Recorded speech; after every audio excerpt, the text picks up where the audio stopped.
At the wedding earlier that day, his parents had gifted them the title deed to a standalone villa and the keys to a luxury car, which had brought a smile so wide to her face that it nearly reached her ears. Yet now, she was weeping inconsolably. With his hands stuffed in his pockets, he leaned against the wall, his legs idly swaying. "Hey, what's with all the crying? Weren't you quite cheerful earlier? Come over and help your husband loosen his clothes." Before he could elicit a response from Yi Shuyu, a chilling female voice echoed from outside. "Fong Jiwen, are you feeling particularly frisky today? Old Bai, you're not exactly a spring chicken either. We're trying to rest, so you all should head home early. I won't see you out," Fong Jiwen retorted with irritation. The voice from outside belonged to his mother, Ms. Bai Shuqin. At 50, she looked as youthful as a woman in her 30s. Hailing from a prestigious family and having married well, she had never known the worries of life. Choosing a career in education that she adored, she devoted herself to her work without ever fretting over household chores, let alone raising children. The family employed 3 capable maids. His grandfather, Fong Jiabao, was 80 years old and had amassed considerable wealth over the past 45 years. The Fong family currently owned numerous mines throughout K province. Fong Jiwen was undoubtedly a third-generation heir to this mining fortune. "You 2 young people, living together without knowing how to take care of yourselves. We intend to stay here for 3 months until you." Bai Shuqin did not continue, for her son had already grown up and did not require her to elaborate further. Without her needing to articulate the remaining words, Fong Jiwen could easily surmise that his mother meant, "Until you have children, then we shall move out." Given her nature as a mother, it was certain that she would involve her husband in this plan as well.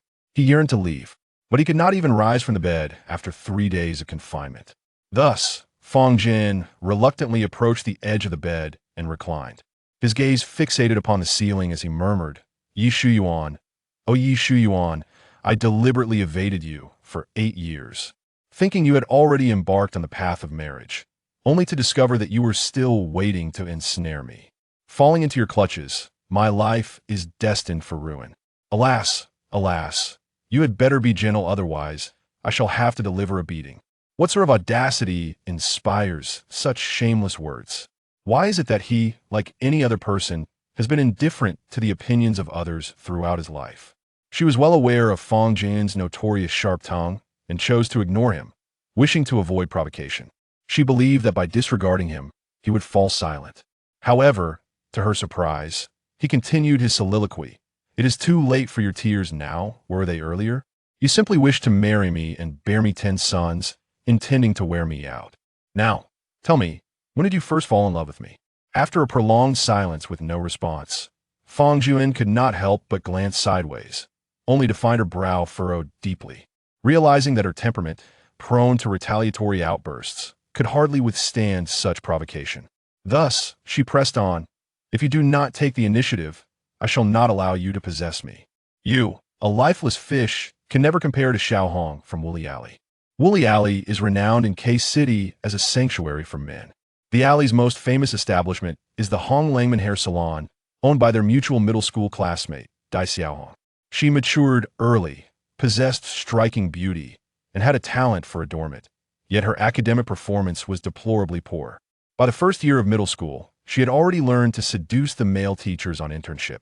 By the time she graduated, she had ventured into the world of business. Like many entrepreneurial pioneers, she started from the depths of despair.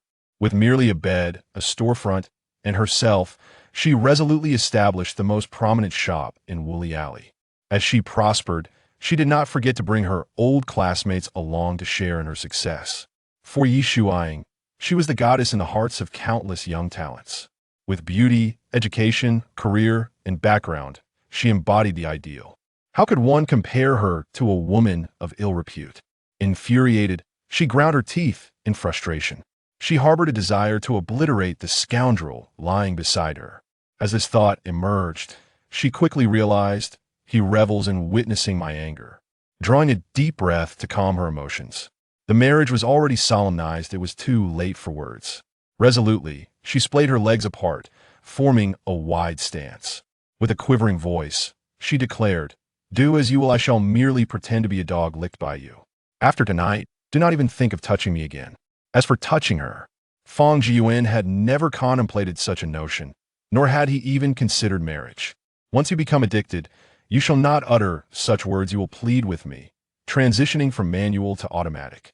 From now on, you're to prepare a bowl of century egg and lean meat porridge for me every morning, and in the evening, you must massage me for half an hour. If you lack the skills, then go learn. The incessant demands droned on. In the blink of an eye, Yi Shuyuan, who had been with her eyes closed, suddenly sat up, wiped away her tears, and looked at him in disbelief, her eyes wide as she exclaimed in anger, "Have you lost your mind? I am the one marrying you. You, a jobless scoundrel, get off my bed." During the day, she had used all her wits to deal with her relatives, feigning happiness. Now, the realization that she was the one marrying Fong Jiyuan suddenly empowered her. Fong Jiyuan could only utter a single word, as if enlightenment had struck him. He abruptly sat up, gazing at the smug woman before him. After a brief silence, he seemed to deflate entirely, collapsing backward and lamenting, "I'm bringing my own wealth into this marriage. I refuse to comply. You must provide a dowry of 188,000, or else you shall not share my bed. Get out."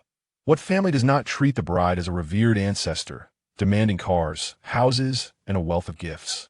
What family marries without a dowry? Otherwise, they would not be taken seriously. Fong Jiyuan sought that acknowledgement, hence the dowry.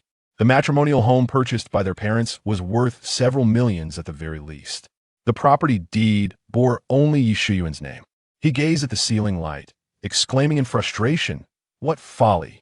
Two astute old fools spent a lifetime being clever, only to be outwitted by you. This family will eventually bear a different surname." Outside, Mrs. Bay's voice rang out, "Do not speak nonsense. The Fong family will never change its name. Your brother will not marry outside our clan. Would you kindly retire to bed at an earlier hour? At your advanced age, why do you still indulge in eavesdropping outside?" Fong Jiyuan remarked with irritation. In truth, he could comprehend the thoughts of his grandfather and parents. No one can remain at the pinnacle forever. There will always be others vying for that position. Despite the Fong family's current prosperity, thriving amidst the bounty of resources is akin to collecting money effortlessly. Many harbor envy, making it easy for them to be supplanted. His maternal uncles, possessing an air of superiority, would likely choose to remain indifferent should the Fong family encounter misfortune, given their elevated status. The elder's age has rendered his connections largely irrelevant to the current generation and to the Fong family. A century hence, those relationships will be entirely obsolete. Moreover, apart from Yi Xiao, the rest of the Yi family is entrenched within the establishment, with their predecessors having fared well. In the event of future complications for the Fong family, one might hope for their support. He understood that Yi Xiao was not one to easily concede. Her acceptance of an arranged marriage undoubtedly served a purpose. She aims to sever ties between her career and the Yi family, thereby facilitating the expansion of her endeavors while simultaneously preempting opportunities for political adversaries to exploit. Ultimately, it is a mutually beneficial union, with neither family harboring entirely altruistic intentions. Chapter 2. The reason two individuals at odds with each other are together observing him, it was evident that he harbored no feelings for her, which appeared genuine rather than feigned. Yi Shuyuan felt a mixture of emotions, elation intertwined with an inexplicable sense of disappointment. The joy stemmed from the realization that the scoundrel truly detested her, yet the sadness was equally derived from this very fact. As a girl who had been cherished and pampered throughout her life, she felt somewhat disheartened and could not help but wish to exclaim that Fong Jiyuan was blind to her virtues. However, such words were best left unspoken to avoid inflating his already considerable ego. She possessed a profound understanding of Fong Jiyuan, recognizing his sharp tongue and cunning methods that often took others by surprise. While childhood companions typically engaged in innocent play, her counterpart was rather unique. Their relationship was defined by mutual sabotage. He never failed to perpetrate mischief, eschewing good deeds entirely. He would chase elderly individuals down the street, pilfer from beggars, and steal the crutches of the disabled. He was notorious for broadcasting love letters from admirers over the school intercom, tossing snakes toward teachers' dormitories, and launching firecrackers into the school's cesspool. He even deflated her bicycle tires. If one were to enumerate his transgressions, it would take 3 days and nights without pause. Fong Jiyuan's notorious behavior was well known to all. He paid no heed to the opinions of others and never sought to ingratiate himself. His malevolence was laid bare for all to see. Even the elders would shake their heads in disapproval, and dogs would steer clear of him. Whispers circulated that the Fong family would not prosper beyond 3 generations, destined to decline with his. Many acquaintances of the family suggested to his parents that they should have another child. Indeed, in the 2nd year of his military service, Aunt Bai, at great personal risk due to her advanced age, gave birth to a younger brother. From a young age, Fong Jiyuan had never engaged in a single virtuous act. He would often skip classes to sleep, fish in rivers, and catch snakes in the mountains, all while consistently ranking at the bottom of his class during monthly examinations. Such an uneducated individual always manages to secure a position among the top 10 in the final exams. There were whispers of complaints regarding his alleged cheating. Yet no evidence could ever be found. For over a decade, a relentless battle ensued, with this scoundrel nearly becoming her waking nightmare. Wherever he was, she was bound to face humiliation. She had hoped that entering university would liberate her from this wretch, only to discover that he had outdone himself. Enrolling in the same institution and pursuing the same major. Those days were filled with nightmares. The thought of sharing a school and potentially a class with him was unbearable.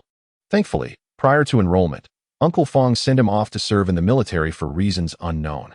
To date, aside from Aunt Bai, no other university students have emerged from the Fong family. Many have labeled them as nouveau riche.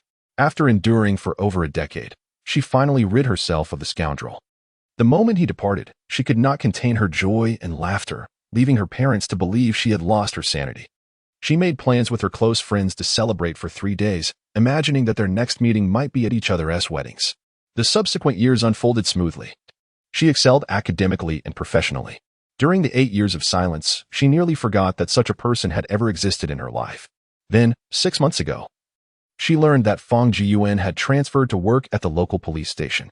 At family gatherings, she always claimed to be too busy to attend, unwilling to encounter this scoundrel. Having matured, the prospect of meeting him again inevitably stirred memories of their past misdeeds, making both parties awkward.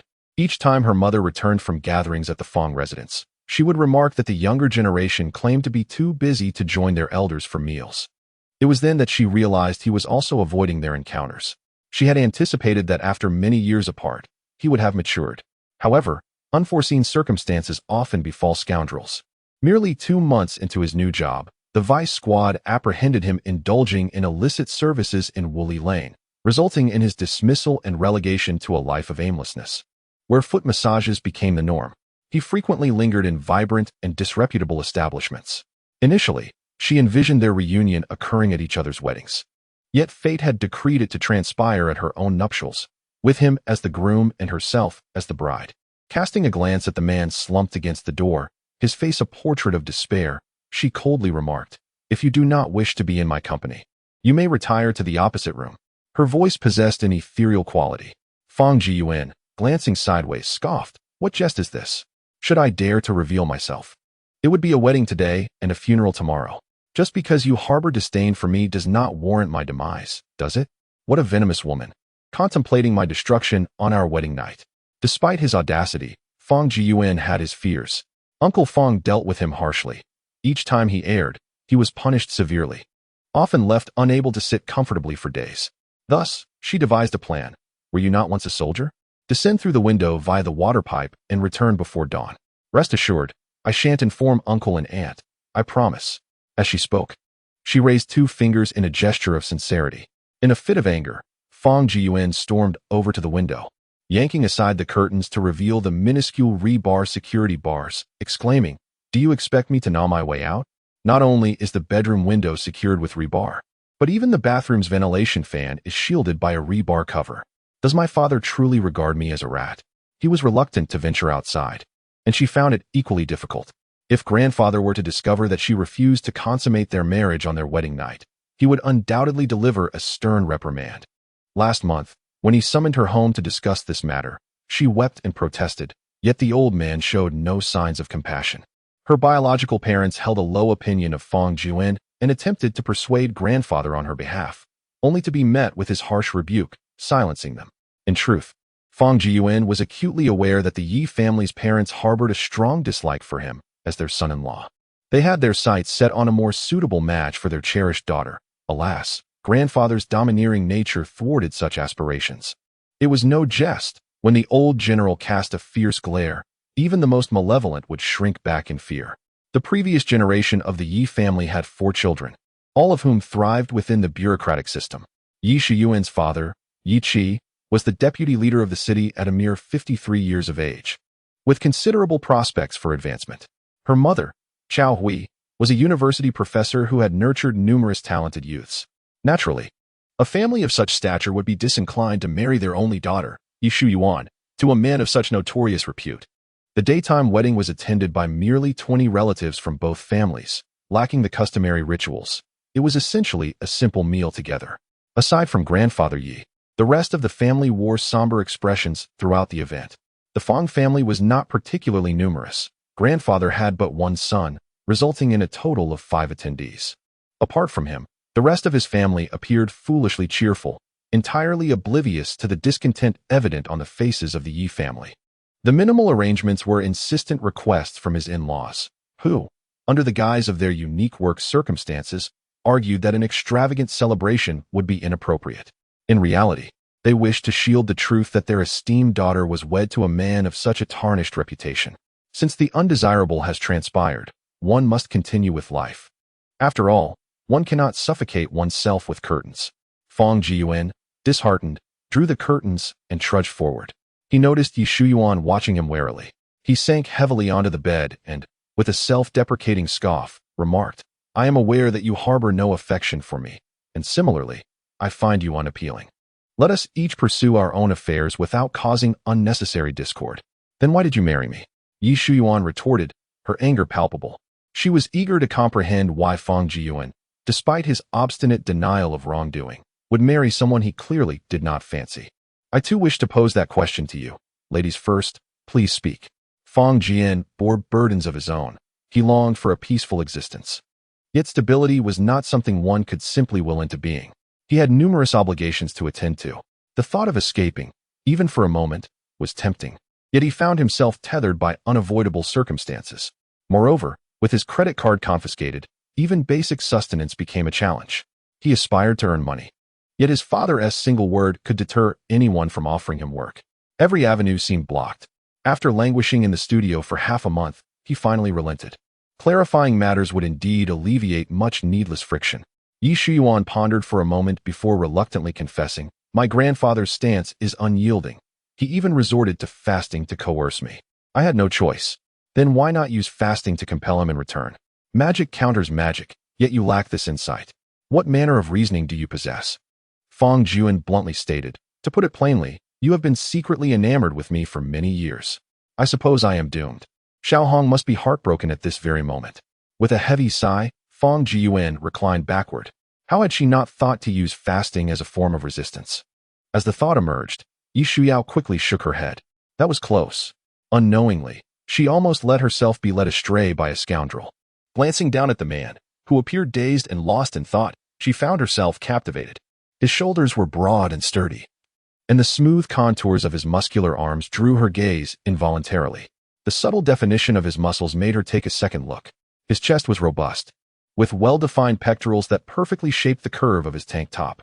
The combination of broad shoulders and a narrow waist accentuated his physical advantages. His features were sharply defined, the strong lines softened by a hint of gentleness. A prominent nose rose like a peak at the center of his face, enhancing his three-dimensional appearance. His almond-shaped eyes sparkled like stars in the night sky, framed by thick, slightly curled lashes. What a strikingly handsome man, indeed. His lips were well-proportioned and tinted with a rosy hue. She wondered which massage therapist occupied his thoughts, as the corners of his mouth lifted slightly, revealing a subtle smile. Overall, he emanated warmth, such a warm presence, yet he could effortlessly utter chilling words. A perfectly formed face graced the body of a rogue. What irked her further was the lock of yellow hair that fell over his eyes, which she found increasingly unappealing. It was evident at first glance that he was not a good person, setting aside her distaste for his bangs. She was taken aback by how charming he had become after 8 years. Ugh, no matter how captivating his appearance, he remained a scoundrel. She must not be deceived by his exterior. Clearing her throat to regain her composure, Yi Shuyao adopted a stern expression and declared, "I have a mountain of work to attend to tomorrow, so you should leave at once." It was indeed absurd. This apartment was purchased with his parents' money, and asking him to leave was out of the question. Fong Jiyuan leisurely retrieved his phone, activating the camera to face her, and repeated his words. As long as he had not exited the bedroom for personal reasons, even if his parents were vigilantly waiting outside, they would have no grounds for complaint. I said you. Yi Shuyuan began, but quickly realized her mistake and corrected herself. If you wish to sleep, then sleep. If not, kindly leave. In the eyes of Aunt Bai, she was the epitome of a well-behaved child. Ever since her youth, Aunt Bai had always considered her whenever there were benefits to be had. It was precisely because she did not want to cause Aunt Bai any distress that she refrained from resisting the marriage with Fong Jiyuan, which her family and grandfather fervently advocated. She possessed a strong ambition for her career and had no immediate plans for marriage or children. Her parents frequently introduced potential suitors, some of whom were simply unavoidable, leading to a series of social engagements. Upon reflection, marrying Fong Jiyuan did not seem to carry significant drawbacks. At the very least, she would no longer have to endure the social obligations of blind dates. Moreover, she would not have to worry that her career would bring complications to her family, allowing her to pursue her ambitions freely. Stealing a glance at the man, a mischievous smile crept onto her lips. Ah, Fong Jiyuan, just wait, I shall have my way with you. As long as you bring me discontent, you shall be the one to suffer. Chapter 3. Fong Jiyuan's complaints about his wife's family unintentionally catching sight of her crooked smile brimming with mischief. Fong Jiyuan wondered what schemes were brewing in her mind. He leaned closer. What devious plan are you concocting this time? This childhood friend of his was indeed filled with cunning thoughts, a true schemer.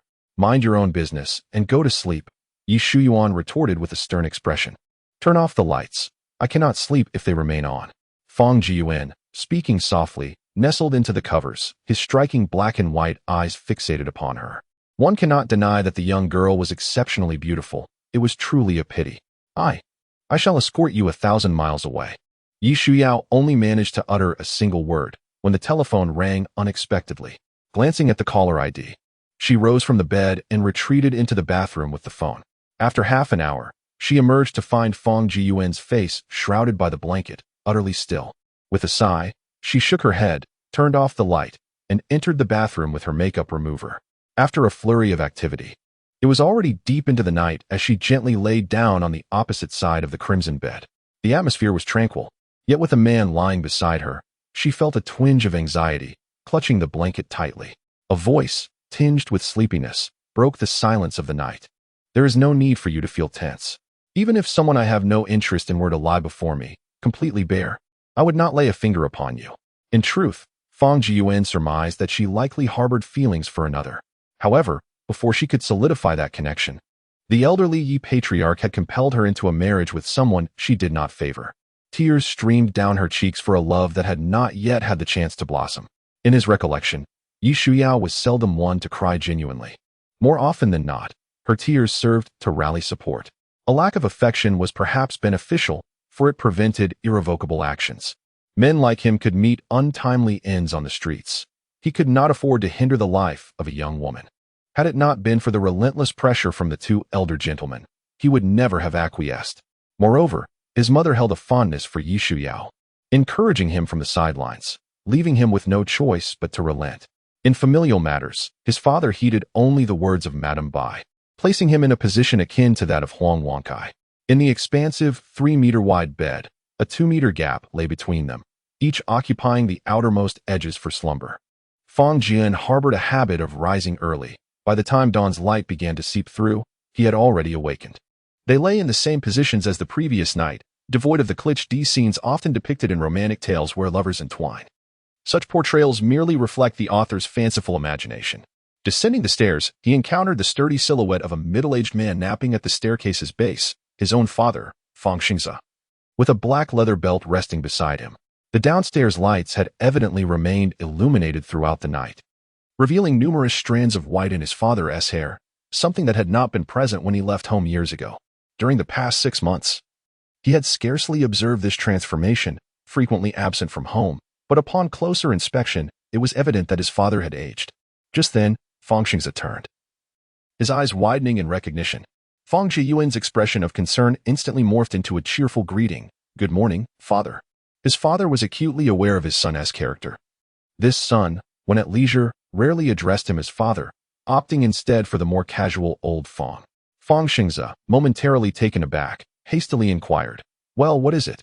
How much do you want?" The implication of his words suggested a wealth he did not possess. Fong Jiyuan merely scoffed and sidestepped his father, making his way outside. Despite his father's reputation as the wealthiest man in K province, the family's financial reins were firmly held by his mother, Mrs. Bai, who earned a modest monthly salary of 3,000. The true affluence of the household lay with the elder and Mrs. Bai. His father often borrowed cigarettes from him, so it was perplexing to hear him ask, "How much do you want?" Watching his son's retreating figure, old Fong's rugged features were etched with resignation as he muttered, "Could you not spare me a modicum of dignity?" Leaving home, Fong Jiyuan ran several laps around the entire neighborhood before stopping beside an elderly man clad only in a red shirt. The old gentleman was robust, with a thick mane of white hair, exuding vitality. His strong features bore a striking resemblance to his surname, which also had a certain square quality. Fong Jiyuan's eyebrows mirrored those of the old man, while his facial features leaned more towards his mother's side. As he stretched his legs, he playfully remarked, "At your age, how can you still be so mischievous?" The old man moved from tree to tree, colliding with each one. Momentarily taken aback, he glanced at his eldest grandson and scoffed. "Is mischievous really an apt description for someone my age? If you're lacking in education, read more and venture out less." Fong Jiabao stretched his limbs and took a few steps towards his grandfather, then assumed a stance to spar with the old man. "Please, don't jest. Allowing you to land a few hits is merely a concession. Do you truly believe that my years of experience have been in vain? Without some skill, you would merely be a martyr-esque." Fong Jiyuan had no intention of sparring with his grandfather, choosing instead to continue his stretches. He had once encountered a man who feigned injury, but this was his own grandfather. Engaging in a physical contest with him was simply out of the question. Even a friendly match felt inappropriate. It wasn't that he lacked the strength to contend with his two elders. Rather, he feared causing them distress. Worried they might think of themselves as aging and ineffectual. "What is the matter? You doubt the old man. Look at these muscles." Fong Jiabao exclaimed as he approached his grandson, deliberately flexing his arm to accentuate his biceps. He gazed at his grandson with a proud expression, his eyes glinting with a hint of challenge.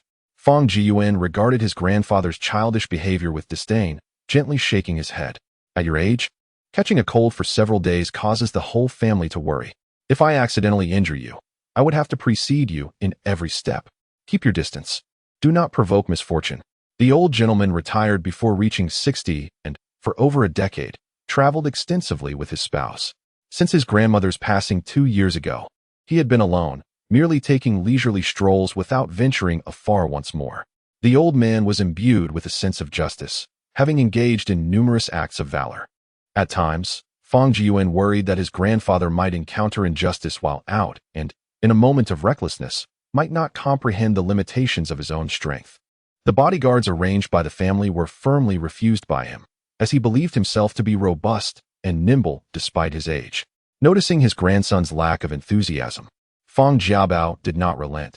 He continued to display his muscles, even resorting to exaggerated gestures, such as clenching his fists and stretching his arms, in a bid to capture his grandson's attention. After performing a few stretching exercises, Fong Jiyuan straightened up and exhaled. "It has been quite some time since we sat together and conversed. Let us move over there and chat for a while. There is much on my mind." He yearned to share his thoughts, but lacked a suitable confidant. His father often lectured him, dismissing his concerns as unfounded worries. His mother, being a woman, found it difficult to empathize with certain matters. Only his grandfather remained as someone with whom he could exchange a few words. The two sat face to face on a stone bench. The old man spoke first. "Unbeknownst to you, you have grown so much, yet while your body has matured, your demeanor lacks any semblance of maturity. Your parents believe you have squandered your youth. During your second year of military service, they welcomed your younger brother. Being invited to join the Yi family does not signify the severance of ties with the Fong family. Regardless of your location, you remain the esteemed eldest grandson of the Fong lineage. While your actions may be somewhat unrefined, your bloodline is undeniable." The old man wore an expression of helplessness. His grandson had been out of contact with the family for 5 long years since enlisting, and had it not been for 2 veterans in the family, he would have ventured to the military to seek him out. As a veteran himself, He understood the confidentiality regulations of the military and refrained from inquiring.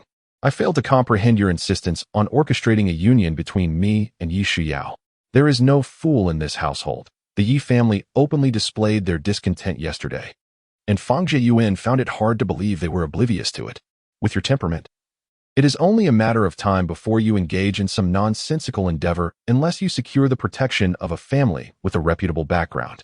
In truth, this statement did not reflect the old man's innermost thoughts. He understood his eldest grandson better than anyone. His behavior was indeed absurd, yet it was not indicative of his true nature. Your concern seems somewhat excessive. I merely feel uncomfortable with the countenance of those from the Yi family. The achievements of their clan predominantly stem from the support of our family, making it appear as though we are the ones profiting immensely. Recalling yesterday's events filled Fang Jieyuan with discontent. He continued with indignation, particularly regarding my father-in-law, who, despite his facade of righteousness, is filled with ulterior motives. And my mother-in-law, who appears cultured and sophisticated, speaks with veiled barbs. It had been half a year since he returned, and only yesterday did he meet with the Yi family. During family gatherings, he always found excuses to abstain, to spare himself from being compared yet again. Returning home to face his biological mother would also be a source of discomfort. Indeed, Fang Jian bore a burden of unspoken struggles, desiring nothing more than to bring pride to his parents.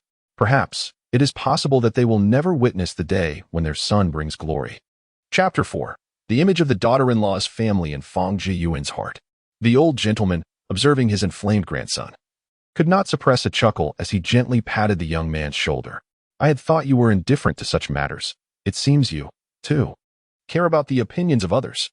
Fang, having attended only a few days of private school and possessing knowledge of but a handful of characters, enlisted at 16, began his ascent at 30, and achieved prosperity by 35. Having lived nearly 80 years, he has encountered all manner of individuals. Few can evade his discerning gaze. Fang Jieyuan remarked, as for me, it matters little. My main concern lies in how they treat our family. When we visit the Yi family later, I am determined to reclaim our dignity. I may cast aside my own pride, but I expect you to uphold the honor of those around me. He had long harbored disdain for the Yi family. Had it not been for the restraint imposed by several elders at home, he would have already confronted them. For decades, the two families maintained a facade of close ties, ostensibly sharing mutual interests, yet in truth, his own patriarch had received no assistance from the Yi family during his rise. At that time, the elder Yi was merely a mid-level officer, and the elder generation of the Yu family was still in their youth, lacking the strength they possess today. During the initial stages of his entrepreneurial journey upon returning from military service, there was little connection between the elder Yi and Fang. It was only after many years, when Fang's career began to flourish, that their interactions grew more frequent. The entire family was steeped in stark realism, filled with calculations. The Yi family enjoyed a commendable reputation, widely praised for their family values, with 2 generations engaged in governance. By the time of Yi Shuyu, several cousins had begun to emerge prominently, necessitating substantial achievements to pave their path to advancement. The political landscape has shifted. Local authorities are now primarily focused on economic development. Pressuring Yi Xiao into marriage is merely a strategy to leverage the wealth and influence of the Fang family to generate political capital for the younger generation of the Yi family. Even if the Fang family is unable to directly engage in certain projects, they can always seek investments from their network. Ultimately, achieving political success is inextricably linked to economic progress. Regardless of personal dissatisfaction, one must avoid publicly embarrassing others and should not place Xiaoao in a difficult position. Fang Jiabao possesses a profound understanding of his eldest grandson, rarely finding himself at a loss for words, and he cautioned him accordingly. She is not without her flaws. Harboring a multitude of schemes, Fang Jieyuan remarked with a disdainful curl of his lip, "Why not let us divorce then?" Firstly, there exists a mutual lack of affection between the two, and secondly, he does not wish to hinder Yi Xiao's future. There are numerous matters he cannot share with anyone, not even with his own relatives. Earlier, I insinuated that you were unreliable. The notion that your parents bore your brother is pure nonsense, intended to spur you towards growth and prevent you from aimlessly wandering. The elder spoke earnestly, pausing momentarily before continuing. In the less than a month since you left home, your mother and grandmother have inevitably berated me and your father, claiming that we are both foolish. The mention of his late wife brought a twinge of sorrow to Fang Jiabao's heart. They had weathered 50 years together, and he never anticipated she would depart first. Uncertain of how many years remain for him, he feels an overwhelming emptiness in her absence, as if he is merely a hollow shell, leading a monotonous existence. Noticing the old man's eyes glimmering with unshed tears, Fong Jin understood that his grandfather was reminiscing about his beloved grandmother. Approaching with a playful grin, he remarked, "Given your current health, you are perfectly capable of embarking on another romantic endeavor in your twilight years. As the saying goes, the most effective way to forget a past relationship is to initiate a new one." This impudent young man spoke with little regard for decorum, prompting the elder to cast a reproachful glance at his grandson. Yet, the boy's irreverent banter inadvertently clarified the elder's mood, leading him to continue, primarily, "I wish for a child to keep me company. In the 3rd year, when you are unreachable, no one at home will be aware of the perilous tasks you undertake. The vast estate of the Fong family requires an heir." Reflecting on those 5 years, Fong Jiyuan felt as though he had traversed a lengthy, surreal dream. He had witnessed the grim realities of a hellish world where cadavers lay in heaps, where one might kill for a mere hit of narcotics, and where a few coins could secure a night with another. In a realm devoid of rules, everything bore an exorbitant price, except for human life, which was tragically undervalued. Often during those years, he pondered when he might be quietly dispatched in his sleep, living each day with his head metaphorically held by a noose. He was prepared for sacrifice. Regardless of the reasons behind his parents' decision to have a younger brother, he remained indifferent. He was not a selfish individual. The choice of whether to conceive lay with his parents, and as their son, he held no opinion on the matter, let alone the notion of love being divided. Such notions were non-existent. Observing his grandson's furrowed brow, the elder chose not to disturb his contemplation, instead moving aside to continue his task of striking the trees. When fatigue set in, he called his elder grandson to return home for breakfast. The household staff diligently prepared breakfast each day at 6:30, and aside from the elder, everyone had their respective duties to attend to. Fong Jiyuan walked ahead of the elderly gentleman and, upon entering, beheld a cherubic child sprawled on the floor, wailing and thrashing about. Clad only halfway in a blue school uniform, one arm lay exposed. His short legs kicked wildly as he cried out, "I refuse to go to school today. It will surely be the end of me, mother. I will genuinely perish." In stark contrast, a woman dressed in a pristine white casual outfit, her makeup meticulously applied, stood tall at over 1.7 meters. Beneath her composed exterior, a tempest of anger brewed in her eyes. She raised her hand momentarily, only to let it fall again, gritting her teeth as she uttered tersely, "Just wait. When you grow a bit older, your antics will be of no concern to your mother." This woman was none other than Fong Jiyuan's mother, Ms. Bai. The obstinate child on the floor was his younger brother, Fong Jie. This sibling was no stranger to trouble, consistently devising ways to extract extra pocket money from their parents. He believed that by throwing tantrums and refusing to attend school, he could coerce the family into showering him with cash. Should he persist with his antics as he matured, a swift reprimand would likely follow. As Fong Jiyuan passed by the mother and son, he chose to ignore the scene unfolding before him. He felt ill-equipped to intervene. Given his own childhood mischief, he lacked the authority to admonish his brother. Furthermore, their parents might perceive his actions as bullying, creating a rift between them. The elderly gentleman shared the same sentiments. The child was too young to chastise. With the hour for work drawing near and the boy's cries escalating, Bai Shuqin found herself increasingly exasperated. Although her eldest son had been quite the handful in his youth, his school attendance had never caused her such distress. Her younger son, however, was a true trial, frequently throwing fits. With only half an hour remaining before school commenced, she, as a teacher, could not afford to be late. Bai Shuqin commanded her eldest son, Fong Jiyuan, who was seated at the dining table, to summon his wife downstairs for breakfast. "While you're at it, take your brother to school," she instructed. Fong Jiyuan, having stayed up late the previous night, replied with his mouth full of steamed bun, "Let her continue to sleep. She can eat when she wakes up. You go about your business. I'll take my brother to school later."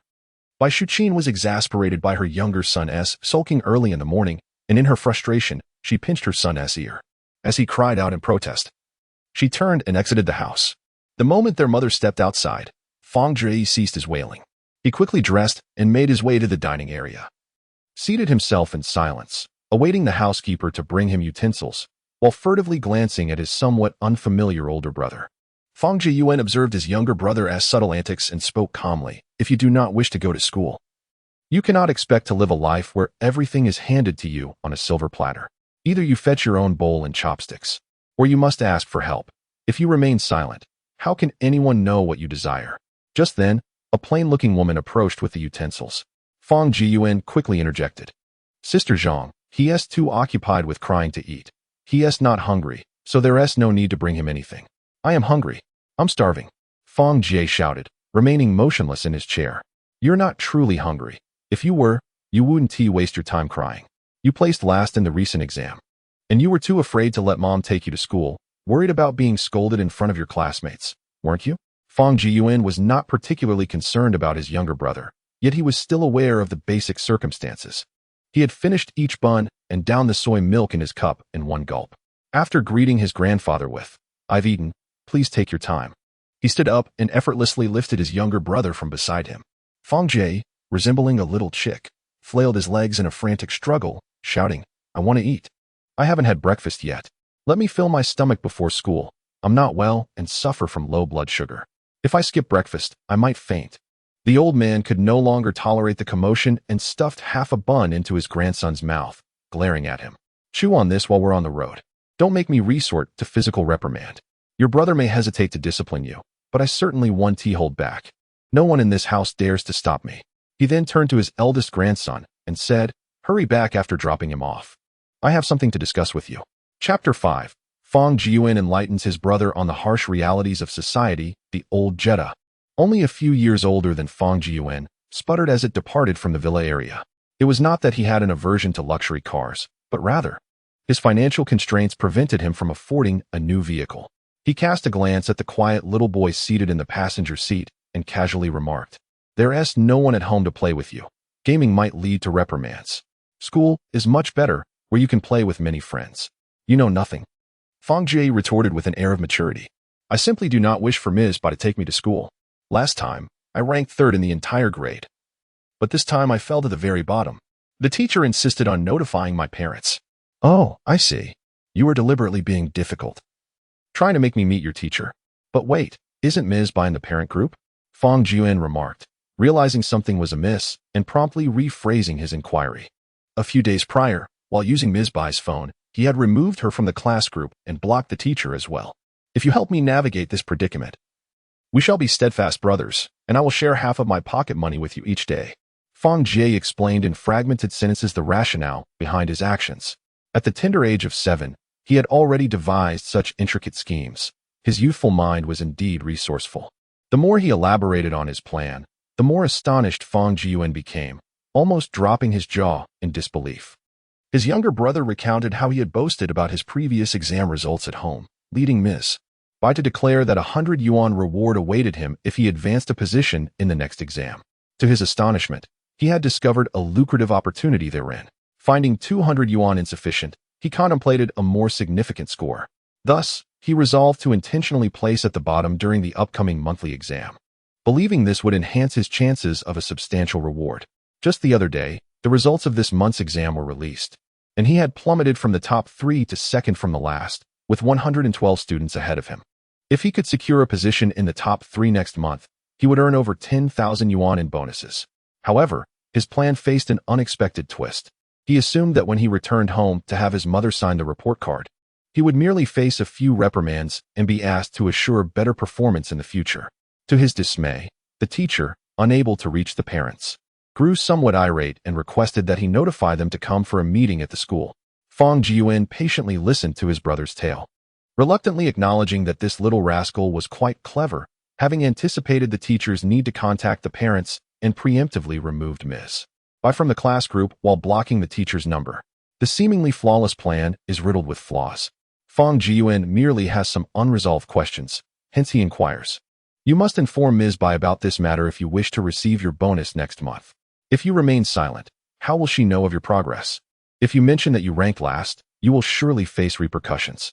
Fang Jie, brimming with confidence, responds, you underestimate my understanding of Ms. Ba. She is quite concerned about her reputation. As long as she is not embarrassed in front of others, she might scold me a couple of times and let it go. However, if she were to be humiliated at school in front of others, I would undoubtedly face her wrath, and my plans might be jeopardized. Could a mere 7-year-old truly analyze his mother so astutely? Fang Jiyuan resolves to enlighten him on the harsh realities of society. Are you not worried that I might call Ms. Bai right now and have her come over at noon to give you a good thrashing? You would never do that. Fang Jie asserts with unwavering certainty.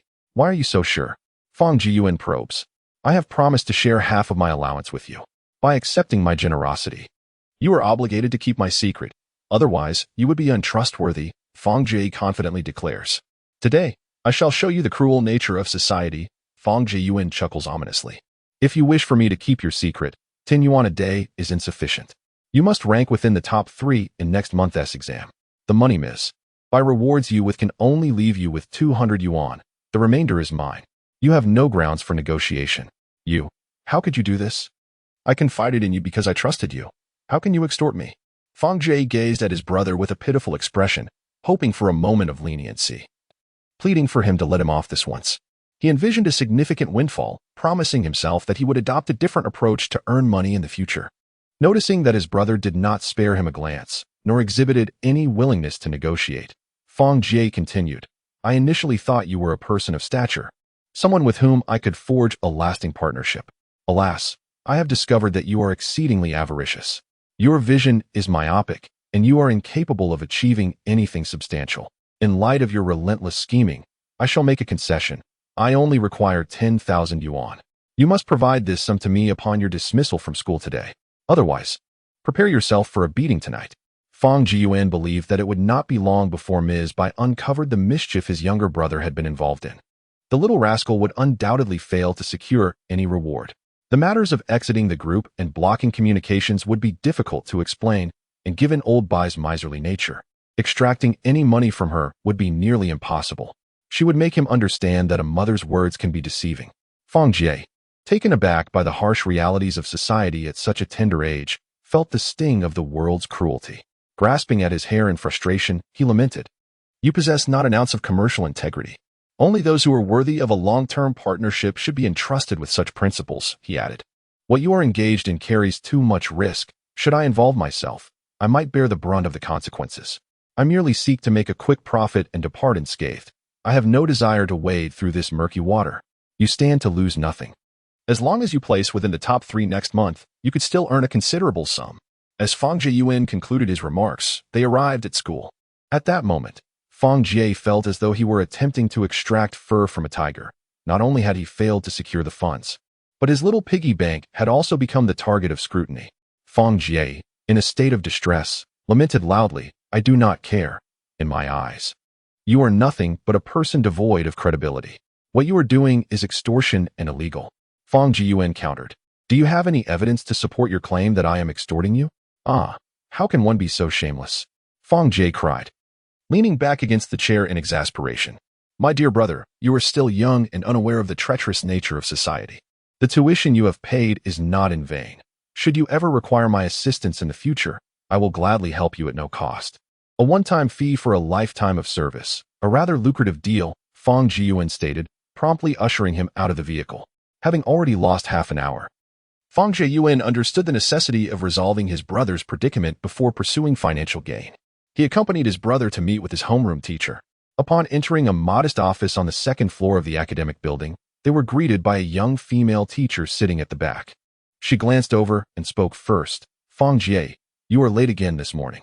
Oh, Fang Jiyuan, is that you? The teacher, with a round face, dressed in a light yellow dress and sporting a ponytail, rose with a radiant smile to welcome them. This is my brother. I cannot believe it. After so many years, my old classmate has blossomed into such a captivating beauty.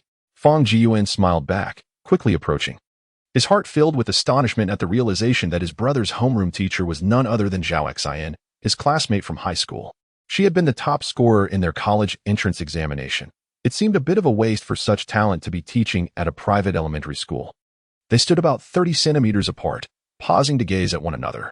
Zhao Xian, slightly flustered, inquired softly, When did you return? Half a year ago, he replied. Fang Jiyuan wore a faint smile, responding in a calm tone. She quickly brought her younger brother closer, explaining that their parents were rather busy, and he could reach out to her if anything arose at school. Now, go to class, Jie, Zhao Xian said with a gentle smile, encouraging Fang Jie to enter the classroom. She then fetched a chair for Fang Jiyuan, and the two sat together, discussing a few of her brother's behaviors at school. As it was not appropriate to reminisce during work hours, they exchanged contact information, agreeing to meet up when time allowed. Chapter 6. The self-absorbed Fang Jiyuan. Upon returning home in haste, Fang Jiyuan brewed a pot of black tea for her grandfather. The two sat across from each other in silence for several minutes. After a while, the elder sipped the tea prepared by his eldest grandson. Producing a bank card from his pocket and placing it on the table, sliding it toward Fang Jiyuan. This card contains 2 million. It is a wedding gift from your grandfather. Please keep your money for yourself. If I ever find myself short, I will ask my mother, Fang Jiyuan replied. Although she had a fondness for money and was in need of it, she could not bring herself to accept an elderly man's gift. Reluctantly, she pushed the card back. Feeling a twinge of sympathy, Fang Leoi, discerning his grandson's hesitance, recognized that the young man was merely being polite. He once again nudged the card toward him. It is for you. Please take it. I have prepared a share for both you and Xiaoyao. You cannot let someone with the surname Yi take such advantage. Fang Jiyuan promptly tucked the card into her pocket, grinning widely as she said, Thank you, grandfather. I will earn a fortune and take you on a trip. The money is meant for emergencies, not for frivolous spending, her grandfather reminded her. In the past, one could act without concern for others. Yet now, as a husband, one must consider the needs of another. The actions of this grandson are exceedingly foolish, prompting the elder Mr. Fang to offer a word of caution. 2 million is but a trifling sum for a top-tier scion of wealth, merely pocket money for a month. The Fang family boasts assets in the hundreds of billions. And Fang Jiyuan is regarded as a semi-privileged heir, yet he has never experienced such affluence. Suddenly possessing 2 million. His lips curve upward in a grin that could rival the crescent moon. Observing his grandson's foolishness, the elder Fang continues, Xiaoyao is a commendable young woman. Cultivate your relationship with her. Do not squander your time idly. Focus your mind and strive to build a worthwhile career. If you desire to work, consider taking a managerial position at our family business. However, the idea of working in the family company is utterly unacceptable. Remaining under the watchful eye of his father would grant him no freedom whatsoever. Fang Jiyuan resolutely declines, stating, I lack work experience. It would be best not to disrupt the company. Our household does not require my meager contributions. Do as you wish, provided you do not engage in misdeeds. I shall not concern myself with your choices. The elder Mr. Fang never contemplated imposing restrictions on his grandson's actions, nor did he harbor ambitions for the future of the Fang family. Some matters do not necessitate force. They should unfold naturally, as idleness can breed boredom. The elder Fang bent down to retrieve a chess set from the drawer, placing it upon the table. Come, let us engage in a match. In light of your financial generosity, I shall indulge you in a couple of games. Subsequently, the grandfather and grandson engaged in several rounds of chess, alternating between victories and defeats. Just as they had agreed to play a single game, the elderly gentleman became engrossed, and it was not until nearly noon that a woman descended the staircase. She wore a fitted pink gown, her lustrous dark hair elegantly styled into a bun, and her tall stature was striking. The woman's countenance was undeniably beautiful, yet devoid of any allure that might distract. Her exquisite features commanded attention, often overshadowing all else. Were one to encapsulate Yi Shuyao's essence in a single word, it would be graceful. Awakened by her mother's phone call, she glanced at the clock and realized it was already noon. Observing Fang Jiyuan and her grandfather seated in the living room across the staircase, engaged in their chess match, she felt somewhat out of place. Having only just transitioned into her new role, she was embarrassed to have risen so late. Casting a reproachful glance at the man who stared at her like a simpleton, she silently cursed, You scoundrel, why didn't you wake me? You make it seem as though I'm accustomed to sleeping in until noon. How mortifying. Noticing her discomfort, Fang Jiyuan called out, Come join us for a couple of games with grandfather. I shall go upstairs to freshen up and change. We'll depart once I return. Oh. Very well, Yi Xiao replied with a gentle smile, approaching her grandfather to greet him sweetly. Good day, grandfather. I apologize for rising so late. I was up rather late last night. In her own home, she relished the freedom to sleep as long as she desired and to rise whenever she pleased. Old Master Fang likewise provided her with a bank card, the password being the last 6 digits of the card number. This. Grandfather, I cannot accept this money. Yi Shuyan returned the card. The wedding was rather hasty, and there was no time to prepare a gift. Allow this card as funds to serve as the initial investment for your new home. Grandfather understood that she was not in want of money, yet insisted. This is a token of my affection. If you refuse, I shall bestow it upon Fang Jiyuan. If the funds fall into the hands of a scoundrel, they may be squandered on Woolly Street before one knows it. It is better for you to safeguard it. If, by any chance, you find yourselves apart one day, you may return this sum. Yi Shuyun accepted the card once more, beaming as she expressed her gratitude. Thank you, grandfather. Old Master Fang, recalling that Yi Shuyun had just awakened and had not eaten since morning, lost interest in his game of chess. Why don't you find something in the kitchen to nibble on?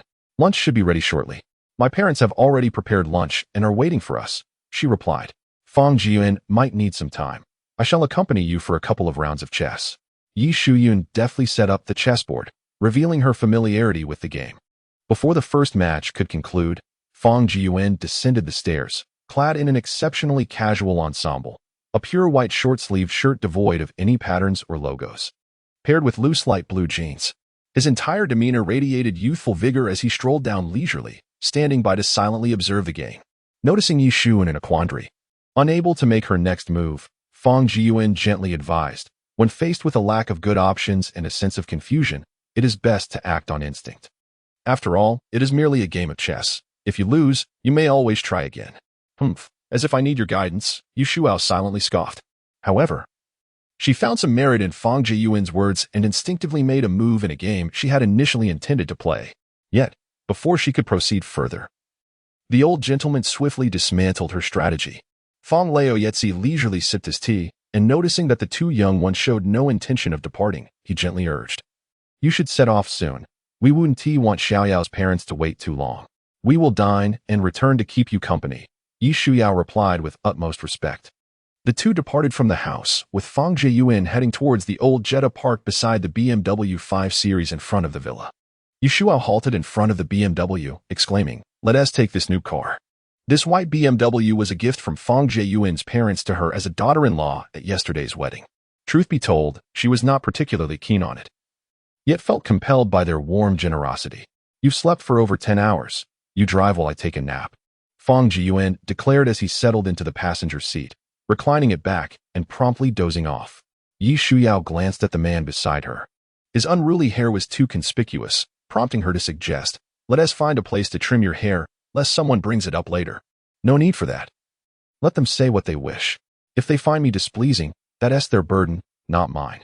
Why should I concern myself with others' comfort by altering my appearance? Fang Jiyuan retorted dismissively, a smirk on his lips. This rascal remained exactly as he was in childhood, his character unchanged, indifferent to the opinions of others and their well-being. Whatever others disapproved of, he was certain to pursue. She, Yi Shuyao, found herself unable to comprehend his perspective, and with curiosity, she inquired, Have you never considered leaving a favorable impression on others? What reward does a good impression yield? Is the affection of others truly of such significance? What connection do I share with these others? They do not live with me, so why should I concern myself with their perceptions of me? Fang Jiyuan bombarded her with a series of questions, leaving Yi Shuyao utterly speechless. Gritting her teeth, she clutched the steering wheel tightly. In her eyes, Fang Jiyuan was beyond redemption, hopelessly self-centered. Chapter 7. The yellow hair can be cut, but it requires additional payment since the retirement of Yi's patriarch many years ago. The Yi family had relocated from the southern part of the city to a retirement community situated 25 kilometers away in the northern outskirts. A journey that took approximately half an hour by car. Inside the vehicle, the only sound was that of the engine. Yi Xiao casually selected a rather loud piece of music. Fang Jiyuan, reclining, furrowed his brow, emitting a disgruntled hiss as he adjusted his seat back and tapped the screen to silence the music. You are quite rude. Rude? I'm the one driving. And you haven't made a sound. You expect me to drive you around, and didn't he even bother to wake me this morning? Yi Xiao relished his discomfort. Defying his wishes, she tapped the screen once more to resume the music. She believed that Fang Jiyuan's failure to wake her in the morning was a deliberate act to embarrass her in front of her family. Though Fang's grandfather did not voice it, he surely thought of her as a lazy girl. Why should I wake you? Are you still a child? Fang Jiyuan remarked. Given my understanding of you, should I arouse you from slumber, you would undoubtedly perceive it as a deliberate attempt to vex you. Subsequently, you would complain to Lady Bai, shifting the blame as if such behavior were customary. Yi Shuyuan's lips curled into a faint smile as she cunningly shifted the narrative. Oh, so your reluctance to awaken me signifies your concern for my opinion of you. Just moments ago, you professed indifference to others' perceptions, yet it is evident you care about mine. Why feign nonchalance? What are you so anxious about? Nonsense, Fang Jiyuan retorted. I am married to you, so indulge me a little. Otherwise, I might just leave home and leave you to dwell in solitude. In these times, securing a husband is no simple feat, particularly for someone like me. As he spoke, he crossed his arms and gazed out the window. Yi Shuyuan found herself momentarily taken aback. Wasn't it customary for husbands to dote on their wives? Why was it that in her case, she was expected to pamper her husband? It was utterly contrary to convention, yet such peculiarities were not surprising with Fang Jiyuan, for his actions were perpetually unexpected. Observing the road ahead, Fang Jiyuan realized they were on the wrong path, one leading into the congested city center, a daily nightmare. He voiced his concern. Where are you driving? This is not the route to your home. I find that lock of yellow hair on your forehead quite displeasing. Since we shall be seeing each other daily, I have no desire to coexist with a rogue. Let us address that first. Although Yi Shuyuan harbored no romantic feelings for Fang Jiyuan, he was her husband, and she could not bear for him to be ridiculed like a fool. Moreover, she hoped to transform Fang Jiyuan, to showcase the changes to Uncle Fang and Aunt Bai. The family's insistence on marrying Fang Jiyuan seems to stem from a desire for someone to keep a watchful eye. No way, I absolutely refuse to go. Who said we would see each other every day? Once my parents move back, I shall not return home. Fang Jiyuan then remarked, don't forget to transfer the 188,000 as the bride price to my account. In this day and age, marrying a wife is not cheap, and marrying a husband should not be free either. Fine. Others bring their brides home adorned in stockings and high heels. If you were to wear stockings and high heels at home every day, let alone 188,000, I would gladly give you 288,000. Yi Shuyuan could not help but burst into laughter at the image of a tall man, over 1.8 meters, wearing stockings. As she spoke, she turned into a pedestrian street, parking her car in front of a barber shop. She exited the vehicle and walked to the passenger side, opening the door with one hand on her hip, coldly declaring, hurry up and get out, or I might just have to hit you in a crowded place. Then go ahead and strike me. Just don't cry later, Fang Jiyuan replied with a wink. Is it ineffective to speak nicely to you? Yi Shuyuan's brows furrowed, her almond-shaped eyes wide with indignation, her exquisite face slightly contorted by anger. She extended a delicate hand, firmly grasping Fang Jiyuan's ear and twisting it mercilessly. Fang Jiyuan winced in pain, but dared not show any sign of resistance. He could only yelp in discomfort, attempting to wriggle free from Yi Shuyuan's grip. However, her strength proved formidable. No amount of struggling would yield any success. It wasn't that he couldn't escape, but rather he didn't wish to hurt her. He was no longer the reckless boy of 10 years ago, fearing that his actions might unintentionally cause her harm. Get down here quickly. Yi Xiao's voice rang out once more, sharp and resounding, as if it could pierce through the very membranes of the ear. In that moment, she resembled a ferocious tigress, exuding an aura that instilled fear in those around her. What is wrong with my hair? If you disapprove, then simply do not look. Fang Jiyuan stood resolute, refusing to yield. Passers-by halted in their tracks, drawn to the spectacle, and as the crowd swelled, Yi Xiao's composure began to falter.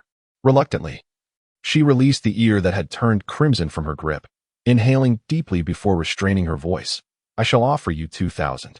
She was acutely aware that not only relatives had gathered at her home that day, but also several outsiders who might compare her husband, and she wished to shield him from unwarranted scrutiny.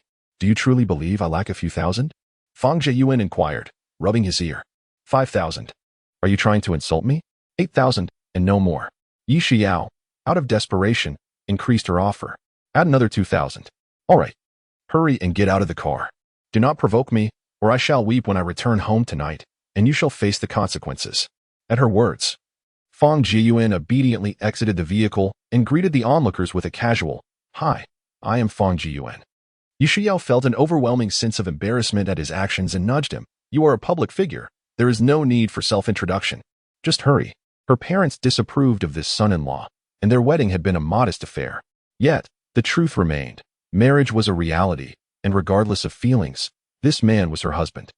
She longed for the world to know of her union, hoping to dissuade those who harassed her. With a husband notorious for his ill reputation, Fang Jiyuan finds that many who once held affection for her have now abandoned their hopes. As she weaves through the crowd into the hair salon, A stylishly dressed and fashionable male hairstylist approaches, momentarily stunning her. His voice, deep and resonant, breaks the silence. "Beautiful lady, are you here for a wash or a haircut?" Fang Jiyuan, reminding herself of her marital status, instinctively swallows hard and positions herself defensively, wondering if he might be there to cut her hair. The stylist pauses for a moment before responding, right this way, please." Observing Fang Jiyuan's protective demeanor akin to a guard dog, Yi Shuyuan stifles a laugh, pondering the irony of her claim of disinterest while her actions tell a different story. She settles into a nearby waiting area, following the stylist. Fang Jiyuan doesn't quite see things as Yi Shuyuan does. She merely believes that as a married woman, she must not invite unwarranted thoughts from others. Regardless of the absence of emotional ties, such notions must remain at bay until a divorce is finalized. After receiving Yi Shuyuan's payment, the stylist dutifully complies with her request, trimming away the rebellious strand of yellow hair and fashioning a neat buzz cut. Gazing into the mirror at his dashing reflection, Fang Jiyuan smugly declares, "I'm so handsome it keeps me awake at night. I could easily fall in love with myself." His voice, neither too loud nor too soft, reaches the ears of those nearby. Faced with such self-adoration, onlookers contemplate a quip, but upon glancing over, they find it difficult to deny his striking good looks. Even Yi Shuyuan, who prides herself on her own beauty, finds herself swallowing hard, questioning silently, could it be that one day I might actually find myself drawn to him? She quickly dismisses the thought, muttering to herself, what does that scoundrel have to offer besides his good looks? Her flaws were innumerable, while her virtues seemed non-existent.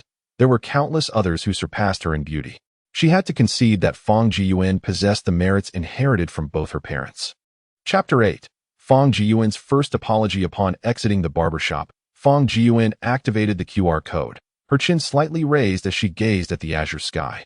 She turned to the side, presenting the QR code to Yi Shuyue, indicating payment. "I've already settled the barber's fee. We haven't skipped out on the bill." Yi Shuyue replied with a mischievous smile. With an air of pride, she walked past Fang Jiyuan, heading towards the nearby shopping mall. Fang Jiyuan hurriedly caught up and blocked her path. "I knew you wouldn't honor your word. If you don't pay, I won't accompany you to your house. Do as you please, but you'd better not return home. Otherwise, you'll regret it," Yi Shuyue threatened, biting her silver teeth. "Come on, not this again." It's surprisingly effective, Fang Jiyuan thought, reluctant to hurt her feelings yet unwilling to face the consequences. He stepped aside, conceding, "Then go ahead. I'll wait for you outside." Yi Shuyue instantly understood his intentions. He clearly did not wish to spend any money. Stepping closer, she gazed into his eyes. "On our first visit to my family after marriage, isn't it customary to bring some gifts?" Fang Jiyuan remained unmoved. "After finally having a bit of money in my pocket, you expect me to buy gifts for people I don't even like? Dream on. If you continue to upset me, I might just burst into tears. And I mean a real, uncontrollable cry." Seeing Fang Jiyuan glare at her, Yi Shuyue felt a surge of satisfaction. She linked her arm through his and urged, "Stop glaring and let us go. Little did I know that you had waited for me all these years merely to bring misfortune upon me. If you wish to leave, then depart, but do not linger in ambiguity." Fang Jiyuan withdrew his arm from the soft contours of her chest and halted his steps. "You go ahead," he said. The two of them meandered aimlessly through the supermarket, uncertain of what gifts to purchase.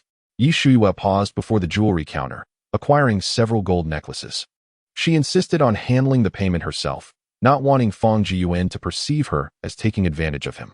Upon graduating, she had secured a bank loan to establish a window and door processing factory, amassing a fortune in the millions. Thus, spending a few thousand on gifts posed no burden. Due to her father's unique occupation, her cousin had taken on the role of the legal representative. She purchased gold jewelry for her mother and the female elders in her family, a watch for her father, and an array of health supplements for her grandparents, which she handed to Fang Jiyuan, advising him, "When we visit, do not embarrass me. Speak less and eat more." If those relatives cannot even maintain a facade of civility, they should realize that Fang Jiyuan is not someone to be trifled with. He is not akin to the impoverished sons-in-law depicted in novels. He hails from a lineage of 3 generations in the mining industry. His unwillingness to suffer even the slightest loss makes it exceedingly difficult to reach a compromise with him. Should he endure any humiliation at the Yi family's gathering, even if I were to weep inconsolably, and Bai would not spare me a glance. For they are mother and son. She is acutely aware of why Aunt Bai had chosen to support her against her son in the past. Such conflicts were mere trifles among children, inconsequential in the grand scheme. However, if her son were to face the disgrace of being belittled, she would likely feel disillusioned with her daughter-in-law. Aunt Bai's strictness towards her biological son stems from Fang Jiyuan's lack of refinement, which is unbecoming of a scion of a wealthy family. He has not mastered the arts of music, chess, calligraphy, or painting, and every tutor he has engaged has left in frustration. He frequently seeks to challenge authority, and should this behavior go unchecked, it may lead to unforeseen troubles. The only viable solution is to ensure that Fang Jiyuan avoids encounters with those individuals. Yi Shiyuan's mother made a phone call, explaining that she had pressing matters and would not be able to join for lunch, but would arrive later in the evening. Consequently, this arrangement would prevent those individuals from meeting with Fang Jiyuan, thereby sparing him any embarrassment. By evening, only family would remain, and it is unlikely that anyone would seek to provoke him. Cousins who have ventured into politics have, to some extent, benefited from the financial support provided by the Fang family, as their economic endeavors have relied heavily on this backing. Were it not for the connection between their grandfather and old Master Fang, the Fang family would not extend their assistance. The Fang family's sustained development in K province does not hinge on the Yi family's support. For decades, they have shouldered numerous developmental tasks on behalf of the government. Whenever a new provincial leader is appointed, they invariably pay a visit to old Master Fang. It is not merely the scale of their business that commands respect. Many of old Master Fang's former comrades from his military days are influential figures in the upper echelons of power, having forged bonds of loyalty during their service. The Fang family can be regarded as esteemed merchants. Moreover, Fang Jiyuan, despite his seemingly erratic demeanor, managed to serve in the military for 8 years, during which he had no contact with his family for 6 years. His grandfather speculated that such circumstances might indicate he was engaged in highly confidential missions.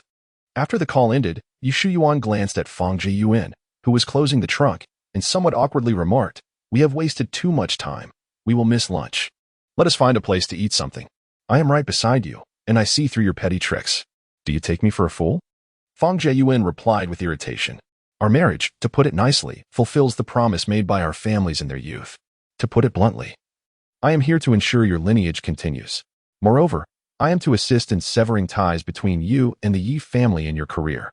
He believed that certain truths ought to be articulated clearly. Living in ignorance and pretending to be oblivious was not what Fang Jiyuan desired. He directly unveiled the machinations of the Yi family. Yu Shuao was not unaware of her family's intentions, yet uttering the truth would be too painful. Furthermore, her family held a rather unsavory position in Fang Jiyuan's eyes. With a pallor of anger, Yu Shuao demanded, "Must you express it so harshly? Do you view my entire family as nothing but scheming miscreants?"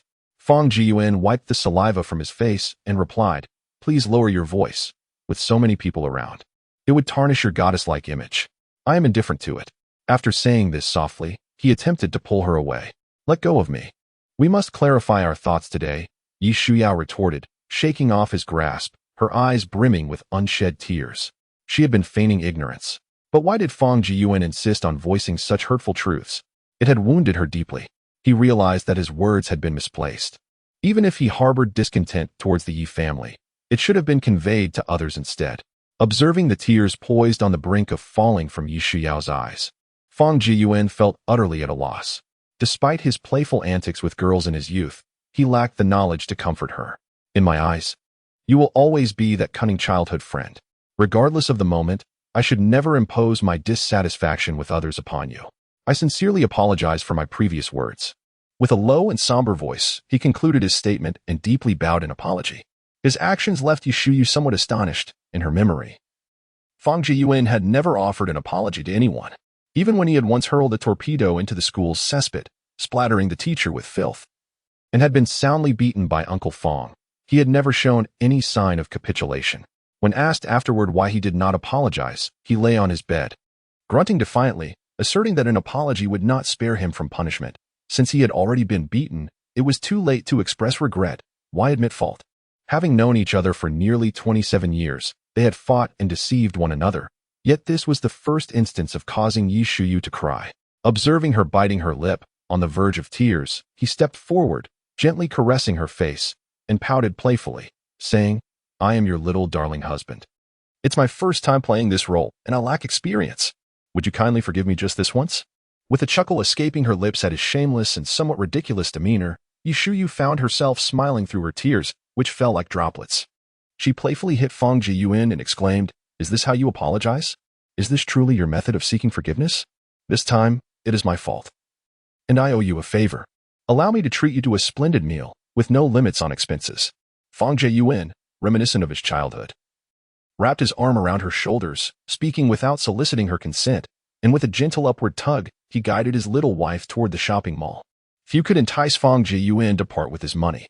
On occasions such as Father's Day, Mother's Day, and Teacher's Day, while other children bestow small gifts upon their parents and educators, he remains an outlier, never having presented gifts to anyone. Merely extending a heartfelt greeting is, in his eyes, quite remarkable. In the past, when queried about what he would offer on these special days, Fang Jiyuan expressed his bewilderment, wondering why he should be the one to give gifts when it was his parents who brought him into existence, implying that they ought to present him with gifts instead. When Teacher's Day arrived and the class's life committee collected funds for gifts, he would dismissively respond, questioning the relevance of Teacher's Day to him, as he was not employed and had no obligation to contribute. He was the most frugal scion of a wealthy family that Yi Shuyao had ever encountered, indifferent to the opinions of others, resolutely marching to the beat of his own drum. Chapter 9. A smile that money cannot buy. Time swiftly passed, and during a lunch that caused Fang Jiyuan emotional turmoil over its exorbitant price, he was solely focused on stemming the financial bleeding, failing to savor any flavors.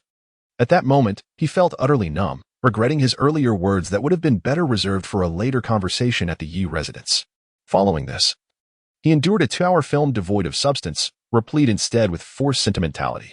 Throughout the viewing, he observed a group of performers awkwardly portraying ordinary individuals, failing to grasp the essence of the work. The audience comprised those from the lower echelons of society, spending their meager earnings to watch a reflection of their own challenging lives. Who among them is unaware of their own struggles? Yet, some, fully aware of their plight, exploit their narratives for cinematic endeavors, extracting what little money they possess, all while concocting grandiose justifications to enlighten society about the hardships faced within certain industries. But one must ponder, which demographic is truly watching? Only the characters within the story and those akin to them are watching. Do the upper echelons truly observe? They do not.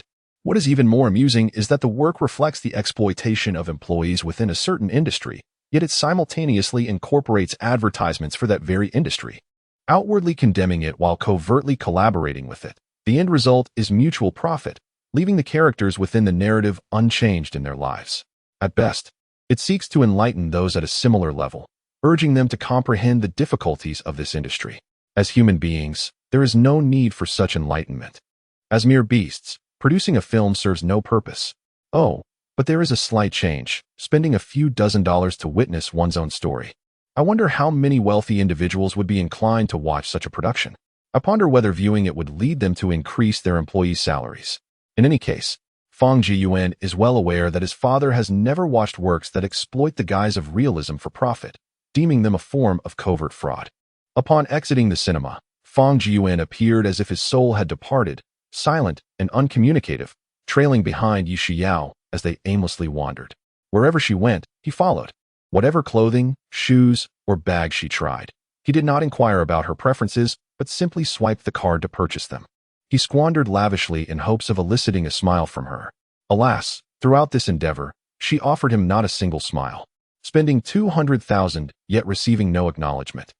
Fang Jiyuan could not help but grumble, remarking that for $200, a foot massage would yield more warmth than the 20,000 he had spent, which was met with indifference.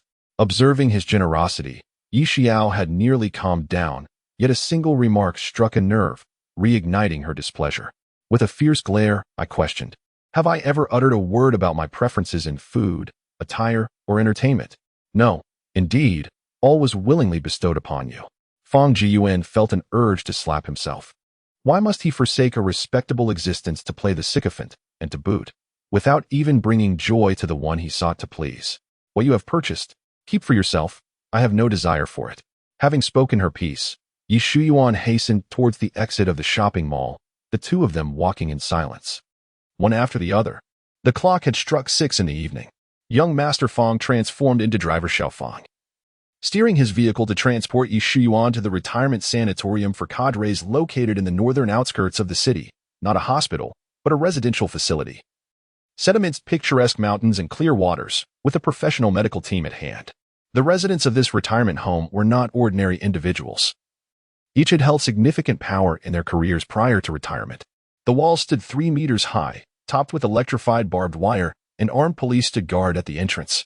Visitors required someone from within to escort them for entry. A mere phone call would not suffice.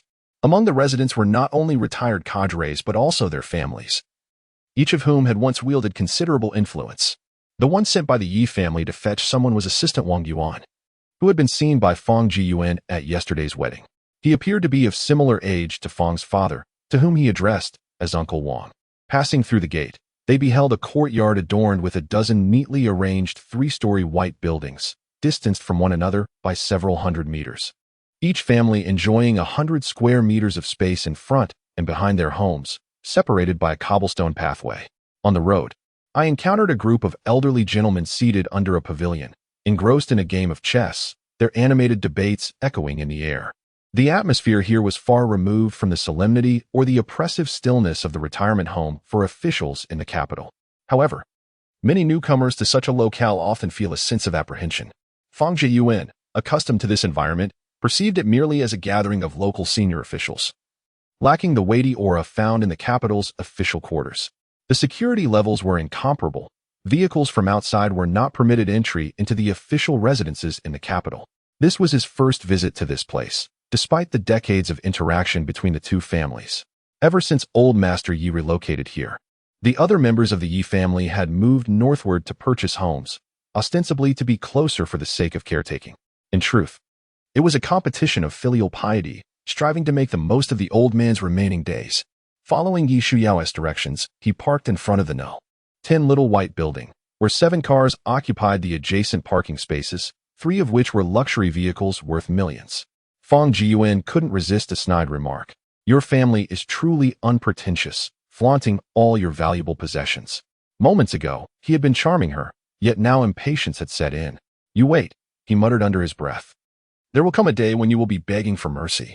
In her mind, Yi Shuyao noted down a mental ledger of grievances, recognizing that the modest cars worth hundreds of thousands belonged to her family. While she was well acquainted with the owners of the 3 luxury cars, there was no need for veiled sarcasm in front of her. With that, she simply picked up her handbag and entered the house, leaving Fang Jiyuan to carry the gifts she had purchased. The Yi family was bustling with activity. Aside from Yi Xiao's parents, the entire extended family was present, accompanied by 3 well-dressed acquaintances who were undeniably handsome, exhibiting both style and eloquence. However, regardless of their charming demeanor, it would be prudent for them not to provoke him, lest he consider spitting in their faces. With a dozen individuals gathered, the house felt somewhat cramped. The men and women formed 2 distinct groups, each engrossed in their own conversations. Yi Xiao merely offered a brief greeting to the men before seeking out her mother and aunt for a more engaging chat. Noticing her apparent disinterest in him, Fang Jiyuan had no choice but to approach her with the gift he had brought, reminding her that she had forgotten it. You. Yi Xiao bit her lip, displaying her displeasure. Are you a fool? Do I need to bring a gift when returning to my own home? I purchased these to ensure no one could criticize you. She felt an urge to reprimand Fang Jiyuan sharply. Quickly, she recalled an excuse. My mother gave me some money this morning to buy gifts. She said a grown man like you wouldn't know how to choose, so she didn't inform you. You should go and chat with Grandpa and Dad instead. She gently adjusted his seemingly perfect round-neck shirt. All right, enjoy your conversation. Fang Jiyuan greeted each person in turn before heading towards the men who dominated the entire living room sofa. In the center lay a chessboard, with the elder firmly positioned in the central seat. Fortunately, his health was robust, free from asthma. Otherwise, he might have been unwell. As soon as the elder noticed his approach, he beamed with a warm smile and exclaimed, "Ah, you're here. Come, sit down and join the discussion." Elder brother. No, Grandpa, are you suggesting I sit there? Fang Jiyuan surveyed the surroundings. Every available seat was occupied, and no one seemed inclined to offer him a place. Just as he was about to concoct an excuse to step outside for a stroll, he noticed a dapper gentleman, meticulously groomed to the extent that not even a fly could find purchase upon his hair, rise to adjust his glasses. I have a few words to discuss privately with Yao Yao. Why don't you sit down and engage with the others for a moment? The amiable smile on the man's face elicited nothing but disdain from Fang Jiyuan. Such trivial gestures were hardly worth his attention. He graciously parted ways, recognizing them as old classmates merely exchanging pleasantries. Time was of the essence, and he needed to hurry along before they returned home for the night. This bespectacled fellow, adorned with gold-rimmed glasses, was none other than Tang Jiejie, a high school classmate of Fang Jiyuan, colloquially known as Tang Chicken. Throughout their high school years, he had been a fervent admirer of Yi Shuai, and it was surprising to see his relentless pursuit still unwavering even after all this time. The Tang family held a status in K-City comparable to the Fang family. Yet Tang's father was a representative of the people and the secretary of the Chamber of Commerce, endowed with both official and influential positions in the private sector. Having studied abroad during high school, Tang Jiejie was the sole international student in their class. Given Fang Jiyuan's insights into his character, it was certain that Tang internally derided him as a provincial bumpkin. As Tang Jiejie beheld Fang, the humiliating memories of the past flickered in his mind like a slideshow. A fleeting glimmer of resentment flashing beneath his gold-rimmed glasses, quickly masked by composure. He sidestepped past Fang Jiyuan, the very individual who had secured the affections of the girl he had pursued since their youth. A decade of steadfast devotion culminating in the faintest glimmer of hope, only to be usurped by this scoundrel. It was unbearable, utterly intolerable. Why him? What right did he have? Chapter 10. The choice you went there? And Xiaofang came over to sit beside Grandpa. Old Master Yi gestured for his eldest son to relinquish his seat, warmly beckoning Fang Jiyuan. Apart from Old Master Yi, no one else wore a pleasant expression. Fang Jiyuan, however, paid no heed to the glances of others. He sought to avoid conflict and had no intention of mingling with this group. He could endure a single meal despite the discomfort it brought, promising himself not to return again. No one initiated trouble, as Fang Jiyuan was not deranged enough to provoke others. Nodding slightly, he took the seat vacated by his wife's elder uncle, Yi Ke. The cushion was excessively warm, and he perched awkwardly, keeping close to the old gentleman, silent with a faint smile gracing his face. The others continued to critique the pieces on the chessboard. Old Master Yi regarded his son-in-law with kindness, imparting sagely advice. You've always engaged in actions that confound the mind, and now that you are married, you must consider the repercussions of your deeds. Fang Jiyuan honored the elder's words, responding respectfully, rest assured, I shall conduct myself with propriety and pursue my endeavors diligently. Yi Ku's son, Yi Yunlong, interjected, don't flatter Grandpa here. Over the past 6 months, you have not engaged in any meaningful work. I have heard about your activities at the substation under the city's Southern Bureau. It was not surprising that this brother-in-law was aware of such clandestine matters. The entire system suspected him of tampering with evidence, yet there was no shred of proof. It was a case of violent conflict that had occurred merely a week after his transfer. Tang's real estate seized land to develop a resort, offering compensation deemed excessively low, which the villagers vehemently opposed. Consequently, Tang's company enlisted a group of thugs to forcibly demolish the homes. However, the villagers were not easily intimidated. Many were seasoned warriors, possessing martial skills, and over half had served in the military. A fierce conflict erupted between several hundred robust villagers and the thugs, culminating in the death of the thug leader, struck by a brick during the melee. With nearly 1,000 individuals involved, it was impossible to ascertain who had delivered the fatal blow. Upon gathering the facts of the incident, it was noted that the only fingerprints on the brick belonged to the deceased, with no other traces found. The suspicion arose that Fang Jiyuan had tampered with evidence, as he was the sole individual to have handled the brick at the scene. Consequently, he faced suspension and isolation for investigation. Conventional interrogation methods proved futile against him, and coercive tactics were out of the question. During the days of the investigation, he received numerous calls urging expediency in the process, insisting on the release of individuals. Yet, not a single leader inquired about the brawl, implying that they were granting their subordinates leeway to manipulate the case, aiming to quell the incident swiftly. It was as if they were tacitly indicating to turn a blind eye. Regardless of the questioning, he steadfastly maintained his innocence. Furthermore, the investigation team, after several days of inquiries, uncovered no evidence linking him to the villagers, ultimately categorizing the case as a brawl that led to the accidental self-infliction of death. In the words of his brother-in-law, Fang Jiyuan is depicted as a nefarious brute, unworthy of existence in this world, with a plethora of sordid history brought to light. However, Fang Jiyuan does not perceive his past as a source of shame. During the formative years when he observed his elders' subservience, he undertook actions that many wished to pursue but dared not, which he regards as the honor of his journey. Yet, He is not one to tolerate incessant nagging without retort. Once the incessant chatter subsides, he speaks with a measured pace, asserting, as a civil servant, "You must speak based on tangible evidence. One cannot simply echo the opinions of others. Moreover, as a judicial worker wielding the hammer of justice, you must remain impartial. Every statement you make must be substantiated with ample evidence. Otherwise, I shall have no choice but to pursue legal action for defamation." The higher-ups have ceased to pursue this matter. The case has been definitively categorized, and to resurrect it now reflects a lack of political awareness. It is often said that having connections is advantageous, as evidenced by those of mediocre ability occupying positions such as the office director in the Intermediate Court. After expressing his thoughts, Fang Jiyuan shifts his gaze to the venerable elder and, before anyone else can speak, quickly inquires, "Grandfather, am I correct?" His face radiates a thirst for affirmation. Amidst the banter among the younger generation, the elder initially intended to feign ignorance, seeking to gauge Fang Jin's true character. However, he can no longer remain passive and aligns himself with his grandson-in-law's sentiments. "Yunlong, your brother-in-law speaks wisely. As a practitioner of justice, every decision you make impacts the futures of others. To convict someone, there must be substantial evidence. Personal biases must not dictate your judgment." With the elder's words, Yi Yunlong nods and responds, "Yes, I understand, grandfather." He must yield, unless he wishes to abandon this opportunity entirely. When the leader falters, the others, not to be underestimated, swiftly voice their disdain towards Fang Jiyuan. One cannot languish in idleness. A man ought to possess his own vocation, lest he be regarded with disdain. Yi Ji's third son, Yi Yinshen, fired the first shot. The other two companions eagerly joined the discourse. "We have a promising project on the horizon. You may join us in this venture. The profits will be yours to claim, while we shall shoulder the risks." Many aspire to partake, and it is only due to the bond formed in our youthful days that you receive this invitation. This camaraderie is one reason.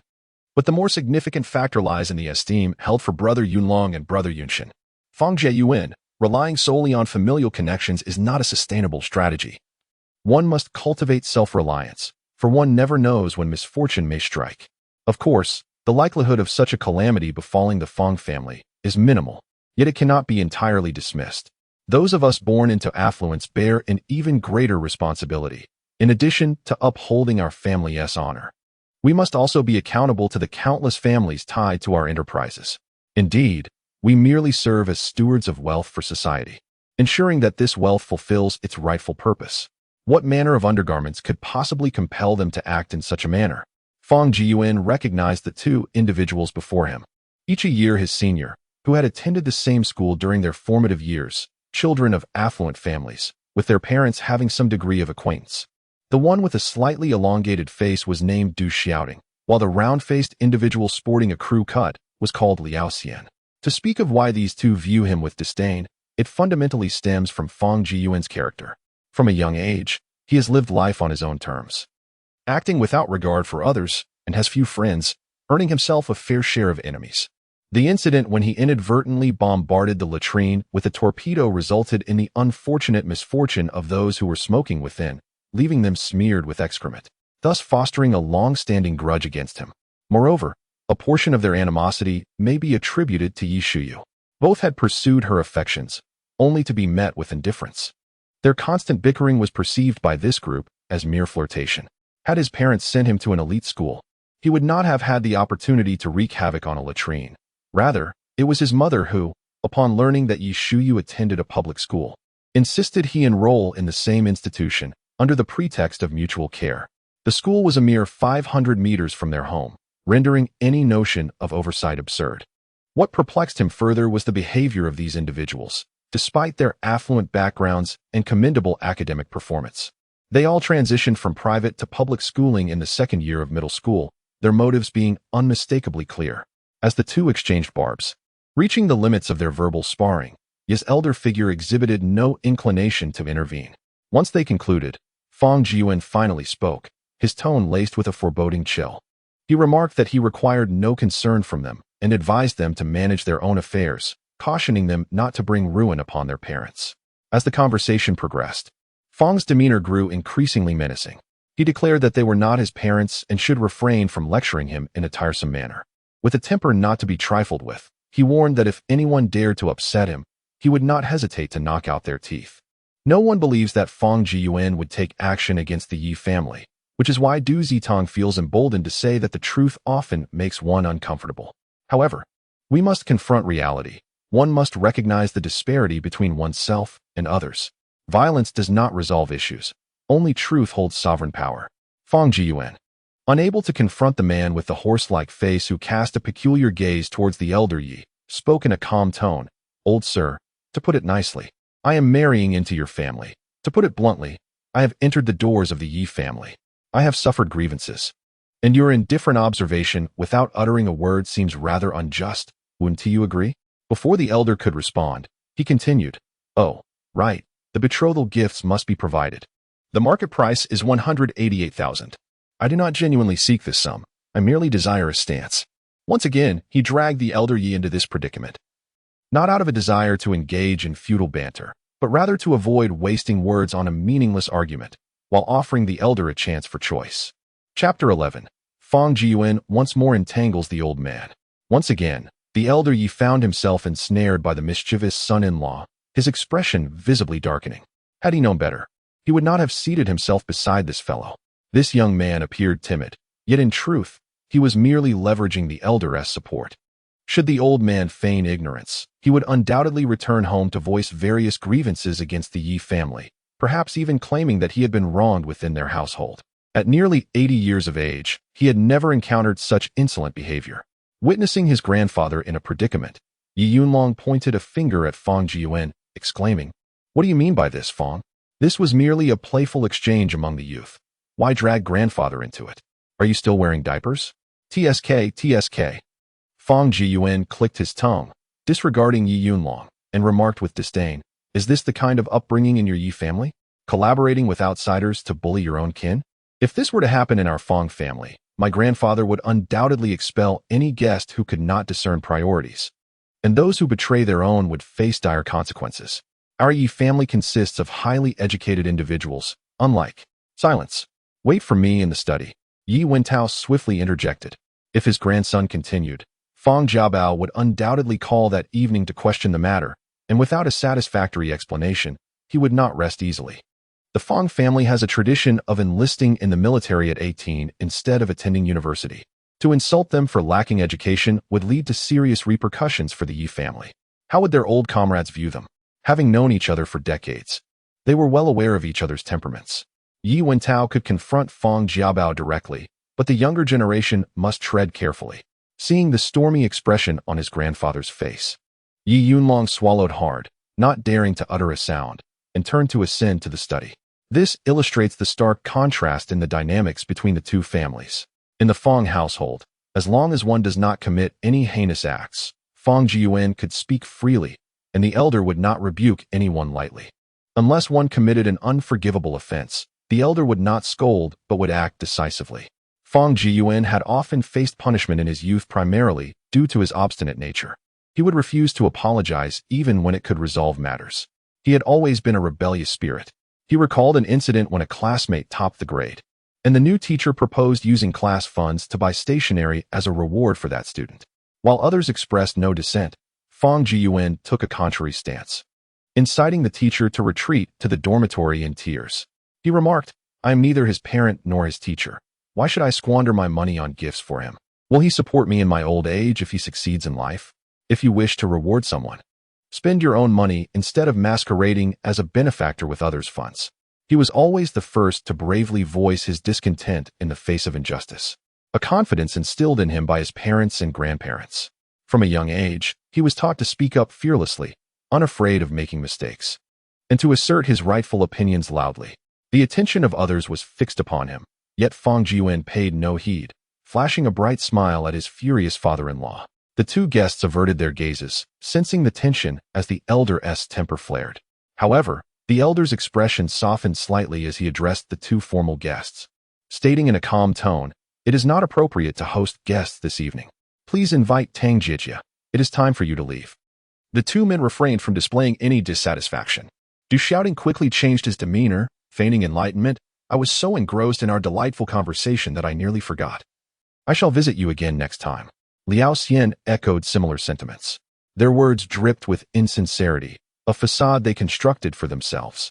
Previously, when Tang Jijia was engrossed in a lively discussion with Yi Shiyao, he appeared utterly bewildered, even suspecting that Liao Xian and Du Xiaoding were deliberately obstructing his interaction with the goddess. The two exchanged glances, refraining from further unnecessary words, bid farewell to the women of the Yi family, and departed without delay. As Tang Jijia observed the departure of his companions, even with his thick skin, he felt it inappropriate to linger further at someone else's gathering. With a gentle gaze directed at Yi Xiao, he inquired, Yao Yao, would you accompany me for a stroll? Their business collaborations had been frequent. However, Yi Xiao subtly declined, unwilling to bear any taint of impropriety. Before marriage, they had been friends, able to dine and explore together. But now, she would never allow herself to be alone with another man. Although she and Fang Jiyuan might not ultimately reach the altar, she was resolute in her commitment to refrain from any ambiguous relationships while her marriage remained intact. With the goddess having rejected his request, Tang Jijia offered a cultured smile. I shall introduce you to a friend in a few days. We can connect then. He then greeted Yi Shuyao's mother. Aunt Gao, I have pressing matters to attend to. I shall visit again when time permits. Oh, Xiao Tang, it's nearly mealtime. It wouldn't be too late to eat before you leave. Gao Lan held a fond view of Tang Jijia as a prospective son-in-law, quite the opposite of Fang Jiyuan, whom she deemed unworthy. She had earnestly tried to bring the two together before her daughter's marriage, but Yi Shuyao's indifference had rendered any progress futile. No, Aunt Gao, I have a friend waiting for me. Tang Jijia bid farewell to everyone before turning away. He shot a fierce glare at the back of Fang Jiyuan's head, feigning cordiality with the elder and others as he departed. During this time, no male member of the Yi family attempted to retain him, leading him to conclude that the Yi family had orchestrated the abrupt exit of the two men. Gaining access to Yi Leiazizi was no simple feat. If not for Yi Yunlong's introduction, he would have found it exceedingly difficult to secure even a fleeting audience. He is merely a retired gentleman, yet he is far from ordinary. The success of his children in the political arena is largely attributed to his influence. The Tang family's primary business lies in real estate development, necessitating close ties with officials.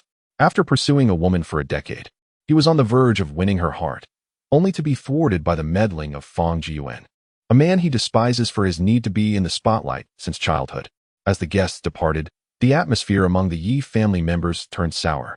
Fang Jiyuan collected the chess pieces into the box and extended an invitation to the elder. Grandfather, shall we play another game? No, let us head to the study. Upon seeing Yi Laojiao rise, Fang Jiyuan promptly stood to assist him, wearing an expression of innocence that would earn him praise for his respect towards the elderly. Yi Laojiao accepted the help and entered the study, where he took a seat, and Fang Jiyuan stood beside him, with a warm smile. Yi Laojiao fixed his gaze upon him and remarked, You truly have a dog-esque face. Are you happy now? Fang Jiyuan returned a broad smile, asserting that one must not be overly greedy and should always discern who their true allies are. My reputation may be less than stellar, yet it does not deter suitors from my hand in marriage. His statement bore no exaggeration. Many sought to form alliances with the Fang family due to their formidable background. However, the elder preferred to maintain a certain distance from others, knowing that those who grew too close to the Fang family often reaped benefits, though they were not in dire need of external support. Chapter 12. The unabashed man. The individuals present were all seasoned politicians, well aware of the implications behind Fang Jiyuan's words. Moreover, the venerable elder Yi, nearing the age of 80, cast a piercing gaze upon his disheartened grandson and inquired in a grave tone, Are you aware of the misstep you have taken today? Misstep? I have committed no error. Fang Jiyuan is a notorious scoundrel, unworthy of my sister, Yi Yunlong replied, lowering his head in silence. In defense of his son, the elder Yi Ku interjected, Father, Yunlong merely wishes to cultivate a few more friendships. Silence. I did not solicit your input. You have failed to guide your son properly. It is not your place to speak now. Elder Yi reprimanded his eldest son. This middle-aged man, in his 50s, poised to ascend to a prominent governmental position in the coming years, stood before his father like a wayward child, head bowed and unable to retort. Grandfather, I do not quite comprehend what I have done wrong, Yi Yunlong murmured softly, under the weight of his grandfather's gaze. He felt as though a great mountain pressed down upon him, rendering him breathless, his legs trembling uncontrollably. I understand that you are defending your sister, believing her to be wronged by marrying young Fang. Regardless of your disdain for him, You cannot undermine your brother-in-law in front of outsiders. TSK. Standing nearby, Fang Jiyuan found the situation increasingly perplexing. The elder had transformed his grandson's actions into a noble defense of his sister, claiming that although the behavior was improper, the intention was commendable. Truly, a man who had navigated the political realm for a lifetime could twist concepts with mere words. Elder Yi was acutely aware of the ulterior motives of both grandsons, yet he refrained from voicing them in front of his granddaughter's husband. Fang Jiyuan understood this well. Should he expose the elder's veiled words, it would portray him as lacking in understanding. Thus, he chose to remain mute and unresponsive. However, his tenacious nature ensured that he would not suffer in silence. His silence did not signify inaction. He took a small step, tilting his body, and perched half of his posterior upon the armrest of the old gentleman's chair. This audacious maneuver left the few individuals standing before the elder momentarily taken aback. Yet none dared to voice their disapproval. The elder remained reticent, deeming it unnecessary to provoke discord among themselves. No one could predict what tricks the cunning Fang Jiyuan, with his duplicitous demeanor, would resort to next. He alone had the audacity to wield the elder as if he were a mere instrument. The elder feigned ignorance and continued to reprimand his two grandsons. I have remained silent to afford you the opportunity to recognize your shortcomings. Do you truly possess no discernment? Is it so gratifying to align yourselves with outsiders in disparaging your own kin? The elder's face was a mask of fury. The two grandsons, taken aback by the inquiry, dared not utter a word. Such a tepid admonition bore little significance. In the ensuing silence, Fang Jiyuan's eyes darted around the room. He then unfastened his belt, presenting it with both hands in a gesture of reverence, as if offering a treasure, and said, "Grandfather, do not let your anger compromise your health. It is essential to express your frustrations rather than suppress them. Use this. It will not cause any lasting harm in a scuffle." His belt was a specially crafted steel whip, weighing approximately 3 pounds, and felt somewhat burdensome in hand. Not only were Yi Yunlong and his brother momentarily stunned, but the elder was also taken aback. The only one who managed to suppress a smirk was Fang Jiyuan's father-in-law, Yi Qi, whose lips curled slightly before he reined in his amusement. The brothers silently lamented, "We have only offended you with a few words. Do you truly wish for our demise?" They are tall and slender, with a fair complexion, yet they lack the robustness of Fang Jiyuan. The old gentleman's facial muscles twitched as he gently pushed back, declaring himself too weary to engage. He rubbed his forehead in exasperation. Following this commotion, Yi Wentao gained insight into his granddaughter's husband. After years apart, this young man proved to be far from simple. Each generation has its own fortune. Your health is of utmost importance, he remarked. However, you ought to emulate my grandfather. Rather than letting it trouble you, it is better to direct your ire towards others. Fang Jiyuan chuckled as he resecured his belt. At that moment, there was a knock at the study door. The old gentleman called out, "Enter." As the brown door swung open, Yi Shiyu stepped in, greeted them warmly, then turned to Fang Jiyuan, speaking softly, "Grandmother wishes to see you." Her eyes glistened with unshed tears, and her voice trembled slightly. Fang Jiyuan nodded and followed her out. Upon entering the adjacent room, he beheld the frail figure of the elderly matriarch, lying beneath a gray quilt, her spirit seemingly diminished. Her gentle eyes and kind demeanor remained. Though only her eyes and mouth could move, she managed a stiff smile and remarked, "The last time I saw you, you were just a boy. Now you've grown so tall. Come, sit with your grandmother and chat for a while." Yi Laodai, Deng Shuangshuang, was a distinguished intellectual of her generation, rendered bedridden by a car accident 5 years prior. Unable to move, she had not attended yesterday's wedding. A close friend of his grandmother, she had cared for him during his childhood and was among the few who held genuine affection for him. Likewise, Fang Jiyuan regarded her as one of the few elders he truly respected. Sitting obediently by the elderly lady's bedside, he grasped her gnarled hand, reminiscent of weathered tree bark, and gently pressed his face against it, whispering, "Grandma, you are still so beautiful. In my heart, you shall forever be a grand beauty, regardless of a woman's age." The allure of flattery never wanes. The old woman endeavored to amplify her smile, radiating joy. "You speak so impertinently, my dear. An elderly, paralyzed woman like me is no longer the grand beauty I once was. Oh, what words you utter. A man remains youthful until death, and a woman, a girl until her last breath." "No matter what, Grandma, you are a grand beauty in my eyes," Fang Jiyuan replied with a cheerful grin. Though his face bore a smile, A bitter pang tugged at his heart as he lamented the brevity of time and the swiftness of unforeseen events. Memories of his own grandmother flooded his mind, and the oppressive atmosphere of the room threatened to overwhelm him, tears threatening to spill. She was the sole person in his life who would intervene to stop his grandfather when he was being reprimanded. He learned of her passing while abroad on a covert mission, and it was nearly 2 years before he received the news. He softly inquired, "Shall I carry you downstairs for a stroll?" The elderly lady felt a flicker of desire. It had been ages since she had ventured beyond her room, resolving all her daily needs from her bed. "I shall carry you downstairs," Fang Jiyuan declared, lifting her from the bed.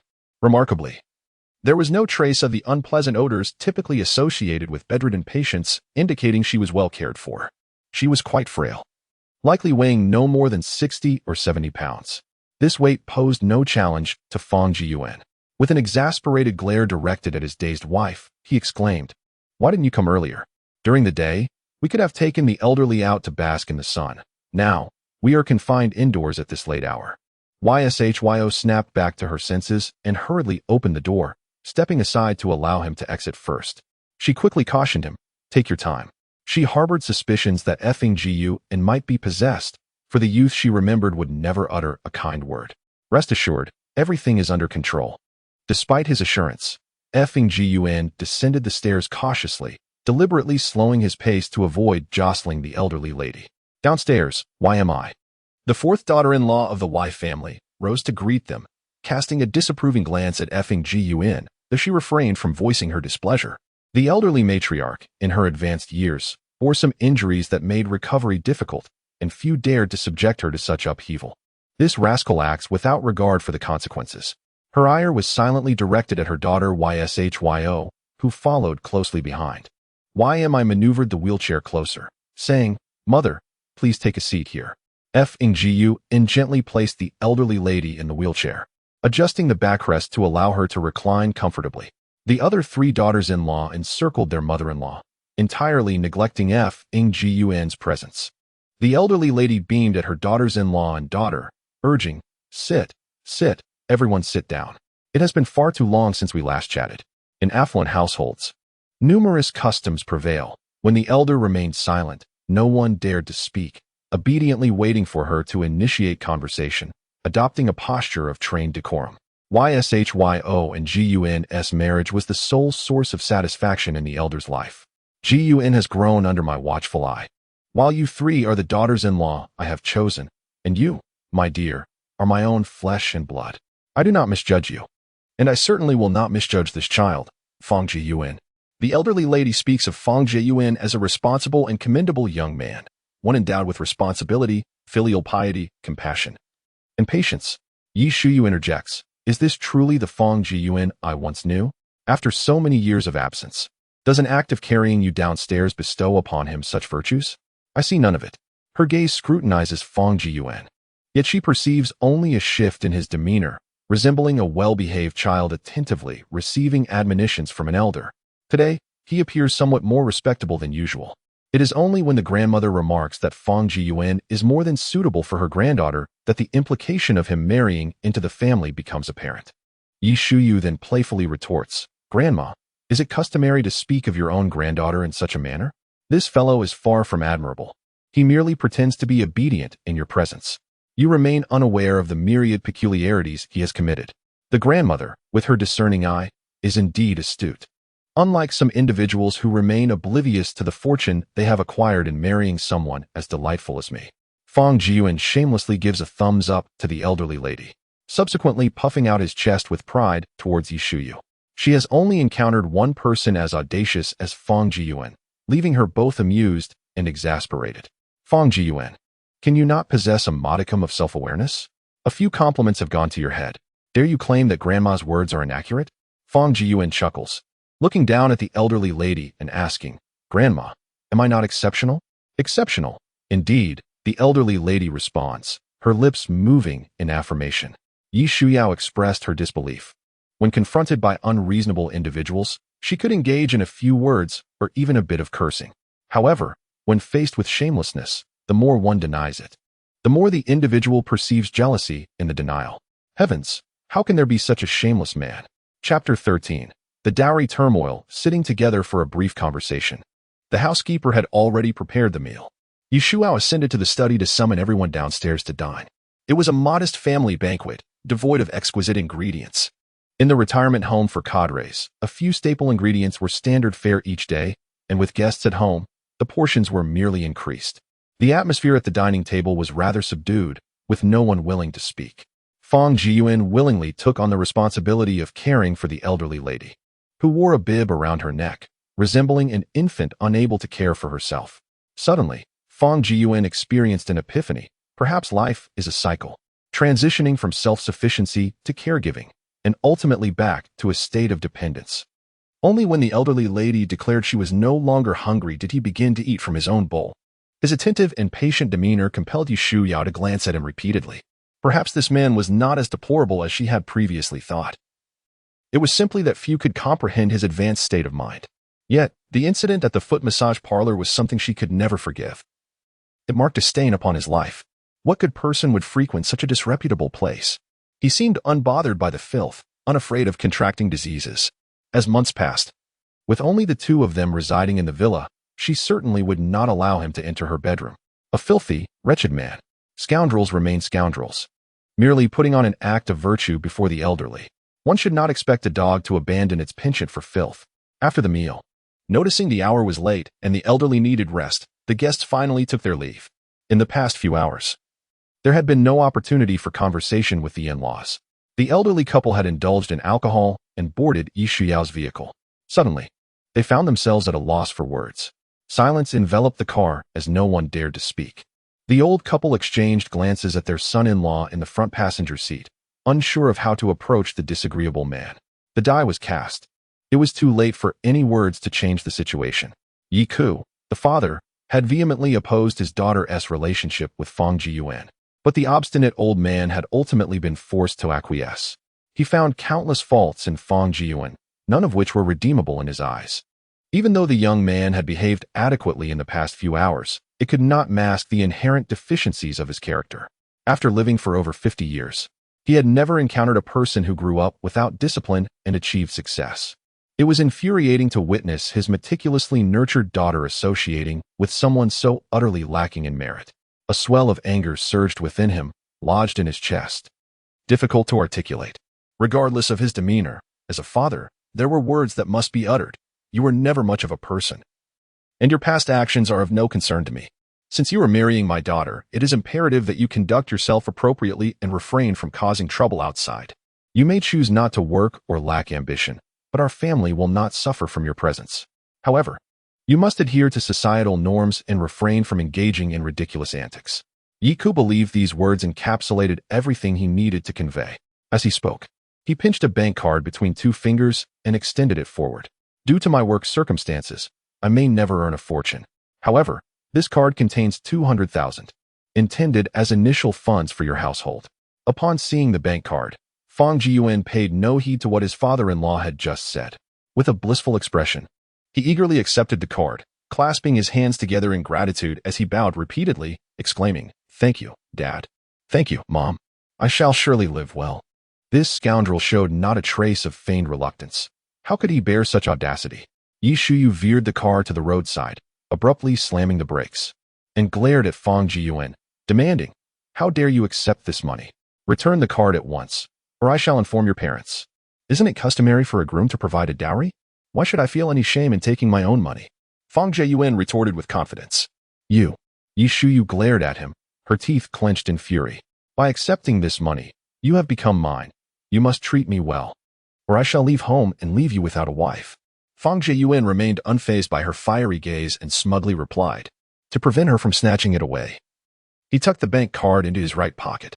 Spending money to marry such a vexatious woman was more distressing than losing 2 million. If this were to get out, he would become the subject of ridicule. He could no longer endure it, not even a moment longer. Yi Shuyu, fuming, unbuckled her seatbelt and prepared to exit the car. She was determined that Fang Jiyuan should not keep that money. At that moment, Gao Lan gently placed a hand on her daughter's shoulder, saying, "All right, Yao Yao. This is just a small token from your father and me. You are our only daughter, and all the money we earn is ultimately for you to spend." How could such a gentle and graceful mother bear a daughter with such a fiery temperament? Had it not been for their striking resemblance, Fang Jiyuan would have suspected that his father-in-law had fathered a daughter with another woman and brought her home for his wife to raise. Mother, you provide him with money. Yet you remain oblivious to where he might squander it. If you wish to give him money, it must be entrusted to my care. He must not be allowed to squander it frivolously. Yi Shuyu nudged Fang Jiyuan's shoulder in discontent. When have I ever indulged in debauchery? When have you seen me reveling in excess? These are mere baseless rumors. I am allergic to alcohol. You know that. Fang Jiyuan asserted with righteous indignation. Huh. Is that how he interprets indulgence? Silver-tongued and duplicitous, a master of twisting concepts. Indeed, I have not witnessed him engaging in such frivolities. But surely the authorities would not unjustly accuse an innocent? Yi Shuyu's face contorted with fury. She had once hoped to reform this scoundrel, but it appeared futile. She felt as though he might drive her to an early grave. I wish I could strangle you right now. Just get out of the car. I am returning home to spend the night with my parents. Go wherever you please. Yi Shuyu's chest heaved, her teeth clenched in exasperation. I refuse to leave. If I am not by your side, who knows who you might turn to? I am quite uneasy about you and that Tang Jie. I will follow you wherever you go. If you dare, strangle me now. End my life, and you shall be free to find another. With that, Fang Jiyuan leaned back, exposing his neck. His insolent demeanor incited within Yi Shuyu an overwhelming desire to end his existence, to reduce him to ashes in a crematorium. His words were laced with daggers, utterly disregarding her feelings, tears glimmering in her furious gaze. Yi Shuyao said with a choked voice, Dad, I want a divorce. I cannot endure living with this person. He will drive me to my grave. Witnessing their daughter being bullied in such a manner was unbearable for the old father. Fang Jiyuan, you have gone too far. Too far. In what way? He retorted. Is it excessive to utter a few words? Yet you harbor thoughts of me as worthless. And you do not deem that excessive? Fang Jiyuan maintained his composure, turning back with a grin. We are merely bickering as a young couple. You are too old to misunderstand. First, let us take your parents home. We shall return quickly. By autumn next year, our child will be born. Fang Jiyuan cast a flirtatious glance at his wife. You can go back on your own. I will not return home with you tonight. In a fit of stubbornness, Yi Shuyao turned her face away, refusing to look at the scoundrel who angered her. The atmosphere grew tense, and the most uncomfortable were her parents, who felt a profound sense of helplessness watching their daughter suffer. The elderly couple decided to get out of the car and hail a taxi home. However, arguments were inevitable. After 30 years of marriage, they too had experienced their share of disputes in their youth. Gao Lan, her face set like iron, declared, Your life is your own. You may not like her, but do not harm her. She is my only daughter, my very life. If anything happens to her, I will not spare you. The elderly couple opened the car door and exited. Witnessing their daughter's happiness slipping through her fingers, Gao Lan despised the background of the Yi family. Her gaze toward her husband was filled with disdain. It is your incompetence as a father that has brought us here. You disregard our daughter's well-being for your own future. If anything were to happen to her, I will not hesitate to take you down with me. What madness are you exhibiting again? Chapter 14. The quarrel between the father-in-law and mother-in-law. The argument escalated in intensity, to the point where the mother-in-law pushed the tall and handsome gentleman a few times. Before Yi Shuyu had the chance to express her pent-up emotions or let her tears fall, she hurriedly wiped her eyes and exited the vehicle. With hurried steps, she approached her arguing parents under the streetlight. Fang Jiyuan also alighted from the car, trailing behind her while muttering, What were you thinking? Over such trivial matters. You must create a scene in front of mom and dad. Surely, they are quarreling because of us. You ought to be more considerate, Yao Yao. The woman in front suddenly halted, causing Fang Jiyuan to inadvertently bump into her. She stumbled slightly, but fortunately, he swiftly caught her, preventing her from falling. Instead of expressing gratitude, she glared at him and said, Could you please keep your mouth shut? I am quite annoyed right now and do not wish to hear you speak. Oh dear, you still have the energy to argue with me over this? Hurry over, or it will be too late. And what if your parents truly start fighting? Fang Jiyuan transformed into a concerned son-in-law, leaving his wife behind as he rushed forward. Perhaps feeling embarrassed to quarrel in front of their son-in-law, the couple immediately ceased their argument upon seeing him. The mother-in-law quickly turned her face aside to wipe her tears. Fang Jiyuan approached, saying nothing at first, bowing respectfully and sincerely apologizing, I am truly sorry, I was immature and reckless, causing you both distress. Regardless of his true feelings, he made sure to put on a facade of sincerity. Continuing, he explained that young people have their own ways of interacting, and one must not allow our matters to affect the bond between your esteemed parents. If I were to claim that there are no feelings between her and me, it would not be entirely true. We have grown up as childhood friends, and I would never harm her in the slightest before any romantic sentiments could develop. Even should we part ways in the future, I will ensure her safety and well-being. Yu Shuyuan, arriving fashionably late, gently embraced her mother in a comforting gesture. This action bewildered her father, a seasoned man in the political arena. Within mere moments, his demeanor shifted dramatically. You could cast a cold gaze upon his son-in-law and scoffed. Reiterating, I still maintain my stance. You would do well to conduct yourself properly, or else do not blame me for disregarding the decades of goodwill shared between our families. As if you possess the authority to dictate matters, old man. You may think you can control everything, but if you were truly so formidable, we would not find ourselves embroiled in this predicament. Fang Jiyuan internally scoffed at his father-in-law's remarks, yet he timidly responded, Dad, I assure you, I will turn over a new leaf. Let bygones be bygones. We should return home quickly to avoid becoming the subject of ridicule. It seemed that the mother had found her confidant, as she suddenly broke down in tears. As their daughter, Yu Shuyuan turned to her father, who stood rigid and expressionless, and exclaimed, Dad, you must apologize to Mom. Apologize? What exactly should I apologize for? Where have I gone wrong? You all perceive this as my fault. But what have I done wrong?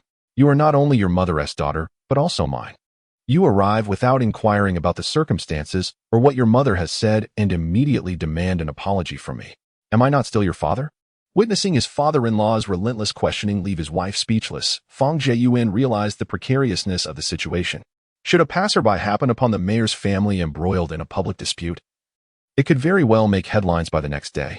Before his mother-in-law could interject, he hastily interposed, urging, You are both esteemed figures.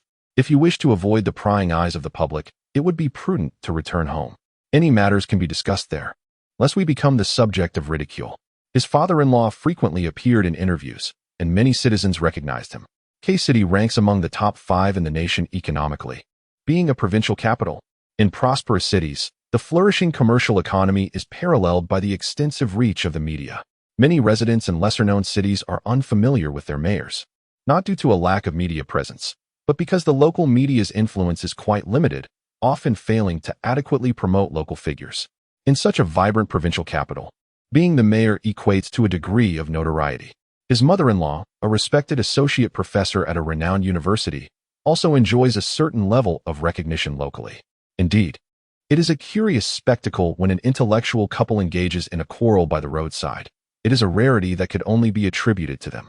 Following Fang Jiyuan's admonition, the elder couple hastily retreated, boarding the same vehicle with surprising alacrity.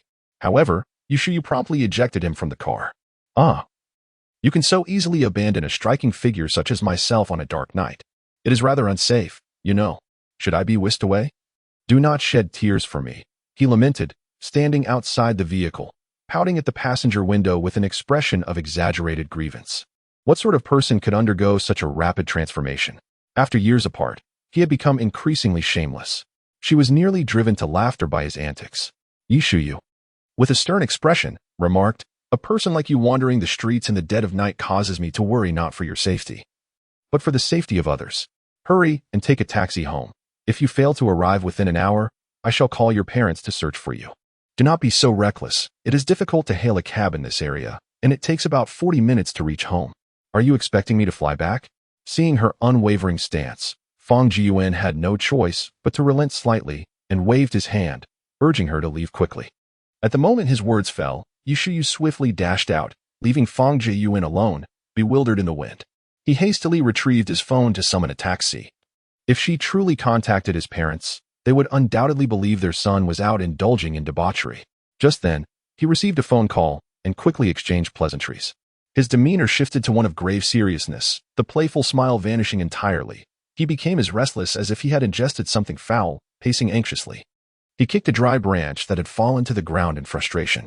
After several minutes, the ride-sharing vehicle finally arrived. But he canceled the order and spent 200 to change his destination. He then called home, stating that he had a matter to attend to at the studio and might not return for the night. Are you really forcing me to break your legs? Before his father could finish his sentence, Fang Jiyuan hung up the phone. Nearly an hour later, he finally reached his destination, paid the fare, and hurriedly exited the vehicle. Approaching a nearby van and opening the door to step inside, Inside the dilapidated van sat two young men. The man seated in the driver's seat resembled a bear. His face adorned with a scruffy beard, he was none other than the villager Xiong Biao from the recent brawl. The youth in the passenger seat, slender in build and named Wei Ruomin, began to elucidate the situation regarding the row of two-story houses to the side. There seemed to be some clues regarding the matter you instructed us to focus on. That individual entered the house across from us and has not emerged since. Make a call to the police. You two stay here and keep watch while I take a stroll nearby, Fang Jiyuan declared before exiting the vehicle. Opting not to enter the alley illuminated by pink lights, but rather a dimly lit side alley. This place, originally known as Woolly Street, gained notoriety as a hub for nightlife, and the locals referred to it as Woolly Alley. No man who ventured inside ever emerged unshaken, thus earning the alley its notorious reputation. The alley was narrow, impassable by vehicles, and the trash bins emitted incessant squeaks of rodents, their foul stench inducing nausea. The narrow gaps between the buildings allowed no light from the moon hanging high above to penetrate this dismal passage. Standing in stark contrast to the opulence of the five-star hotel just a mere dozen meters across the street, within the depths of the alley, one could occasionally hear the murmur of bargaining and the dissonant strains of suggestive music, varying in length, as individuals toiled for mere pittance, needing to hum thrice for every 3 seconds of labor. Chapter 15. Pursued. As Fang Jiyuan delved deeper into the shadowy alley, he meticulously observed his surroundings, blending seamlessly with the darkness. Following a water pipe, he swiftly ascended to the rooftop. Crouching low, his gaze remained fixated on the alley below, illuminated by the pink glow. At each entrance of the establishments offering haircuts and other services for a mere 10 yuan, a woman clad in revealing attire stood, beckoning for patrons. They're of varying ages, their voices alluring, their postures enticing, unabashedly quoting prices, and uniformly reciting lines to attract customers. Enticing gentlemen to come in for a moment of pleasure. Why is there only one? Because the others are too occupied to spare a moment. An endless procession of older admirers arrives one after another, wandering, hesitating, selecting. Some, though intrigued, lack the courage, their eyes furtively glancing, uncertain whether to venture inside. A portly man, with a few strands of hair waving in the breeze, stealthily emerged from a 10-yuan hair salon. Fang Jiyuan murmured to himself, "You left too soon. Had you lingered a bit longer, you might have ended up caught, and your esteemed title as a distinguished educator would surely be at risk." The balding man was none other than Hidaba, a victim of his youthful prank of detonating a torpedo in a latrine. He has a pair of adult twin sons, and his wife is also a teacher at the same institution. What would one think, knowing that by day he is an educator, a paragon of virtue, while by night he frequents the red light district as a client? Suddenly, a commotion erupted. Patrons rushed out of the nearby establishments, some hastily donning their clothes, others pulling up their trousers, wishing for more legs to hasten their escape. Among the crowd stood a tall youth, surrounded by panicked companions. Only he and his two attendants walked calmly toward the alley's mouth, exhibiting no signs of urgency. Observing this, Fang Jiyuan sprang into action, leaping into the alley behind him. He nearly slipped on a piece of watermelon rind, but, thanks to his agile reflexes, quickly regained his balance and hurried out of the dim alley to a waiting van. The individual emerged, pursuing the vehicle while maintaining a respectful distance to remain undetected. His gaze fixated intently on the black sedan parked at the alley's entrance across the street. Something felt amiss, and Wei Ruomin's expression darkened considerably, his hands clenched into tight fists upon his lap. With nowhere to channel his frustration, he struck the car door a few times in irritation. "Damn it! I paid 8,000 for this. Don't you dare damage it," he admonished, visibly pained by the thought of potential damage. Wei Ruomin had previously served as a narcotics officer for 5 years, possessing a sharp intellect. It was through the persuasions of Fang Jiyuan that he was drawn into the studio. 3 years prior, during a drug bust, he sustained a gunshot wound to the knee, impairing his mobility and leading him to perceive himself as a burden. Consequently, he requested to retire, now receiving a monthly salary from the state. Anyone with a sense of responsibility, ideals, or a commitment to justice would find it unbearable to face such circumstances. Fang Jiyuan empathized with his plight. Having lost his cherished vocation and languished in despair for several years, Fang Jiyuan's sole condition upon finding him was to identify the outlaw responsible for his injury. Suspecting that the assailant might still be within the country, he even harbored suspicions that someone within the nation was acting as a shield for that band of fugitives. Unlike Xiong Biao, who shamelessly presented himself, even insisting on foregoing any salary, towering at a height of nearly 6.5 feet with an air of worthlessness. Wei Ruomin's predicament was markedly different. Upon learning of his dismissal, Xiang Biao reveled in delight. The black sedan continued its journey toward the outskirts, heading towards a river approximately 50 kilometers away, with the borders of the neighboring country mere meters across the water. Wei Ruomin hastily remarked that they were about to leave the country and questioned whether they should avoid alarming the fish. The situation tonight could be truthfully reported to Director Gao. Those who needed to be eliminated must be dealt with, lest we dishonor the brothers who sacrificed their lives for this cause. Fang Jiyuan, calm and composed, responded, I initially believed their presence was limited to domestic confines. But I never anticipated. Truly, I never expected this. Wei Ruomin was reluctant to utter those two words, not wishing to sully them. In contrast, Fang Jian bore no such reservations. Any gathering of people would inevitably harbor shadows and secrets. Was it not the case that the district's leader, whom he had once looked up to as a recruit, was ensnared in an anti-corruption sweep? Could one rogue element tarnish the entire community? Absolutely not. This community was forged from the lives and sacrifices of countless individuals, and it was imperative to uphold the dignity of the fallen heroes. Observing the furious man before him, whose teeth ground together in rage, Fang Jiyuan softly assured him, I understand your anger. You shall have an opportunity to vent shortly. He then instructed the two companions. If the vehicle ahead exits the urban area, intercept it immediately. Inflict a beating upon those inside, seize all valuables, and leave each person with nothing but a pair of undergarments, creating the appearance of mere financial marauders, while ensuring no other information is divulged. Confronted with such international drug traffickers, he too felt a surge of indignation, wishing nothing more than to flay them alive. Yet, in the pursuit of larger prey, one must first tackle the smaller fish. The rationale had already been devised. The national security apparatus would undoubtedly be aware of such individuals entering the country. Permitting their free passage was a strategic maneuver to await the opportune moment to eradicate domestic organizations altogether. Until a definitive target was identified, one must tread carefully to avoid alarming the quarry. Beneath Fang Jiyuan's calm demeanor and composed exterior lies a constant struggle to suppress his emotions. Once his feelings ignite, impulsive reactions take hold, rendering him unaware of the severity of his actions. His father, in his youth, undertook a mission abroad that saw 10 men dispatched, with only 2 returning and 1 left severely maimed. The trauma from that operation left his father with profound psychological scars, leading to his retirement. His grandfather sought the expertise of numerous renowned therapists, and after several years of recuperation, his father managed to achieve a semblance of recovery. Though he appears tranquil and submissive to his wife, he harbors a tempestuous demon within, one that he fears may erupt at any moment. In his household, whatever Mrs. Bai suggests, President Fang dutifully complies. Ironically, Mrs. Bai is none other than the therapist who treated his father, being both his first and only patient throughout her career. As these thoughts occupied his mind, they exited the city limits.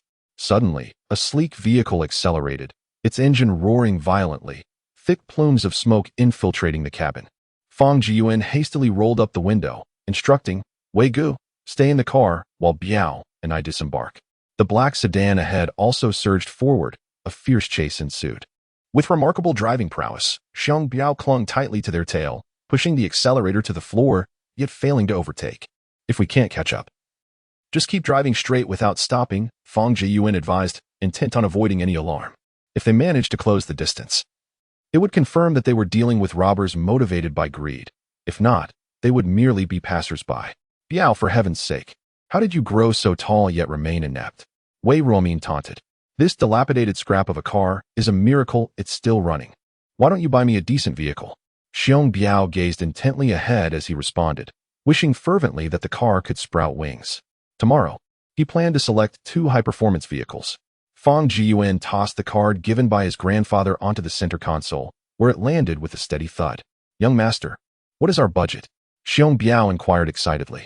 Leave 500,000 for the studio. The remainder will be devoted to acquiring equipment, Fang Jiyuan declared, revealing the password. If the equipment fails to match that of others, no matter how skilled the driver, they would find themselves unable to catch even a glimpse of the competitor's taillights. No matter how proficient the driver, without adequate performance, they could only lament their plight while enduring the relentless drive forward. Upon reaching a small town, Fang Jiyuan instructed Xiong Biao to take the highway back to K-City. After 2 hours of futile efforts, they had gained nothing. He turned away Ruomin and said, "Find someone to investigate whose car it is." Chapter 16. The important figure. Within half an hour of placing the call, a reply arrived. When Wei Ruomin read the message, she trembled uncontrollably, her voice hoarse as she uttered, "It belongs to Tang Zhongshuan."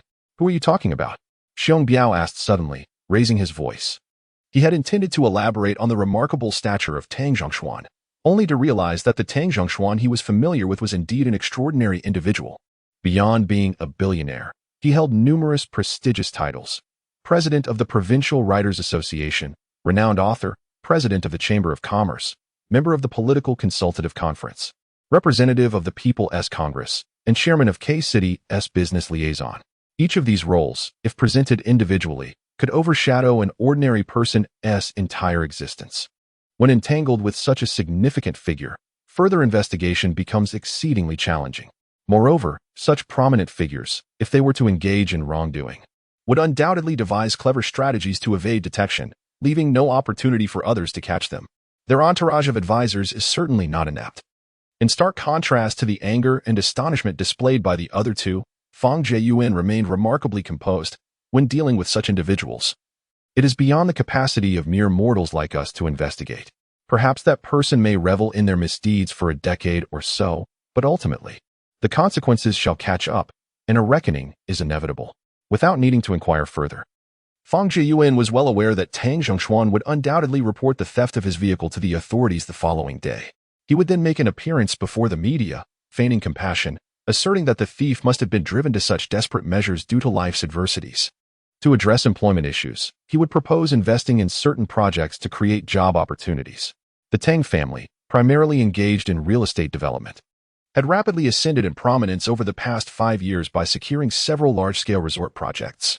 Having established their fortune in less than 2 decades, their previous generation had merely sold flatbreads, unlike the Fang family, which had toiled for 2 generations to reach their current stature.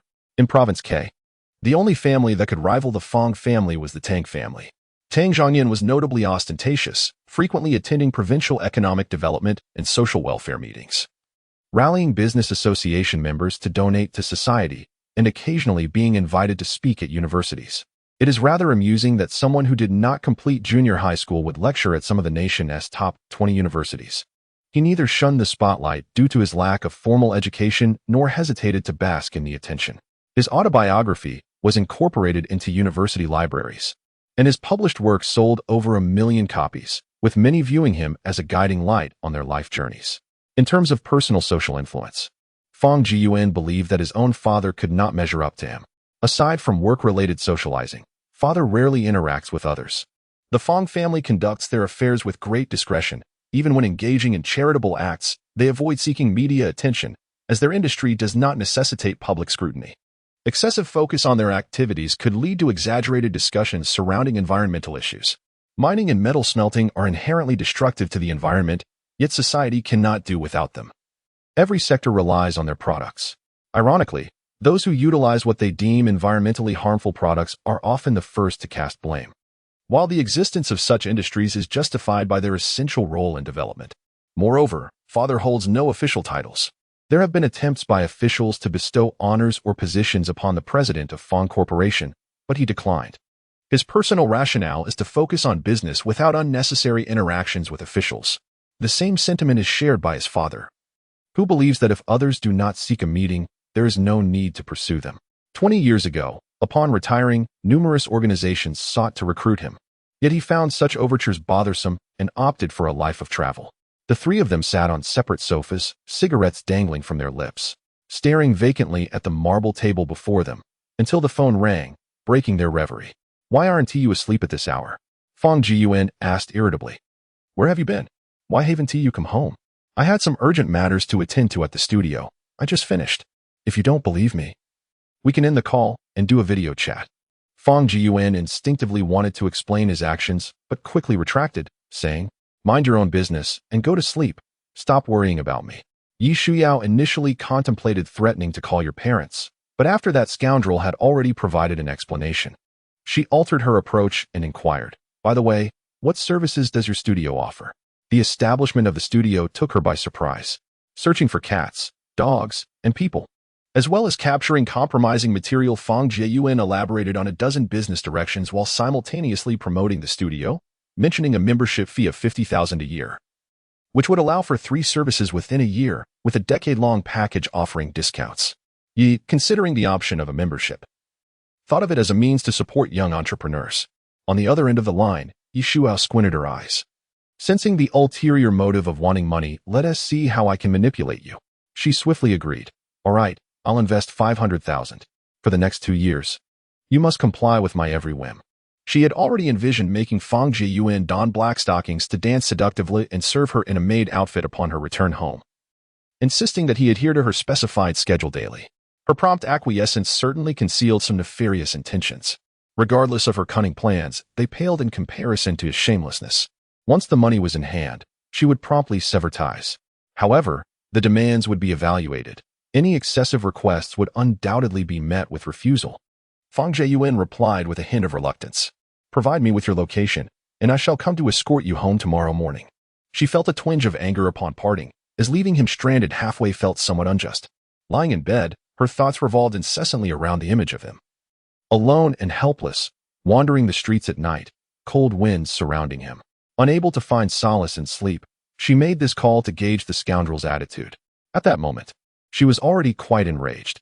How could that scoundrel possess so little insight? Not only did he refuse to appease her, but he also exacerbated her fury, driving her to the brink of exasperation. The Baisatong Detective Agency, situated adjacent to the Hongyan Hotel across from Woolly Alley, was the setting for this unfolding drama. Fang Jiayuan discreetly gestured to the 2 individuals seated opposite him who were straining to eavesdrop, signaling them to take their leave and rest.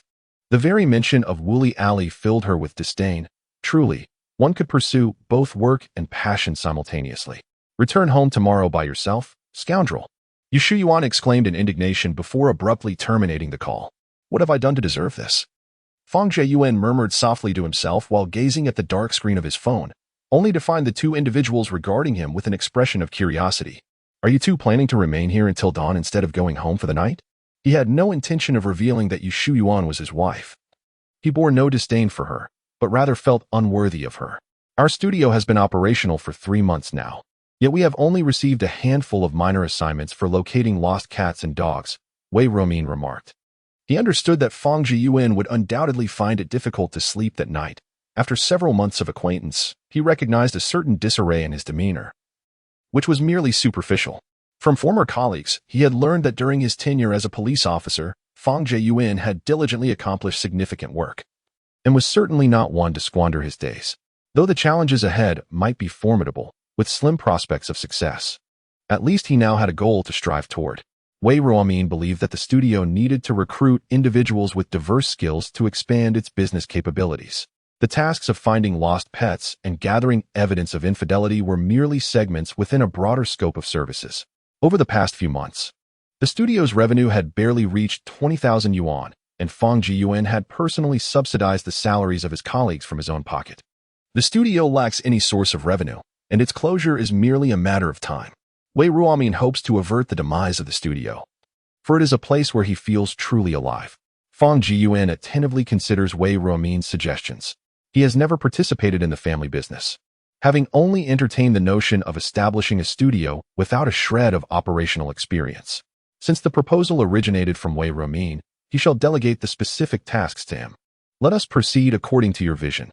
Inform me when funds are required. As you know, my family is quite affluent. My father has refrained from venturing out, and we've accumulated a substantial sum.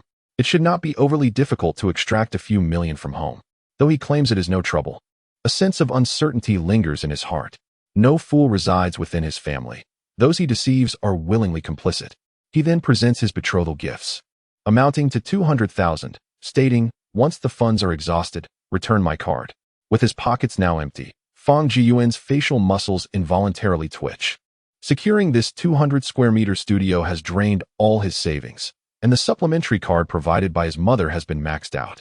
Fortunately, Ms. Bai, though seemingly tough, has a soft heart and repaid the debt for him. The card was received in the morning and its entire limit spent by afternoon. Naturally, Fang Jiayuan intends to return the card once the funds are deposited, but he has been overly optimistic in his expectations. Chapter 17. Yi Xiao regains a stronghold. The first rays of dawn streamed through the window, casting a beam of light upon Fang Jiyuan's handsome visage. His long eyelashes fluttered gently as he rubbed his temples, which ached from the previous night's revelry. They had conversed until 3 in the morning. And when Xiang Biao returned with takeout, they continued drinking until 5 before finally succumbing to sleep. On the table before him lay a dozen empty bottles. While the two individuals reclined on a single sofa, blissfully asleep, utterly unconcerned by the now odorous takeout boxes. Fang Jiyuan extended his leg to nudge Xiang Biao, urging him to rise and tidy the table, as the stench was unbearable. He then made his way to the bathroom, splashing cold water on his face. As he descended the stairs, the rolling shutter door opened to reveal a girl with an oval face, strikingly beautiful, approximately 1.7 meters tall, slender, and clad in a pleated skirt, Xiezian. Upon spotting Fang Jiyuan coming down, she paused for a moment before her face lit up with delight, rushing forward to embrace him. Fang Jiyuan swiftly raised his hand to gently halt her, saying, Hold on. Focus on your work, and I shall grant you an extra 200 yuan bonus at the end of the month. He attempted to sidestep her, but was taken aback by the sudden appearance of his stunning wife at the door, her brow furrowed in concern. Instantly, he relaxed his grip, placing his hands at his sides, standing upright like a javelin.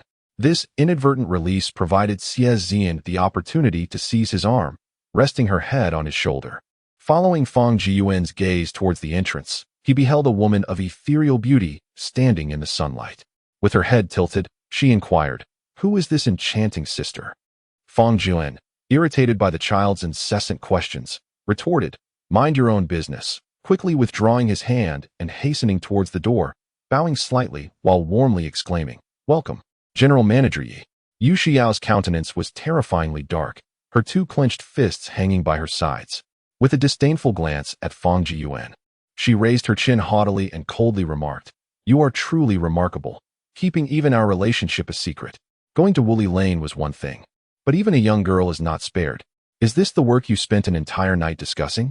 Now, sister, your attitude is far from appropriate. Shouldn't you be dragging me to get a divorce? This sudden turn of events is quite difficult for me to handle. Fang Jiyuan then pointed towards the girl who was curiously observing his wife. You, come here and explain what is happening. Isn't it obvious? I like you. Xie Zian squinted at him, a sweet smile gracing her lips that could be utterly disarming. My goodness, I asked you to explain, not to complicate matters further. Go about your business, Fang Jiyuan thought to himself, realizing that Xie Zian was rather unreliable and unexpectedly troublesome. He cursed inwardly, recalling that she was once a small-time hoodlum. What could he possibly expect from her? To his surprise, his wife did not turn away to cry and flee, but rather held her head high with an air of defiance. There was no way to clarify the situation here. It would only serve to exacerbate the misunderstanding. Gently tugging at the hem of her dress, he suggested, Shall we go upstairs for a moment? I have 2 brothers who can vouch for me. I was with them last night. Truly, if I were to deceive you, I would be a dog. He was not primarily afraid of her initiating a divorce. Rather, he dreaded the thought of her crying and subsequently commanding her accomplices to confront him. In his youth, he had brushed off beatings without concern, but now it was different. The potential for ridicule was far too great. If his wife returned home in tears before her mother, not only would he face the prospect of financial extortion. No, it was his very safety that would be at stake. Fang Jiyuan embraced his wife, whose face was ashen, and whispered, Please, for the sake of my employees, show some respect, Yi. You still know what face is? I thought someone as shameless as you wouldn't understand the concept. Yu Shiyuan retorted. Her teeth clenched in indignation as she fiercely pinched Fang Jiyuan's face, pulling at him. Auntie, who do you think you are? Do you have no manners? Coming in here and laying hands on people? Xie Zian exclaimed, clearly displeased. She strode over, parting the two with a protective stance, shielding Fang Jiyuan behind her. Not one to back down easily, she puffed out her deflated chest and defiantly glared at the stunning woman who made her feel inadequate. Auntie, a scrawny little girl like you dares to call me auntie? Yi Shuyuan glared furiously at the slightly taller girl, unwilling to engage in a quarrel with a mere child. And lacking the skill for such disputes, she pouted, tears brimming in her eyes, her entire demeanor radiating a sense of profound grievance. As if she were a woman with nowhere to vent her frustrations. Fang Jiyuan, startled by her distress, quickly pushed Xie Zian aside. The stubborn girl, undeterred, moved back in front of him with a disgruntled huff. Are you trying to drive me to my demise, little bean sprout? Fang Jiyuan lamented with a bitter smile. You're not mistaken. Your father is my brother, making me your uncle, and she is your aunt. I beg you, don't bring me more trouble, please. Just go about your business. With a pained expression, he clasped his hands together in a gesture of supplication. He then circumvented Xie Zian and approached his wife, unexpectedly lifting her up and heading towards the stairs. By the time Yi Shuyuan regained her senses, the scoundrel had already ascended the staircase. Yi Shiyao felt a mix of shame and anger. What was the meaning of their affectionate embraces when they had agreed to be devoid of feelings? She fiercely grasped Fang Jiyuan's fair face. You dare to take liberties even with this little bean sprout? Release me at once. Do not compel me to make you lose face, she admonished in a low, furious voice, imbued with an undeniable resolve and indignation. Yet, Fang Jiyuan was not inclined to release the person in his arms so easily. Despite the painful grip on his face, his steps remained unwavering. He resented being wronged. When have I ever needed to justify myself to anyone? I simply wish to avoid punishment at home. Indeed, I have no regard for her thoughts. If you do not ascend the stairs, my grievances will remain unaddressed. Children are often ignorant. As adults, we should exercise tolerance and not quibble with a young girl. Fang Jiyuan insisted, all the while enduring the discomfort on his face, earnestly attempting to reason with Yi Shuyao. The two individuals lounging on the sofa, blissfully asleep, were stirred by the commotion and turned to witness the scene, momentarily taken aback. Realizing they had an audience, Yi Shiyao's cheeks flushed crimson. She leaned closer to Fang Jiyuan's ear and whispered in a low voice, Scoundrel, release me. Do you truly believe I wish to embrace you? Fang Jiyuan merely scoffed, setting her down but gently grasping the hem of her dress to prevent her from fleeing, his gaze laced with a hint of threat as he raised an eyebrow. Just wait, you wretched creature, Yi Shiyao muttered, stealthily aiming for his waist. She knew Fang Jiyuan all too well. He was capable of anything, and she would not take any chances. As Wei Ruomin, momentarily distracted, shyly smiled and said, Hee, hello, we'll be leaving shortly. A rare smile graced her usually stoic face. She playfully kicked the dazed Xiong Biao, who was fixated on the beauty before him. Oh, right, Hee. The two rose to their feet, ready to depart, when Fang Jiyuan quickly interjected, Where do you think you're going? If you two leave, who will explain this to me? As brothers, lend me a hand. He then took Yi Shiyao's hand and guided her over, gently turning her like a puppet, lightly pressing her shoulder to have her sit down. While rubbing his reddened face, Fang Jiyuan continued, Asked them what I was up to last night. Do you really want to spill the beans? Xiong Biao asked, looking utterly baffled. If you can speak, then speak. If you can't, keep your mouth shut. If you can't hold it in, I'll find some thread and needle to sew it up, Fang Jiyuan retorted, unable to fathom that his close companion of several months would conspire against him. Come on, keep weaving your tale, keep arguing. Let us see who else you can enlist to deceive me, Yi Shuyao said, her face adorned with a cold smirk. Leaning back, she crossed her arms and propped one leg over the other. The acrid scent of last night's barbecue and beer made her stomach churn, yet she suppressed her discomfort, maintaining an expression devoid of dissatisfaction with her surroundings. Watching the scoundrel fidget and pace anxiously, she felt an urge to burst into laughter. In truth, she believed Fang Jiyuan's account. She had witnessed the little bean sprout entering when the door opened downstairs. However, recalling how the scoundrel usually irritated her, she couldn't help but relish his flustered and desperate demeanor. What an exhilarating experience. Truly delightful, as I have finally managed to best those wretches. Ah, how satisfying. In her heart, Yi Shuyuan felt a surge of triumph. How wonderful it would be to savor a glass of red wine right now. They are all conspiring against me. Aren't they? Xie Zian is scheming against me. And you, Fang Jiyuan, are doing the same. Fang Jiyuan glared fiercely at Xiong Biao and declared, This month, I shall deduct 500 from your salary. After mingling with Fang Jiyuan for several months, Xiong Biao had grown accustomed to supplementing his income with extra funds for work. Now, with the boss's words, he felt as if a substantial piece of flesh had been cruelly severed from him. With a mournful expression, he muttered, I only earn 2,500 a month. How can you still deduct from that? Damn it, this is inhumane. Sensing the dire situation, Wei Ruomin concluded that retreat was the wisest course of action. I shall head downstairs for breakfast. You may continue your discussion. After taking a few steps, he returned to summon the bewildered Xiong Biao. Upon reaching the floor, he instructed everyone not to ascend, specifically warning Xie Zian. Chapter 18. Fang Jiyuan in distress, those two individuals vanished mercilessly from Fang Jiyuan's sight, failing even to utter a word in his defense. Fang Jiyuan pointed at their departing figures, repeatedly exclaiming, "Good, good, good. So this is how you wish to play? Regardless of whether you believe me or not, I shall simply refrain from returning home. If I am out of money, I will toil at a construction site. I refuse to accept that I will starve. The shame does not belong to me." Fang Jiyuan resolved to adopt a defiant attitude. With that, he plopped down, adopting a demeanor of indifference. "Do you think that by remaining silent, I will let you off the hook? You are sorely mistaken. I shall not rest until I see you bloodied with rage. I, Yi Shuyuan, bear your name." Her expression darkened as she remarked, "I noticed that young lady downstairs seems quite fond of you. Nurture her, and she could blossom into a true beauty. What beauty is there to speak of? She is the daughter of my comrade." Fang Jiyuan elaborated on the matter concerning Xiezian.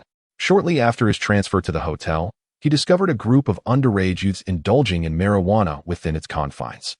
They were all taken back to the police station for questioning, at which point he learned that Xiezian was the daughter of a fellow soldier. Her parents had divorced when she was very young, leaving her in the care of her grandfather. She dropped out of school before completing her middle school education and began working. At such a tender age, it was challenging for her to find reliable employment. Having spent 2 years on the streets, she had acquired a multitude of detrimental habits: drinking, smoking, fighting, and tattooing. Frequent visits to the police station had become a routine for her. Fortunately, she had not engaged in marijuana use, and as she was not the organizer, she was released after a verbal reprimand. After being dismissed from the police force, he established a studio and began recruiting individuals. Yushui felt a deep sympathy for the girl's plight. Yet she maintained a stern demeanor as she inquired how a girl steeped in such bad habits could possibly heed his words. While she empathized with the girl, her compassion did not extend to the man who, having seized the opportunity, had nearly driven her to despair. The roles had now reversed. She could either reform her ways or, should she find herself in trouble again, face a lengthy sentence. She would be 18 next month. Who would wish to squander their youth behind bars? In truth, many children require affirmation. With just a little effort, one can uncover their shining qualities. Her handwriting was exquisite, and acknowledging her strengths could easily inspire change. Adolescents are particularly malleable. Once past that age, they often become set in their ways. Words of affirmation and encouragement may be misconstrued as mere lecturing in their ears. Failing to guide them positively at this stage could well lead to their downfall. Once a personality is firmly established, one may perceive their individuality as a mark of superiority. Fang Jiyuan spoke with candor. No longer harboring expectations that the cunning woman would spare him, he merely wished to voice the sentiments that resided within him. After all, she had formidable backing, compelling him to adopt a subservient demeanor. Had he known the benefits of maintaining a more understated presence before her, he might have chosen otherwise. "You may leave. I shall remain here in my despondence," he declared with a wave of his hand. Observing the exasperation etched upon his face, Yi Shuyu could not help but smirk internally. Realizing even he had moments of trepidation, rising from her seat, she playfully kicked him, admonishing, "If you do not return home, others will perceive me as a fearsome harpy. Hurry up and go home. I do not wish to summon my grandfather to fetch you." The cunning woman did not hold back her force, prompting Fang Jiyuan to massage the spot where she had struck him, grumbling, "Aside from those few individuals from yesterday, hardly anyone knows that we are married." Though their union lacked affection, Yi Shuyu was reluctant to wear the proverbial green hat. Regardless of their acknowledgement of the marriage, the reality of their bond remained unchanged. With a frosty expression, she inquired, "Am I deemed unattractive or unworthy of you, Fang Jiyuan?" "Neither is true. Some matters are simply unspeakable," he lamented, crafting a fabricated excuse. "I am plagued by insecurity. You are a swan, while I am but a toad, unworthy of your grace." His words were accompanied by a visage of profound disappointment. "Do you think I have only just met you? We have known each other since our childhood, and given your consistently narcissistic demeanor, you believe yourself to be the most handsome man in existence, beyond compare. Nevertheless, you possess a degree of self-awareness. I shall concede, you are indeed a toad." As she spoke, Yushuyu exerted a gentle tug, drawing Fang Jiyuan to his feet and affectionately wrapping her arm around his. "The development is indeed quite remarkable." Fang Jiyuan cast a sidelong glance at her and said, "If you wish to leave, then leave. Why are you clinging to my arm?" She attempted to withdraw her hand, yet her grip only tightened. "You are my husband now, What is wrong with a little embrace? Yi Shuyu retorted, her tone resolute as she firmly wrapped her arms around him. She had no desire to wear a green hat and was determined that everyone around them should be aware that she was Fang Jiyuan's wife. In short, she was adamant about avoiding any such embarrassment. Downstairs, a few individuals craned their necks to observe the scene at the staircase, while Wei Rumin stood guard, preventing anyone from ascending. Below her, Xie Zian glared fiercely, hands on her hips, exclaiming, You disabled fool, step aside. I need to go up and report to the boss. If, a stern voice echoed from above, what is all this commotion? If you do not focus on your work, this month's bonuses will be entirely revoked. With a face full of fury, Fang Jiyuan descended the stairs, accompanied by Yi Shuyu, who soon caught the attention of the crowd. They stood in astonishment. What was happening? As they slowly made their way down, Yi Shuyu greeted, Hello everyone. Fang Jiyuan and I were married just yesterday. We shall treat you all to a meal another day.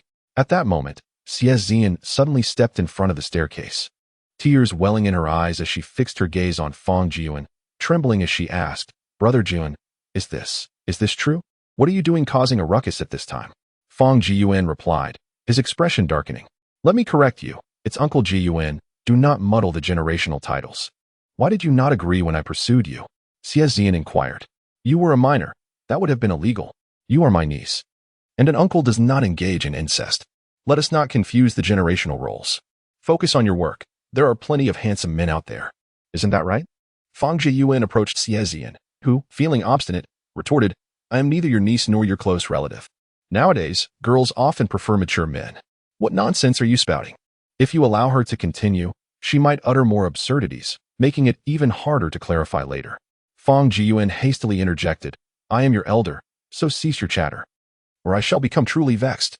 She stubbornly blocked his path, prompting him to gently push her aside. Leaning slightly, he addressed his wife, saying, Ladies first, please. And the frog shall follow, he added humorously. The couple then strode off, leaving Xie Zian to stamp her feet in frustration. Chapter 19. The brothers' reluctance upon their return home. It was nearly noon, and their parents had already left for work. The old man had seemingly wandered off to some unknown place, with hunger gnawing at him. Fang Jiyuan headed straight for the kitchen, requesting the housekeeper to prepare some food and drink to satiate his appetite before heading upstairs. The woman seated across from him set down her chopsticks and quickly followed, positioning herself in front of the door. In a hushed tone, she insisted, You should sleep in the other room. Why should I? Fang Jiyuan scratched his head in confusion. Because I want to sleep, Yi Shuyao replied assertively. She pushed him firmly. But Fang Jiyuan stood his ground. Their wedding night had been a necessity due to the presence of others at home. But sharing a bed during the day was an entirely different matter. Given his notoriously narcissistic nature, he would undoubtedly assume she had feelings for him. How absurd. Even if they were to share the same room, she should enter first. With that thought, she turned to open the door, but Fang Jiyuan quickly stepped ahead, entering the room first. The room that met their eyes was no longer reminiscent of yesterday. It was now adorned with various pieces of furniture, a stark contrast to the emptiness of the previous day. Were it not for the striking red bed, the two might have thought they had entered the wrong room. You should sleep in the room opposite, Fang Jiyuan remarked, turning to the woman who was half a head shorter than him. With purposeful strides, he flung himself onto the bed. This action incensed Yi Shuyu, who marched over in a huff and tugged at him with all her might. However, Fang Jiyuan remained utterly unmoved. Frustrated, she placed her hands on her hips and exclaimed, Fang Jiyuan, you haven't changed your clothes or bathed. Yet here you are on the bed. Get down. Look. You've finally spoken your true feelings. Fang Jiyuan raised his thick brows playfully, feigning innocence as he theatrically covered his chest, resembling a delicate flower. Ignoring the fiery glare from the woman, he whimsically shook his head and said, I am but a traditional man. Grant me a moment. It cannot be rushed. What do you mean rushed? Are you out of your mind? I merely asked you to change before getting into bed. Yi Shuyu retorted through clenched teeth, still unsatisfied. In a fit of frustration, she seized Fang Jiyuan's ear, twisting it before releasing her grip. Observing the crimson hue of his ear, she felt a slight sense of relief. He had driven her to this state. And without a little retaliation, she couldn't find peace. Is it not simply that you refuse to let me have my way? Why resort to violence? I have no fondness for aggressive women. You are destined never to possess me. With agility, Fang Jiyuan rose, fetched a set of pajamas, and mumbled as he made his way to the bathroom. The reflection in the mirror revealed his flushed ears, which throbbed with pain. Yet, it was not worth engaging in a scuffle with Yishuyu, as it would only escalate the conflict further. Based on his understanding of Yishuyu, he realized that if he were to provoke her today, his future days would be fraught with difficulty. With her insatiable desire for revenge, she would undoubtedly seek to retaliate for any slight. She is a woman who cannot tolerate even the slightest offense, a cunning individual with a formidable vengeful streak. Although her combat prowess may be limited, her sharp intellect and abundance of clever schemes make her a formidable opponent. Additionally, she is supported by two individuals he cannot afford to offend. After hastily showering, he emerged to find Yishuyu engaged in a phone call, coordinating matters related to work. He was not foolish enough to instigate a confrontation with her and instead retreated to bed, falling into a deep slumber. Hours later, he awoke to find the room shrouded in darkness. After splashing cold water on his face, he descended the stairs to witness Mrs. Bai chatting amicably with her daughter-in-law. The atmosphere between them remarkably harmonious. The daughter-in-law affectionately addressed her as mother, evoking a sense of warmth. Meanwhile, old Fong and young Fong sat together engrossed in a game of chess, both silent and serious in their contemplation of the board. Emotions varied in the room. Some were joyful, while others were deeply absorbed in thought. A small face bore large tears, with a pen fervently dancing across an exam paper. Fong Jiyuan approached and pinched his younger brother's cheek, teasingly inquiring about which female classmate had broken his heart. Before his brother could respond, their mother called out, "My dear son, come here and tell me what secrets you are hiding from me." Upon seeing Mrs. Bai's ominous smile and glancing at his brother's sorrowful expression, Fong Jiyuan understood that the situation had been unveiled. With an awkward smile, he approached her. "Madam, my brother intended to share this matter with you, but it seems he was unable to do so in time. Have you already found out?" Bai Shuyu paused for a moment before revealing a tender smile, asking, "Did you confess willingly, or did you prefer to receive a scolding first?" The reaction of Fong Jiyuan left Bai Shuqin somewhat perplexed. Scratching his head in confusion, he resolved to resist stubbornly, lest he unwittingly place himself in danger. "My dear lady, if you have something to say, please do so plainly. Your manner is quite intimidating. Would you prefer to confess willingly or face coercive interrogation?" Bai Shuqin said with a smile.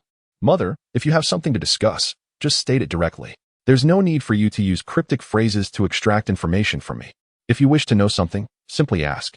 If you don't inquire, I cannot discern your curiosities. In any case, it is what it is."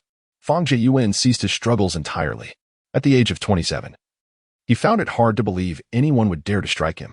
He then sauntered over to a nearby single sofa, lazily collapsing into it. "I have already arranged for you to be married into the Yi family. Any future children will bear the Yi surname. Aside from sharing the Fong name and blood ties with you, I have little connection with the Fong family on other levels." His intention was merely to express that she should meddle in his affairs less. Such words were indeed hurtful to a mother's heart. Bai Shuqin fixed her gaze upon her son, her emotions shifting as she sought any hint of guilt in his eyes, but alas, nothing was revealed. How could Fong Jiyuan, as her own son, not question her subconscious micro-expressions? He was curious about an entirely different matter, nonchalantly crossing his legs.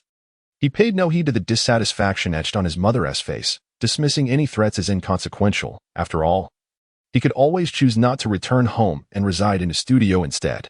Bai Shuqin was well aware of her son's grievances regarding his marriage into the Yi family. Yet she would not permit him to speak thoughtlessly. "Darling, your son is being troublesome again.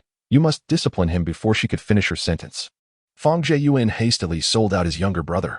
"Jie, having scored a 0, was too afraid to disclose this to you and implored me to sign his report card. Aside from this matter, I have concealed nothing from you." The small fortune that was nearly within grasp had vanished, leaving Fong Jiyuan with a dejected countenance, unwilling to meet his brother's tear-filled gaze. "My dear brother, I am truly sorry. I shall find a way to make it up to you."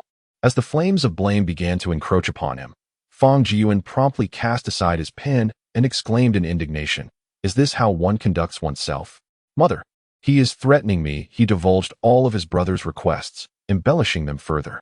In a dramatic turn, he knelt before their mother, his knees scraping against the floor, and wept profusely. "Mother, I am sorry. I have let you down. I promise to achieve good grades next time. If I fail, you may punish me." However, he continued, "Mother, you must not let Fong Jiyuan off the hook. He is the one who suggested all of this." In just a few words, he downplayed his own issues, using greater matters to overshadow his minor transgressions. What a remarkably innocent child he was. Fang Jiyuan abruptly sat up, his expression one of disbelief. Despite sharing the same parents, the stark contrast in their personalities was evident. He had shouldered his burdens alone in his youth, never shifting blame onto others.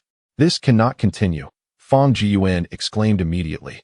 Mother, this little brat lacks any sense of responsibility, spewing lies and maligning others at will. Our Fang family comprises resolute men, none of whom would shirk their obligations. Mother, discipline the child early. He deserves a good thrashing.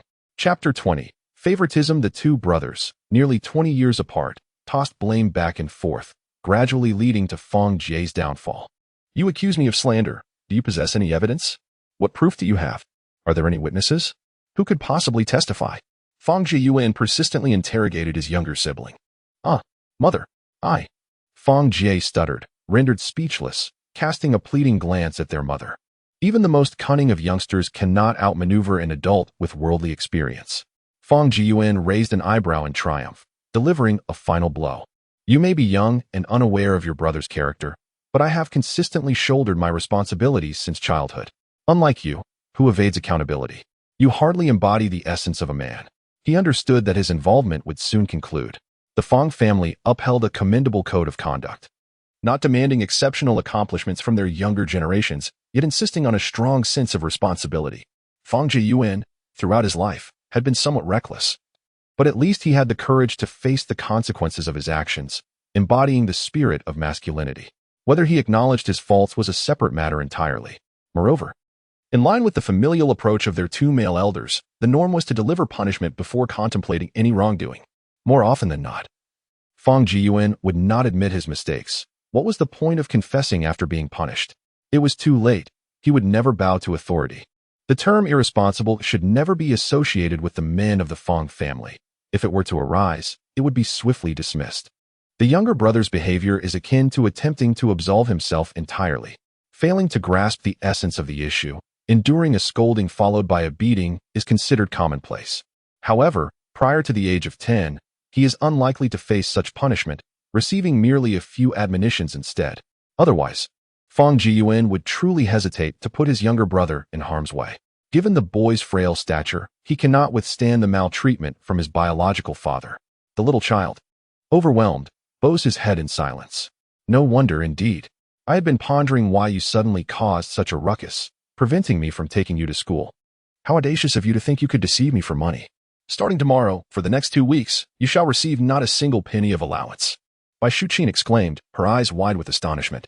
Perhaps it is because this child was born to her at great personal risk that she hesitates to impose discipline. Let us not exacerbate the situation, Fang Jiyuan interjected. Mother, a mere fine will not suffice to instill lasting wisdom in him. My younger brother possesses a small piggy bank filled with money, confiscated as a profound lesson for him. Furthermore, his inconsistent academic performance necessitates additional practice tests. You, as a teacher, understand how to enhance a student's grades. Let us revoke his 2-hour daily gaming allowance. Is this truly my biological brother? Fang Jie implored, sliding to his knees before their mother, clutching her leg. Gazing at her tear-streaked, delicate face, he wept, Mother, do not be swayed by Fang Jiyuan's provocations. He simply cannot tolerate the affection you show me, harboring jealousy over our bond. The elderly gentleman sitting not far away, having lost 2 consecutive games of chess, was on the verge of yet another defeat. In a fit of frustration, he hurled his pieces onto the board, scattering several in disarray, and exclaimed, As a man of the Fang family, one must take responsibility for one's mistakes. When punished, one must stand at attention. Why are you crying? If you continue to weep, I might just be compelled to strike you. Ah, Grandpa, don't you love me? The little face of Fang Ji was etched with terror and astonishment. The old man, who usually lavished affection on his grandson, left Fang Ji bewildered. He never expected such words from his grandfather, and his heart felt heavy with sorrow. In truth, the old man was merely frustrated by his impending loss and sought an excuse to disrupt the game. Fang Xingze, the son, was well acquainted with his father's temperament and recognized the blatant display of childishness, yet he dared not utter a word.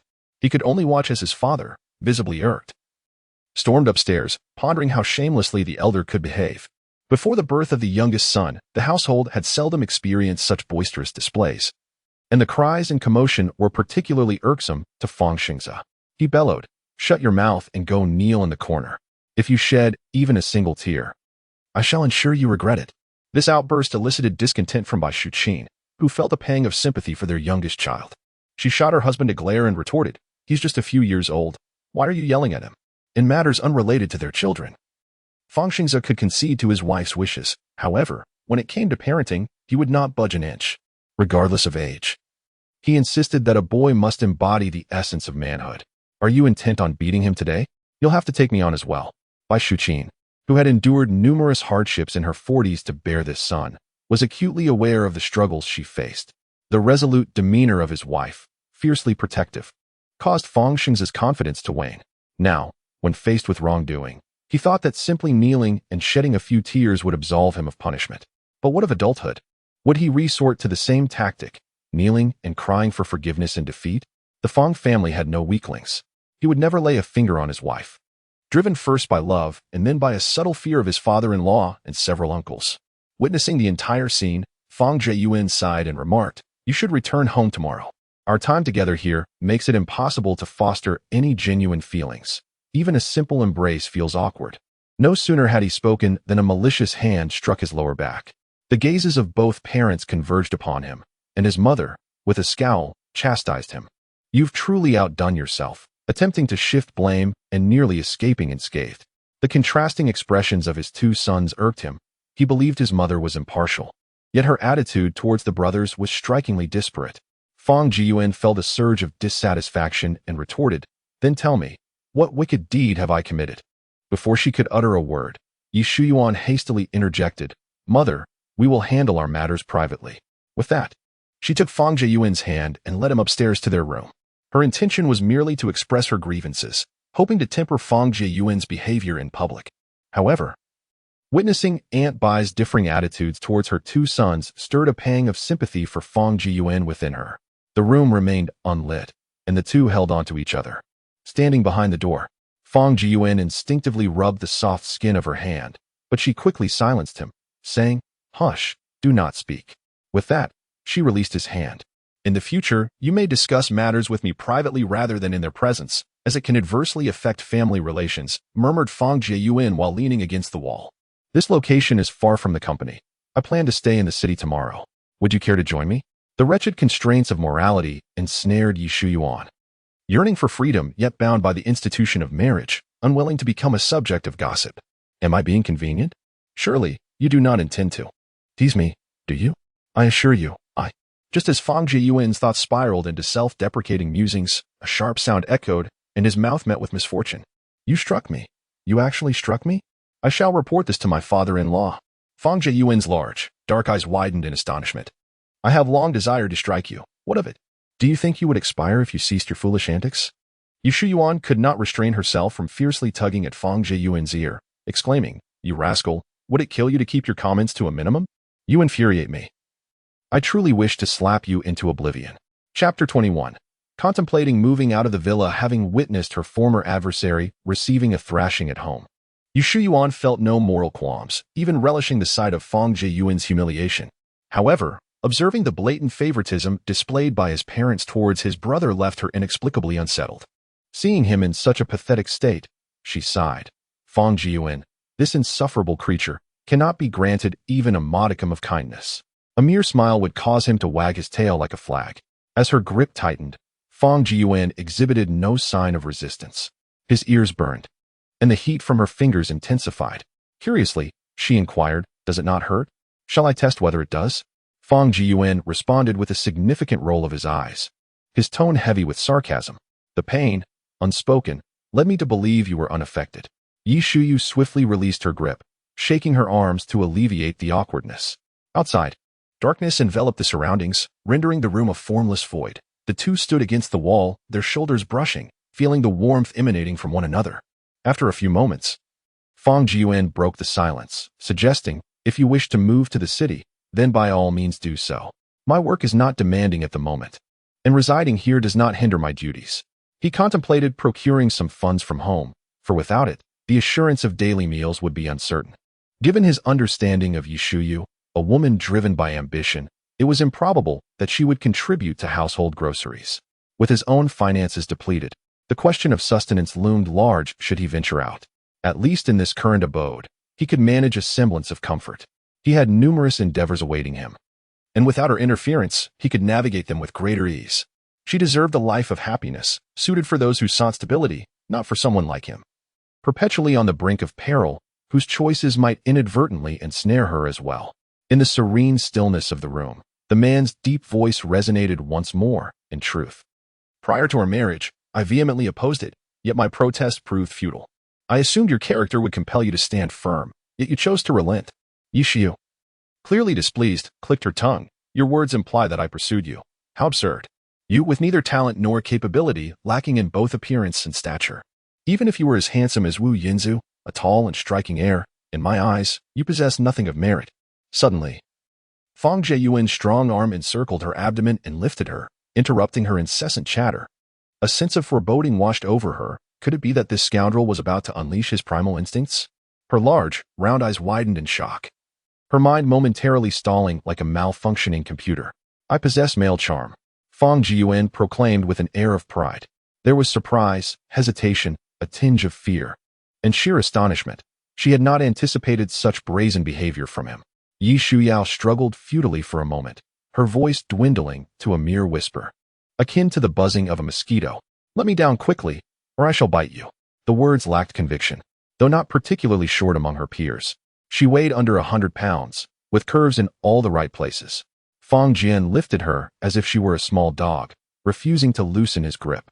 With his other hand, he gently caressed her silky hair. Why the sudden silence? Your voice has dwindled. A sharp pain radiated from her arm. Fang Jieyuan promptly released her. Let go, let go. You must release me at once. Should you dare to act without my consent again, beware, I shall bite a piece of your flesh. Yi Shuyao adjusted her dress and turned to push Fang Jieyuan. I need to use the restroom. You must leave at once. Go ahead if you must. Are you planning to resolve it here? A smile played on Fang Jieyuan's lips as he allowed her to push him, remaining steadfast. Hurry and leave, quickly, quickly. Yi Shuyao's pushes grew weaker, her voice softer. She feared that if she exerted too much force, she might not be able to maintain her composure. Damn it. After an early morning breakfast by the roadside, my stomach is now in turmoil. If I make any noise in the restroom, that scoundrel Fang Jieyuan will surely mock me. With a sharp click, the room illuminated, revealing Fang Jieyuan, who gazed at the distressed woman clutching her abdomen with a mischievous grin. You plead for me, and I shall immediately depart, he taunted. Are you certain? Yi Shuyao replied through gritted teeth. Absolutely. Very well, then wait for me, she retorted, blinking fiercely twice, her expression shifting to one of feigned sorrow. She flung open the door and cried out in a choked voice, Mom. The moment she uttered that word, Fang Jieyuan sensed impending doom. He swiftly covered her mouth and pulled her back into the room. Oh, come now. I'll leave if it pleases you, he exclaimed, hastily exiting to avoid her invoking her parents. Sighing, he lamented the deterioration of his familial standing as he descended the stairs. Downstairs, Mr. Fang and Mrs. Bai were embroiled in a heated argument concerning their youngest son. Mrs. Bai was unyielding, insisting, how can a mere child grasp such matters? Is it truly necessary to educate him at this tender age? This son, born after much toil, is a part of my very being. Just wait, in a few years, you may find it impossible to teach him anything. Fang Xingzi believed that instilling education in children must begin from a young age. If they learn to shirk responsibility early on, they will grow to be of little use. My son does not require grand ambitions or extraordinary abilities. I merely wish for him to grow up safe and sound. Fang, should you dare to lay a finger on him, I shall not hesitate to confront you, Mrs. Bai threatened, drawing upon her familial ties to intimidate her husband. Fang Jieyuan descended the stairs with measured steps, casting a glance at his younger brother, who knelt silently with his head bowed. He felt a strong urge to utter the words, this all began with you. Does shedding tears solve anything? His brother's propensity for tears, a habit largely nurtured by their mother, was rather typical. After all, it is not easy to bear a child in one's later years, and one tends to cherish such a son as if he were a precious gem. Taking a seat on the sofa, he then turned his attention to his flushed parents, his tone calm as he interrupted their ongoing quarrel. Shuao and I work in the city, and the daily commute is a significant waste of time. We have discussed it and decided to move to the city tomorrow. Wah, what did you just say? Bai Shuqin believed her eldest son was harboring some resentment. She indeed had not shown sufficient care for him. She had never breastfed him, never changed his diapers, nor exhibited the same patience she had for her younger son. Days passed, and he simply grew up before her eyes. As a biological son, how could he not understand his mother's sentiments? They were familiar with each other, and he equally understood his parents. Fang Jiyuan swung his legs casually over the coffee table and waved his hand dismissively. Please, do not dramatize this. It is not your fault at all. Then enlighten me as to what the true cause is. Bai Shuqin squinted, inquiring. Sighing, Fang Jiyuan collected his smile. His gaze deepening as he spoke earnestly, your presence here significantly hinders the development of feelings between Xu Ao and me. We are no longer young. We wish to have a child of our own. The elderly couple nodded in agreement, clearly resonating with their son's perspective. The matter of children is not something that can simply be conjured. It first requires the nurturing of affection. Such affection cannot flourish without the warmth of daily embraces. Living in close quarters here indeed poses certain inconveniences. Another factor, of course, is work. I wish to lead a stable life and have thus established a studio. When Fang Jiyuan broached the topic of work, both elderly parents exchanged glances, silently questioning when he had set up a studio. However, the inquiry they sought was not reflected in each other's eyes, and their gaze soon turned to their son. Since he mentioned the studio, Fang Jiyuan felt compelled to elaborate. Having accomplished little of substance throughout his life, he yearned to embark on a small business venture, hoping to receive financial backing from his parents. His grandfather had already contributed 2 million, and as his parents, they should offer some support as well. He was reluctant to live with them, yet found himself devoid of funds. Leaving home without some means was unthinkable, for even procuring a meal would become a challenge. Given Yi Shuyuan's miserly nature, it was certain that living expenses would be shared, making it nearly impossible to receive even a morsel of her food. Chapter 22. The family cast in the bedroom. The sounds of bubbling emanated from the toilet, accompanied by a foul odor. Yi Shuyuan clamped her hand over her mouth and nose, muttering softly, rogue merchants, unethical, unsanitary. I shall report you tomorrow. All she had consumed that morning was a bowl of century egg and lean meat congee along with 2 tea eggs. Yet her stomach was in turmoil. The meals prepared at home were undoubtedly safe. The culprit lay with the street vendor. Fortuitously, Fang Jiyuan had been intimidated enough not to linger in the room, and before entering the bathroom, she deliberately locked the door. Had Fang Jiyuan heard the sounds, he would undoubtedly have made her the subject of ridicule. Reflecting on her earlier feelings of pity for Fang Jiyuan, she found herself seething with anger, wishing she had been more ruthless, letting him suffer the consequences of his actions. Fang Jiyuan, that wretched scoundrel, was fully aware of her discomfort, yet chose to torment her, nearly causing her to embarrass herself. Yi Shuyuan, infuriated, muttered through clenched teeth, Fang Jiyuan, you despicable creature, I have shown you compassion. But if I ever feel sorry for you again, I shall consider myself a fool. After a moment of relief, she felt a wave of comfort wash over her. Once she tidied herself, she turned on the bathroom exhaust fan and spritzed some air freshener before stepping out. She checked her clothes for any lingering odors and, upon confirming the absence of any foul scent, sprayed a touch of perfume, feeling somewhat guilty. After some time spent preparing herself, she emerged from the bedroom with newfound confidence. As she stepped out of her room, she caught the sound of Fang Jiyuan's voice. Peering down the staircase, she retreated slightly, pausing to eavesdrop on the conversation among the Fang family. I assure you, dear parents, I will never indulge in the vices of the nightlife. Should I ever breach this promise, you are free to disown me. Money was not the primary concern. He merely sought a display of support. Though Fang Jiyuan had not reached a point where he desperately needed the funds, it was crucial that he at least strive for it. His sudden desire to pursue a proper path raised doubts in his mother's mind. It was not a matter of disbelief, but rather the fact that he had never engaged in anything respectable, prompting her to be cautious. As parents, Mr. and Mrs. Fang felt compelled to support their son. Yet they hesitated, fearing that if he had money, he might lose himself entirely in the outside world. Forget it. I only desire a modest sum. There is no need for you to complicate matters. I shall find my own way regarding finances. Fang Jiyuan's face was marked by profound disappointment as he waved his hand dismissively, indicating that he could see through your expressions. He reclined backward, limbs spread wide, his countenance reflecting considerable despondency. The mud has indeed remained unchanged, showing no consideration for whether others can accept his manner of speaking. The elderly couple found themselves at a loss regarding their son's demeanor. The atmosphere of the conversation among the 3 downstairs had become tense. Yi Shuyuan descended the stairs slowly, greeting the elderly couple with a gentle smile, before taking a seat beside Fang Jiyuan and admonishing him, how can you speak to your parents in such a tone? Fang Jiyuan raised an eyebrow, retorting, if not in this tone, then what attitude should I adopt? He scoffed coldly, his legs sprawled out with a casual air. This woman truly had nothing better to do than attempt to lecture him, as if she were his mother. Was she so hopeless in her pursuit of being a wife that she sought to assume a maternal role? How absurd. Observing his aloof and irreverent demeanor, Yu Shuyuan felt an overwhelming urge to reprimand him. Had it not been for the presence of her in-laws, she would have given Fang Jiyuan a thorough lesson. Completely oblivious to his wife's thoughts, he continued speaking, bringing in a dowry while possessing a house makes it seem as though I am not worth much.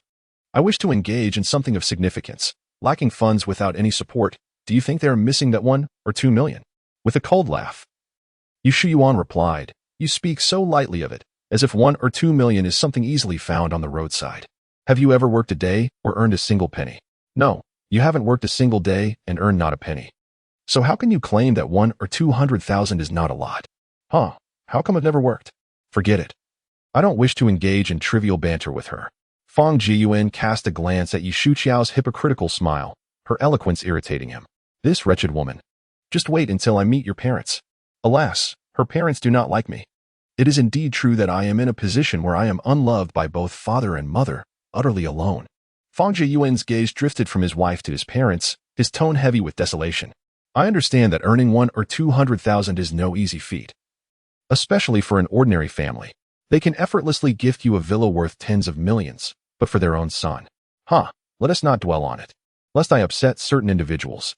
Yi Shuqiao could comprehend Fang Jiyuan's aversion to the idea of becoming a son-in-law, as his prideful and arrogant nature rendered the notion of being welcomed into a household with property as nothing short of an affront to his dignity.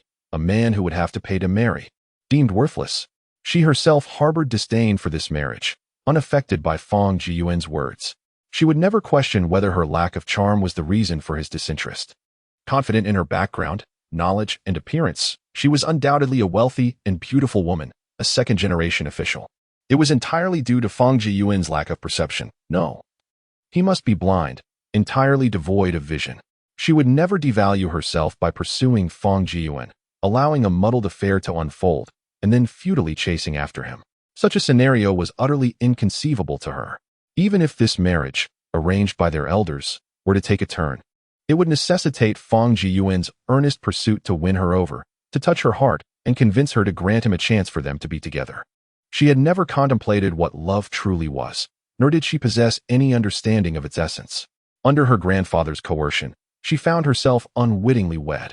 Witnessing the wicked smile at the corner of her lips and the narrowing of her eyes, Fang Jiyuan playfully tapped her forehead, exclaiming, "Oh, impudent woman! What nefarious thoughts occupy your mind?" So engrossed was she in her musings that the gentle tap startled Yi Shuyao, causing her to glare in response. Instinctively, she raised her delicate hand, ready to retaliate, only to halt midway upon realizing the impropriety of such an act in the presence of her in-laws. After all, she was a lady. How could she resort to violence? Thus, she lowered her hand to her forehead, pouting adorably as she gazed at Fang Jian with an innocent expression, timidly saying, "How could you strike me? It hurts so much." Crystal-clear tears glimmered in her eyes. Old Fang and Madame Bai were not oblivious to the fact that their daughter-in-law was no Navi flower. However, since their son had initiated the confrontation, they deemed it appropriate to play along. Bai Shuqin, unable to contain herself, burst forth with indignation. "How dare you, Fang Jian, bully Yao Yao before our very eyes? This is utterly outrageous." Rolling up her sleeves, she attempted to seize Fang Jiyuan by the ear. To him, her movements appeared to be as slow as a tortoise, and he effortlessly evaded her grasp, swiftly retreating a couple of meters away, smirking as he remarked, "Don't think you can play the victim and suppress me. She's merely putting on a show for you. You've all fallen for her act. Yi Shuyao, from childhood to now. Do I seem blind to you? I've seen her true colors all my life. No need for your commentary." Bai Shuqin interrupted her son, commanding, "Be quiet. It is a blessing from your previous life that such a wonderful girl as Yao Yao is willing to marry you. Come over and apologize to your wife." "Ah, apologize? Just saying sorry won't suffice," Yi Shuyu interjected, rising gently to grasp Mrs. Bai's hand, her voice soft and delicate. "Mom, it's unnecessary. I'm perfectly fine. We were merely playfully teasing each other. Jia Yuan has been quite gentle this time." "What?" Fang Jiyuan was taken aback, unable to contain himself as he pointed at her, exclaiming loudly, "You vile woman, Do not push your luck. Yi Shuyu immediately lowered her head, instinctively taking a small step back, burying her face in by Shu Qin's shoulder, timidly glancing at Fang Jieyuan, her small face as pale as a ghost. Very well. The louder you shout, the better. I aim to provoke you. Who told you to deliberately torment me in the room just now? I want you to understand my methods. She thought, defiantly sticking her tongue out at Fang Jieyuan when Mrs. Bai was not looking. By the time Mrs. Bai turned her head, Yi Shuyu had already resumed her timid demeanor, softly reassuring her, Yao Yao need not fear. This household does not belong to Fang Jieyuan alone to command. Mrs. Bai was utterly perplexed by her son's attitude towards his wife. Regardless, in front of his spouse, it was undeniably her son's misstep. Bai Shuqin admonished her son, who was leaning against the wall, legs swaying. Is it not you who has overstepped? Do you often bully Yao Yu behind our backs? Fang Jieyuan, you are truly asking for trouble. Do you genuinely believe your father has grown too old to discipline you? Before Mrs. Bai could finish her reprimand, Yi Shuyu quickly interjected. Mom, it's fine. Jia Yuan and I are just playing around. Truly, there's nothing to worry about. She understood that the atmosphere had been sufficiently heightened, and if it continued, Fang Jiyuan would undoubtedly be in for a rude awakening. It was enough for him to grasp her standing within the family. There was no need to escalate matters to the point of him being thoroughly humiliated. Given Fang Jiyuan's temperament, once offended, reconciliation would not come easily, as he would surely seek to regain his dignity, for he held no regard for gender distinctions. In Chapter 23, Fang Jiyuan found himself devoid of allies, surrounded entirely by actors. Mrs. Bai was an actress, and so was Yi Shuyao. Even Fang Jie, who knelt aside and was largely overlooked, discerned that both his mother and sister-in-law were merely performing for one another, probing each other's sentiments, and he could not help but inwardly lament the complexity of women. Mrs. Bai feigned intense anger, adopting the demeanor of someone who would feel vindicated only by physically confronting Fang Jiyuan. Yet, despite her bluster, she exhibited no intention of taking action, resorting instead to verbal admonitions directed at her son. Meanwhile, Yi Xiao portrayed the image of a compassionate and gentle daughter-in-law, soothingly persuading her mother-in-law, Mother, there is no need to be angry with Ji Yuan. His nature has been fixed since childhood. We cannot change him, but we can adapt. I have already begun to accept him. As she spoke, her cheeks flushed with a delicate shyness. Fang Jiyuan, just look at how understanding Yao Yao is. A daughter-in-law like her is a rare find. Cherish her well. For her sake, I shall let you off this time. Mrs. Bai first praised her daughter-in-law for her understanding before subtly shifting the blame. She did not harbor any disdain for Yi Xiao's theatrics in her presence. In fact, had she lacked any guile, such a woman would hardly have caught her interest. Her daughter-in-law must not merely be a delicate beauty with a charming exterior. She must possess intellect and her own opinions, capable of standing on her own in the world while also managing the troublesome Fang Jiyuan at home. She genuinely adores the child, Yi Xiao. Otherwise, she would not have chosen Yi's family over many others eager to ally with the Fang family. Although she yearns to organize an extravagant wedding for her son, the Yi family merely suggests a modest gathering, their reasoning lacking in persuasion. And they display disdain towards her family on that day, which she endures silently. Were it not for her regard for her daughter-in-law, she would have long since overturned the table in exasperation. Regardless of others' opinions, Yi Xiao is truly commendable. At the very least, she can temper the unruly Fang Jiyuan. Her son, a renowned master, revered by many influential figures, once foretold that her eldest son would face imprisonment before turning 30. With little time remaining until that milestone, she hastily arranges a wedding, hoping her son will embrace the responsibilities of manhood and refrain from impulsive actions, all the while being mindful of the Yi family's esteemed background. In Mrs. Bai's eyes, Yi Shuyao is the epitome of a perfect daughter-in-law, intelligent, beautiful, and resourceful. She often invited the young girl home, showering her with delightful treats and entertaining diversions, all in hopes of securing her as a daughter-in-law in the future. Old Fang, observing the two women's insincerity, felt a profound sense of discomfort, as if thorns were pricking him. He remained silent, realizing that he must speak. Yet, what could he say? Oh. Standing in the position of a father, he cleared his throat, adopting a serious demeanor. Ahem, Fang Jiyuan, a man's hands are meant for conquering the world, not for striking his wife. I hope you can exercise restraint over your emotions. This was the first time he had spoken to his son in such a tone. He had never been one to lecture his son on grand principles.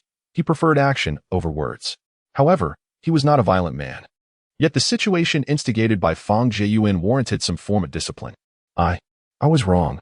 I'm sorry. Fang Jieyuan intended to offer a defense.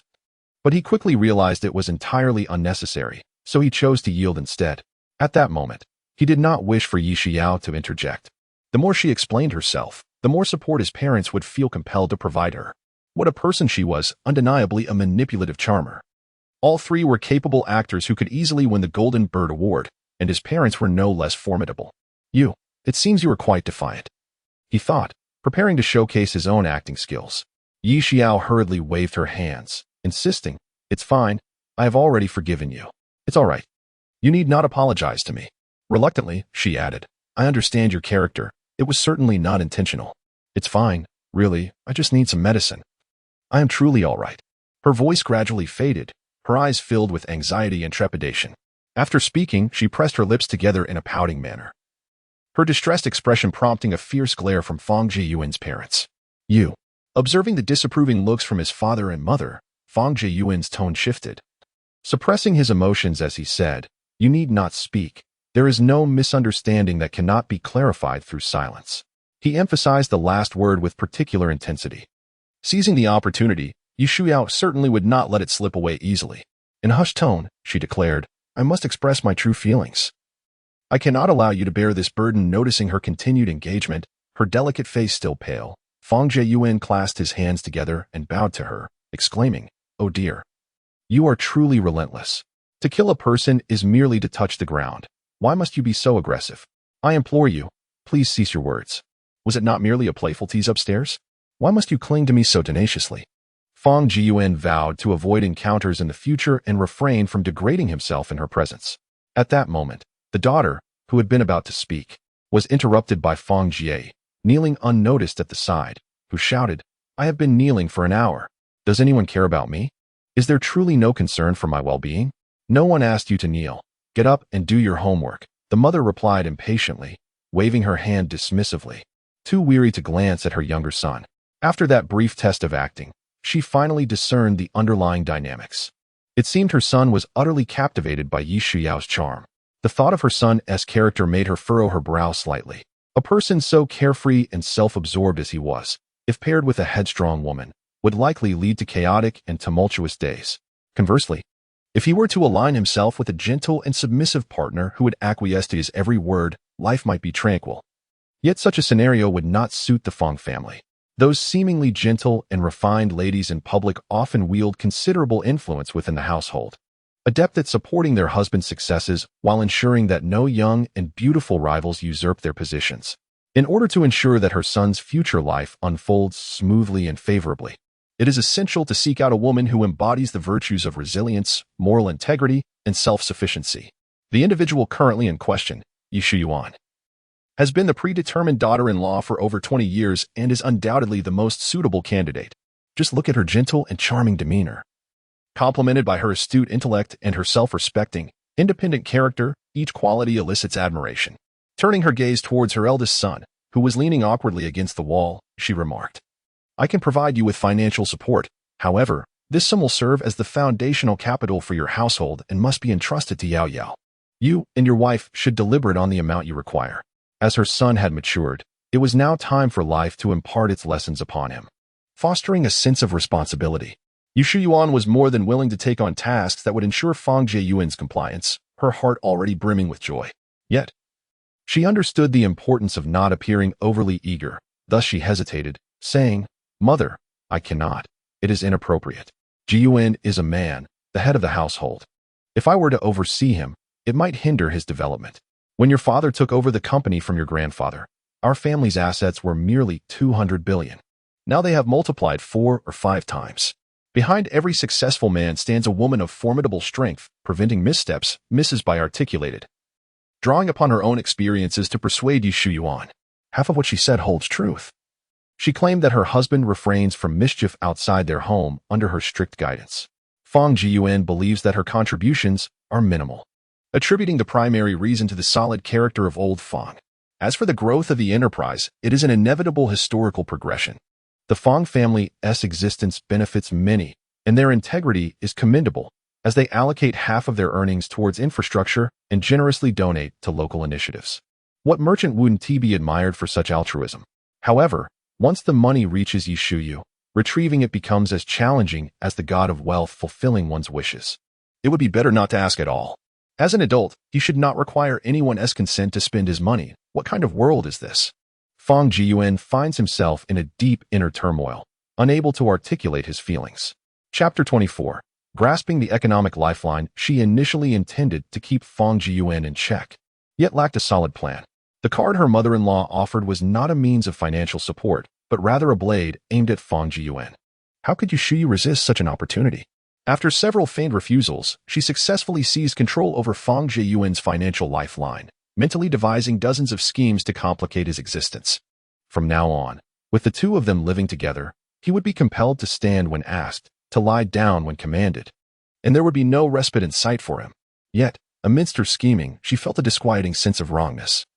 Why was she harboring such thoughts of controlling her husband? Outrageous. Surely, she would find a suitable moment to divorce him. Stealing a glance at Fang Jiyuan, whose ruggedly handsome features were undeniably striking, she reflected on her preferences, not for the overly refined and powdered types, but rather for those with a robust and masculine aura. Aside from appearances, even a dog possesses greater charm than he does. Even the women who beckon me with a mere gesture are more appealing than him, a man devoid of any redeeming qualities, utterly lacking in allure. Regardless of the outcome between her and Fang Jiyuan, she is determined to have him utterly submissive, should he dare to display even a hint of defiance. She will ensure he finds himself without sustenance or shelter. With a sly grin, she cast a sidelong glance at Fang Jiyuan. Are you unwell? Why are you smiling at me? Fang Jiyuan retorted, glaring furiously at Yishuyuan. Just then, a pink slipper flew towards him, prompting him to swiftly avert his gaze. With a face full of grievance, he turned to his mother, exclaiming, "Oh, mother, my dear mother, lovely lady, you ought to refrain from meddling in our affairs. We live our lives independently of you. How can it not concern me? There are few your age as aimless as you are. Among my colleagues, those who are around my age." Observing Mrs. Bai's repetitive tirade, he anticipated her impending remarks about his little grandson or granddaughter. How mischievous they are, how obedient. A monologue that promised to be interminable. He had been subjected to such discourse repeatedly since his return, and his ears had grown weary of it. Fang Jiyuan interjected quickly. "If you have time, perhaps you could devote some attention to tutoring my younger brother. I seem to be quite the failure. At least we should produce one college graduate in our family, rather than allowing us all to remain unrefined." His words elicited an involuntary upward curl at the corners of old Fang's mouth, who had just donned his glasses to read the newspaper. Fang Xingze, as a second-generation miner and a successful businessman who has elevated the enterprise to new heights, presents himself to the world with humility and grace, diligently partaking in charitable endeavors without exception, always speaking of his peers with words of praise. He has never lost his temper with colleagues at work, always preferring to encourage them. He has long considered himself a Confucian businessman, yet his son's words leave him speechless. Not having attended university is a lifelong regret for him. As his son matures, he realizes that mere discipline may not suffice. Rising from his seat, he takes the newspaper and leaves. In Lao Fang's perspective, obedient and docile children rarely achieve great success. Even as a prosperous businessman, he does not presume that his understanding of the world surpasses that of his son. He does not harbor expectations for his son's grand accomplishments. As long as he abides by the law, how he chooses to live is entirely his own decision. And the old father prefers not to interfere excessively. As for his daughter-in-law, her temper has always been this way, and he feels powerless to change her.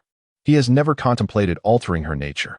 After all, why should he change someone who is inherently herself? In truth, this dynamic is quite satisfactory. Despite her seemingly domineering demeanor, she is, in private, a delicate and dependent woman. Should he dare to oppose her, his allowance for the next month may vanish. And temporarily distancing himself seems the wisest course to avoid entanglement. The mother and son engage in a verbal tug-of-war, each refusing to yield.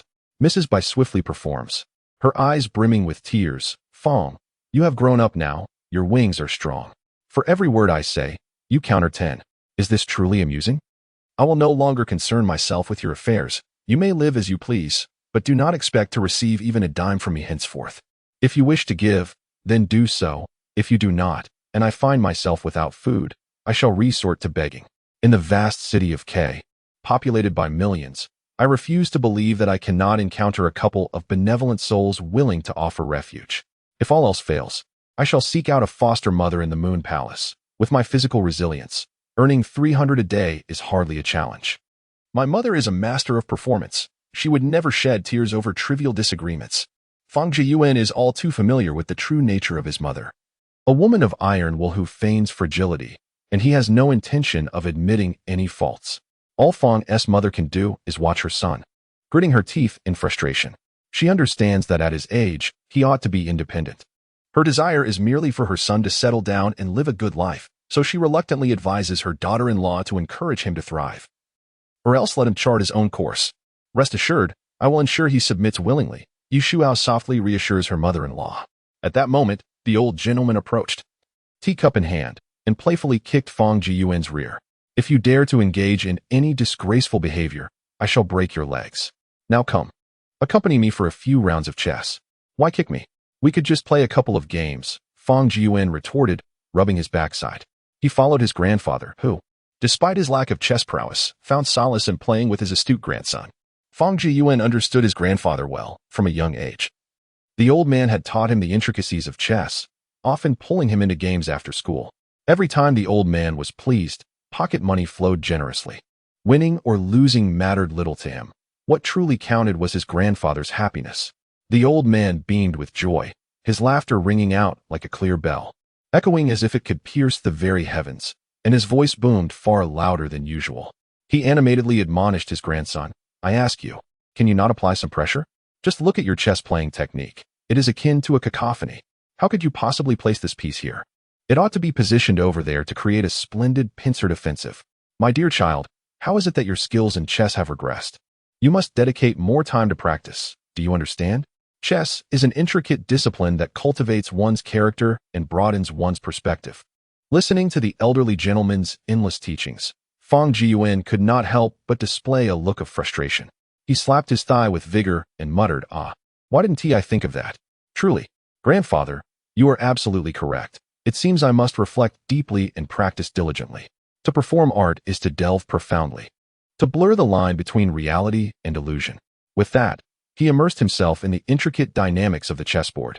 The old man relished this engagement, taking a small sip from his teacup, allowing his grandson the space to concentrate. Meanwhile, not far away, Yu Shuyu had just explained to her mother-in-law the reasons for her move. The elder woman expressed understanding, acknowledging that young people ought to have their own space. Emphasizing the primacy of work, she stressed the importance of not frivolously providing Fang Jiyuan with money, ensuring only that his basic needs were met. Should he encounter any difficulties, he must communicate them to her. If he found himself short of funds, he could always approach her, as the family's financial authority rested firmly in her hands. Endure hardship? How could Yu Shuyu possibly suffer at Fang Jiyuan's hands? Just ensure you do not blame me for being too harsh when the time comes, she mused. She understood that no mother could bear the pain of her child. Everything her mother-in-law did was for her sake. Hoping that Fang Jiyuan would change and live a peaceful life, Yu Shuyuan vowed to ensure that the money in Fang Jiyuan's pocket would not exceed 10,000 yuan, which pleased her mother-in-law greatly. Yu Shuyuan then rose and approached Fang Jiyuan, studying the black and white pieces on the chessboard with earnestness. It was evident that Fang Jiyuan was at a disadvantage, yet not without opportunities to turn the tide. She glanced at the elderly gentleman, leisurely sipping tea, and then shifted her gaze to the furrowed brow of Fang Jiyuan, unable to resist the urge to make a move. Placing a black piece in the center, she triumphantly declared, Isn't this just splendid? Look at your mind. The grandfather and grandson turned to observe Yu Shuyuan's smug expression. Is there anything wrong? Yu Shuyuan felt a twinge of anxiety at their scrutiny. Right? Fang Jiyuan retorted, biting down hard on the words. The old man, realizing the situation, inwardly lamented and feigned calmness, chastising his grandson. Yao Yao is far smarter than you. You fail to notice such a glaring flaw. Your powers of observation are truly lacking. Thank you for the compliment, Grandpa. In truth, I am not much cleverer than he is, Yu Shuyuan replied modestly, a hint of embarrassment in her tone. You are indeed smarter than him. No need for humility. The old man waved his hand dismissively. Then, turning his attention to the disgruntled Fang Jiyuan, he said earnestly, I merely wished to test you a little, yet you failed to perceive it. Your opportunity for investment has vanished. Let us abandon this and proceed to dine. With a disappointed shake of his head, the old man rose and made his way to the dining room. Chapter 25. Tension. As each family member busied themselves with their own affairs, the living room fell into an unexpected silence. Mrs. Bai went upstairs to guide her younger son with his homework, while the old Fong patriarch refrained from allowing himself to be labeled a simpleton. Meanwhile, old Fong remained oblivious to whatever was occupying him upstairs. The elderly gentleman donned his headphones, one hand clutching his mobile phone and the other cradling a teacup. Sipping occasionally while scrolling through the screen, his gaze unwavering. He had fully embraced the life of retirement, no longer concerning himself with any matters of the company. Only Fong Jiyuan and Yi Xiao remained, locked in a silent standoff. One pair of eyes twinkled with amusement and pride, while the other burned with fury. Initially, he had intended to cheer up his grandfather, hoping that a mere gesture might alleviate the old man's current financial strain. Fong Jiyuan glared menacingly at the woman, convinced that had it not been for her interference, the old man's favorable mood would have surely rewarded him with a generous tip. He seethed inwardly, blaming her for the loss of what he had nearly secured, unable to contain his anger. Gritting his teeth, he muttered, "You insufferable woman. Must you persist in making my life miserable?" His expression darkened, and his intimidating glare could easily frighten any woman of lesser fortitude. However, Yi Xiao was not one to cower in such circumstances. She provocatively leaned in, challenging him. "What is the matter? Do you intend to strike me? Go ahead. I dare you to lay a finger on me." Of course, she was no fool. Her boldness stemmed from a keen understanding of Fong Jiyuan's character. He merely wished to intimidate her, never genuinely considering resorting to violence. "Keep your distance. I have no intention of laying a hand on a woman," he retorted coldly. "Let us continue with this game of chess. If you manage to win, I shall reward you with 2,000. However, should you lose, you must adhere to my every command," Yu Shuang proclaimed with unwavering confidence. "If you were not a woman, with such audacity, I would have already knocked your teeth out." Fong Jiyuan replied, maintaining an impassive demeanor as he regarded her in silence. "Surely, he does not believe that I am making unreasonable demands," Yu Shuang mused inwardly. If he were to refuse, how could she proceed with her plan to humiliate him? Thus, she continued, "Of course, I am not an irrational, domineering CEO who makes excessive demands or coerces you into actions against your will. My proposals are entirely reasonable, and I shall not utter any unreasonable requests." With that, she adjusted her skirt and seated herself in the spot recently occupied by the elder, casually placing a piece on the chessboard. A true master can discern the outcome at a glance. Fong Jiyuan merely surveyed the board and recognized the futility of triumphing over her. This insufferable woman had undergone professional training and had participated in city-level youth Go competitions, achieving commendable rankings. His grandfather was an aficionado of the game. While he may not be a professional player, his skills were certainly above average. Though he had never attained a formal ranking, his expertise surpassed that of his own grandfather, who had diligently nurtured Yu Shuang, his sole granddaughter. Unlike Fong's own grandfather, who would concede to children during their matches, being both inexperienced and overly playful, he was acutely aware that he lacked the skill to compete with her. Throughout his life, he had never bested her in Go, yet he was reluctant to concede verbally, choosing instead to remain silent. Some matters require innate talent. He learned to play chess 6 months earlier than Yi Xiao, yet she triumphed over him after merely 2 months of practice. It seemed as if she was determined to oppose him at every turn, whatever he learned. She would study as well, and indeed, she excelled him in each endeavor.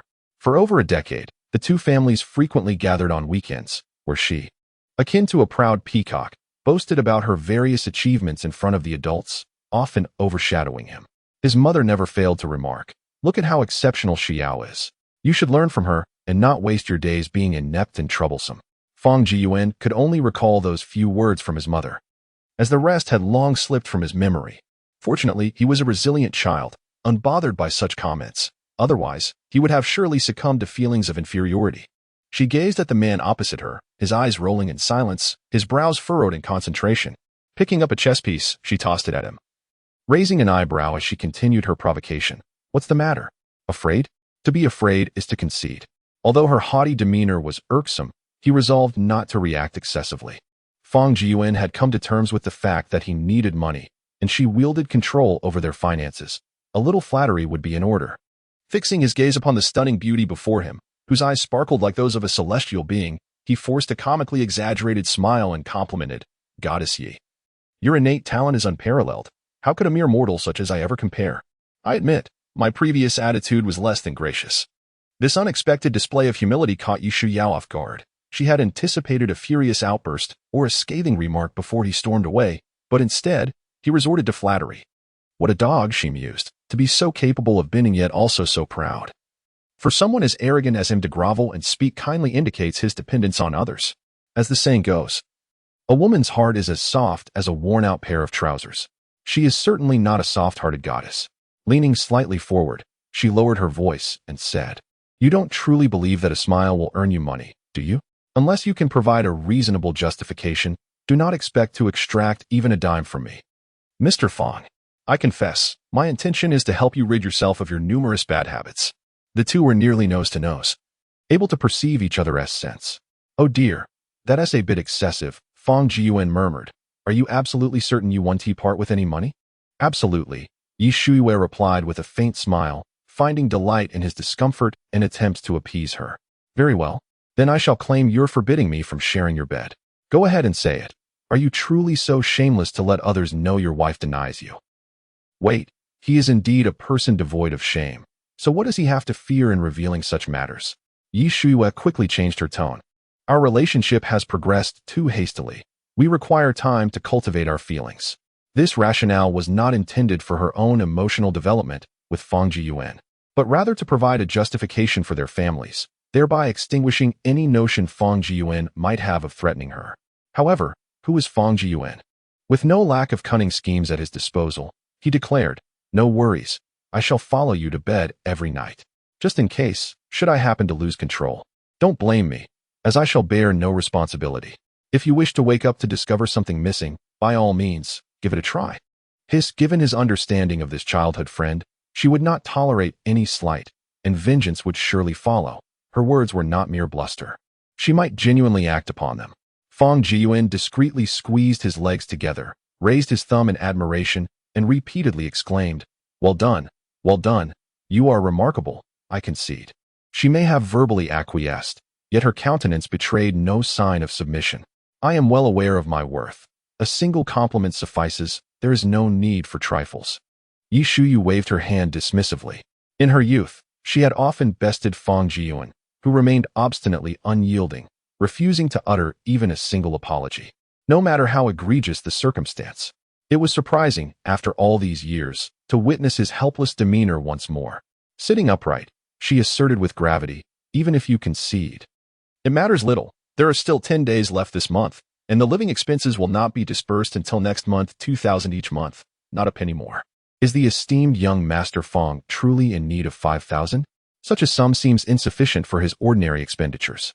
He had no desire to negotiate further, for any attempt to articulate his conditions might jeopardize even the 2,000 he was guaranteed. Her face radiated triumph, her arrogance palpable. At that moment, Fong Jiyuan perceived her as rather juvenile and wished to divert the conversation. "From now on, let us each go our separate ways. You live your life. I shall live mine, and we shall remain indifferent to one another." He had resigned himself to the fact that he must earn his own keep henceforth. Fortunately, he had already devised a plan regarding how to generate income, although the means he contemplated were somewhat unscrupulous and potentially bordering on unlawful. It was undeniable that this approach could yield swift financial gain. Of course, the 2,000 she mentioned came with stipulations. He must be home by 8 in the evening, rise at 7 in the morning, and be at work by 8, providing unconditional compliance whenever she required his assistance, with any failure resulting in a deduction of 100. "You are perfectly entitled to withhold any funds," Fong Jiyuan coldly remarked. He found himself unable to meet her demands, even contemplating the idea of vacating the villa to reside directly in his studio. "It's all right. You need not contribute. I shall keep the flowers for myself." The 2,000 yuan she provided was intended to remain untouched, separate from the funds given by Aunt Bai. She had generously contributed from her own resources, having already received much from the Fong family. In her childhood, Aunt Bai had lavished her with an array of exquisite gifts, toys, clothing, and even pocket money. Throughout her entrepreneurial endeavors, Aunt Bai had shown immense concern, often wishing to extend a helping hand, which she had repeatedly declined. This was merely a means of reciprocating to Fong Jiyuan. In the future, she intended to find an appropriate opportunity to return the card to Aunt Bai. She yearned for wealth, yet would never resort to unearned methods. Chapter 26. as anticipated just after the evening news segment commenced. The local television station promptly reported a car theft incident. A well-dressed young man, exuding charm and sophistication, brazenly drove away in a black Maserati from the underground parking lot, the very vehicle that Fang Jiyuan and his companions had pursued the previous night. Huang Bai, the assistant to the president of the Tang Corporation, had absconded with the president's million-dollar vehicle and had been unreachable for 18 hours. Tang Zhongshuan personally reported the incident to the authorities, hoping that Assistant Huang would see the broadcast and reconsider his actions, returning to the right path. Following this, a brief interview clip with the vehicle's owner was aired. A middle-aged man, slightly portly and wearing frameless glasses, spoke with refined demeanor before the cameras, stating, "Little Huang must be in urgent need of money to resort to such thievery. I shall personally reach out to his family, and if assistance is required, I will certainly offer my utmost support." It is said that Mr. Tang's car is quite extravagant, valued at 5 million. When a reporter mentioned the worth of the vehicle, Tang Zhongshuan expressed deep concern, stating, "My primary worry is that he might use my car to engage in unlawful activities. I sincerely hope for Xiao Huang's safe return. The car is merely a means of transportation and truly holds no significance." A reporter then inquired, "Mr. Tang, will you pursue accountability in this matter?" Tang replied, "Upholding the law is the duty of every citizen. Regardless of the circumstances, anyone who commits an illegal act must bear the consequences before the law." He continued, "Xiao Huang has been with me for 7 or 8 years, having joined me right after graduating from school. He is a vibrant and optimistic young man, and I hold great hope for him. Perhaps he is facing some financial difficulties." He emphasized that this matter should be left as it is, without impacting Xiao Huang's family. Tang Zhongshuan remarked that Xiao Huang possesses a strong sense of self-respect. Upon entering the company, he encountered the distress of his father's complicated stomach cancer surgery and sought help from many, yet never turned to him. Fortunately, as a discerning boss, Tang noticed the changes in his employee's demeanor. Even after pressing for answers, Xiao Huang remained reticent, prompting Tang to assign his secretarial team to investigate the situation. Throughout the interview, Tang Zhongshuan displayed no trace of anger over the apparent betrayal from a trusted subordinate. Instead, his face was marked by regret and an unmistakable admiration, truly a commendable boss and leader. As Tang Zhongshuan concluded his remarks, the scene shifted to the television studio, where the host shared his opinions on the matter. "Regardless of the circumstances we find ourselves in, we must never cavalierly breach the boundaries of the law." This was all within Fang Jiyuan's expectations. Discontented, he turned his gaze away from the ensuing broadcast, seized the remote control, and switched off the television, muttering disdainfully about the hypocrisy he perceived. "Such a habit is quite undesirable," Yi Xiao remarked, redirecting her attention from the screen back to him. "In truth, marrying a mute might not be so bad. Being with someone who constantly contradicts her is undeniably infuriating." Fang Jiyuan fixed his gaze upon her for several moments before retorting, "If you favor such a person, why not marry his son? Or perhaps becoming Tang Jiejia's mother wouldn't be a bad option." As they noticed Auntie approaching from the direction of the dining room, Fang Jiyuan rose to greet her before Yi Xiao could utter a word. The table was adorned with 8 or 9 dishes, nothing particularly extraordinary, merely homely fare. Hardly had Fang Jiyuan settled into his seat when Yi Xiao entered, taking the chair beside him and brutally stepping on his foot. With the entire family gathered, dinner commenced. At the table, while Fang Jiyuan seemed preoccupied, the others were in high spirits, especially Yi Xiao, who possessed a knack for charming everyone, young and old alike, into fits of laughter. Beneath the table, she deliberately continued to trample on Fang Jiyuan's foot, incensed by his earlier remarks. "Move out quickly," she thought to herself. In a situation where it was just the two of them, Yi Xiao would not dare to be so brazen. Fearful of Fang Jiyuan's retaliation and the potential consequences of provoking him, seizing the opportunity to torment him in front of his parents, she resolved to be more subdued starting tomorrow.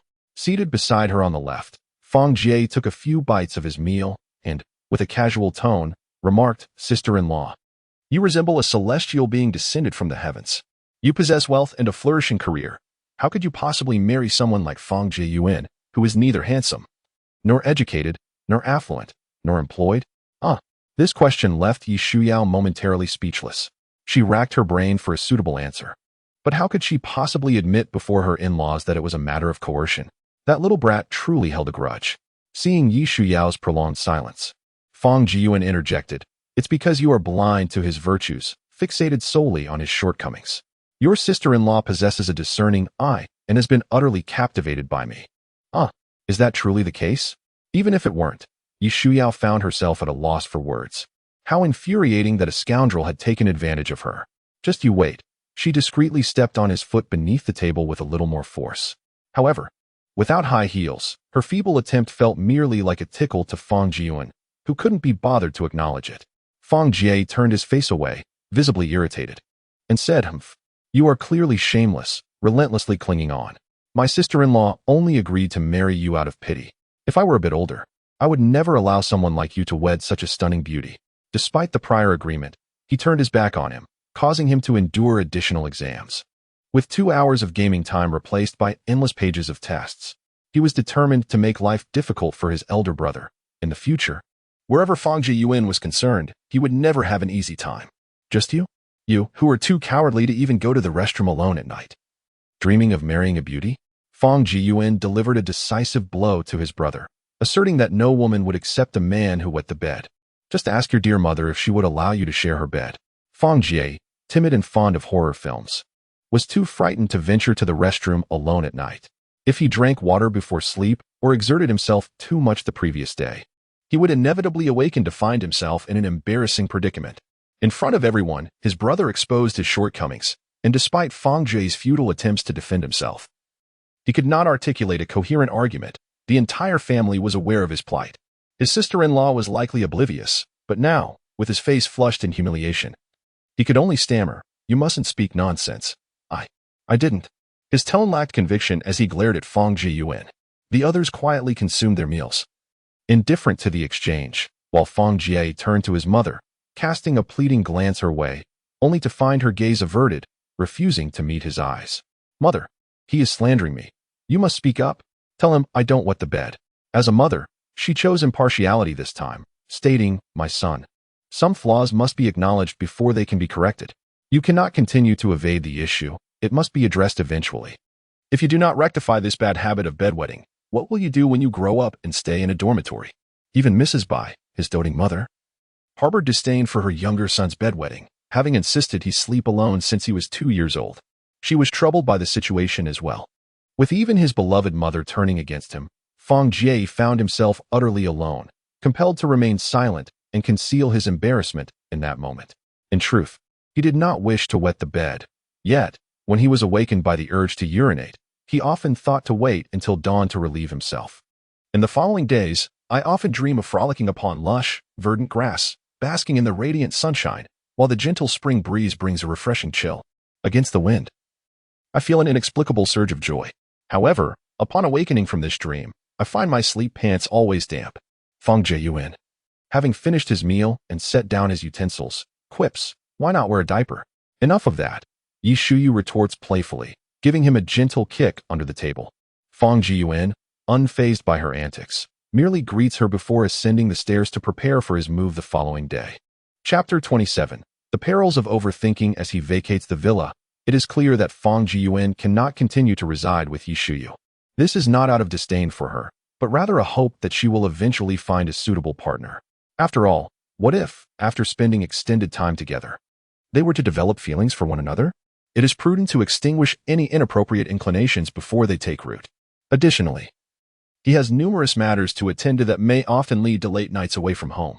Given Yi Shuyu's nurturing nature, she would undoubtedly meddle in his affairs, seeking to uncover the details of his outings.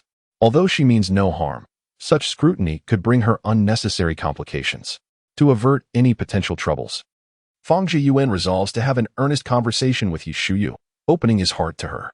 His belongings are minimal, consisting of merely 2 large suitcases filled with clothing, new garments purchased prior to marriage, many of which still bear their tags, intended to be sold when times grow dire. "To sell my love, I carry the burden of conscience." Yi Shuyu hums a tune as she enters, her gaze meeting his sparkling eyes. One hand gripping the doorknob, her round, glistening eyes watched him with vigilance, her nose crinkling as she said irritably, "What are you staring at? Are you out of your mind?" Beautiful women are supposed to sing sweetly, yet here she was, belting out such a mundane tune. Fang Jiyuan silently scoffed, diverting his gaze to the ground, and spoke in a calm tone, "Please close the door. I wish to have a heartfelt conversation with you." even after being scolded. He did not retort. When did he become so obedient? Something felt off. This young man's demeanor was quite peculiar. Yi Shiyuan scrutinized Fang Jiyuan with suspicion, yet found nothing amiss. For the sake of her own safety, she decided against closing the door. Should the situation turn unfavorable, she wanted to ensure a swift escape. You say we should chat, then you say to close the door? I refuse. With the door half open, her body positioned precariously between the inside and outside.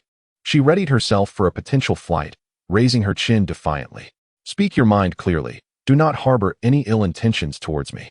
Although Fang Jiyuan consistently denied harboring feelings for her, one could never be too sure. After all, the scoundrel appeared rather innocent, yet he had frequented red-light districts. If he were to take advantage of her vulnerability, she would have nowhere to lament her fate. Thus, she needed to exercise caution. Not hearing the door shut, Fang Jian glanced up, noticing her poised for a hasty retreat, causing his lips to twitch in irritation. Damn it, not even a shred of trust? Do you think you're a celestial being? I must poke and prod. Her reaction rendered his prepared opening lines utterly useless.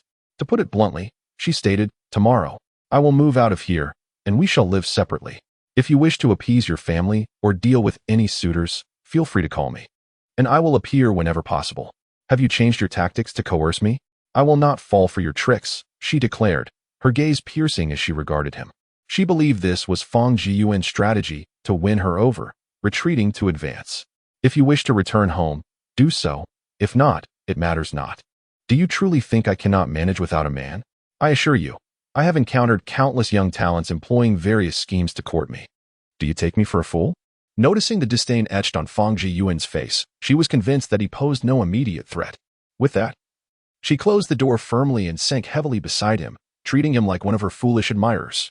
It was not that she was foolish, but rather excessively suspicious. Sometimes, cleverness can backfire.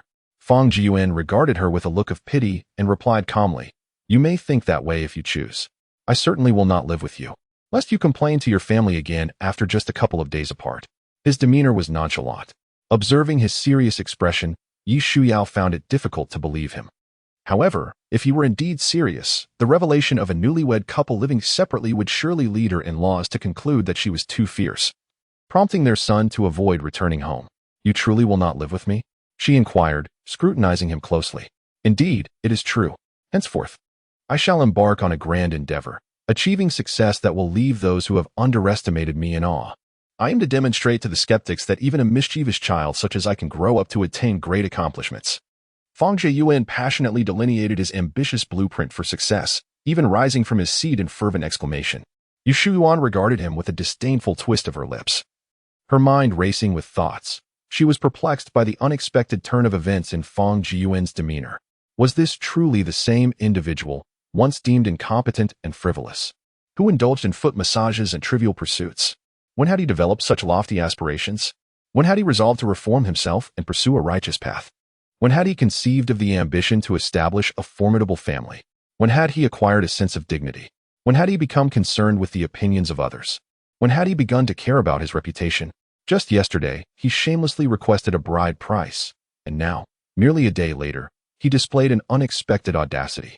Countless questions erupted in Yi Shuyuan's mind. No, this cannot be right. Surely, he had chosen not to cohabit with her merely for the convenience of foot massages. This humiliation is one she cannot endure. She attempted to interject several times, but Fang Jiyuan continued his relentless discourse, transforming his ambitious vision into a warning directed at Yi Shuyuan. We may lack affection and could opt for divorce. However, until that day comes, maintain your distance from other men. Should I hear any rumors of your clandestine meetings with another man, beware of your suitors and their sycophants. This ignited a fire within Yi Shuyuan, and she erupted in a suppressed roar, questioning, Do you really need to say this? Do you need to instruct me? Mind your own business. If I find out you ventured into Wuli Alley, I shall never forgive you. Prepare for the consequences. The more I speak, the more my anger swells. He, a man of poor character, dares to issue warnings to her. There are limits to patience. She pinched Fang Jiyuan's thigh with considerable force, causing him to feel as though stung by a bee, a sharp pain radiating through him. He took a couple of steps back, gently rubbing the spot. Yet he did not interrupt her flow of words. Should I hear of any ambiguous relations you have with another woman, do not presume that a simple divorce will resolve matters. I will ensure that you find yourself in a predicament from which you cannot escape, a fate worse than death.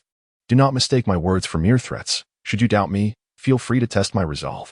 Before turning 30, she had no intentions of romance, marriage, or children. The husband, forced upon her by her grandfather, served merely as a shield. He could provide her family with an explanation while simultaneously driving away the incessant suitors. Lacking affection was one thing, but she absolutely could not tolerate infidelity or the disparaging remarks of others. Her life was not meant to bear the color green. Out of gratitude for Aunt Bai's kindness, Yishuwei initially intended to rein Fang Jiyuan in and inspire some change in him. Alas, after merely a few days together, his crude language had sullied her own demeanor, as if he were a cesspool from which no one could emerge untainted. Since he was unwilling to cohabit, she would not force the issue, lest it appear as if she were desperate for a man. They could each reside separately, establishing a few ground rules that must not be overlooked. First, no matter how busy you are, you must accompany me to family gatherings. Second, do not bring shame upon me by being unfaithful. Thirdly, whenever I seek your presence, it is imperative that you appear, regardless of the significance of your own affairs. Yi Shuyuan raised 3 fingers and waved them before him. Fang Jiyuan opened his hand, nearly poking his eye, and took a step closer to her. My demands are the same as yours. I can comply, and I hope you can as well. Should you encounter someone you truly wish to be with, remember to inform me in advance. I shall manage the arrangements with both sets of parents. He genuinely hoped for her happiness, as Yi Shuyuan had no significant flaws in her character, save for her tendency to hold grudges, her unwillingness to be wronged, and her strong desire for revenge. With an impulse to touch Yi Shuyuan's face, he hesitated and withdrew his hand. What a splendid woman she is, he lamented. Before he could dwell on this thought, he was abruptly met with the furious visage of a woman who swiftly grasped his ear and yanked it down. Leaning close to hiss, "Are you insinuating that I would betray you? You wretched fool. What do you mean by repeatedly administering the same eye drops? Do you secretly harbor feelings for me? You should abandon that notion. You have no chance, spit." She hastily finished her tirade and spat at his face twice before forcefully pushing his head towards the bathroom. Engaging in conversation is one thing, but why resort to anger? Such tendencies are detrimental and pave the way for domestic violence. Fang Jin mumbled as he wiped the saliva from his face with his sleeve, collapsing heavily onto the bed. Staring blankly at the ceiling, a deep sorrow etched upon his brow. Chapter 28. A woman who would not suffer a slight as the sound of rushing water ceased. A woman clad in a pristine white dress gracefully emerged at the bathroom door, her eyes ablaze with lingering fury. During those few minutes spent in the restroom, the words of Fang Jiyuan echoed in her mind, intensifying her sense of injustice. How dare he suspect her of infidelity? She nearly erupted from the toilet in indignation. The anger within her yearned for an outlet, a suitable pretext to vent her frustration. Upon spotting the figure sprawled on the bed, clad in clothes and lost in thought, Yi Shuyu immediately devised a plan. She swiftly approached the bed and seized Fang Jiyuan's ear, twisting it with vigor. As she twisted, she scolded him, questioning why he would lie on the bed dressed. Did he not possess the most basic understanding of hygiene? Was he unaware of the multitude of bacteria that clung to his clothing? At his age, how could he be so thoughtless? Can you even count the number of bacteria on your body? If you wish to strike me, then say so directly. There is no need to concoct feeble excuses. Fang Jiyuan, taken aback by her remarks, retorted. He was not her son, and he would not allow her to twist his ear without resistance this time. Instead of seeking to escape her grasp, he seized both of Yi Shuyuan's ears, twisting them in unison. "Ah, Fang Jiyuan, you scoundrel. I barely applied any force. Why are you being so rough? You are inhuman." Yi Shuyu, undeterred, grasped his other ear and twisted it with equal force. Her shriek reverberated throughout the room. Fortunately, the soundproofing held up, and their parents downstairs remained oblivious, sparing them from interruption. Neither party yielded, both steadfastly clinging to each other's ears. Gradually, the warmth radiated from the other's ear into her hand, and she could distinctly feel her own ear burning as well. The initial pain had subsided, leaving her in a state of numbness, completely numb. Despite the mutual torment, she felt that her strength paled in comparison to that of the scoundrel, leaving her at a disadvantage. She opened her mouth, her body straining forward, yearning to take a bite out of the rogue. However, Fang Jiyuan would not allow her to succeed. As he held her ear, his palm pressed against her cheek, applying just enough pressure to prevent her from advancing even a fraction. The scoundrel! I shall bite you to death. Even as she found herself unable to move an inch, Yi Shuyu continued to threaten vehemently, her mouth opening and closing with fervent indignation. Fang Jiyuan, with a playful grin, regarded the furious woman, taunting, "Come on, let us inflict some mutual harm. Give it your all. Have you fed the dogs all the dinner you ate?" This childhood friend, who believed himself to be at a disadvantage unless he seized an advantage, knew this matter was far from over. She would undoubtedly persist in her relentless pursuit, unwilling to relent until she achieved a resounding victory. And he tightened his grip in response. "Do you think I wish to exert myself? I am simply out of strength," she resolved silently, vowing to forsake her lazy mornings and commence exercising from tomorrow. Yi Shuyu, refusing to yield, gritted her teeth and implored, "You'd better loosen your grip, or I shall forcefully twist your ear off. I still have plenty of strength left, and I am not jesting." "Oh dear, you frighten me. If you have the strength, then unleash it. If my ear ends up being twisted off, it will be my own misfortune. I shall harbor no resentment towards you. Only lament the frailty of my mother's lineage." Fang Jiyuan concluded with a provocative smile, dismissing the pain as inconsequential.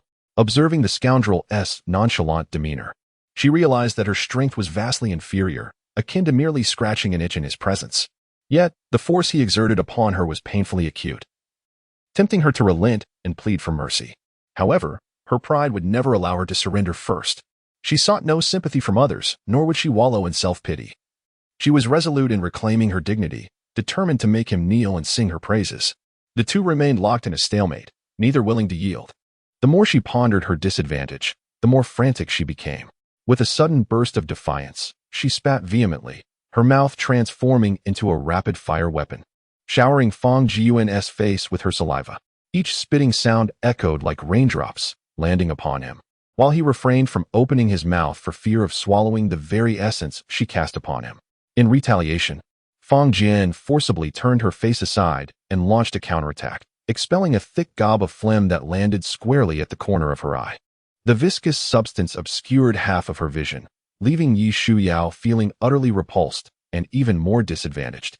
While she merely spat, he had audaciously spat phlegm upon her face, a grotesque and unfair act.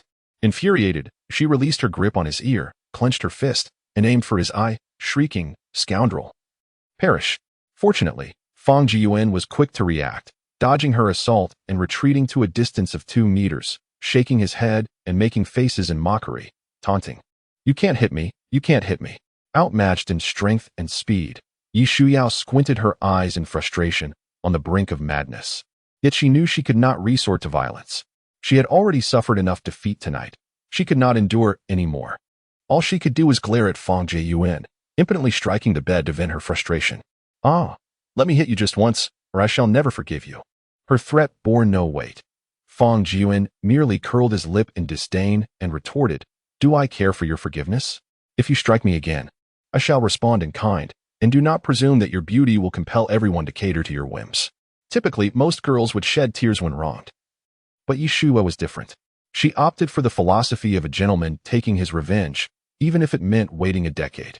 Rising, she declared ominously, "What transpired today is far from over, mark my words. There will come a day when you will be on your knees, begging for mercy." With that, she strode swiftly into the bathroom, forcefully shutting the door behind her. She hurriedly discarded her dress, feeling as if any delay would turn her stomach. Using the fabric, she wiped away the thick phlegm from her face, tossing it into the trash. The dress had cost her a considerable sum, and having worn it for the first time today, she deemed it sullied and unworthy of retention. Entering the adjacent bathroom, she turned on the shower to cleanse herself. As she washed, she ground her molars and muttered, "Fang, just you wait. I shall make you weep for your transgressions." Tonight had been a tremendous loss, an utter disaster, one that left her feeling thoroughly deflated. Meanwhile, Fang Jiyuan sat at the vanity, tilting his head to examine his ears, which had reddened and swollen slightly. He glanced toward the bathroom, where the sound of rushing water filled the air, and murmured to himself, "Why must you let your temper flare so during a simple conversation?" He sniffed his hand, which had been smeared with saliva, and grimaced. "Did you wake up this morning and forget to brush your teeth after consuming excrement?" He was certainly not the sort of perverse creature like the crooked-mouthed Dragon King who would find the saliva of beautiful women sweet. How could a creature that feasts on grains and cereals lack any distinct flavor? He hastily donned a clean set of pajamas and made his way to the communal bathroom. Once he finished washing and returned, he sought out a soothing ointment to alleviate the swelling and pain in his ears. Lying down for a brief respite, He could still hear the incessant sound of flowing water from the bathroom. Unable to restrain his tongue, he called out, "Washing for so long. Aren't you afraid of rubbing your skin raw?" After another 10 minutes, the sound of water ceased, only to be replaced by the stammering voice of Yi Shuyu, calling, "Fang Jiyuan, bring me a set of pajamas." Asking for a favor was a struggle for her, especially when the one she sought it from was her adversary who had just tormented her. Were it not for her dire circumstances, she would never have uttered such a request. Though her tone was devoid of shyness, it was laced with an unmistakable command. Fang Jiyuan, in a teasing manner, replied, "Is this how you ask for help? Not even a please, or could you be so kind?" Despite his dissatisfaction, he still rose from his bed to fetch her pajamas. "You know, this is the only way for you to quickly obtain what you need. I'll pay you 200 yuan, and this time I mean it." She nearly uttered the word forgive. How could she possibly forgive him? Such a trivial matter could not easily earn her forgiveness. She would rather suffer a financial loss than grant him the leniency he sought. He must feel as though he had gained something in return. You truly are incorrigible. Permitted to take advantage of others while refusing to endure even the slightest inconvenience yourself. As he spoke, he pushed aside the pots and pans obstructing his view and rummaged through her wardrobe, only to find that none of the pajamas were modest enough. Many of her clothes had yet to be moved over, aside from a few outfits for going out and 4 sets of pajamas, all adorned with cartoon designs. She possessed nothing even remotely luxurious, such as silk or satin. Why are you dressed so conservatively? Who are you trying to protect yourself from? Fang Jiyuan mused to herself, casually picking up a pink pajama set and approaching the bathroom door to knock. The door opened just a crack, revealing an individual hiding behind it, who extended a pale hand. Amused, Fang Jiyuan playfully withdrew her hand just as it was about to touch the garment. As soon as the delicate hand brushed against the pajama, it met with emptiness, and she retreated without hesitation, angrily kicking the door shut. She was genuinely furious. How dare this scoundrel make things difficult for her at such a moment? It was evident they wanted to see her humiliated. There was no way she would bow down. Though she felt a pang of sadness, shedding tears was not an option. Controlling her emotions, she spoke in a low, steady voice. "Unless you kneel down and beg me tonight, I truly shall not step out. Tomorrow is equally uncertain. Enjoy yourself. I am perfectly fine. And I can continue to sleep in the bathtub for days to come." Fang Jiyuan felt somewhat bewildered. This reaction was unexpected. Pondering, she lightly tapped on the door again. "You can't be seriously angry, can you? Open the door. I promise not to tease you this time." The thought of inciting her anger while their parents were nearby made Fang Jiyuan feel a bit uneasy. In a different setting, she would never concede. After all, her parents doted on this daughter-in-law. If it truly led her to tears, she would ensure that old Fang would have to deal with their son as consequences that very night. After waiting for over a minute without a response, Fang Jiyuan spoke again. "Your nightgown is on the bathroom doorknob. I shall retire for the night. You may retrieve it later." With that, he hung her nightgown on the bathroom door and turned away. He was not afraid of her being as unyielding as iron, but rather of her fragility akin to a delicate flower. Yet, would lowering his head not seem undignified? No, he must not appear servile. She might assert herself tonight and inform her parents tomorrow. Suddenly, an ingenious idea struck him, one that would surely compel them to emerge obediently. He took a couple of steps before pausing to add, "Your phone password is 031234. He was confident that everyone harbors secrets. For someone like him, who had once engaged in a unique profession, uncovering another's phone password was a trivial task. After a brief silence of several seconds, there was still no sound from the bathroom. Presuming that Yi Shuyao had heard him, he was indeed correct about the passcode. He turned and climbed into bed, facing away from the bathroom, reclining against the edge while leaving a substantial space beside him. Barely 2 minutes had passed when the sound of the bathroom door lock clicked audibly. He refrained from glancing back, feigning sleep. The most prudent course of action was to play dead, to remain silent. As long as he maintained his silence, he could safely navigate through the night. If he were awake, she would undoubtedly seek an opportunity for retribution. However, Fang Jiyuan was mistaken. Following the second sound of the door opening, hurried footsteps approached. The bed shook violently, and he felt a heavy kick to his lower back, sending him crashing to the floor with a resounding thud. He never anticipated that the foul woman would launch a surprise attack, her mouth spewing curses. "Are you out of your mind?" Just as he turned, a shadow loomed over him, darkening the light, and he found himself unable to evade. The assailant descended upon him and sank their teeth into his chest. The pain made him grimace. "Let go, don't bite my dodo." Despite her mouth clamped onto his chest, her hands relentlessly struck towards his face. In a swift motion, he seized her arms, applying just enough pressure to subdue one, while the other hand grasped Yushuyo's chin, twisting it gently, producing a subtle cracking sound, thus saving Dodo. With a swift maneuver, he pinned her down with one hand, tore the bedsheet, and in a matter of moments, bound her hands and feet. Next, he lifted her striped nightgown to inspect her chest, where 2 neat rows of teeth marks had begun to ooze a hint of blood. This minor injury was of no concern. Casting a glance at the woman he had restrained, he raised his hand to strike her pert backside, only to realize the placement was inappropriate and halted just in time. Grasping her hair, he gently pulled it upwards, took a deep breath, and delivered a sharp slap to her head, growling, "Fortunately, you didn't teabite Dodo. Otherwise, I would have taken a chunk of your flesh." After uttering this, he struck her again. Yushuyu, her hands and feet bound, could offer no resistance, merely staring wide-eyed as her jaw was dislocated by Fang Jiyuan's grip. Unable to close her mouth, with saliva trickling down the corner. With slurred speech, she hurled threats, declaring him a scoundrel, insisting that their affair was far from over. "Just wait. I won't allow you to kneel and call me Annie." Yushuyu had regretted her earlier decision before taking a bath. She demanded that Fang Jiyuan live with her. Should he dare to stay away, she would promptly inform his parents. What had prompted this sudden change of heart? A troubling thought flashed through Fang Jiyuan's mind. Could it be that she had developed a fondness for being mistreated by him? Such a notion was not entirely implausible. There are individuals whose partners are utterly worthless, devoid of skills, wealth, or employment, relying entirely on their lovers for support. Alarmingly, these individuals often subject their benefactors to abuse, employing both physical violence and verbal humiliation.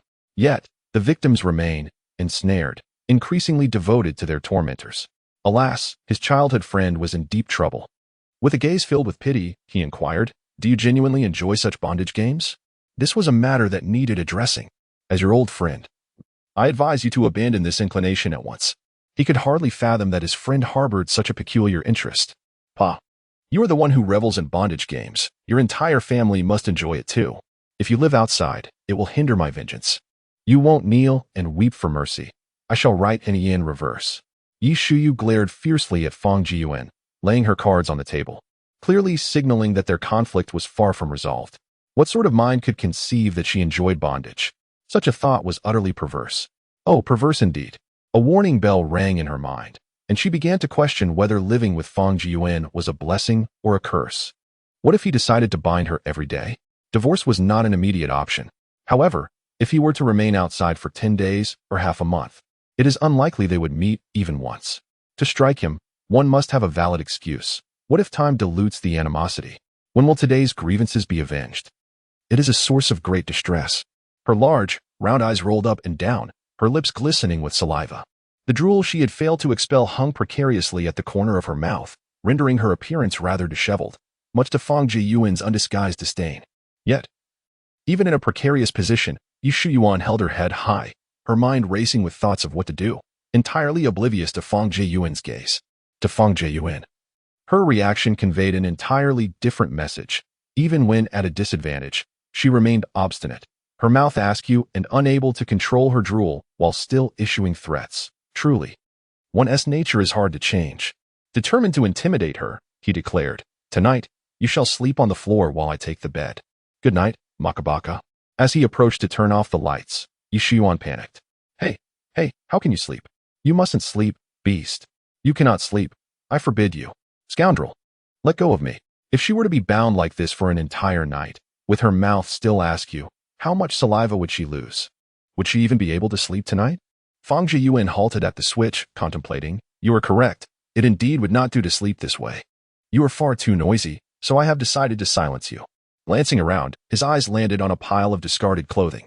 He approached, picked up a pair of undergarments just changed that evening, weighed them in his hand, and turned back with a mischievous grin. "This should suffice to plug your mouth." As she watched him saunter over, Yi Xiao was utterly flustered. She spoke rapidly, her words tumbling out in a disjointed manner. You cannot act this way. Fang Jiyuan, what you are doing is immoral. One should leave a line for future encounters. I implore you to show some kindness. Do not be so malevolent." The red underwear loomed before her, and she could even perceive its scent. The scoundrel's hand seized her chin, and aware of her inability to resist. Yu Shuyao hoped for the slightest shred of compassion from this wretch, yearning for a chance to retain her dignity.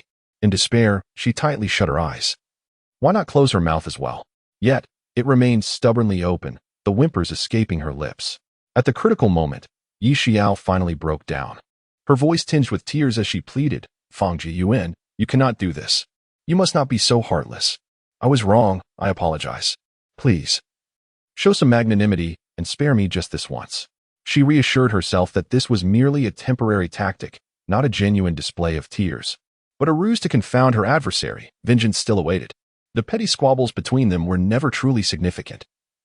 And Fang Jiyuan had not contemplated actually forcing the underwear into her mouth. Instead, he discarded it and, grinning, remarked, it should have been like this from the beginning. With a slight increase in pressure, he adjusted her chin back into position with a click, and then proceeded to untie her hands and feet. Freed, Yi Xiao ceased to weep. Though the urge remained, she could not allow herself to cry in front of the scoundrel, lest he think her tears were born of abuse. She stifled her emotions, flexed her numbed limbs, and roughly wiped away the moisture from her lips. After moving her jaw to ensure all was well, she prepared to regain her composure. She pushed herself off the ground, ignoring Fang Jiyuan, and said with an icy tone, either let me have a good beating, or I will cry my way out. I have evidence of your abuse on my wrist. With that, she rolled up her sleeve to reveal the dark red marks of restraint. This person truly seized every opportunity without fail. Vengeance was not something he postponed overnight, and he would bite back whenever possible. Fang Jiyuan glanced at her with a cold smirk. Apart from the old man. Do you think there is anyone I would fear to strike? I am in the right today. If old Fang wants to hit me, he is sorely mistaken. Despite his tough words, he felt a twinge of insecurity within. The thought of actually striking his own father was something he could never bring himself to do. If a fight broke out between us, I would surely retaliate by confronting your father at his workplace the following day. You know me, I possess little in the way of morals. Hitting one's father-in-law was also beyond his capacity. Moreover, could one truly strike at the esteemed father-in-law without consequence? If he were to lay hands on a family elder, Fang Jiyuan would irrevocably descend into the depths of depravity. He understood her to be a person with a strong sense of morality, deeply concerned with the opinions of others, merely intending to intimidate her. Additionally, he regarded the matters between himself and Yi Shuyu as mere trifles, never elevating them to the level of enmity. Perhaps she thought the same. However, her competitive spirit was overwhelmingly fierce. She could only win and never lose. She was not the least bit worried about her father being struck by Fang Jiyuan. As a prominent leader in the city, her father was often too busy to even meet with her, and there was no way Fang Jiyuan could seize the opportunity. Yet, Fang Jiyuan was utterly shameless if he were to confront someone at her father's workplace. The public revelation of a son-in-law intending to strike his father-in-law would be immensely embarrassing, particularly for her. The wretched sense of shame. How ruthless you are. It would be best not to close your eyes while sleeping tonight. After making her threat, Yu Shuyu felt a surge of anger and kicked Fang Jiyuan sharply on the calf. Whether he felt pain or not was beyond her concern. She certainly felt it. When he showed no reaction, she couldn't help but scratch his neck. Chapter 30. The price of stubbornness. To underestimate the situation and remain obstinate could lead to dire consequences. She experienced her first split with her upper body bound like a dumpling, her mouth stuffed with a piece of clothing. Fang Jiyuan twisted her long legs until they cracked. The two of them struggled until the early hours of the morning, finally leaving the house around noon the next day. Fang Jiyuan yawned and stretched as he descended the stairs, while Yi Shuyu limped down, her face ashen. Her life had always been smooth sailing, but last night marked her first encounter with a humiliating defeat. She felt a profound sense of shame over her experiences from the previous evening. She had hoped that the scoundrel would show some consideration for her femininity, but to her dismay, he exhibited no decency whatsoever. He had bound her for an entire night, leaving her unable to turn over. She cursed herself for not remaining calm, for acting impulsively in a moment of passion. She regretted not being persistent enough, as she had dozed off after only a short while of commotion. Fang Jiyuan, I will surely repay you for last night's humiliation. Yu Shuyu whispered to herself as she descended the stairs, clutching the railing. Upon reaching the bottom, she found her in-laws' gazes fixed upon her, leading her to experience her first social embarrassment. She froze in place, uncertain whether to step forward with her left or right leg, her face turning as red as a monkey's bottom.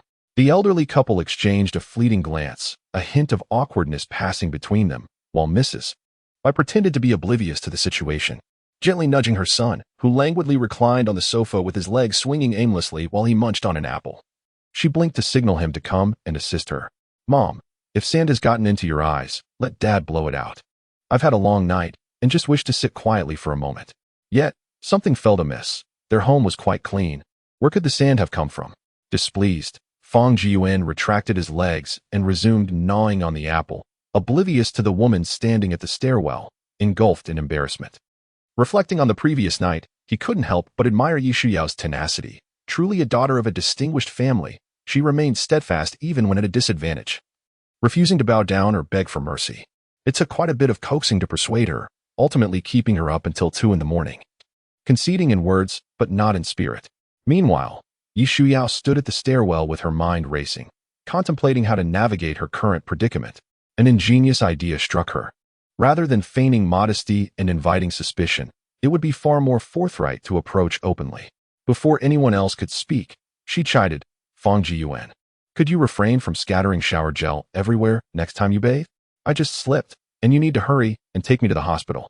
The elderly couple felt a wave of disappointment wash over them, realizing it was merely a slip. Mrs. Bai was the first to react, immediately rising to assist her. "Yao Yao, please sit down." Old Fong quickly called the doctor to come over.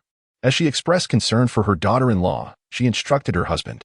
Noticing her father-in-law's unwavering decisiveness, Yi Shuao panicked internally and exclaimed, No, it's just a minor injury. I can handle it myself at the hospital. There's no need to trouble the doctor." The thought of a home visit from the doctor would only lead her to experience a second bout of social embarrassment. As a man, Fang Xingzhe was not particularly meticulous in his thoughts, not engaging in convoluted reasoning. His concern was simply concern. While dialing the phone, he reassured, "It's not troublesome at all. We spend so much each year for emergencies. Dad, there's really no need to call a doctor to come over." In an effort to demonstrate that all was well, Yi Shuyao stood up and jumped twice to prove her legs were fine. "Old Fong, if Yao Yao says she is fine, then she is fine," Bai Shuqin interjected, halting her husband's insistence. How oblivious could he be? She turned her gaze towards her unconcerned daughter-in-law's husband. "Hurry and take Yao out of the hospital. You're a husband now, yet you lack any perceptiveness." Her tone carried a hint of reproach towards her son. Though her heart was already elated, their beloved son had finally grasped the importance of caring for his wife. She was even pondering names for a potential grandson or granddaughter. Fang Jiyuan remained unmoved by his mother's command. He shot a defiant glance at Yi Shuyao. "Weren't you quite arrogant last night? What kind of nonsense is this? Idiot. Speak properly. You'd better clarify your words." Yi Shuyao shot him a glare, but as she noticed her in-laws looking over, she instantly shifted to a demeanor of feigned innocence, lowering her head. "Just plead with me." No sooner had Fang Jiyuan's words left his mouth than he saw his mother's hand poised to strike his forehead, prompting him to swiftly sidestep. He stood up, scooping Yi Shuyao under his arm and hastily exiting. Yes, akin to clutching a briefcase, his actions were swift and instantaneous. The elderly couple and Yi Shuyao had no time to react. Once outside, Yi Shuyao finally processed the situation. She felt as diminutive as a briefcase, nestled under Fang Jiyuan's arm, and she instinctively lifted her legs in compliance. Fearful of falling, she dared only to struggle slightly. "Please, let me down quickly. How dare you speak nonsense in front of me? Last night's ordeal has not taught you a lesson." How could Fang Jiyuan allow her to have her way? In matters of intellect, he sometimes falls short compared to her. However, in terms of physical strength, 100 Yi Shuyao would not measure up to him. "With your leg broken, I must carry you to the hospital like this." Fang Jiyuan transformed into a domineering CEO, asserting, "What I think matters, not your opinion." As he briskly strode towards the community exit, noticing his lack of intent to drive, Yi Shuyao gritted her teeth in frustration. "You scoundrel, then drive." He remained unresponsive, quickening his pace. "Hey, you jerk, drive. Go drive." Yi Shuyao's face flushed with indignation. If she were to be seen like this by acquaintances, where would she hide her embarrassment? The pitiful girl kept her gaze fixed on the ground, her thoughts swirling. "Oh heavens, send a lightning bolt to strike this scoundrel down. Why must I encounter him?" Her heart was filled with helplessness and a silent agony. She opened her mouth to bite him, but his abdomen was too flat to grasp. Thus, she altered her strategy and pinched his thigh firmly. For a fleeting moment, the flesh on his thigh burned with pain, prompting Fang Jiyuan to yelp, his voice trembling. "You're going too far. Let go, or I'll drop you on the ground." He began to understand how many marital conflicts arise There is always one party inclined to resort to physicality. With someone backing her, Yi Shuyao felt utterly unthreatened. Go ahead and drop me, if you dare. It would be best to leave a mark on me. She twisted his thigh's flesh with even greater force. Let me down, and I will release you. Just beyond lies the forbidden zone. Who can predict what outrageous actions a desperate woman might undertake? Fang Jiyuan could only respond in a conciliatory tone, maintaining a semblance of civility. Oh, continue your rampage. Yi Shuyuan gritted her teeth, twisting with renewed vigor. Fang Jiyuan, though enduring the pain with remarkable fortitude, dismissed it as trivial. After all, he had once endured far worse to vanquish his enemies. This minor annoyance from Yi Shuyuan felt akin to a mere bee sting. Yet, he couldn't help but feel his trousers slipping further down. He had dignity to uphold. Adopting a somewhat vindictive disposition, he remarked, if you wish to squeeze, then carry on. I dare you to do so all the way to your home, so your grandfather can witness how his granddaughter treats me. Yi Shuyuan, however, was not one to be easily intimidated. The moment he threatened to inform her grandfather, she abruptly released her grip. In that instant, Fang Jiyuan also set her down. Are you still a man? Resorting to whining to an elder over a minor grievance? She retorted angrily, shoving him in the chest. And how dare you question my masculinity? You are no stranger to threats yourself. You frequently invoke my parents to intimidate me. Fang Jiyuan scoffed coldly, turning away and sitting on a flower bed by the roadside. Returning home was not an option. He inquired, where to now? Retrieve your car and take me to my apartment. Do not even think about staying out. I will not permit you to indulge recklessly. After suffering a setback the previous night, Yi Shuyuan resolved that her path to vengeance must be paved with cunning rather than brute force. Yet, the thrill of intellectual superiority paled in comparison to the satisfaction of physical dominance. It was indeed vexing. Thankfully, there were no deeper feelings involved. Had there been, the prospect of bearing him 8 sons would surely be exhausting. How could I entertain such a contemptible thought? He is my sworn rival. There could never be anything of that nature between us. Absolutely not. She was taken aback by her own musings. Chapter 31. Immaturity. The room was adorned with a cozy decor, though the cleanliness left much to be desired. On the coffee table lay several uneaten snacks, while the trash bin housed discarded instant noodle containers. A few figurines were haphazardly thrown on the sofa. The floor by the entrance was cluttered with mismatched shoes, carelessly strewn rather than placed in the shoe cabinet, and a couple of socks lay discarded on the ground. This disarray suggested that the woman lived alone in a somewhat untidy manner. It is often the case for individuals living solo, regardless of gender. The apartment was modest, approximately 70 to 80 square meters, located in a bustling area where prices were certainly not inexpensive. Even someone as naive as Fang Jiyuan understood that the housing prices in K-City varied significantly by location, indicating that Yi Shuyuan had managed to save a bit over the years. Boss Yi, I'm hungry. Please go prepare something. Having skipped breakfast and endured a lengthy ordeal, Fang Jin was famished, yet his pocket held only a handful of change, compelling him to muster the audacity to speak up. What do you mean by that? Just a single statement ignited Yi Shuyao's temper. You reside in my home and expect me to cook for you? Should I sprinkle some drugs into your meal? Truly a volatile individual, ready to explode at any moment. No, she was even more unstable than a powder keg. With such a temperament, it was a mystery how she managed her career. Most likely, any orders she received were granted out of deference to her father, the mayor. Confronted by a woman glaring fiercely, Fang Jin rolled his eyes in disdain and retorted, if you wish to speak, then speak. Why glare? Even if your bulging eyes pop out, you remain no match for me. Do not presume that your round, sparkling eyes will instill fear in me. It was as if she believed her mere gaze could intimidate him to death. Fang Jiyuan's eyes were nearly rolling into the heavens. I endured, I bore it. For what choice did I have against you? Yi Shuyuan took a deep breath and calmly stated, if you are hungry, there is instant noodles. If you do not wish to eat those, order takeout yourself. Living in her house while expecting to spend her money was a fanciful notion. Had she yielded last night? A small allowance could have been provided each month. Now, she was quite displeased, and not a single cent of her money would be spent. Very well. I shall return home then. You can dwell here alone.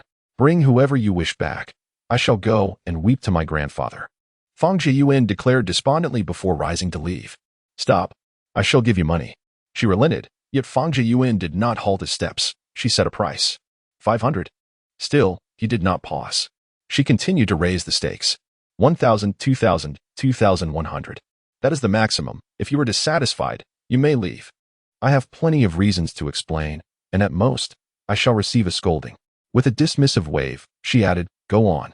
We shall meet again in the mountains and waters. The day you fall into my grasp, you shall face the consequences. What work is too far from home? What aversion to wasting time commuting? What desire to cultivate feelings? These are mere excuses. To put it plainly, the reluctance to share a bed is the crux of the matter. Every individual possesses needs, and daily intimacy inevitably leads to impulsiveness.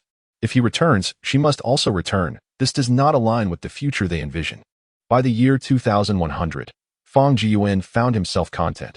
Yet, to hesitate for even a second would signify a lack of respect for wealth. Seizing the moment, he appeared before her, the payment code already at the ready. "So, this is how you manipulate me, is it? If you were to channel all that cleverness into your work, you would undoubtedly become the wealthiest individual in K-City." Yi Shiyao grumbled, casting disdain upon him. Yet she reluctantly parted with her money. No matter how sound the reasoning, one cannot avoid returning home daily. Sharing a home inevitably leads to sharing a bed. What sort of man routinely plays tricks on his own wife? What kind of man insists on asking for money even when ordering takeout? What affluent second generation can stoop to such shameless behavior? Only a scoundrel like Fang Jiyuan could commit such an audacious act. She was certain that a man like him had not been in a relationship throughout those previous years. What girl would be foolish enough to fall for such a cad? "Thank you, Boss Yi, for your generosity. This meal is on me," Fang Jiyuan declared, thumping his chest as he tucked his phone back into his pocket. He made his way into the kitchen, opening the refrigerator to find nothing but a few cans of beer, some soft drinks, and a solitary egg. He then rummaged through the cupboard, discovering half a box of instant noodles. After filling the kettle with water, he set it to boil, preparing to fry the lone egg. As he watched it transform into a golden hue, Fang Jiyuan found himself in a quandary. Should he eat the egg, or should she? If I give it to her. No, I want it for myself. But wouldn't that be rather ungentlemanly? Oh, forget it. One egg, one tea, change her opinion. I'll eat it. If I let her have it, that insufferable woman might think I have a crush on her. After a fierce internal struggle, he finally reached a resolution. He decided that they would each have half. Leaning languidly on the sofa, Yi Shiyao gazed vacantly at the sunlight streaming through the window. Her body below the neck refusing to budge. She surmised that it would take several days to recuperate, although her body ached. There was an inexplicable sense of relief accompanying the discomfort. Startled by her own thoughts, she furrowed her brow and murmured softly, "Could it be that I truly possess a masochistic inclination? No," she resolved. "I must promptly consult a reputable psychologist. This feeling is far too perverse." Without hesitation, she turned to retrieve her phone, only to find that insufferable scoundrel grinning at her. Damn, could it be that he overheard everything? With a stern expression, she inquired, "When did you come out?" "I've been at home all along." Fang Jiyuan feigned ignorance. Nonchalantly, he brought over a small stool and seated himself across from her. His gaze fixated on the instant noodles on the table. He remained silent, appearing utterly innocent and harmless. Yet beneath that facade lay a soul inclined to mischief. What a deceptively innocent wretch, Yi Shiyao scoffed, as she turned her attention to her work. Just then, a phone call came in. She hesitated to answer immediately, casting a glance at Fang Jiyuan, clearly signaling her desire for him to retreat. "You go on with your call. I shall indulge in my noodles." "My hearing isn't quite sharp, so I can't hear anything," he remarked with a local dialect, deliberately slurping his noodles. "This is a work call. Could you keep the noise down a bit?" Yi Xiao reminded him before finally answering. The call was from Tang Jiejia, who inquired with concern whether something was amiss, as she had not reported to the office. Their conversation meandered through idle chatter before finally addressing work matters, specifically a proposed project partnership that warranted a face-to-face discussion. Even though the phone was not on speaker, every word spoken on the other end reached Fang Jiyuan's ears. After all, current technology has yet to achieve complete soundproofing. She wished to discreetly observe Fang Jiyuan's expression but soon relinquished the thought, lest it inflate his vanity. She softly remarked, "I'm feeling a bit unwell and will need to rest at home for a couple of days. Regarding the contract, I would appreciate it if you could consult Manager Lin. He is authorized to represent me fully." The person on the other end refrained from discussing work, speaking instead with palpable urgency. "Is it serious? Where are you? I'll come over right now." In truth, his heart was shattered. They had just married, and here she was, unwell. Damn it, what else could it be? That beast on Fang Jiyuan's end was truly inhumane. "I have my husband with me. There's no need for your concern. Please focus on the project collaboration. I'll treat you to dinner another day. Goodbye." Yu Shuyuan hung up before he could utter another word. Some of her previous remarks had been deliberately crafted, hoping to extinguish any inappropriate thoughts he might harbor. She feared disappointing others' affections and did not wish for any negative rumors to circulate. She found it impossible to disregard others' opinions, much less emulate the reckless romantic escapades of children from affluent families, who vainly sought to embellish their lives with tales of true love. Ultimately, the individuals they encountered would hardly be virtuous. After all, a crooked pot pairs with a crooked stove. How could someone as self-respecting as she be associated with such scoundrels? Scoundrels are nothing but worthless. If divorce were to happen, she could at most remain friends with him. While preparing instant noodles, she inadvertently glanced at Fang Jiyuan, who was sipping broth from the noodle cup. She opened her own noodles and slurped loudly, intentionally spilling some broth onto Fang Jiyuan's clothing. How childish. Chapter 32. Financial loss. Two individuals, each harboring an undeniable disdain for the other, languidly occupied opposite ends of the sofa, separated by a considerable distance reminiscent of two souls sharing a single bed yet estranged. Their mutual contempt was laid bare, unmasked by any pretense. They lingered in the apartment until 3 in the afternoon. During this time, a call from their parents inquired about their situation. Fang Jiyuan dismissively responded with a simple obstacles. He could detect the barely contained excitement in his mother's voice, urging him to take good care of Yao Yao and asking which hospital he was in. Fang Jian promptly replied that hospitalization was unnecessary, and he would be home soon, yet he hesitated, as if grappling with something difficult to articulate. In an effort to maintain discretion, Yu Shuyu also refrained from speaking. Under persistent questioning from his mother, Fang Jiyuan hastily retreated to the bathroom, shutting the door behind him. In a hushed tone, he confessed, "I wish to present myself well before Yao Yao, but I have only a few dozen yuan in my pocket. Alas, I have not worked hard enough. At my age, desiring to assume the responsibilities of a husband feels daunting. A mother's understanding of her son is profound. She knew their family was not short on funds. I will transfer you money immediately. Take good care of Yao Yao. There is no rush to return home. Go watch a movie, indulge in something delicious, and then come back." Mrs. Bai, trusting and unperturbed, concluded the call and promptly sent her son 20,000 yuan. "Thank you, Mom. Love you," he replied, followed by a message instructing her not to inform Yao Yao. Fang Jiyuan quickly accessed the transferred funds, feeling no guilt for deceiving his mother. After all, Mrs. Bai was notoriously frugal. Had he been born into a less fortunate family, he would never have engaged in such behavior, especially when his family was not lacking in resources. He did not possess the traits of those affluent scions who drive million-dollar luxury cars, receive monthly allowances exceeding 100,000, or flit from one partner to another. Nor did he frequent upscale venues in the company of a coterie of sycophants, squandering money with reckless abandon. Reflecting on this inevitably led him to contemplate his own considerable expenditures, which seemed to vanish as effortlessly as water flowing through a sieve. Yet, he justified his outlay as purposeful rather than frivolous. With a newfound financial security, he felt a sense of confidence as he regarded himself in the mirror, humming a light tune before returning to his previous seat. There, he cast a glance at the woman beside him, whose countenance was etched with displeasure, pondering when she would depart to retrieve her belongings. She caught sight of his hand and, in a sharp tone, demanded to know why he had not washed his hands after using the restroom, nor flushed the toilet.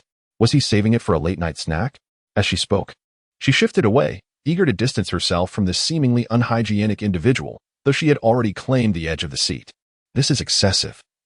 One does not resort to such foul language," he retorted, challenging her to recall how she had appeared the previous night, drooling indiscriminately.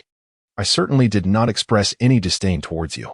Despite his inclination to deny or clarify, his inherent nature of provocation compelled him to inch closer, elongating his neck and teasingly remarking, "I know you have a penchant for this. I'll save it for your late-night cravings." His audacious behavior ignited Yi Shuyao's ire, and upon seeing him, she recoiled as if confronted with something remarkably repugnant. She sprang to her feet, pointing towards the restroom and exclaiming loudly, "You better hurry and flush that." Seeing her face flush with anger, as if she would resort to desperate measures if her wishes were thwarted, Fang Jiyuan retracted his smile and, adopting a serious demeanor, stated in a low voice, "I just received a phone call upon entering. I did not use the restroom. Do you truly expect me to believe that? Hurry and wash your hands and flush the toilet, or else do not blame me." She intended to issue a stern warning, to threaten Fang Jiyuan, but suddenly realized that her attempts at intimidation held no weight against him. Thus, She resorted to the ever-reliable threat of involving her parents. Do not blame me if I divulge last night's events to your father and mother. She did not wish to depend on others. She simply wanted to exert her influence over Fang Jiyuan, but found herself lacking in authority. Are you still a child? Is it really such a big deal? It's merely a matter of using the restroom and washing your hands. I shall go. Fang Jiyuan mumbled as he stood up. Though he felt a twinge of dissatisfaction within, he quickly brushed his hand against Yi Shuyao's face, remarking, "You look truly adorable when you're angry." Afterward, he laughed heartily and ran away. The memory of him not flushing the toilet and neglecting to wash his hands made Yi Shuao stomp her foot in frustration. You are going to regret this, mark my words. She continuously wiped the spot where Fang Jiyuan had touched her. I wish I could just hit him. But I know I cannot overpower him. A few times she considered rushing over to confront him, but the last remnants of her reason held her back. I will endure. I shall tolerate you for a few more days. If she were to act rashly, it might cost her dearly. As the sound of rushing water echoed around her, Fang Jiyuan emerged, drying his hands, glancing back toward the two closed doors, and asked without turning, "Where am I staying?" At this moment, Yi Shuao had managed to compose herself. She reminded herself that anger would only provoke the insufferable fool further. In truth, she had a commendable character.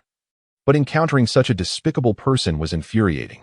You may stay wherever you wish, except for the innermost room, she stated, her tone slightly rigid.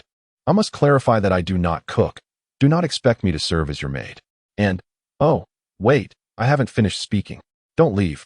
Fang Jiyuan hurriedly pursued the woman who had turned a stride toward the door. She presented a cold silhouette, silent, with her chin slightly raised. Fang Jin hastened to stand before her, noticing the glimmer of moisture in her eyes. The stinging words that were on the tip of his tongue were abruptly swallowed back. She panted, striving to regain her composure. Yet, the weight of her pent-up emotions threatened to overwhelm her. Tears spilled from her eyes, which she stubbornly wiped away with her hand. Throughout her life, she had never allowed anyone to mistreat her in such a manner. After many years, encountering someone who treated her like a fool left her feeling utterly powerless and deeply wronged. He had never intended to make her cry.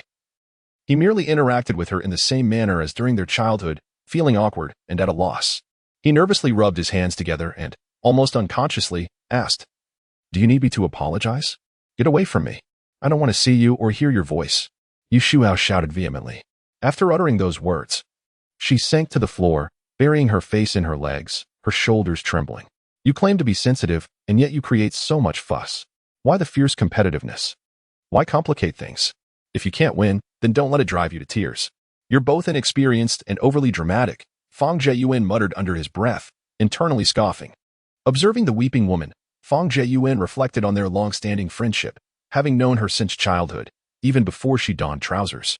He felt compelled to utter some gentle words to console her, yet he lacked experience in soothing a distressed girl. My mother transferred 5,000 yuan. You may spend it all, he muttered begrudgingly, his voice low and reluctant. His mother had only given him 20,000. So he deemed it quite generous to offer her 5. He believed that his monetary apology demonstrated sufficient sincerity. When she remained unresponsive, he gritted his teeth and declared, "For the next month, I shall cease to exist. Add your 2,000 to that. If you continue to cry, I have no means to comfort you. We can wait until you've finished weeping before I take my leave." As soon as he finished speaking, Yi Shuao rose, her voice choked with emotion as she inquired, "Is that true?" "False. Hurry and wash your face and apply some makeup.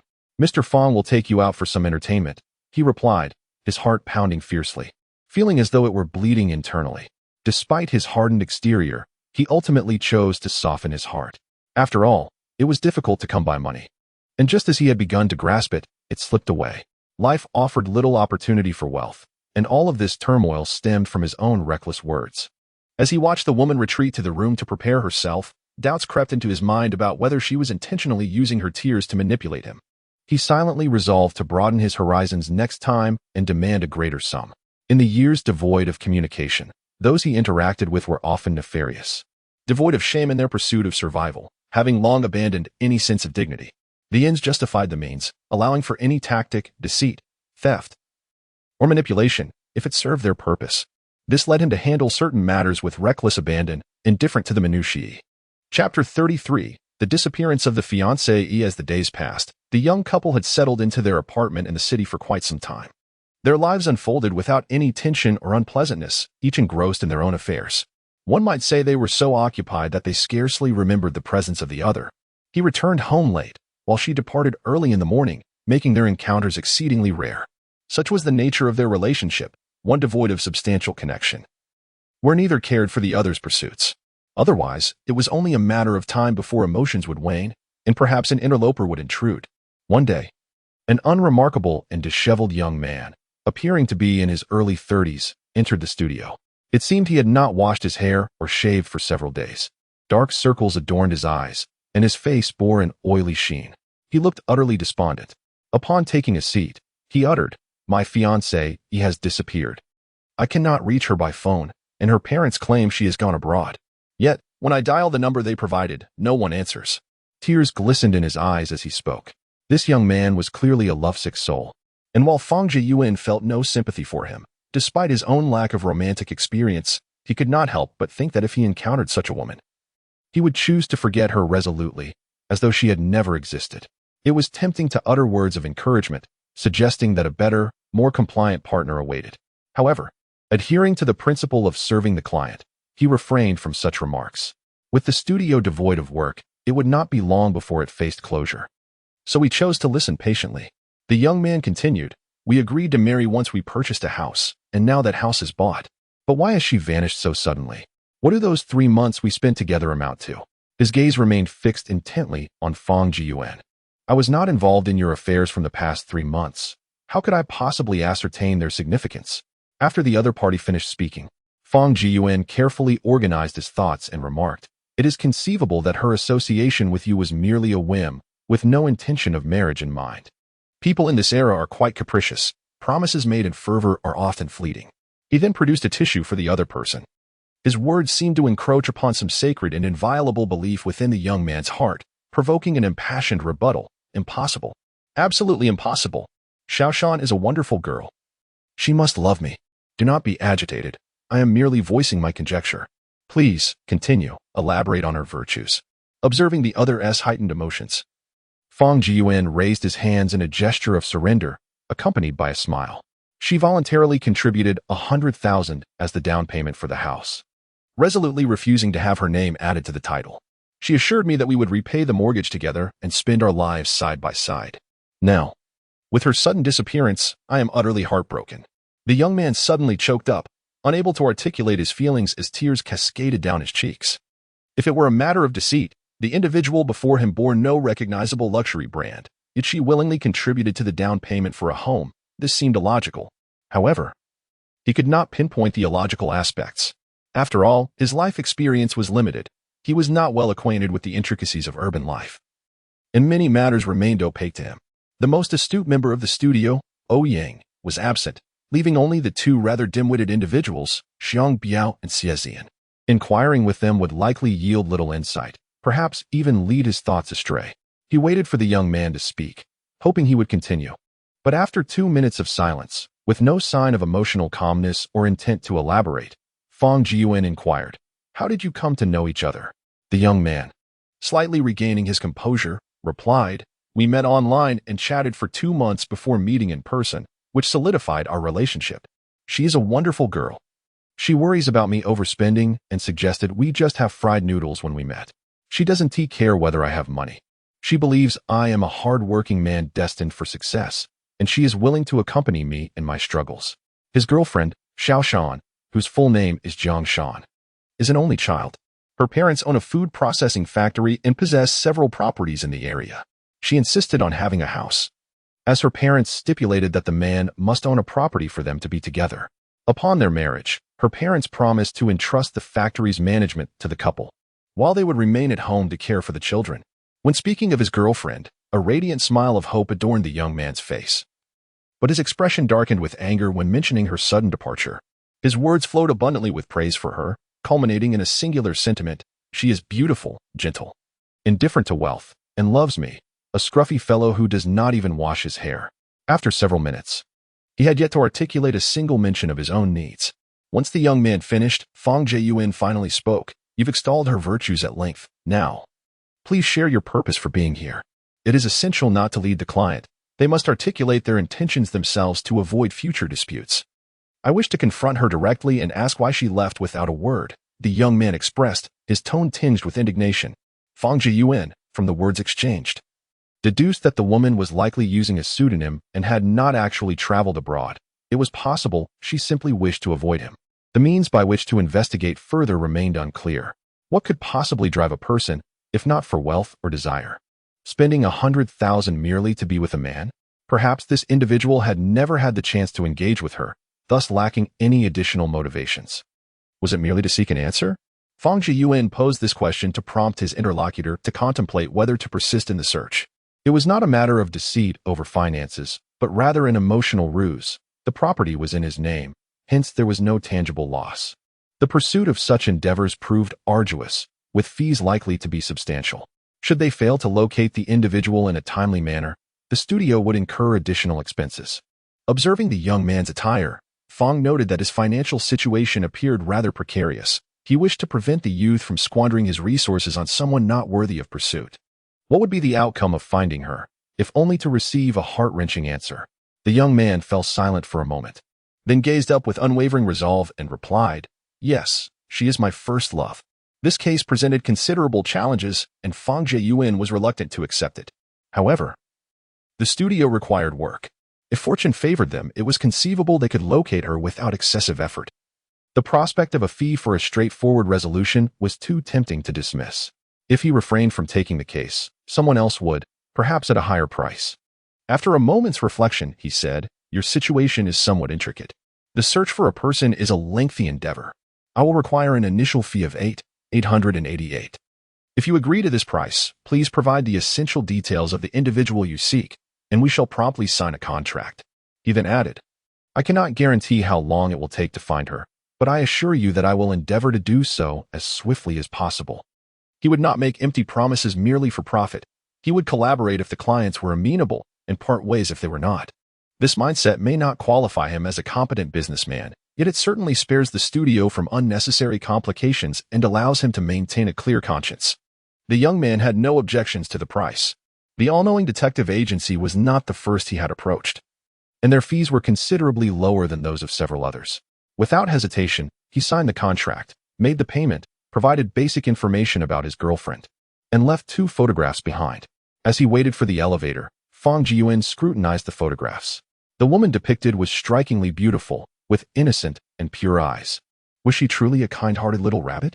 She seemed entirely mismatched with the young man. From any angle, it was inconceivable that the two should have any association.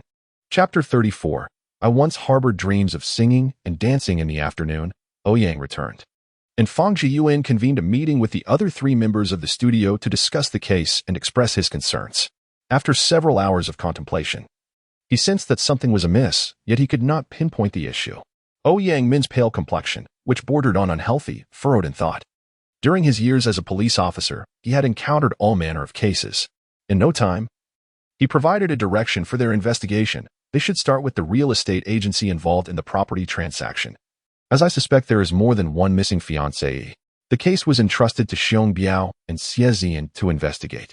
Firstly, they needed to ascertain whether Jiang Shan was indeed affiliated with the real estate agency. Secondly, they had to determine if there was only one missing fiancée. Lastly, they needed to confirm whether the individual in the photograph had met Jiang Shan.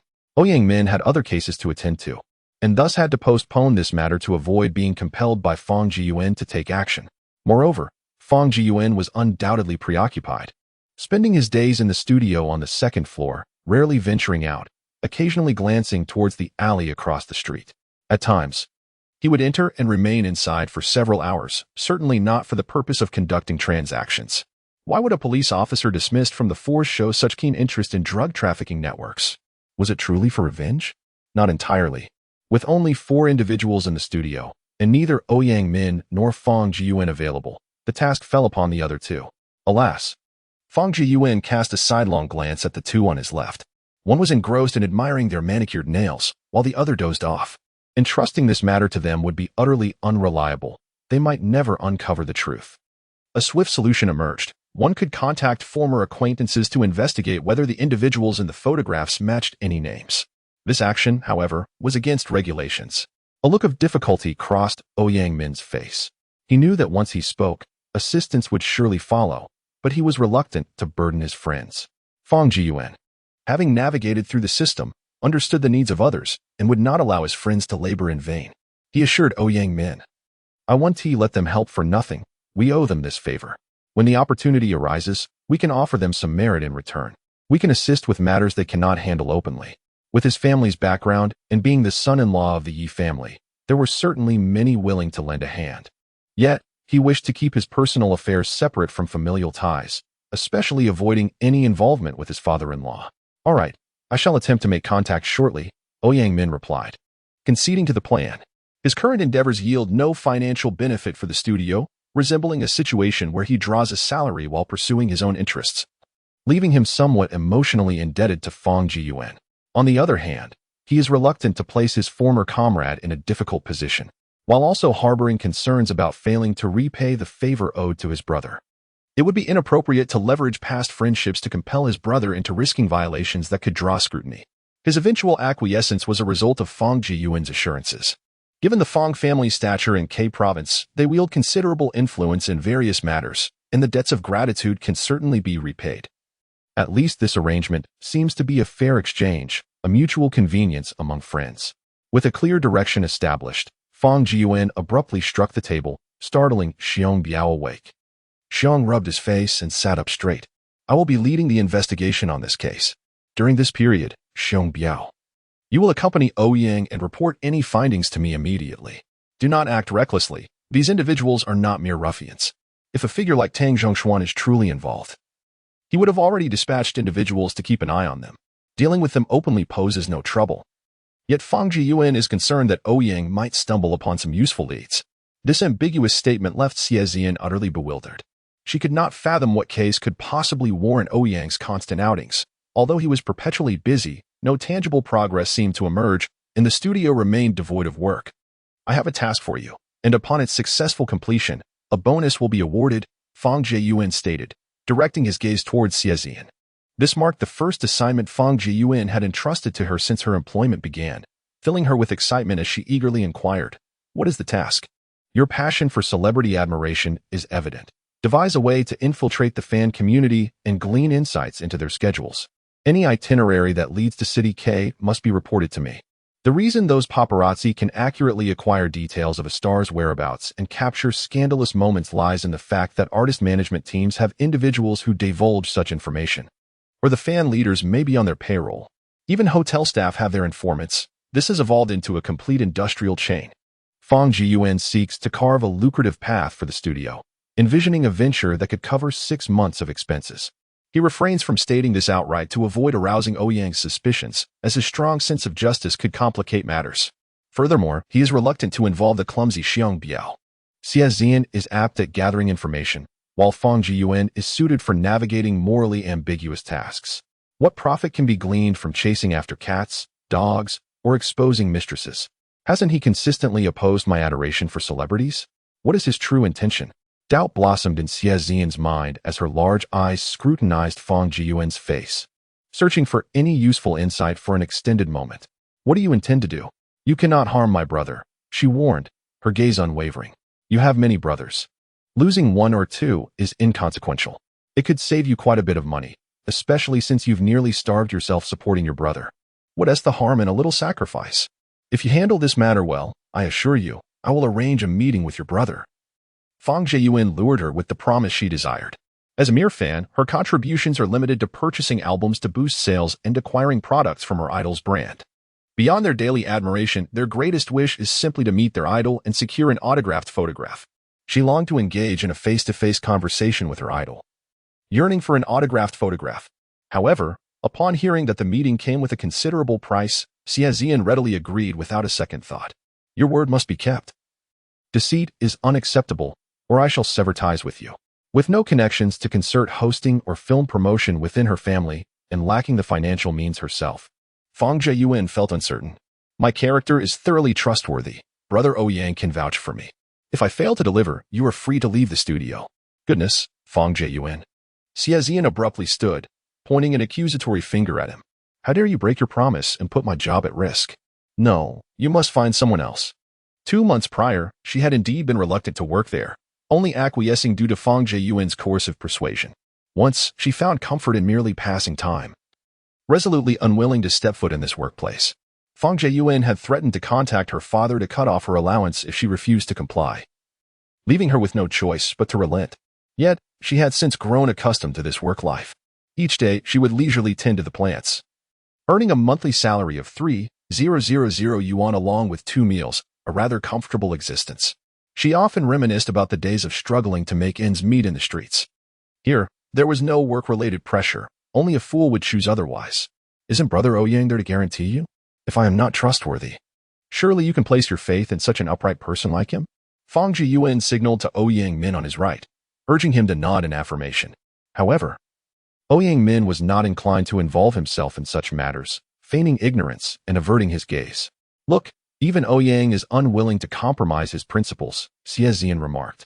This studio, both inside and out, is entirely my asset. If you fail to fulfill your promises, feel free to take a few items home. Were it not for her father being a comrade in arms, Fang Jieyuan would never have considered hiring her. Spending several thousand yuan each month to support an idler, does he truly have such wealth with nowhere to expend it? Taking items home is not out of the question. But Xie Zian surveyed the surroundings, finding nothing of substantial value. The entire studio, from the desks to the computers and printers, was acquired from the second-hand market at remarkably low prices, hardly worth a few coins. Noticing her prolonged silence, Fang Jieyuan shook his head in disappointment. Very well. Since you harbor no fondness for this work, you may pursue your own endeavors. I shall not concern myself with you any longer. Now, please share your true intentions. Xie Zian was not swayed by his words. If Fang Jieyuan could threaten her with her father, she could just as easily wield her father's influence against him. As long as she refused to leave and the studio remained operational, he could not dismiss her. What intentions could I possibly have? I simply wish to pursue stardom alongside you. I, too, have experienced youth and harbored dreams of singing and dancing. Since childhood, my father has encouraged me to sing and dance. Fang Jieyuan's gaze grew profound, as if burdened by some immense regret. Chapter 35, Subtle Schemes. Dreams suffocate before they can ignite. Such words might deceive a naive young girl, but Xie Zian was a seasoned woman of the world. She had encountered all manners of trickery and heard every form of deceit. She was entirely impervious to Fang Jieyuan's ploys. In this world, even young girls are not easily deceived. Fang Jieyuan pretended to be angry, slamming the folder in his hand before rising and casting a glance at Ouyang. His face a dark shade of displeasure as he ascended the stairs. It was the first time the employees had witnessed their boss in such a fury, aside from Ouyang. The other two dared not breathe a word. Xiang Brao's heart raced, and as he glanced at Ouyang, a look of shame crossed his face.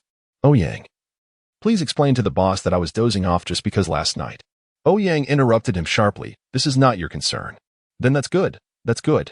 To Xiong Biao, the boss represented a second chance at life. As long as he wasn't angry with him, everything was manageable. Ouyang then pointed at Xie Zian, saying, the boss is angry with you for not wanting to work despite receiving a salary. If it were me, I would have thrown you out the door without a second thought. It's clear that he himself is unreliable, not even daring to make a promise. Why should I assist him? Xie Zian felt no remorse, believing it was Fang Jieyuan who attempted to deceive her. As a devoted fan, you must allow more people to recognize and understand your idol. You must show Fang Jieyuan just how exceptional your idol truly is. Ouyang understood Fang Jieyuan's intentions. He was already laying the groundwork. He remarked, if your idol is indeed as you perceive, why concern yourself with being scrutinized? With just a few words, he redirected the conversation, suggesting that Fang Jieyuan's actions stemmed solely from a desire to learn about your idol. This exemplifies the art of language. When spoken by him, such words carry more weight, while coming from Fang Jieyuan, they would have the opposite effect. You should graciously provide him with the itinerary, allowing him to labor in vain. I believe that Xiao Xie possesses an impeccable judgment when it comes to discerning people. Her beloved idol is undoubtedly a paragon among individuals, excelling in the realms of singing and dancing. Ouyang's words plunged Xie Zian into profound contemplation. Indeed, what am I worried about? If her idol were truly a scoundrel. No, her brother is certainly not a rogue. He is undoubtedly a good person, a quality idol. I still need to listen to his music to enhance my English skills. There could be no issues with him. If his character were genuinely questionable, then it would not be worth her continued support. By the way, Ouyang, why is the boss inquiring about these matters? From Ouyang's earlier remarks, Xie Zian gleaned that Fang Jiyuan wished to ascertain her idol's character to prevent her from being deceived. Furthermore, after Fang Jiyuan declined to assist further and took her to meet her idol, it was clear that his intent was to discourage her from spending more money on idol albums. That must be the case. Ouyang did not respond directly, instead posing a rhetorical question. Is the boss generally good to you? This is a question that hardly needs asking. Which studio would employ a mere mascot? No. Xie Zian is not even worthy of that title, often clashing with the boss. Well, Xie Zian hesitated before responding, contemplating for quite some time before saying, it cannot be described as entirely good or entirely bad. At times, his tone mirrors that of my father. Despite his youth, he comes off as rather antiquated. Those unaware might even mistake him for my father. In today's society, one can hire a competent worker for a mere 3,000. Yet here she enjoys a life akin to that of a deity, with no fixed working hours. As long as one shows up, it hardly matters at what time. She is no naive child. Were it not for her biological father and her connection to Fang Jiyuan, she would not have been granted the opportunity to work here. After a moment of reflection, she nodded in agreement. Ascending the stairs, she approached Fang Jiyuan to express her sincerest apologies. I understand that all you have done is for my benefit. I am not one to overlook kindness. Please, in consideration of my youthful ignorance, grant me your forgiveness this once, she said, her head lowered. Stealing a glance upward, she noticed Fang Jiyuan leaning by the window, his countenance still clouded with displeasure. Having already bowed her head in contrition, she felt a surge of irritation at his continued aloofness. Straightening her posture, she met his gaze. If you had only been genuine from the outset, without any ulterior motives, I would not have resisted. What is the meaning of your stern demeanor now? As a boss, could you not exhibit a bit more magnanimity? Is this your idea of an apology? Do workers like us truly have to endure such arrogance? Doubts began to creep into Fang Jiyuan's mind regarding his authority as a boss. This girl possessed no sense of decorum, even more domineering than Ye Shuyu. He nearly found himself breathless with frustration. If Ye Shuyu were to behave similarly, they would be embroiled in daily conflicts. After all, I am a brother to your father. Your uncle by relation. You ought to speak to me with a modicum of respect. Whether I choose to forgive you depends on your conduct. Now, quickly return to your workstation, he retorted, turning his back to her. He was only slightly older than she, yet he feigned the demeanor of a senior. My idol is undoubtedly the most exceptional person in the world, possessing impeccable character. Just wait and see. He will surely make your efforts in vain. Humph. Just wait. I shall confront you with reality, Xie Zi declared, her faith in her idol unwavering as she uttered her final words and swiftly descended the stairs. The studio is in dire financial straits. He had just entrusted over 2 million to Ouyang, purchasing 2 new vehicles for more than 700,000, leaving him with insufficient funds to last long. The daily expenses for 4 individuals' meals and the cost of fuel for outings quickly deplete his resources. Earning money is indeed a challenging endeavor, causing him considerable distress. Presently, 2 avenues present themselves for swift financial gain: assisting affluent women in dealing with their romantic rivals or capturing scandalous footage of celebrities, particularly those who thrive on sensationalism. However, he lacks connections in the world of the wealthy. Suddenly, an idea strikes him as a potential breakthrough into the elite social circle. As dusk settles, Fang Jiyuan drives his second-hand car, making a detour to a private dining establishment to take away 4 dishes. Spending over 700 yuan, sufficient for his expenses for an entire week. Upon arriving home, he hurriedly transfers the takeout into plates, discarding the containers downstairs to prevent the loss of warmth in the food. Frequently glancing at his watch, he notes that it is 10:30. Yet Ye Shuyuan has yet to return home. His stomach growls in hunger, and he mutters to himself, wondering where she could be wandering so late. Just as he is on the verge of dozing off, the sound of a door opening brings him back to attention. Fang Jiyuan looks up to see Ye Shuyuan, her face betraying exhaustion as she bends down to change her shoes, deliberately ignoring his presence. How audacious! She pretends not to see him. Clearing his throat to capture her attention, he gestures toward the dishes on the table, smiling warmly. I prepared a few dishes, if you don't mind. Please join me for a bite. Oh my, has the sun risen in the west today?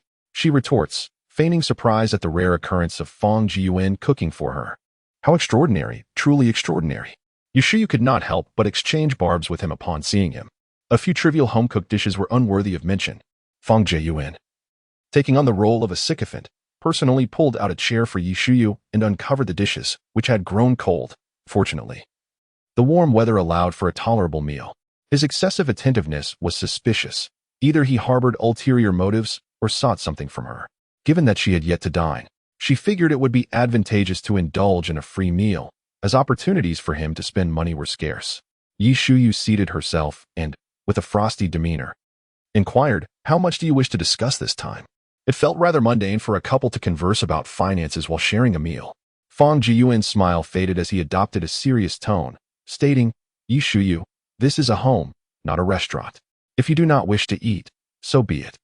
I returned home early today, had dinner prepared by 7, and have been waiting for you until now, yet you bring up money at the outset." Yi Shuyu dismissed his words entirely, cutting him off. "Enough. We are not strangers. I know precisely what sort of person you are, a cunning old fox. Spare me your theatrics. You would do well to state your demands before I finish my meal, as time waits for no one. Now please serve my food." With a glance, she discerned that the dishes before her were not prepared by Fang Jiyuan. If he, a gentleman unaccustomed to labor, were capable of cooking, even a pig could climb a tree. She had been facing challenges at work recently, which had left her exhausted, devoid of energy for idle chatter with Fang Jiyuan. She simply wished to fill her stomach and would pretend that he had cooked, prioritizing her hunger above all else. This little scheme shall remain unexposed. Chapter 36. The challenges faced by Yi Shuyuan. Just as she had taken a few bites of her meal, the phone rang unexpectedly. Yi Shuyuan cast a casual glance before answering, transforming into the assertive CEO she was, ready to implement the decisions made during the meeting. Was this call truly urgent? The secretary, calling at such a moment, was likely to convey an impromptu invitation to a gathering, which explained her less than pleasant tone. The recent demands of her workload had forced her to decline numerous social events, further compounded by her recent marriage, leaving her disinclined to frequent gatherings dominated by the opposite sex. However, the secretary's subsequent remarks ignited her fury, having already compromised by providing financial support. What more did they desire? Contact the local authorities immediately and have those troublemakers apprehended. In previous years, she had primarily dealt with window and door supplies, but this time her business had expanded to include gravel and reinforced concrete. The route she traversed was fraught with accidents daily, and juvenile delinquents were prone to extorting money from unsuspecting drivers. She had employed various measures to apprehend these troublemakers, yet they were released after a mere few days, rendering any deterrent effect utterly ineffective. Every village along the way seemed to host daily banquets, where even the purchase of a vehicle warranted a grand celebration. Celebrating the first month of a puppy's life also called for a feast. Countless excuses were concocted for these gatherings, which were devoid of any gift-giving. Merely a pure invitation for communal dining. The local government appeared powerless to intervene, while complaints regarding unregistered large gatherings were filed. The numbers never met the required threshold for action. Having exhausted all avenues, she reluctantly sought the village secretary to negotiate a toll fee, only to find that it was flatly rejected. Daytime negotiations proved futile, yet surely nighttime would yield better results. However, the complaints continued to pour in, and she was not merely contending with a single group. The challenges she faced were manifold. Tonight promised to be even more outrageous. During the day, a truckload of rebar was painstakingly delivered, only to be brazenly pilfered by a group of petty thugs under the very noses of the construction site security. A phone call revealed that 2 guards were unreliable, having already succumbed to the thugs' violence. Overwhelmed with frustration, she could no longer stomach her meal. She cast aside her chopsticks and abruptly stood up, ready to leave. "Hey, my..." Fang Jiyuan intended to express that he had yet to convey his concerns. However, upon witnessing the ferocious glare she shot him as she rose, he hastily got to his feet, changed his shoes, and hurried after her. While waiting for the elevator, Yi Shuyuan noticed the individual chasing after her. Her anger intensified. "When I return, you may speak your mind, but right now, I am exceedingly annoyed. Do not follow me." She attempted to dismiss him, but Fang Jiyuan interjected, "I will accompany you. I may be able to assist in resolving your predicament. When it comes to shamelessness, none can rival me." Half of his words bore truth, while the other half remained questionable. His audacity was indeed apparent, yet this time, Yi Shuyuan faced individuals far more unscrupulous than Fang Jiyuan. At least he had never sunk to the depths of thievery, having never committed a virtuous deed in his life. He doubted his ability to alleviate her current troubles. If he could indeed resolve her issues, she would not question him when he needed financial assistance in the future, provided the amount was reasonable. Transforming into her driver, Fang Jiyuan elegantly maneuvered the car from its parking space. Once Yi Shuyuan was settled, he inquired, Please elaborate on your project in detail, with no omissions permitted. This is a health retreat project in a resort, which the municipal committee places great importance on. With a total investment exceeding 5 billion, it is required to be completed by May next year. Although it is referred to as a health project, it essentially serves as a residence for the affluent as they age. Secretary Zhou of the municipal committee will complete his term in the first half of next year and is expected to be transferred to a provincial position, with a strong likelihood of entering the provincial party committee. After the new year, the provincial organization department will send personnel to conduct evaluations, making this his final project in K City, which he has been leading. He aims to embellish his resume before his transfer to facilitate his future in politics. Tang Shi is the overall responsible party for this project, and she is one of the material subcontractors, securing half of the supply for sand, gravel, steel, and cement. After she finished speaking, a considerable amount of time passed without Fang Jiyuan responding. He pondered that this project likely involved more than just Secretary Zhou. It was probable that his father-in-law also sought to gain some recognition from it to fill the vacancy for the municipal secretary position next year. Realizing the intricate relationships at play, Fang Jiyuan inquired whether she had sought assistance from the Tang family or her father. The Tang family engages in legitimate business, and their involvement in the underworld would not resolve anything. After Yi Shuyuan answered, she instinctively asked, "Are you feeling jealous?" She suspected that her close relationship with Tang Jijia might have stirred jealousy in Fang Jiyuan. This trivial matter does not warrant jealousy on my part. Fang Jiyuan, who was naturally not very tolerant, merely spoke the truth. If he were truly bothered, he would not merely complain. He reined in the faint smile that lingered on his face and spoke with a grave tone, advising her to keep her distance from the Tang family in the future. He cautioned against jeopardizing herself for trivial gains, asserting that the Tang family was far more complex than it appeared. Her close association with the Tangs was undoubtedly indicative of her elder father-in-law's intentions. Despite the thriving economy of City K, where half of the financial revenue stemmed from land income, the Tang family was the largest enterprise utilizing that land. His warning for Yi Shuyuan to maintain a distance from the Tangs was a well-meaning piece of advice. Should it be proven that Tang Zhongshuan was involved in criminal activities, and should the Tangs catch wind of it, they would undoubtedly drag more individuals down with them in a bid for self-preservation before the storm broke. He harbored no desire for the Yi family to encounter misfortune, nor did he wish for their troubles to spill over onto the Fang family. Even though the Fang family had not relied on the Yi family for advancement, the external perception was that the two families were inextricably linked allies, primarily due to the influences of Yi Leoi and his own grandfather. The reason why Yi Leoi was so intent on marrying Yi Shuyuan to him was not entirely clear to Fang Jiyuan. However, he understood why his own elders were eager to unite them. They genuinely appreciated Yi Shuyuan as a fine young woman and wished for their wayward son to lead a better life. In the case of a typical woman, she might not possess the strength to keep him in check. Yet, what gave them the misguided impression that Yi Shuyuan would certainly be able to do so? The decision made by old Fang and Mrs. Bai was nothing short of a grave misstep, and he needed to find an opportunity to lay bare the intricate dynamics and risks involved to his parents. The Fang family could not afford any unwarranted risks. Yu Shiyao gazed upon his sharply defined visage. He was not conventionally handsome, yet he exuded an indescribable aura of heroism and wisdom. This was the first time she had witnessed Fang Jiyuan in earnest contemplation. She murmured, "You claim not to be jealous, yet your heart speaks differently, you insufferable man." The fact that he accompanied her in the dead of night stirred a flicker of gratitude within her. "I am speaking to you with utmost seriousness. Do refrain from your self-adoration," Fang Jiyuan said earnestly. "Consider how the Tang family ascended to become the leader in K City's real estate sector within just a few years. Is real estate truly that lucrative? This pertains to financial maneuvers, and you would not comprehend it even if I explained." Yi Xiao proudly retorted, "Real estate is a high-leverage industry. I am well aware of this and do not require a detailed explanation from you." She believed that Fang Jiyuan merely sought to prevent her from associating with Tang Jijia, perceiving him as petty and envious, truly unaware of what is good for you. She thought, but Fang Jiyuan chose not to press further. "When you have the opportunity, converse with your grandfather. I trust he possesses greater insight than your father-in-law, who, in his pursuit of power, may easily be misled by illusions. If your grandfather also acquiesces, I shall have no further objections, at worst.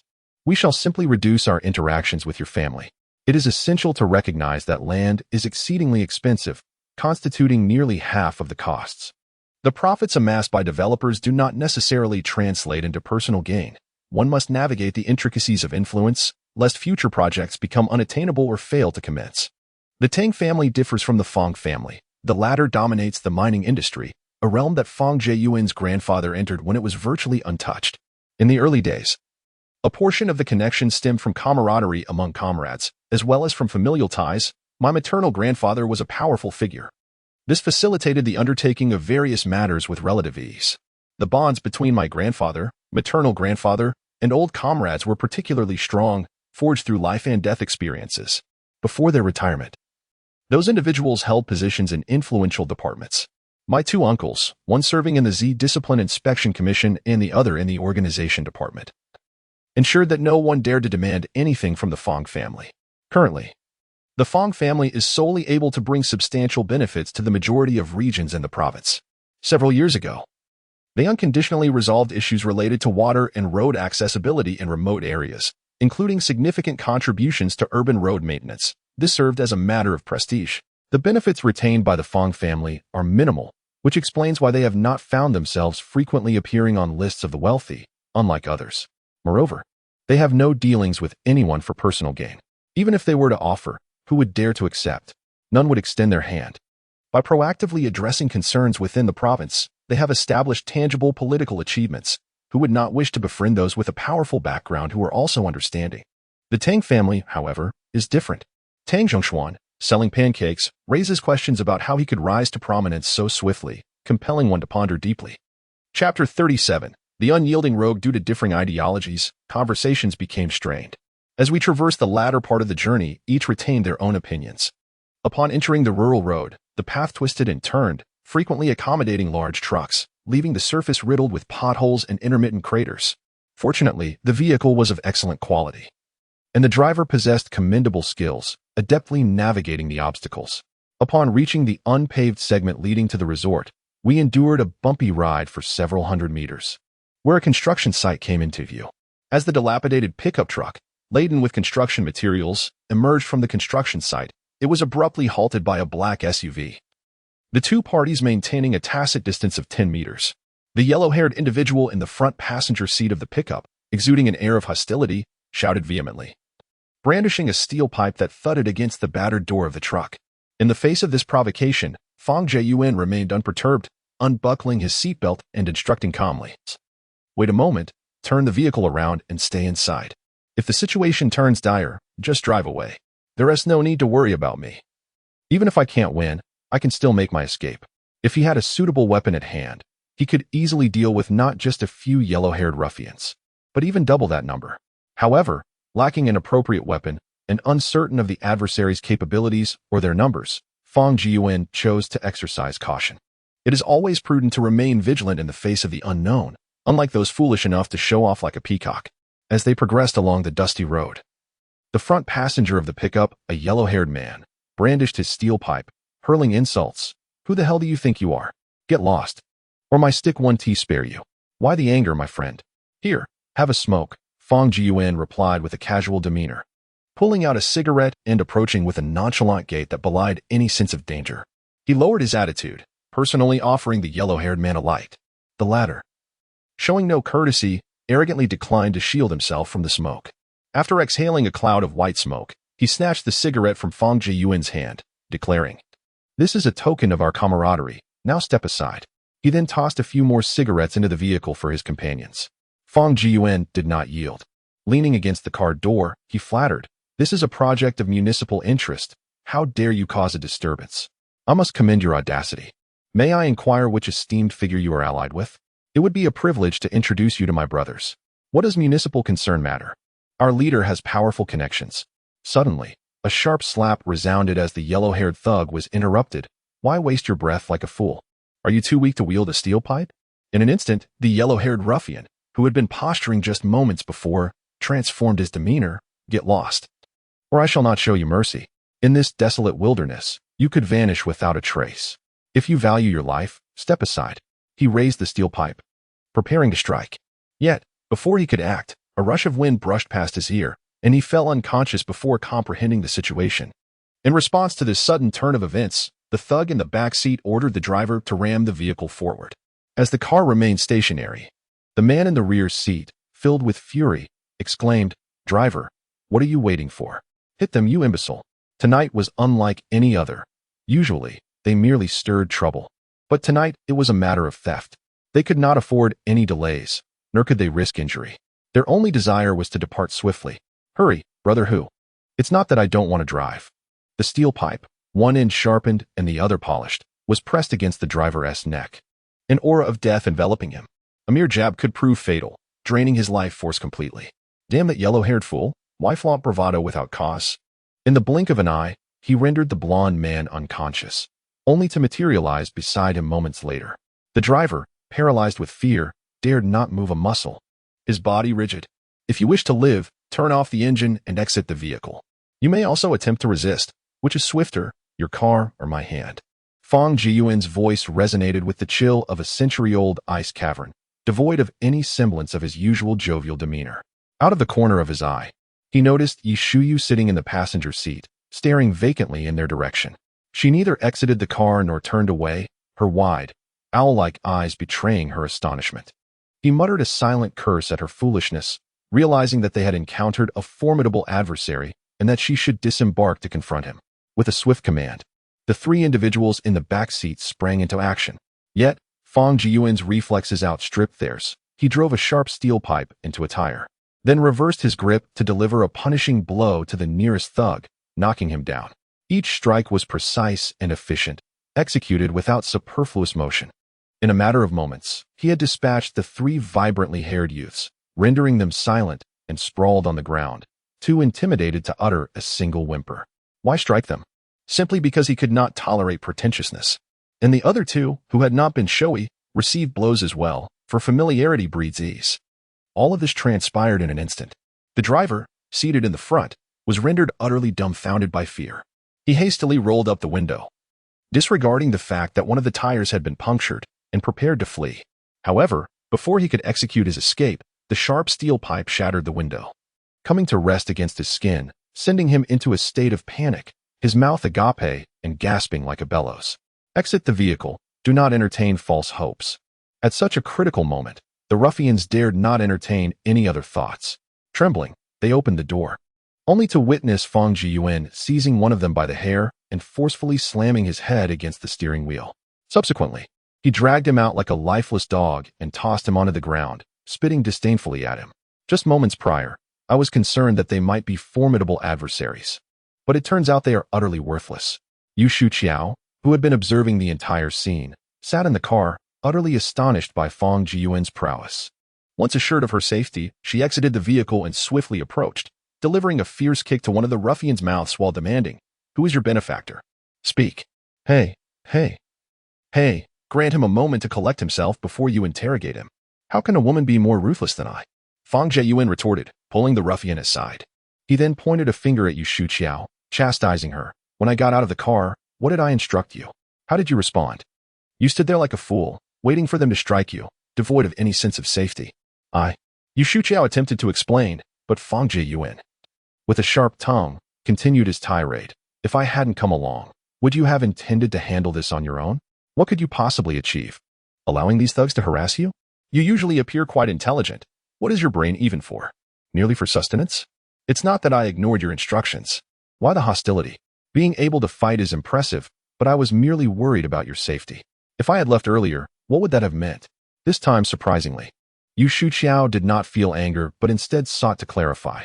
"If you hadn't come, I would have called my cousin to bring along 2 others. Under ordinary circumstances, one would certainly retort, yet the present situation necessitates an explanation. What can you possibly do upon disembarking? Quickly return to the vehicle and wait. We must leave promptly. For you are only adding to the chaos." Fong Jiyuan, concerned that a moment's lapse could render Yi Shuqiao a hostage, unceremoniously pushed her away. "Take care of yourself," she replied, glancing back at him repeatedly. Fong Jiyuan, languidly leaning against the car, disregarded her words, casting a contemptuous gaze at the thugs. "You worthless cretins. Answer my questions promptly. Any hint of defiance will earn you a blow, until your lips are reduced to pulp." He had anticipated an exhilarating brawl that evening, only to encounter nothing but ineptitude, hardly a challenge at all. The ruffians, typically bullies against the weak yet cowards before strength, had witnessed Fong's prowess and dared not entertain any rebellious thoughts. Even with a steel pipe in hand, they refrained from resisting.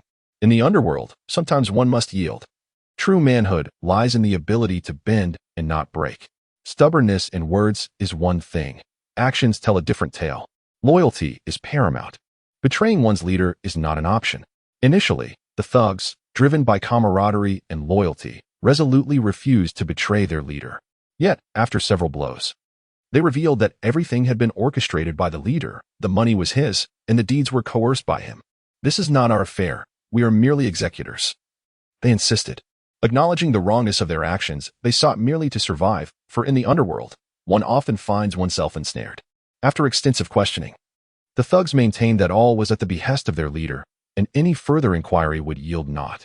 The individuals from the lower echelons, the ruffians, genuinely appear to be oblivious to the realities of their situation. In their everyday lives, they merely serve as enforcers, yet when genuine trouble arises, they prove utterly ineffectual, often becoming scapegoats instead. These delinquents believe that serving time for their leader is a pathway to future prospects, anticipating that upon their release, they will be reintegrated into the fold.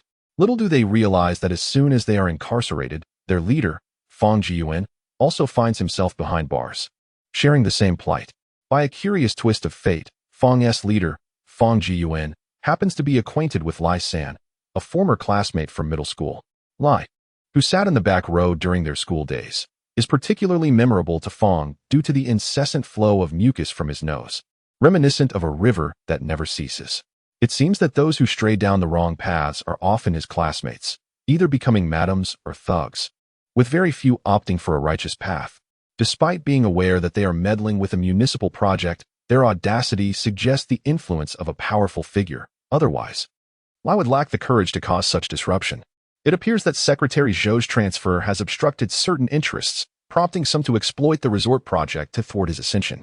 Fong, unfamiliar with the intricacies of the political landscape, struggles to discern who his competitors might be. Even if he were to uncover the truth, he would find himself unable to intervene. His only recourse is to pacify the troublemakers so that materials can be smoothly transported to the construction site. Another possibility exists, that Yi Shiyao's associates may be instigating chaos, yet Fong dismisses this notion. Given the Yi family's stature in K-City, legitimate businessmen would not dare to offend her lightly. As inquiries yield no fruitful intelligence, Fong points to the construction materials on the pickup truck and states, "How did you load them onto the vehicle? How will you return them? My mathematical skills are lacking. I can only count to 3. Should you take longer than a second, I shall reward you with a blow. We shall see whose bones are sturdier, yours or the steel pipes."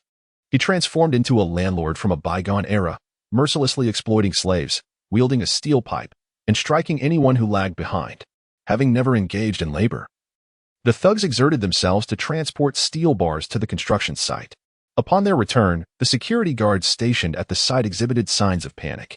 As Fong Jiyuan's gaze met theirs, it became evident that the two guards were not as injured as Yi Xiao had described over the phone. Their clothes remained pristine. One slightly older, portly guard was the first to react, pointing at the thugs and vehemently cursing, "You brutes will inevitably find yourselves behind bars. You spawn without any sense. Do you even know whose property you are stealing?"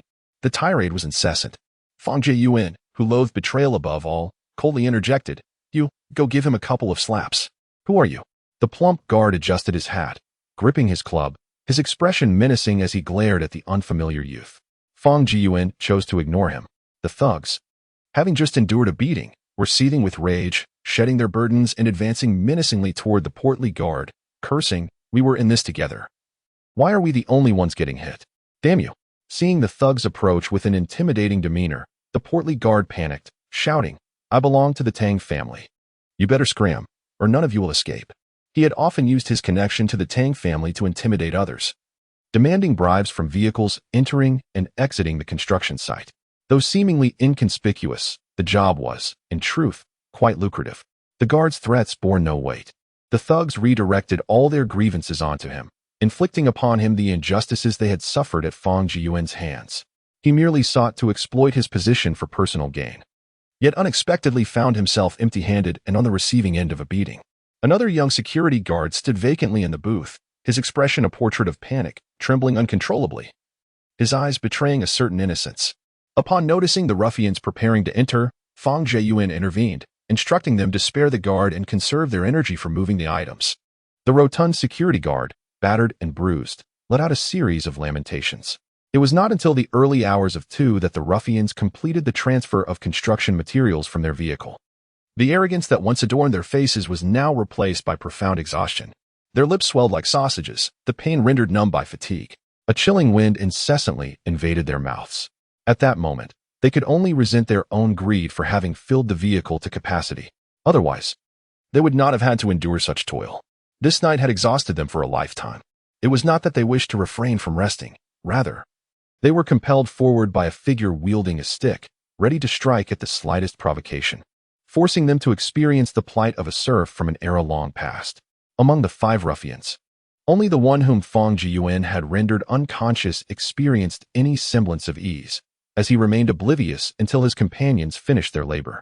In truth, he had awakened long before, yet refrained from alerting anyone.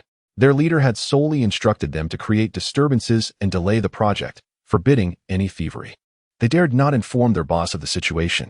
All the items had been successfully moved onto the construction site, and since the issues could not be resolved that night, Fang Jiayuan prepared to return home for rest. Before departing, he transferred 3,000 yuan to them, advising them to procure a bottle of alcohol to disinfect their mouths and to be more mindful in their speech next time, cautioning against arrogance in their words. In the car, the woman reclined her seat and fell into a deep slumber, seemingly devoid of worries. Fang Jiayuan pinched her thigh lightly, prompting Yi Shuyuan to stir, groggily inquiring if it was over. She hastily moved to the passenger seat as they switched positions for the return journey, noticing her lack of intent to sleep. Fang Jiayuan began to elucidate the situation. The rotund security guard was colluding with thugs to pilfer construction materials. However, what perplexed him was the choice to steal from the furthest pile rather than the closest. The man he had incapacitated had long regained consciousness, and his deliberate feigning of ignorance was intended to summon him.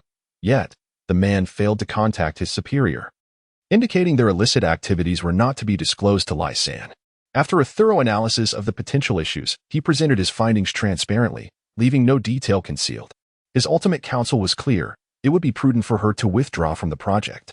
The security personnel at the construction site were affiliated with the Tang clan, raising questions about the clan's involvement.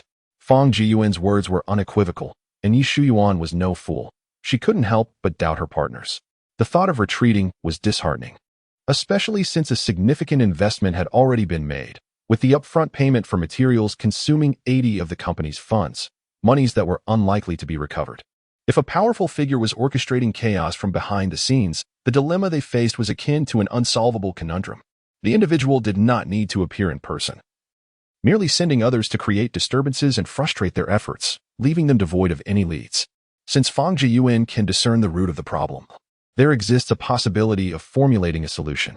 Directly requesting his assistance, however, would undoubtedly be futile.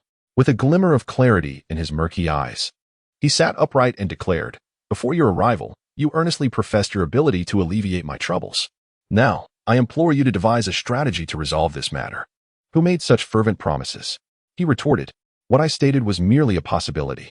Fang Jiayuan continued, "If my conjecture proves accurate, further complications will inevitably arise. Are you resolute in your decision to proceed? I can assist in mitigating the issues, but..." His silence following the "but" spoke volumes, and Yi Shuyu understood his unspoken desires. "How much do you require?" she inquired, fully aware that this rogue would not act without some form of profit. 20% of the profits. "And you shall also ensure I am included in the festivities," he stipulated. Fang Jiayuan harbored a deep disdain for those who spoke solely of profit. Were it not for the dire straits of his financial predicament, he would never broach the subject of money so readily. This venture promised a profit of 20 million. Yet this scoundrel casually sought to claim over 1 million for himself. The thought infuriated her, and had he not been behind the wheel, she would have gladly struck him. Grinding her teeth, she begrudgingly acquiesced. "Very well. I shall agree for now. We will settle the terms once the task is completed. Bring the contract to my studio tomorrow. You know the address.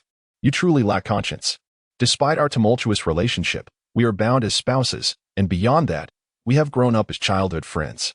Is there not a modicum of trust to be found between us?" Yi Shuyu contemplated conceding to his demands, intending to negotiate better terms after the job was done. Yet this rogue had left her with little choice, ignoring the countless times he had betrayed her throughout their lives. She reflected on how many times since their marriage he had undermined her. You speak to me of trust. Do you truly believe you are worthy of such a discussion? Just from that one occasion of returning home and getting a haircut, the promise of payment unfulfilled, Fang Jieyuan can remember it for a lifetime. Truly, the older one becomes, the more difficult it becomes to utter a single truthful statement. He has grown increasingly cunning with age. In Chapter 39, the internal system remains unexecuted. It was the first time I witnessed Fang Jieyuan's serious demeanor, and Yu Shuyuan conceded that this side of him was somewhat captivating. She found herself unable to sleep. In her recollection, Fang Jieyuan was the one with a clever mind but no inclination to use it for good, constantly scheming mischief, heartless and shameless. A person devoid of knowledge, contributing nothing positive while engaging solely in misdeeds, a thoroughly troublesome character. However, it was the first time she observed him applying his intellect in an orderly and coherent manner to analyze a problem. For a fleeting moment, she was genuinely entranced. Yet, she quickly regained her composure. One instance would not be sufficient to alter her perception. The ingrained tendencies of his character were deeply etched within his very being. Perhaps, with the dawn, he would revert to his previous insufferable self. Enough of this thought, she decided. He was merely pretending to care about her finances. And when the time came, she would have to deal with him accordingly. Yu Shuyuan convinced herself to dismiss these thoughts, reminding herself not to forget the torment Fang Jieyuan had inflicted upon her. She tousled her hair in a futile attempt to dispel thoughts of him, grasped an empty pillow beside her, and prepared to indulge in a restful sleep. Yet, contrary to her wishes, a myriad of unresolved questions flooded her mind. Was the Tang family setting a trap for her? What would their next move be? What should she do? What were their intentions? Who was the puppet master behind it all? What was his purpose in all this? Were the people around her trustworthy? Her secretary, who had been by her side for 4 years, informed her over the phone that the 2 security guards at the construction site had been injured by thugs. However, Ku Fangjie expressed concerns about the collusion between the security personnel and the ruffians. What role does Secretary He Qing play in this scenario? The materials she provided are piled deep within the construction site. Why were her supplies targeted, rather than those of others?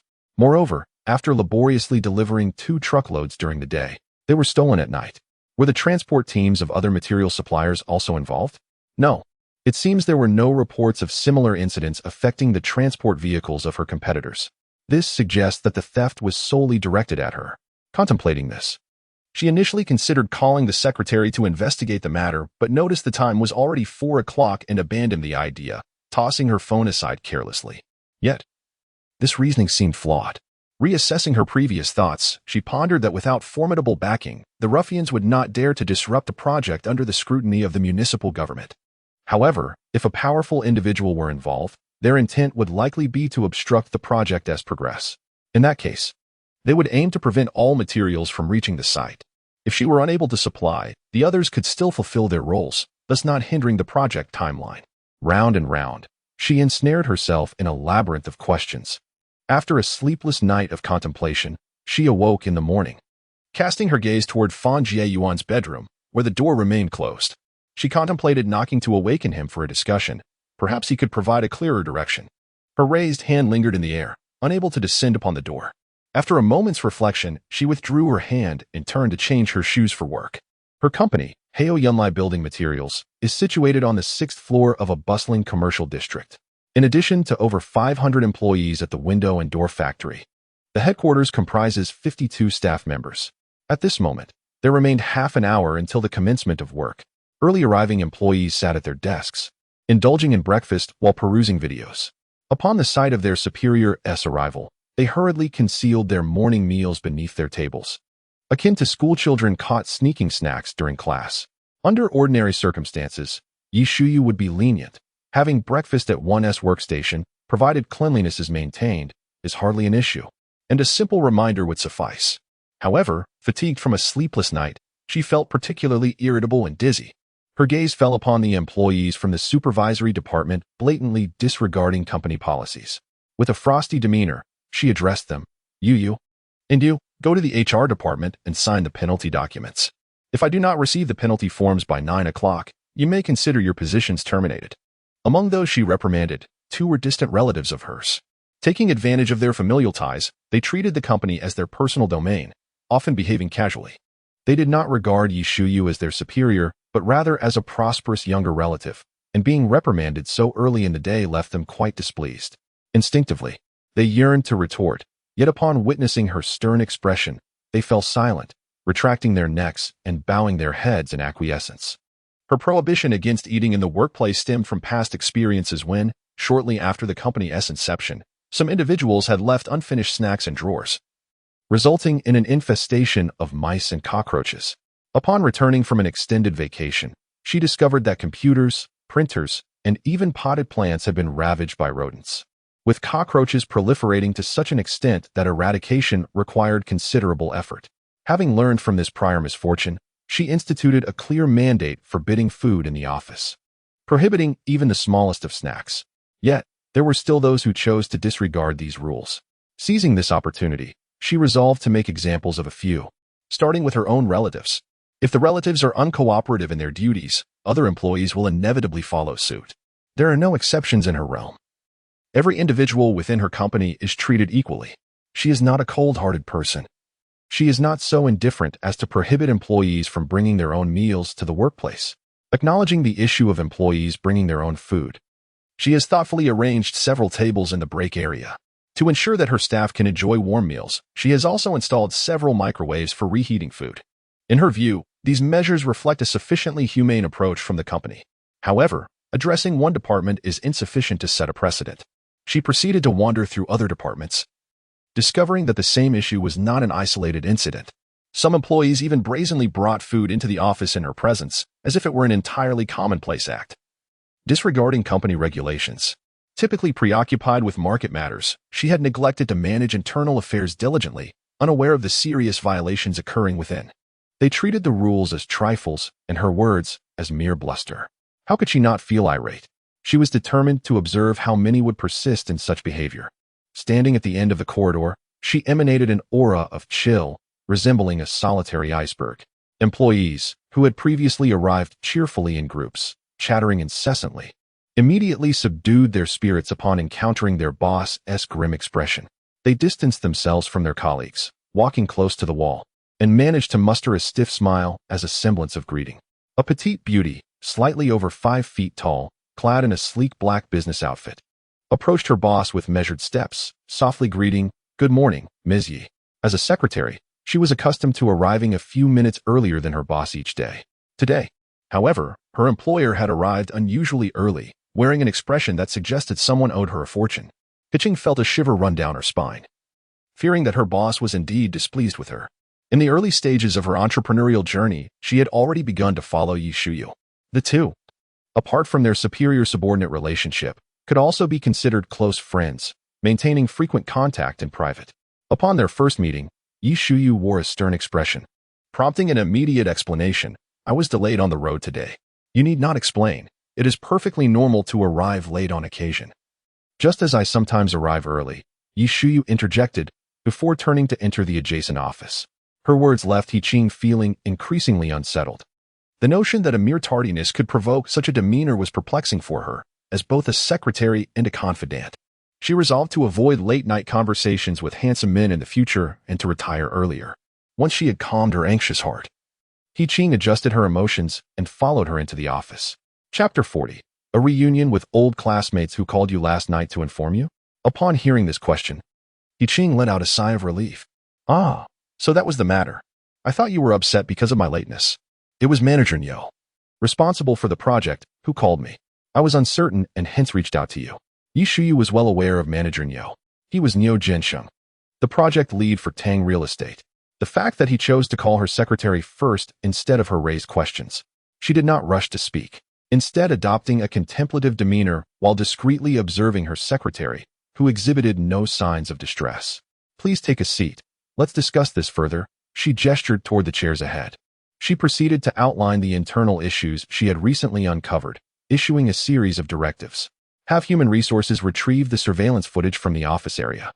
Each employee who brought breakfast into the office today shall receive a reprimand notice. I expect to see the results by 9 o'clock.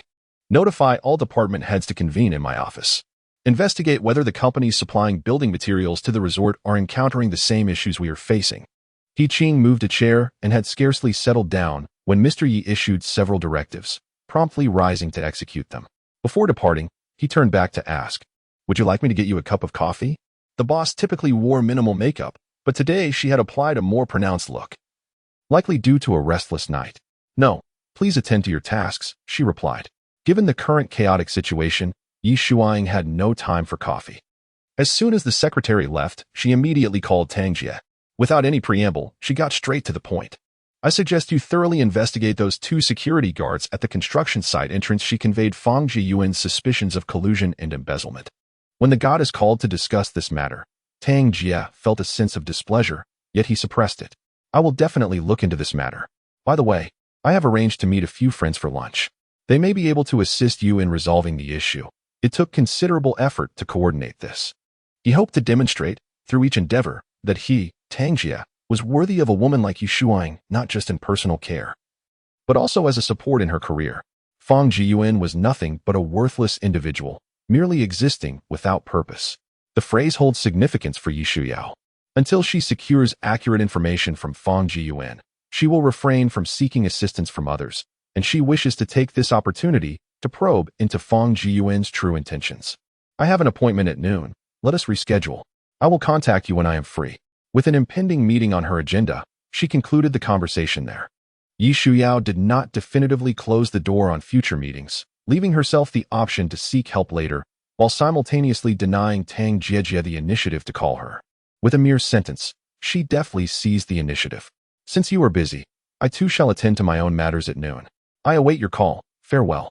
As a cunning fox in her own right, Tang Jie understood her intentions all too well.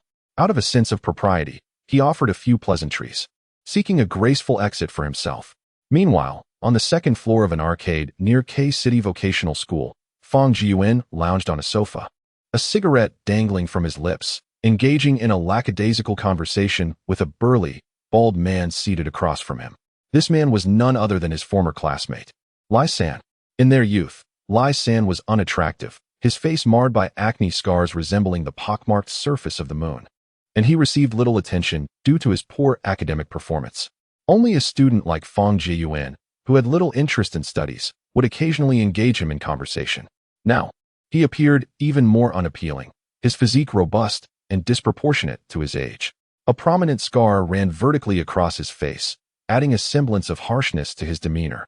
Despite donning a suit and tie, savoring fine tea, smoking quality cigarettes, and driving an extravagant car with an office filled with shelves of books, he could not disguise his innate roughness. No matter how one transforms, certain traits are destined to endure for a lifetime. The nasal mucus seemed to accompany him, as he paused every few sentences to sniffle. How had he managed over the years, appearing at 27 as though he were 72?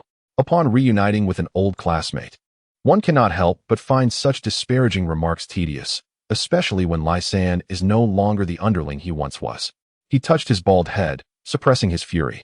"After so many years apart, your words remain as unpleasant as ever. Unlike you, I was not born into wealth. My father drives a black cab, and everything I possess today is the fruit of my own labor." Lai San's words implied a deeper meaning. "I am superior to you. If you choose to speak in such a manner, then I am under no obligation to extend you courtesy." Fang Jiyuan was not one to be trifled with. He immediately retorted, "All my unflattering remarks are directed at those who are like me. I relish challenging authority. There is no satisfaction in bullying the weak."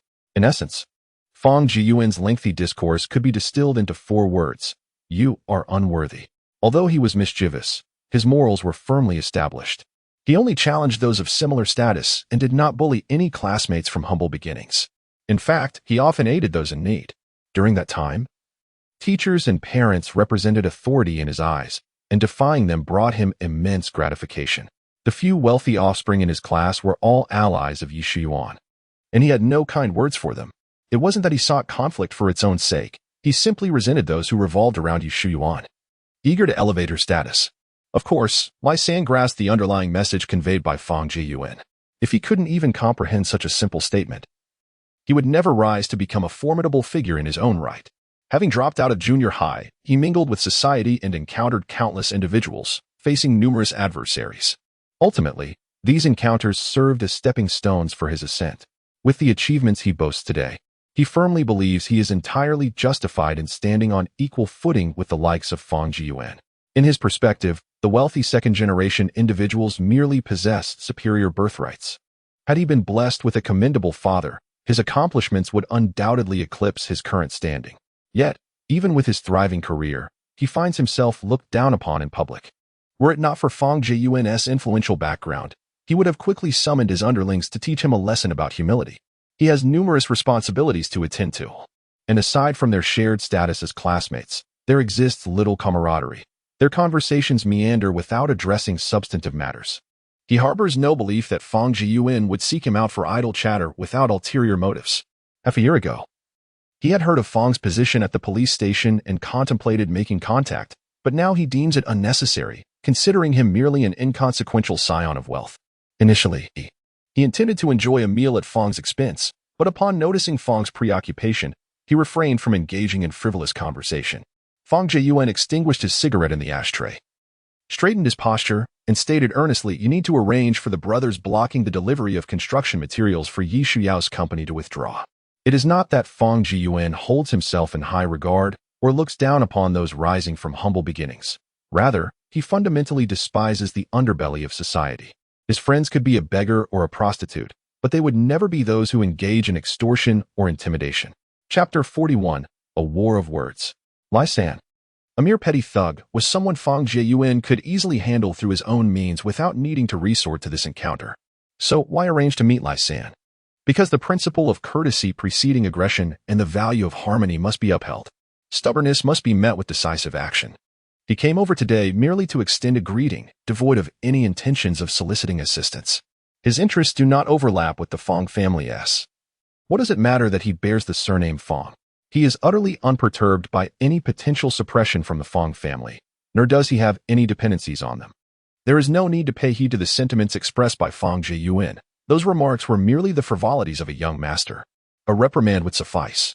Alas, the fact that he is of the Fang lineage renders him formidable. One cannot resort to violence or directly offend him. Lai San scratched his bald head, pondering the difficulty of the situation, feeling that it was not so much a matter of an old classmate lacking consideration, but rather a challenging predicament. "Are you suggesting that someone is coercing you into action?" Fang Jiyuan inquired, a faint smile curling at the corners of his mouth. "Not at all. Who would I, of my stature, be acquainted with such influential figures?" Lai San nonchalantly dismissed the notion. He then sighed, stating, "Despite my standing as a leader, many of my subordinates do not respect me. We navigate this world to rise above, yet the opportunities are scarce. Encroaching upon another's share could lead to dire consequences." Lai San expounded a theory of the underworld, attempting to distance himself from the incident involving the blocked vehicle. He claimed that all actions were perpetrated by his subordinates, whom he could not control, and his words fell on deaf ears. Such fabrications might deceive the gullible, but Fang Jiyuan was not inclined to squander further words. "Very well. I comprehend. I shall manage those you cannot, provided that our camaraderie remains intact. The studio is currently quite busy. Seek out Jiang Shan to concurrently address the troubles concerning Yi Shuyu." Juggling these two matters is proving to be quite challenging. During their shared lunch, Fang Jiyuan inquired about the progress on Ouyang's end. The brothers at the police station had responded. The individual matched the name. The customs office responded that Jiang Shan flew to Luosanji on Thursday, the 27th, and it can be surmised that she is seeking a temporary romantic encounter, likely to part ways once the novelty wears off. Ouyang replied while eating, noting that the client wishes to meet her, but with a service fee of 888. The cost of the flight alone is insufficient. It is absolutely unacceptable to request additional funds from a temporary client. With her being abroad, this presents a quandary for Fang Jiyuan. Should she decide to pursue her studies or get married there, she may never return, leaving this case unresolved and inevitably prompting the client to create a scene. It would tarnish the studio's reputation to inform the client that this task cannot be completed and to refund their money. The name Basitu is not one to be taken lightly. It is hardly feasible to hastily inform the client that she is overseas and consider the matter closed. Alas, this situation is indeed quite vexing. As Fang Jiyuan scratched his head in frustration, he suddenly perceived a flaw in Ouyang's assessment, rejecting his conclusion. It is premature to make judgments about Jiang Shan without a proper understanding of her. Spending 100,000 just to engage a disheveled man, such a fortunate opportunity has yet to present itself to him. He would undoubtedly excel as a casual partner, appearing and disappearing at will, without entanglements. Apologies, I digress. It stems from a fear of poverty and a desire to earn some money, maintaining strong principles, and not engaging in the sale of flesh or soul. In my view, this situation is far from simple. Ouyang, continue your investigation and set aside your current tasks. Send a message to the number left by Xie for the client. Even a video recording would suffice. During this period, Xiong Biao will assist me in generating some funds for the studio to utilize next year. Fang Jiyuan swiftly delegated the tasks. Ouyang cast a lingering glance in his direction, noticing that Fang Jiyuan had blocked his view entirely. There is no need to articulate every detail or to arrange matters too explicitly. Ouyang possesses a wealth of experience in handling cases. He has his own methodology, and entrusting tasks to him reassures Fang Jiyuan.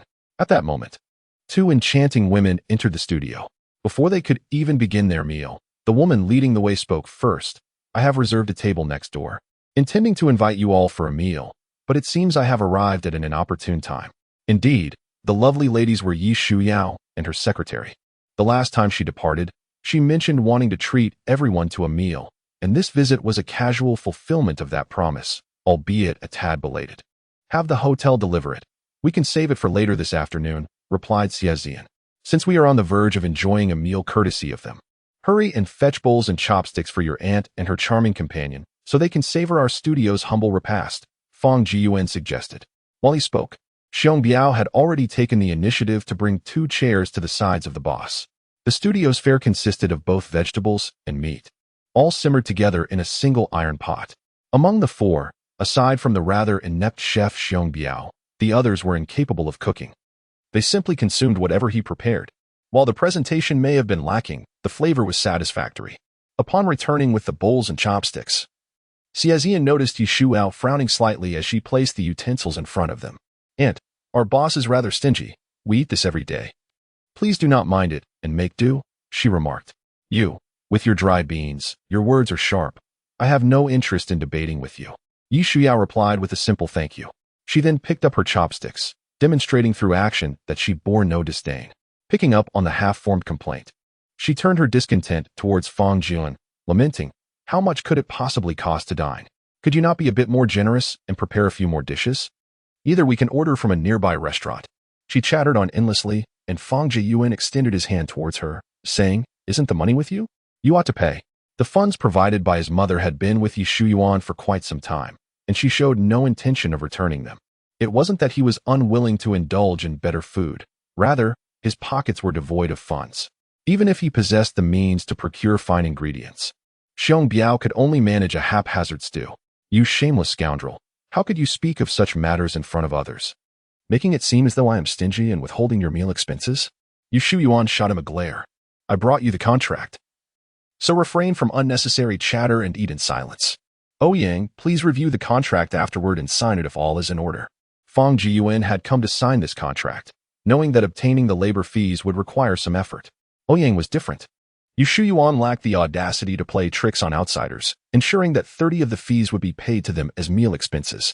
All right, Ouyang replied softly, worried that the troublesome fellow might tarnish her reputation by labeling her as miserly. Yi Shuyuan continued to eat quietly, offering no dissent. While the two conversed, the others ate in silence. They appeared quite familiar with one another, and Secretary He Qing's mind buzzed with curiosity. She had never witnessed her boss speak to a member of the opposite sex in such a manner. What could their relationship be? Once everyone had finished their meal, the bowls and chopsticks were left for Xiong Biao and Xie to clean up, while the others ascended to the second floor. As the host, Fang Jiyuan poured water for several guests before retreating to a sofa by the window, fiddling with his tablet, entirely indifferent to the contract. Only to see that fellow by the window, his eyes fixated on the tablet, a grave expression etched upon his face, oblivious to what he might be observing. Yi Shuyao turned back and whispered to her secretary, you stay here and discuss matters with Brother Ouyang. With that, she lightened her footsteps and approached. Before she could draw near, Fang Jiyuan had already flipped the tablet face down on the table, casting a sidelong glance outside. There is something amiss. Undoubtedly there is something amiss. Whether there was something or not bore little relevance to her. She followed Fang Jiyuan's gaze outside. Her eyes fell upon a cluster of low, irregularly spaced houses, each adorned with a flower column at its entrance. quietly standing in the daylight without power. Those scoundrels. They never change. Don't they know it's a weekday? Fang Jiyuan turned his head to give her a sidelong glance. Are you planning to close the company and work over there? As soon as the words left his mouth, Yi Xiao's hand transformed into a fleeting shadow, landing on his lips.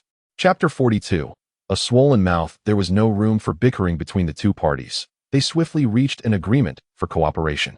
After signing and sealing the documents, Fang Jiyuan remained uninvolved throughout the entire process. His back turned to the others as he gazed out the window, seemingly captivated by an extraordinary view. In truth, it was not so. It was not that he was aloof, but rather that he found it difficult to face others. You take the contract back and inform the finance department to process the advance payment as stipulated. Expedite your inquiries regarding your matters. Call me the moment you have results. I need to discuss something privately with President Fang. Yi Xiao handed the signed contract to her secretary. At this moment, she couldn't even trust her secretary. There were certain matters that even the secretary should not be privy to. Previously, she had placed too much faith in her cousin, entrusting him with the management of administrative affairs, which led to internal regulations being disregarded. Before coming here, she had spent an entire morning in a meeting scolding him. What? You wish to speak with President Fang privately? I did not anticipate that you would be such a person. Despite the tumultuous curiosity bubbling within her, He Qing maintained her composure, diligently fulfilling her duties as a secretary, eager to uncover the nature of the relationship between her boss and Mr. Fang. Allow me to accompany you, Ouyang said, carefully gathering the contract as he escorted He Qing downstairs. The two emerged from the studio in succession, and He Qing whispered, Brother Ouyang, what is the relationship between our President Yi and Mr. Fang? They appear quite familiar, yet their relationship seems strained. It is best to refrain from prying into the affairs of a married couple. I shall take you this far, Ouyang replied with a stern demeanor. Though his words seemed rather rigid, they conveyed valuable information. When had President Yi gotten married? Why had she never mentioned it? Her mind was awash with questions. Yet she maintained a polite smile, nodding in understanding. I comprehend. Farewell. She reached the roadside to hail a cab back to the office. The second floor was now left solely to the couple. Yu Shuyuan dismissed her secretary and, with humility, expressed her confounding thoughts to Fang Jiyuan, earnestly seeking his counsel, interspersing her speech with numerous pleas and sorry for the trouble. Once she finished speaking, Fang Jiyuan pondered for a moment before responding. In these times, everyone is worthy of suspicion. We find ourselves entangled in contradictions, trapped in a labyrinth of thought. Verification is essential to eliminate uncertainties. And how do we go about this verification? You just slapped me, and now you seek my assistance? I will not help. Though these words were difficult to utter. Should he voice them, his parents would undoubtedly call to exert pressure. I only receive a meager salary, and you expect me to undertake 2 jobs?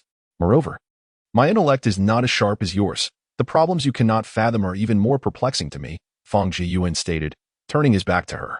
You, with your brilliant mind, squander it on the wrong path. Yi Xiao gently poked her head, saying, In truth, I find you remarkably intelligent, even more so than myself.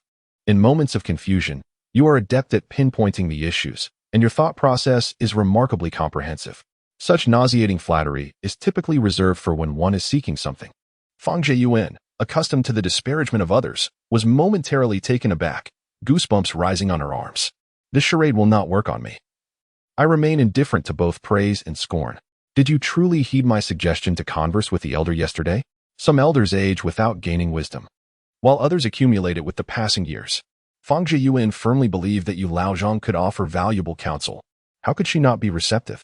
Although she occasionally displays a touch of pride, she possesses clarity when faced with significant matters.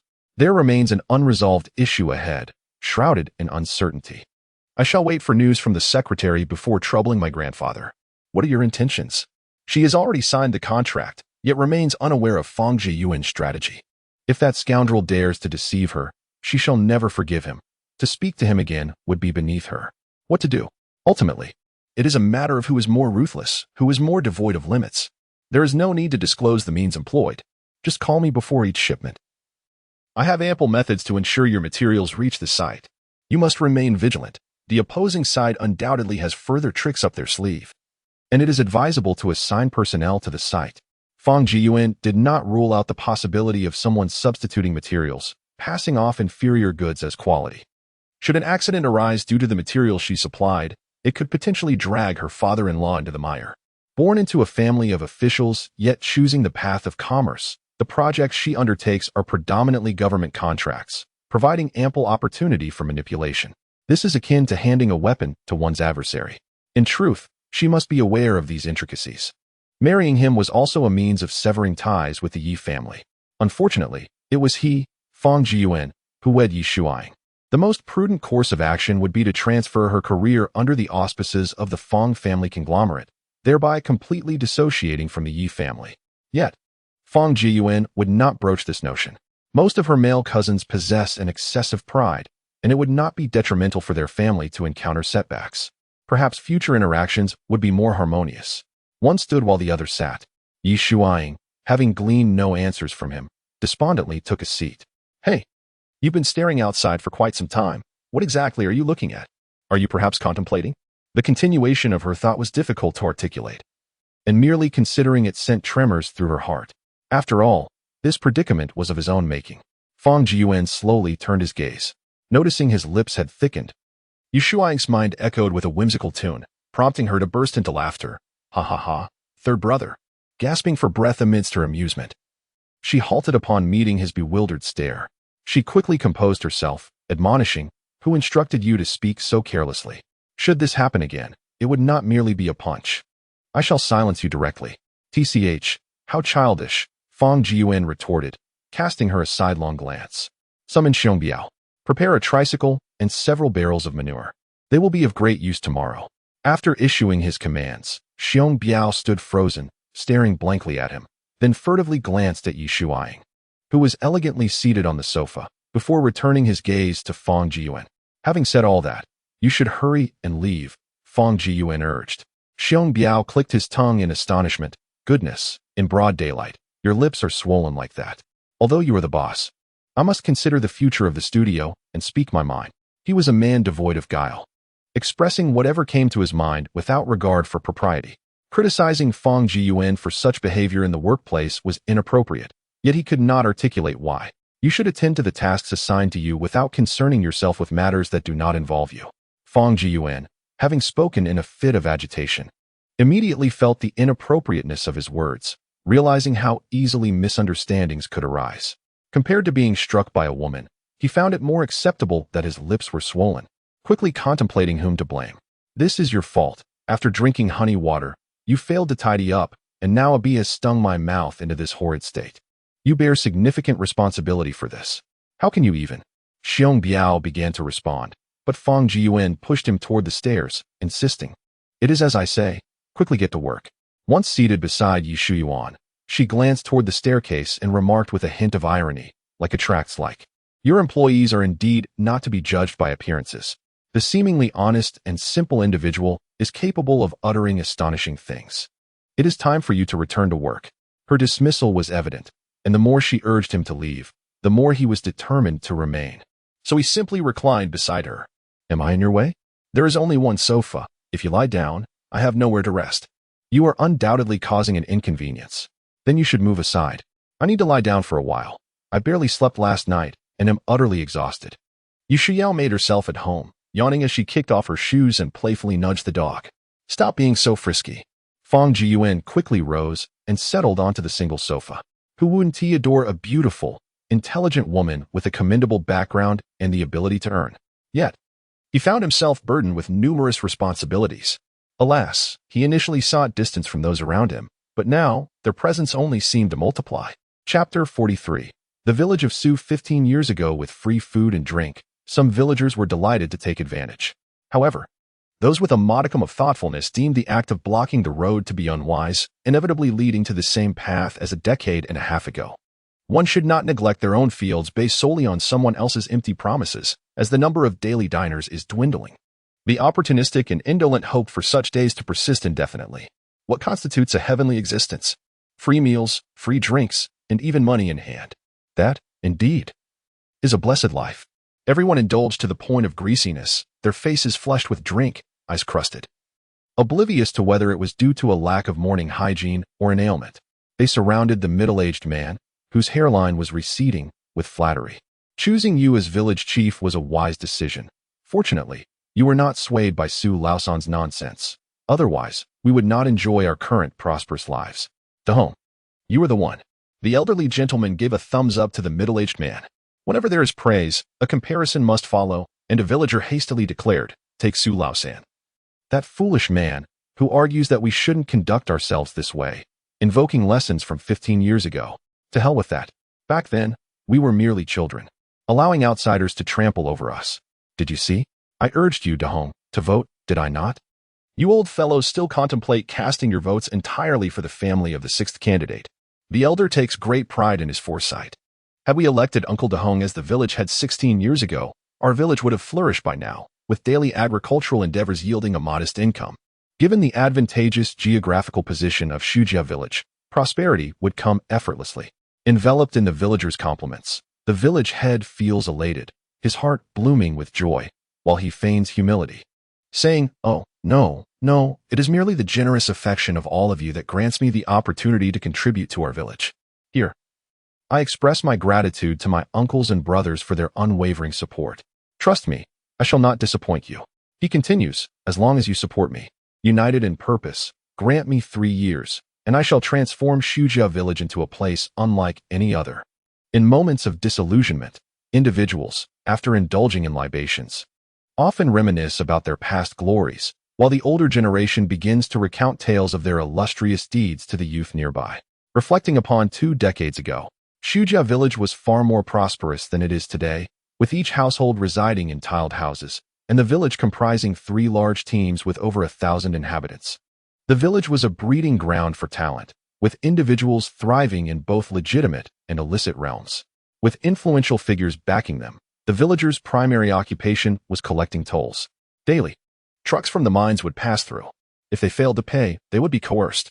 Anyone traversing Shujia village invariably left something behind. To speak candidly, if a coin were to fall from the heavens, it would bear the surname Su.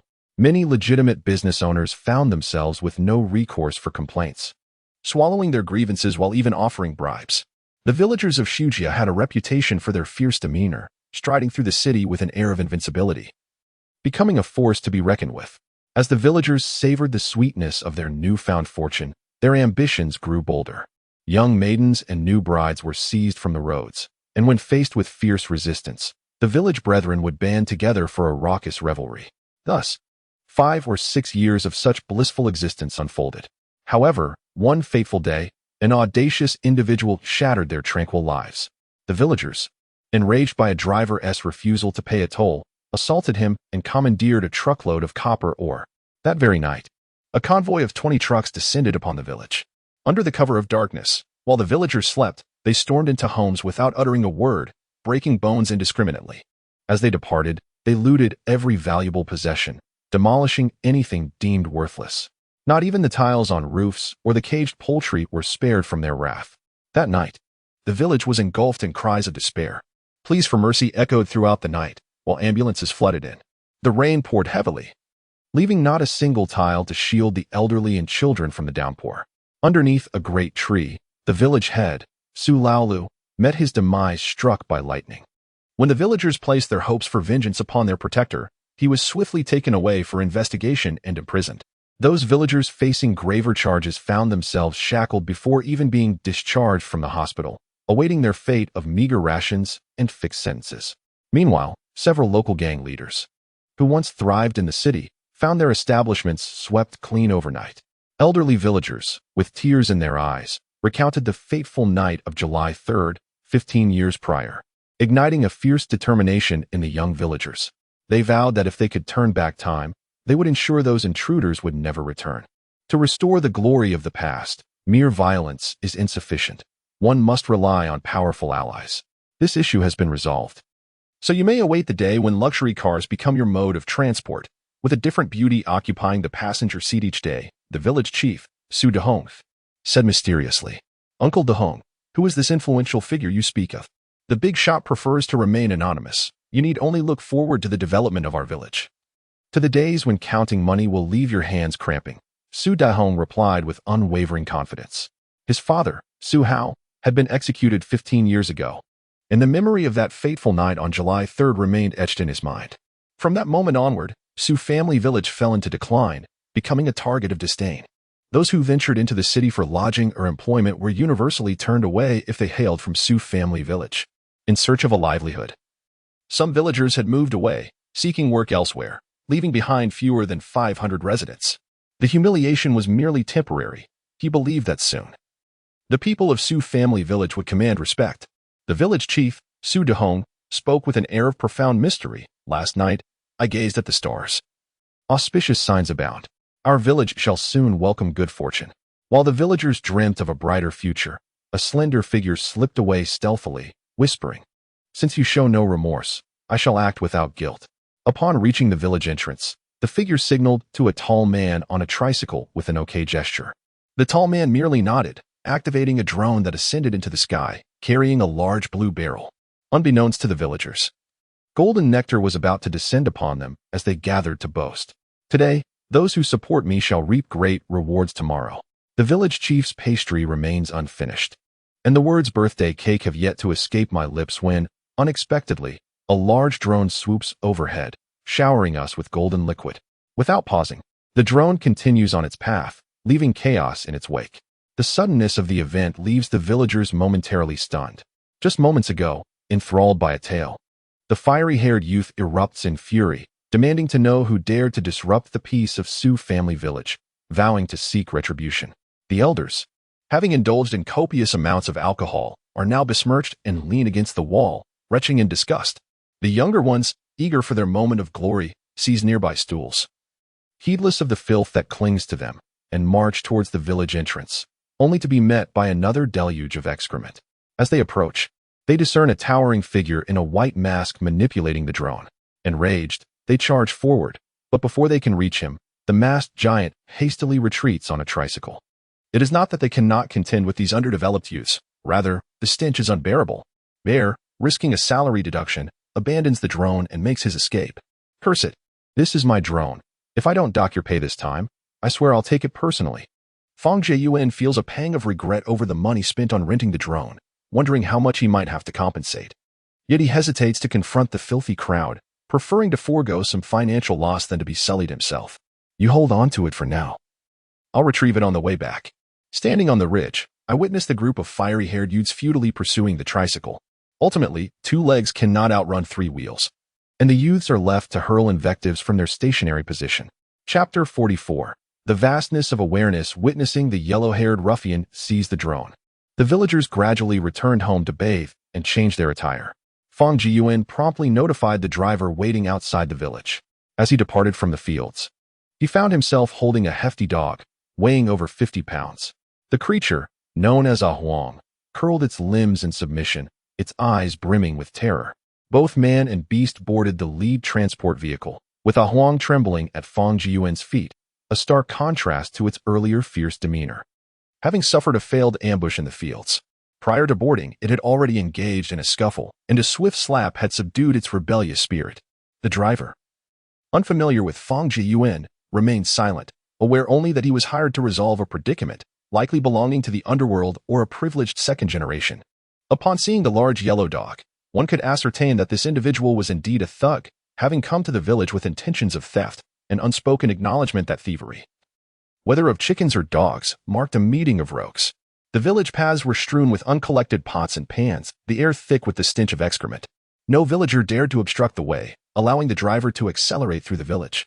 By the time the village chief grasped the situation, the transport convoy had already exited the village, leaving him to call a few trusted allies to set up a blockade. This incident bore significant implications for the future of Sioux's village and warranted serious consideration. Meanwhile, Fong Jiyuan had anticipated that the villagers would attempt to intercept the returning convoy, but he paid it no mind. To deal with formidable adversaries, one must inflict pain. Throwing excrement was merely a base tactic. Upon returning home the previous night, he had contemplated the idea of using excrement to thwart their plans and had called Xiong Bia to inquire about the progress. Yesterday at noon, he visited his relatives in the countryside and returned with a completely emptied septic tank, which certainly could not go to waste. The convoy had just passed through Shujia village when a series of collisions occurred ahead. 7 or 8 young men, initially engaged in light-hearted banter, immediately feigned a dispute and began to shove each other upon seeing the approaching truck. The driver of the truck halted and inquired, "What should we do?" This was not his first encounter with such a situation. The construction team awaited the materials, and any delay of several hours would inevitably lead to reprimands. "You stay in the vehicle, and I will handle this," he said. Fang Jiyuan alighted from the vehicle and approached the group, courteously offering a circle of cigarettes, saying, "Gentlemen, your acting leaves much to be desired. Kindly allow us a passage." One of the young men, having just lit a cigarette, glared with wide eyes and retorted, "What do you mean? I'm quite irate at the moment, so don't come over here looking for trouble." The others, unwilling to be outdone, chimed in. "Is this road yours? You think you can just let us through? Once we sort this out, you can pass." Was this merely a redundant inquiry? Most rural roads in K-City were indeed funded by their families. Fang Jian shrugged his shoulders with a sense of pride and replied, "I must admit, this road was indeed funded by my family."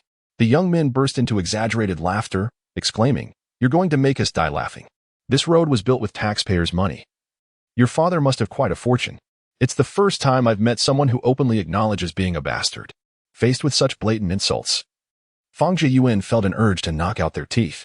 Yet, reflecting on his own understanding, he remained neither despondent nor enraged, stating calmly, "Gentlemen, you may find yourselves without laughter shortly. I am calling now to report your obstruction of traffic." This statement merely seeks to extract some information. The leading young man smirked disdainfully, sneering, "Go ahead, hit me, and see who will care. In a few hours, you won't last. If anyone dares to engage with you, my friends will be sure to send their regards to your family daily." Mobilizing resources from above and below, the power wielded by the mastermind behind this network is immense. The smile faded from Fang Jiyuan's face as he rolled up his shirt sleeves, slowly stating, "When reason fails, it seems we must resort to fists to resolve our issues." As his words resonated, his fist, propelled by a gust of wind, collided with the face of the individual before him, resulting in a resounding thud as that person crumpled to the ground, their nose crushed and upper lip split. No one anticipated that this seemingly gentle and frail individual would exhibit such audacity in confronting them. The pretense was immediately shed, and one among them shouted, "I'll kill you, brothers, let us finish him off." It's easy to utter fierce words, yet executing them proves much more difficult. Fang Jiyuan moved like a dragon in water, deftly evading punches and kicks. With each swing of his fist, he ensured that every blow incapacitated an opponent. In under a minute, he had taken down 7 individuals. Glancing at his watch, he muttered regretfully to himself, "I still need to enhance my training. I was 15 seconds slower than last time." Previously, he had faced vicious and ruthless thugs. These local ruffians were merely a nuisance. Stepping on the chest of the nearest individual, he leisurely lit a cigarette and took a drag, inquiring, "You just mentioned wanting to harm my mother. What is your father's name?" The man underfoot became a mere pawn for others, still stubbornly retorting that in this world, one must not involve their family in their troubles. Such is the code of the streets. There exists a certain way of leaving your name behind, brothers, for future visits. I have a particular fondness for your obstinate demeanor." Fang Jiyuan crouched down and, with a resounding thud, shattered the man's mouth, forcefully inserting a cigarette between his lips, covering his mouth with his hand. The man had just received a heavy blow to the side of his face, his mind swirling. The fiery pain in his mouth jolted him into immediate awareness. With his mouth covered and his nose gasping for air, his eyes bulged as if they might leap from their sockets. "In my eyes, your leader, Lai San, is nothing but refuse. I openly denounce him as such. Do you think he dares to act mischievously in my presence?" Fang Jiyuan casually kicked the man to the roadside, then approached another, his tone icy as he inquired, "So it was you who wished to extend greetings to my family, was it?" "No, I wouldn't dare. I was merely jesting," the man stammered, shrinking back in terror. Cowardice in the face of strength is their inherent nature when confronted with such a formidable individual. Any seasoned veteran of the streets would choose to temporarily yield, for a gentleman avenges himself at an opportune time. Fang Jian stepped on the leg of the man who continued to retreat, softly stating, "Fear not, I shan't devour you. One day, I shall have Lai San bring you to my home." Had it been before his return, such a person would have been crushed beneath his fists. It is only in this society governed by law that he remains alive.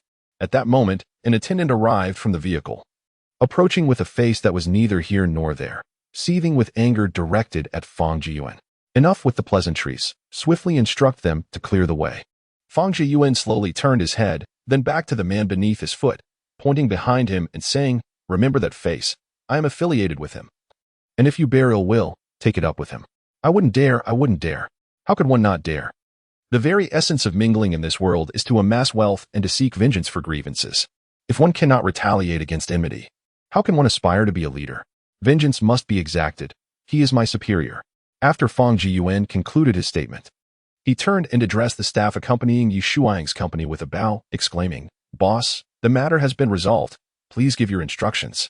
A sense of numbness enveloped him. He merely intended to play a role, yet unexpectedly found himself ensnared in turmoil. Instructions? What nonsense! He was already embroiled in trouble. The staff member, drenched in sweat, cursed under his breath. He was merely a distant relative of the Yi family, engaged in menial labor, contemplating how to dissociate himself from the situation. However, before he could issue any orders, Fang Jiyuan had already maneuvered the three obstructing vehicles to the roadside, their front and rear wheels suspended in midair. As he exited the passenger seat, he waved for the drivers to advance, completely disregarding the bewildered young man, and proceeded to enter his vehicle. Resolving issues should be this straightforward and ruthless, while Yi Shuang, concerned about her reputation, would hesitate to act in such a manner. Fang Jiyuan had little regard for his own reputation. Any scandal would merely serve to embellish it, allowing him to operate without concern for decorum. He pondered the vastness of this network, recognizing it as one of his missions upon returning to City K. In addition to addressing criminal elements, the issue of corruption and embezzlement was also a focal point of concern. Upon arriving at the construction site, the project manager, with a prominent belly displaying the letter H, berated the staff that had accompanied him. "It is your wretched company that has delayed the project's progress. The third phase project team is waiting for your materials to commence work. If you can work, then do so. If not, get lost. There are plenty of others willing to do the job." His tirade was laced with expletives. The employee found himself at the receiving end of a tirade from the client's manager, feeling an intense frustration within. However, recognizing the client as authority, he could only nod repeatedly in apology, saying, "Manager Nyo, I sincerely apologize for the delay on the road." It was evident that mere verbal apologies failed to appease the client, whose disdain was palpable. What good is an apology? Work has already halted for 2 hours this morning. If the delay in materials affects the timeline, I will not hold back. The scolding continued for 5 or 6 minutes, lamenting the urgency for materials while neglecting to arrange for their handover. Unable to bear the situation any longer, Fang Jiyuan intervened, suggesting that since 2 hours had already been wasted, it would be prudent to arrange for someone to come and verify the materials upon their arrival. "The liaison has been waiting for you all morning. Do they not deserve a break or a meal?" "Just wait," retorted Manager Nyo, visibly irritated. The audacity of someone instructing him on how to conduct his duties only deepened his annoyance, and with a scowl, he demanded, "Who are you? Do I need your guidance in my work?" Having never experienced a day of labor himself, Fang Jiyuan was witnessing workplace bullying for the first time. Had he not been concerned about provoking unnecessary trouble, he would have certainly confronted the matter directly. Yet, Manager Nyo, emboldened, pressed on, "Are you deaf? I'm asking you a question." Engaging in a dispute with such a person would only serve to make oneself look foolish, and resorting to physical confrontation was not a viable solution. Choosing to disregard him, Fang Jiyuan turned to the accompanying staff, instructing them to keep a record of the time. He noted that the delays cited by Manager Nyo were not solely attributable to one side. "Your boss has quite an impressive background. Do convey to her not to be overly modest. Connections are meant to be utilized, and it would be no challenge for her to deal with a project manager. Straighten your back while speaking. We are all workers here, and no one is superior to another." How absurd. It appears he has overstepped. Upon hearing the mention of Yi Xiao, Manager Nyo's bravado instantly deflated. His plump face flushed crimson, his neck swelled, and he dared not utter another word of insult. He was fully aware of Yi Xiao's esteemed position. Dealing with him would be as effortless as crushing an ant.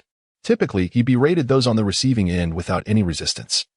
No one dared to protest, bowing their heads like submissive subordinates under his reprimands. He had momentarily overlooked Yi Xiao's identity, becoming so accustomed to his elevated status that he reveled in the thrill of exerting pressure, nearly jeopardizing himself in the process. Though his anger remained unabated, his arrogance had waned. Casting a lingering glance at the young man who had challenged him, he turned to assign someone to sign off on the delivery, his rotund figure briskly waddling away. "Goodbye, Manager Nyo. I shall treat you next time." The staff accompanying him displayed no hint of discomfort, bowing and nodding in the direction of Manager Nyo's departure. Then, turning to reprimand Fang Jiyuan, he barked, "Who allowed you to speak?" Who the hell gave you the right to address the project leader in such a manner? Your inaction has caused us to fall behind schedule by an hour. You are to blame. I will certainly report this to General Manager Yi. Do you understand? It is truly disheartening how individuals shrink before those more powerful, remaining silent in the face of humiliation. Yet, when they mistakenly perceive someone as weaker, they feel free to belittle them. Such individuals are not worthy of sympathy. Fang Jiyuan regarded his accuser with a gaze of pity. What does this have to do with me? I have no interest in knowing. If my mere words offend the overweight man and result in your loss of the project, have Yi Xiao come to speak with me. You lack the standing to engage in conversation with me, indifferent to engaging in discourse with such individuals. I turned and called for A Huang to accompany me as we made our exit. A Huang, seemingly devoted to his master, trotted alongside me with his tongue lolling out. His steps light and buoyant. The sun cast a harsh glare, making the skin feel uncomfortably warm. At a small shop adjacent to the construction site, I procured several chicken legs and 2 ice pops. There, beneath the shade of a tree opposite the site, the two of us, a man and his dog, sat savoring the chilled treats. Perhaps he had never tasted an ice pop in the countryside. I encouraged him. Sharing that in the summer, one could enjoy the comforts of an air-conditioned room, with endless supplies of ice pops and chicken legs, free from the toil of catching mice in the fields. When Fang Jiyuan first laid eyes upon A Huang, the dog had just finished devouring a mouse, baring its teeth in silence as it cautiously approached him. A moment's hesitation could have led to a misstep. 2 hours later, the convoy finally completed the transfer of materials and emerged. A Huang, having consumed 3 chicken legs yet still yearning for more, carried a bone in his mouth as he followed Fang Jiyuan onto the vehicle. On the return journey, Fang Jiyuan boarded the second vehicle, having opted against the first due to the presence of a certain staff member. In Suzhou village, a gathering of over 100 villagers armed with sticks had set up a blockade along the road. The staff member seated in the lead vehicle, upon witnessing the throng, was immediately taken aback, yet felt compelled to act lest he appear ineffectual. With trembling legs, he exited the vehicle to negotiate, asserting that our boss, Mr. Yi, hailed from a prominent family and requesting passage. Suddenly, a villager at the forefront raised his hand and delivered a resounding slap. The staff member staggered, brimming with indignation yet too intimidated to retaliate, his gaze evasive, unwilling to meet anyone's eyes for fear of revealing his discontent and inciting further violence. The leading villager, with a tone laden with scorn, jabbed at his head and exclaimed, "To hell with you. What does it matter to us what your boss's surname is? Just because he is surnamed Yi, does it give him the right to defecate on us?" The employee continually retreated, finding himself cornered, and immediately betrayed others, saying, "Big brother, this matter has nothing to do with me. That person is in the car behind. Yes, he even stole dogs from your village. He is not one of us. He merely sought to make a show of himself, not expecting to be met with a slap." Leaving his heart feeling wronged and on the verge of tears, none of you will escape. Once I deal with that rascal, I will turn my attention to you, the leading villager declared, shoving a person aside and hastening towards the rear of the vehicle, followed by a cacophony of villagers.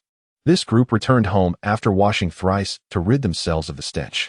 The driver, already filled with trepidation, found himself unable to abandon the vehicle and flee.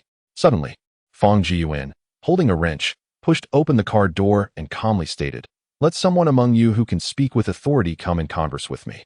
Upon seeing his dog inside the car, the leading villager immediately shouted, "You still dare to steal dogs? How audacious to steal from our Su family village." Confronted by the menacing villagers surrounding him, Fang Jiyuan showed no sign of fear, responding with a cheeky grin, "Let us not speak so harshly. That is my Huang. Do you think it will come to you if you call it? Ergo, come down quickly." Despite the villagers shouting at the top of their lungs, A Huang remained unmoved. "You see, it ignores you," Fang Jiyuan said. "A Huang, wag your tail." And obediently, A Huang wagged its tail fervently. The former owner of A Huang was filled with fury, exclaiming, "You wretched dog, I shall slaughter you tonight to accompany my drink." He made to get into his vehicle to seize the dog. However, a strong hand halted the villager's advance, threatening, "If you lay a finger on it, I shall be the one to turn you into dog food." The villagers cast fierce glances, yet none dared to act without the village chief's command. Eager to uncover the truths of that stormy night 15 years ago, the chief approached me for a conversation. Upon hearing this, the middle-aged man, previously restrained by Fang Jiyuan, was momentarily taken aback. Forgetting about his own dog, he slowly turned to say, "I am the village chief. His voice trembled, for he had personally witnessed the events of that fateful night. The situation was intricate, and he suggested we find a suitable place to discuss it further. Chapter 46. Using one's wit under the vigilant gazes of the villagers, the village chief led the way, cautioning them not to follow. After walking several dozen meters, we arrived at a secluded corner. Fang Jiyuan, not in haste to speak, offered a cigarette to the chief before lighting one for himself. With a sigh, he remarked, "You do not truly wish to know who was responsible for the turmoil in Shujia village 15 years ago, for knowing would change nothing. Organizing hundreds to orchestrate such a violent incident indicates a tremendous backing." The chief neither confirmed nor denied this, his expression one of surprise. How could he fathom my thoughts? His reluctance to question in front of the villagers stemmed from a desire to prevent anyone from investigating the matter, which could bring catastrophic repercussions to the village. Recollections of that rainy night sent chills down his spine. It was a time when the heavens turned a deaf ear and the earth offered no solace. He was aware that many villagers nostalgically reminisced about those days, thus using the pretext of restoring past glory to secure his position as village chief. Moreover, an individual had pledged to invest in the village, promising him substantial personal gains. Should the villagers uncover his true intentions, he would inevitably lose his position as village chief. This was unacceptable. He needed to devise a plan to ensure he could not escape the village, inciting the villagers' ire. A fleeting glimmer of malice flickered in his eyes. Fang Jiyuan only learned today of the events that transpired 15 years ago in Shujia village. At that time, he was merely a child of a little over 10 years, incapable of comprehending such matters. Back then, the internet was not as pervasive as it is today, where anyone could assume the role of a journalist. When such a grievous incident occurred, local authorities would be more inclined to suppress the news rather than expose it, fearing repercussions. It was even conceivable that they might exploit the situation to bolster their own political standing. Shujia village bore a notorious reputation, and many city dwellers dared not provoke its inhabitants. Transforming a violent incident into a crackdown on organized crime was not out of the realm of possibility. This incident could very well serve as the catalyst for the downfall of certain protective figures within Shujia village. In response to the village chief's incredulous gaze, Fang Jiyuan continued, "In truth, I am unaware of the identity of the instigator." The village chief felt deceived, his tone turning sharp as he demanded, "What do you mean by that?" "Nothing of consequence," Fang replied. "I merely wish to advise you to tend to your fields diligently and not be swayed by others' words. Some matters are beyond your purview, and regardless of the outcome, you shall reap no benefits. Indeed, your village might merely serve as a stepping stone for another's political aspirations. What value does your village hold for potential investors?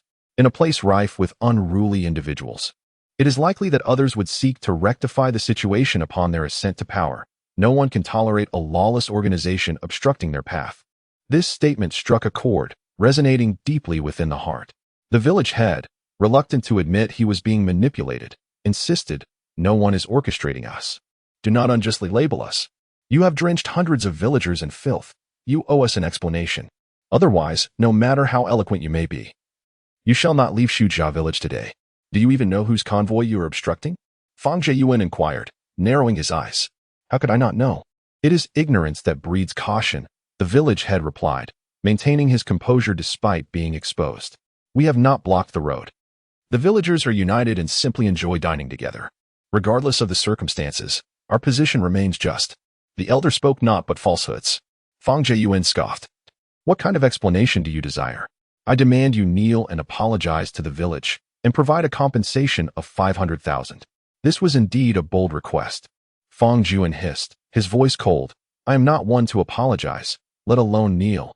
Such an act may shorten your lifespan. Do not boast. I have lived 45 years. Not easily intimidated. I have no desire to repeat myself." On his own territory, Su Dahong was quite resolute. "I cannot kneel in apology, but I can offer an additional 100,000. Along with another 100,000 as a bonus. However, I cannot provide the money immediately. I require 2 days to prepare." Fang Jiyuan gritted his teeth and stared at the village head for a long while before reluctantly responding, "That will not suffice. Then we shall resort to violence to resolve this matter. I cannot predict my fate, but you will undoubtedly meet your end before I do." Fang Jiyuan's voice emerged like a demon from the depths of hell, exuding an aura of impending death. "Do not be alarmed when I say no. It simply means an increase in payment," the village chief thought, feeling a dryness in his throat as he regarded him anxiously. It was not that he lacked the desire to flee, but the walls surrounding him on the left and right loomed ominously. Shadows from a stormy night 15 years prior casting a pall of fear. If you are greedy, it will be easy to negotiate, Fang Jiyuan said, his expression suddenly brightening. How much more? This rare opportunity prompted Su Dehong to make a bold offer, 500,000 personally, and another 500,000 for the villagers. That is excessive. You may demand no more than 300,000 for yourself, not a penny more, Fang Jiyuan countered. You must pay immediately. I currently lack funds. My surname is Fang, which is rare in K-City, he stated, turning to leave. Only someone with extraordinary courage would dare to confront him. The surname Fang is indeed uncommon in K-City, with the most prominent being the Fang family, tycoons of the mining industry. This young man, calm and confident in the face of adversity, surely possessed an extraordinary background.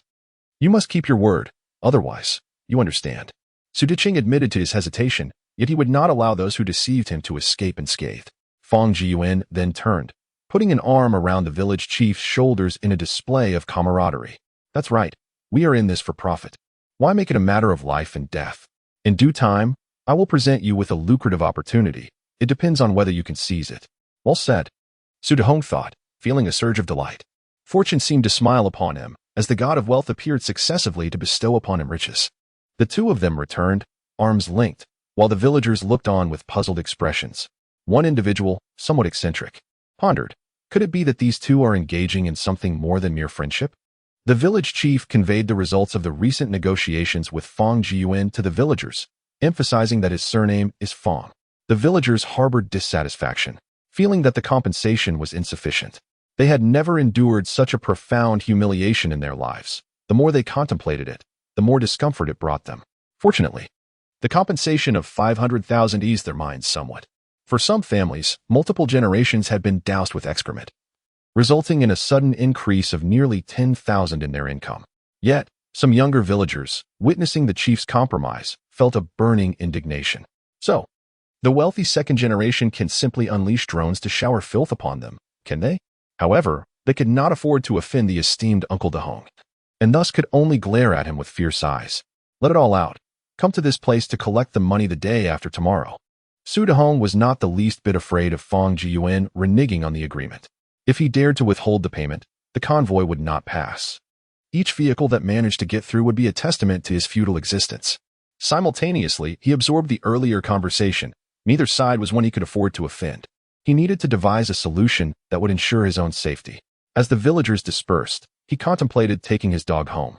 Fang Jiyuan intercepted him, offering a drone valued at around 100,000 for the villagers to use, spraying pesticides and distributing fertilizers in exchange for the dog. His smile was as sweet as honey. Without further ado, he instructed the driver to start the car. To extort him was a fanciful dream. He would not part with a single cent. Su Dehong had already formulated a plan to sow discord within the village. Sometimes, one must employ intellect wisely.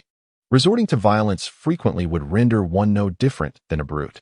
No, that fellow had chosen to flee. He was certainly not a mindless thug. He understood that one could not confront force with force. He prided himself on being more astute than the rest. In essence, the multitude of individuals has rendered the situation stagnant, forcing one to think critically. Were there an opportunity to escape, the inclination to ponder would dissipate. The act of contemplation could incite internal discord within the entire Su family village and perhaps provide a temporary solution to the troubles besieging Yishuyu. Chapter 47. Division and infighting at 11 o'clock at night. Fang Jiyuan remained awake, deliberately awaiting the return of Yishuyu. He broached the subject of his observations from the day. Why had the materials from other suppliers arrived a month prior, delivering double the quantity needed for 2 months? Had she ever contemplated this dilemma?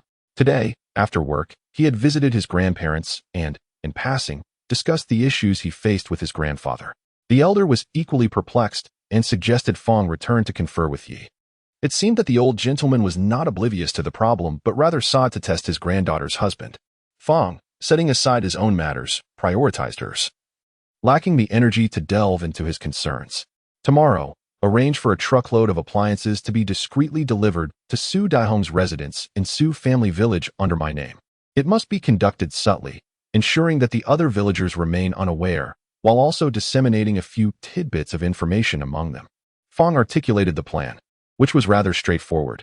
to sow seeds of suspicion among the villagers regarding a clandestine agreement between him and Su Dahong. As for how to circulate this information, Yi Shuyu possessed ample means. Many residents of Su family village engaged in small businesses in K City. Utilizing their channels to spread falsehoods would be a simple task. This was merely the initial phase of the strategy. Securing the compliance of one village leader would be insufficient.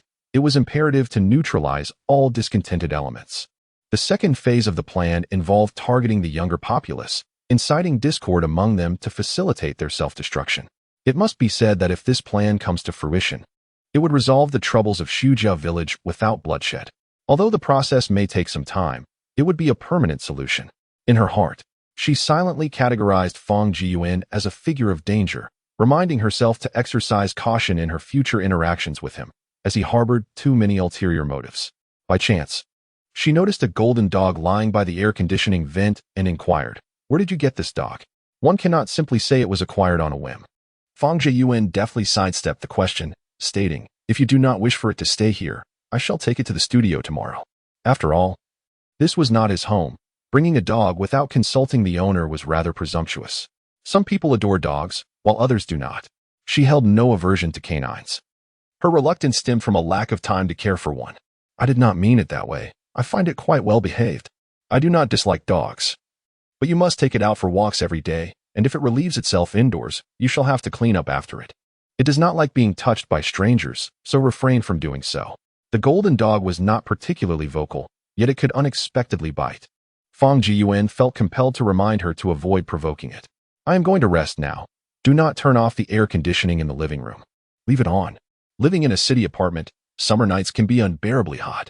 Without air conditioning, it is intolerable, especially for a heat-sensitive dog." He was a man of his word. Having promised to provide the dog with air conditioning, he would certainly fulfill that promise.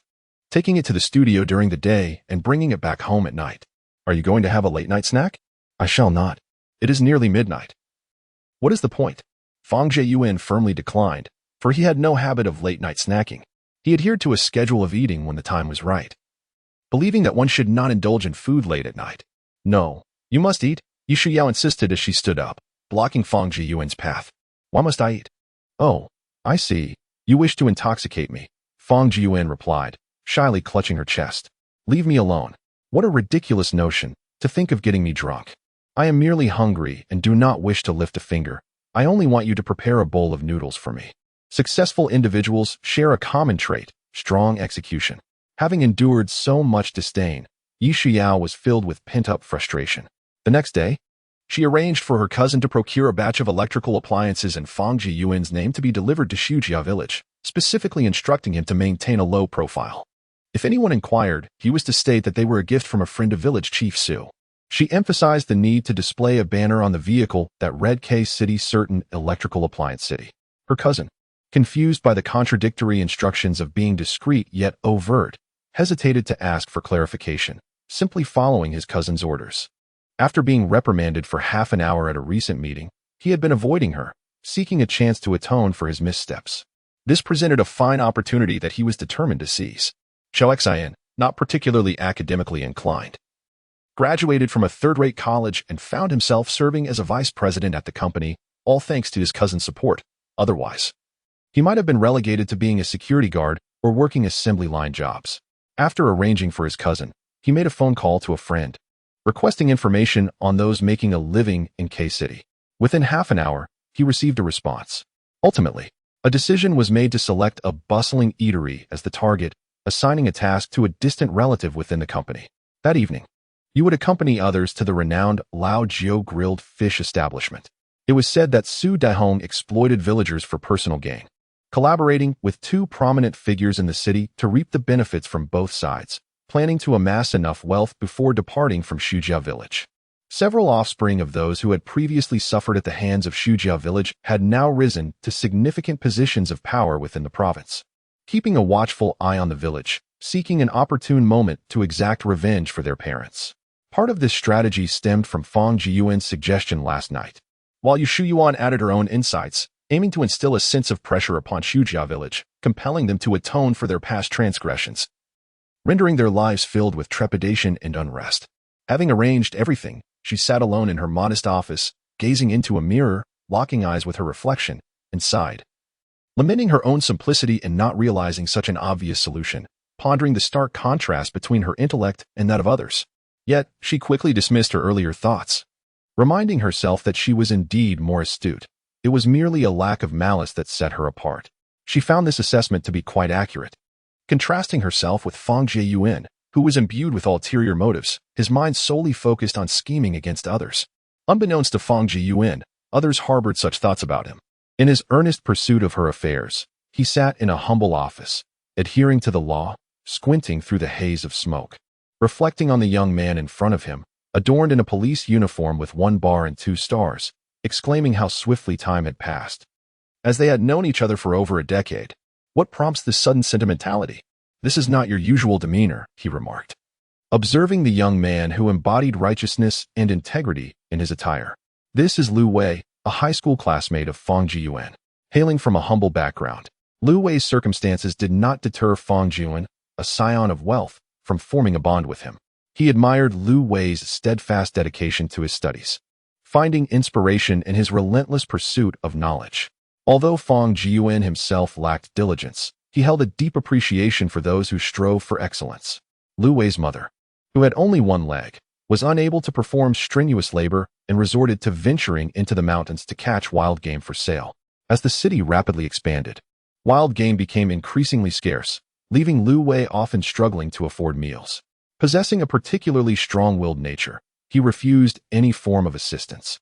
This led to instances where Fang Jiyuan would skip classes to catch eels and snakes, the details of which are best left for the readers to fill in.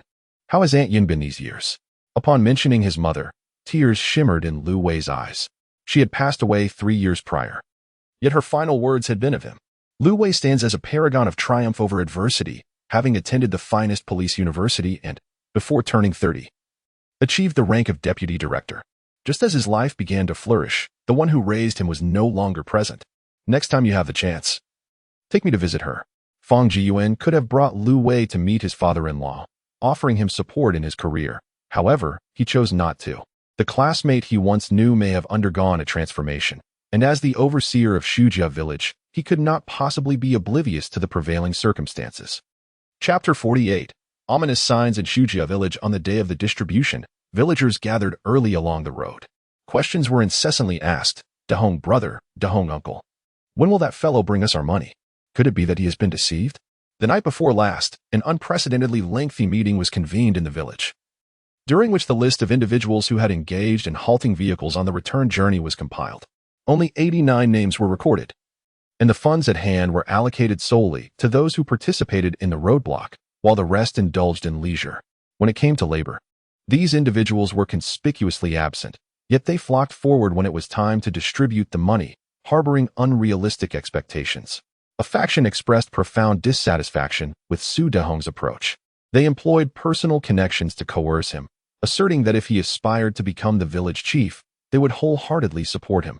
After all, they shared a common ancestry, and he must not show favoritism, as such actions could jeopardize interpersonal bonds. But how much is affection truly worth? Seeing Su remain obstinate, they resorted to threatening him regarding the upcoming village chief election, branding him as an ungrateful scoundrel, claiming he favored some while neglecting others.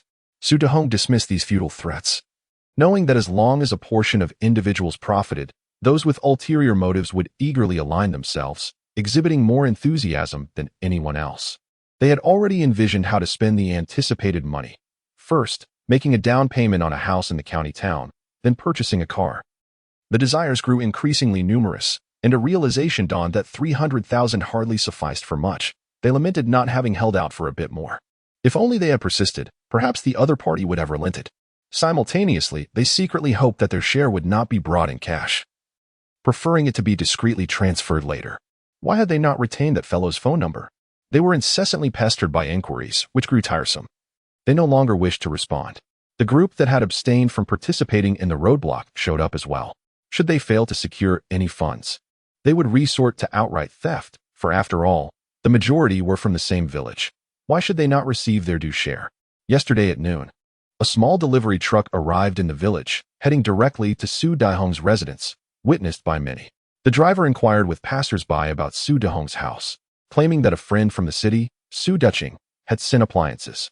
That evening, when someone visited his home, they discovered a brand new 50-inch television, a refrigerator, and a washing machine. Su Dehong was even using the latest iPhone. No one could fathom which friend could be so generous, breeding suspicion that something nefarious might be afoot. Yet they were unable to find any concrete evidence. Two groups, each harboring their own ulterior motives, formed separately, avoiding any interaction. Su Dehong remained oblivious to the fact that someone intended to seize his possessions, dismissing the notion with disdain. As time ticked away, a police car and a black sedan arrived. The driver of the black car was none other than a classmate of Fang Jiyuan. Upon their encounter yesterday, Fang Jiyuan promptly stated his purpose. He firmly opposed such misuse of public resources, having heard whispers about the affairs in Su's village and aware of some underlying truths. However, as someone without connections, he could not readily engage, remaining noncommittal. The deputy director intervened, turning a blind eye, feigning ignorance. Without witnessing any party exhibiting undeniable superiority, he refused to take a definitive stance, valuing his current position. When Fang Jiyuan mentioned that poppies were being cultivated in Su's fields, asserting it with a seriousness that suggested there were many, potentially enough to warrant criminal charges for several individuals, the deputy director dismissed it, regarding it merely as an attempt by that young man to leverage his influence. From last night to this morning, he pondered the matter, deeming it necessary to pay a visit. He would treat it as responding to a report from the populace to verify the situation, thereby repaying a modicum of past favors. The village committee secretary felt a pang of anxiety, hoping that nothing untoward had transpired. After all, they were all neighbors. Prior notice should have been given before their arrival. However, the police arrived unexpectedly. Without uttering a single unnecessary word, they instructed him to get into the vehicle, armed with the necessary documentation. A lean middle-aged man led a few officers to the crowd, introducing the young man beside him, Dehong, as Director Liu. Upon seeing the police, Su Dehong felt an innate fear. Years ago, when the protective umbrella fell, all able-bodied men in the village had been summoned for questioning. Suppressing his unease, he stepped forward and smiled, greeting, "Hello, Director Liu. We have received reports from the public that your village has been cultivating illegal crops in the vegetable fields. Consequently, no one present is permitted to leave or contact the outside world in any manner," Lu Wei stated flatly, his expression impassive. He left two officers to watch the villagers and then turned to Su Dehong, saying, "Now, Village Chief Su, please lead me through the village." During the annual planting season, it was common to mix peas with various crops, and families in the village often grew medicinal herbs. Su Dehong felt a cold sweat trickling down his back. Yet he maintained his defiance. "Director Liu, this must be a slander. Our village has always adhered to the law. It is impossible, absolutely impossible. You cannot." He was not the only one in a state of panic. Others shared his trepidation. Who was the scoundrel behind this accusation? What a deep-seated grudge this must be. If the investigation revealed the truth, it could lead to dire consequences for him.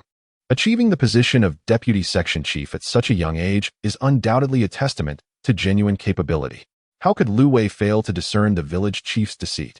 Whether it is slander or not, only upon investigation shall we ascertain the truth.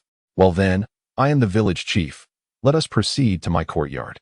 Su Dehong led the way, accompanied by the village secretary, Lu Wei, and a police officer.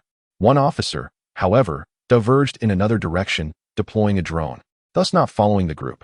The village was vast. Traversing it with merely a few individuals would be exhausting, so they harnessed the power of technology. The courtyard of Su Dehong's home was abundant with a variety of seasonal vegetables. No sight of the alleged poppies was found. They visited the courtyards of over a dozen villagers without encountering any.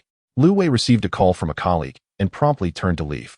Su Dehong hurried to keep pace, his shirt soaked, whether from weakness or anxiety. "Director, look here." The police officer controlling the drone presented the footage to Lu Wei. A substantial expanse of land revealed not only peas, but also numerous suspected poppy pots. Now that the flowering season had passed, they were not particularly conspicuous. Even during the blooming phase, without careful observation, one would not notice these plants from hundreds of meters away. Secure the scene and contact the station for reinforcements. Lu Wei's expression darkened with dread. A wave of unease washed over him. Fortunately, they had arrived. Had they not come today, when the municipal leaders visited to inspect the completed project next May or June, it would have been disastrous for him. It's over, it's over. Su Dehong was even more frantic, his face ashen, throat parched, and legs trembling. He had assumed that once the police had inspected the vegetable garden, they would leave. Who could have anticipated the use of a drone? Once again, the drone. At this moment, Lu Wei kindly stated, "Village Chief Su, please summon the land overseer. Assure everyone that there is no need for fear, given the nature of this matter. The police will merely confiscate the items and perhaps detain a few individuals for legal education. They will be released in a few days. The police are human too. And facing hundreds of villagers, it is natural for them to feel apprehensive, especially with the notorious reputation of Su Family Village. The greatest concern is that someone might instigate unrest, which they may struggle to control, as they would lack sufficient resources. For now, our priority is to pacify the villagers and maintain order until reinforcements arrive, at which point we will proceed accordingly. Indeed, some individuals possess a weak awareness of the law. It is crucial to educate them. I shall fetch the necessary individuals immediately." Su Dehong pondered briefly and nodded. He sensed that this young officer was quite agreeable, more so than the amiable one from yesterday, who exuded a strong sense of authority. He had a few crops in his own field and had resolved to let his wife bear the brunt of any blame. After all, she tended to the land and cultivated the vegetables. He was overwhelmed with concerns for the village's development, remaining oblivious to the unfolding events. Chapter 49. Half of the village arrested. Several villagers' phones began to ring. They wished to answer but were prohibited by the police, leaving them no choice but to comply obediently. Su Family Village is a large community, currently housing 220 households, primarily comprised of elderly individuals and young people who lack direction. With 350 acres of land, nearly every family has a stake in it. Suddenly, over 200 people were summoned. Frustrated, Lu Wei felt a surge of exasperation as he observed the villagers being called forth. With a warm and reassuring smile, I calmed the villagers, assuring them that there was no need for anxiety.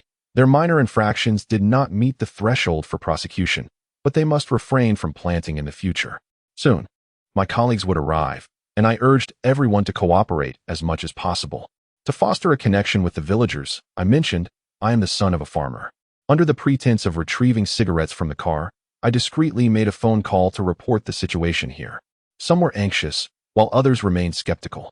For the first time, I sampled the police cigarettes, which were surprisingly pleasant. As time passed and the sun began to set, the police reinforcements arrived swiftly, reaching the scene within 2 hours. Due to insufficient personnel at the station and fears of unrest, we requested additional support from the precinct. Officers were dispatched from various police stations and units, along with 300 auxiliary officers, essentially mobilizing the entire enforcement division. The deputy chief of the precinct personally led the operation. After reporting the situation to him, I proposed that immediate arrest would be inadvisable, since I had discovered the case. The deputy chief appointed me as the lead investigator, granting me authority over the deployment of personnel, building upon the relationships established in the past 2 hours. I instructed the villagers to accompany the officers to their fields, encouraging them to voluntarily claim their own land. Seeing the deputy chief's amiable demeanor, the villagers began to cooperate willingly. One of them exclaimed, "I had no idea that planting this was illegal. I truly did not know. I only thought the tender shoots were delicious in hot pot. I assumed they were just vegetables." This statement infuriated the officers, who retorted, "Your ignorance undermines our efforts in legal education. Were your ears stuffed with donkey hair during our outreach? Were your eyes blinded?" After considerable effort, everything was gathered together, and upon counting, there were over 4,500 plants in total. Each household received more than 20 plants. However, the quantities varied significantly.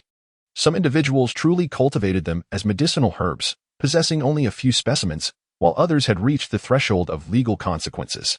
The village chief's family had 5 plants, making them part of the lesser group. Lu Wei immediately ordered the arrest of those involved.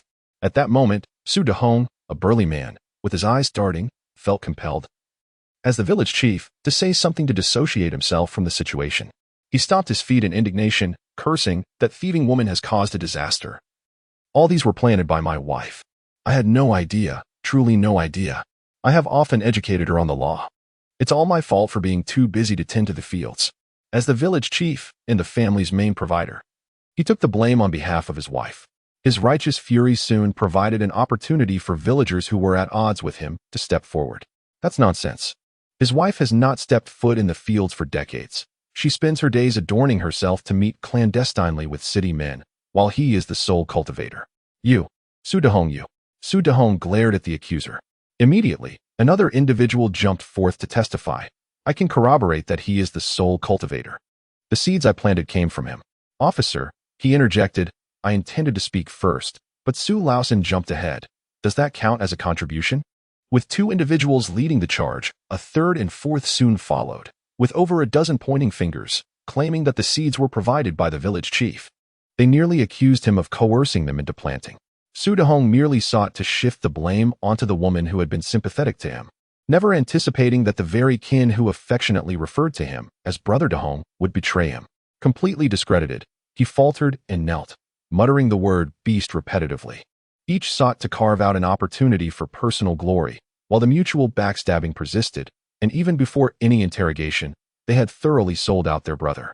Just the night prior, they had been drinking and boasting together, yet now they turned against one another at the first sign of trouble.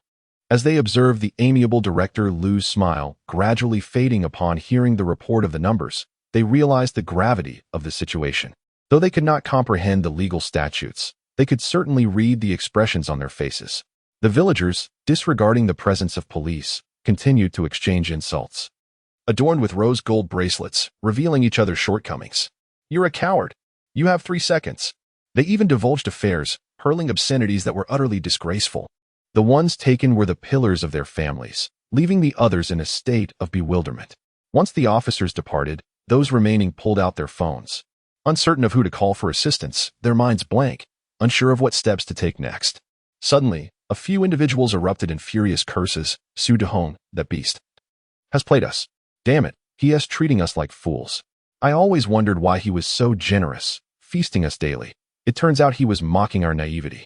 When he gets out, I swear I'll make him pay. What on earth is happening? Please, tell us. The anxious crowd implored.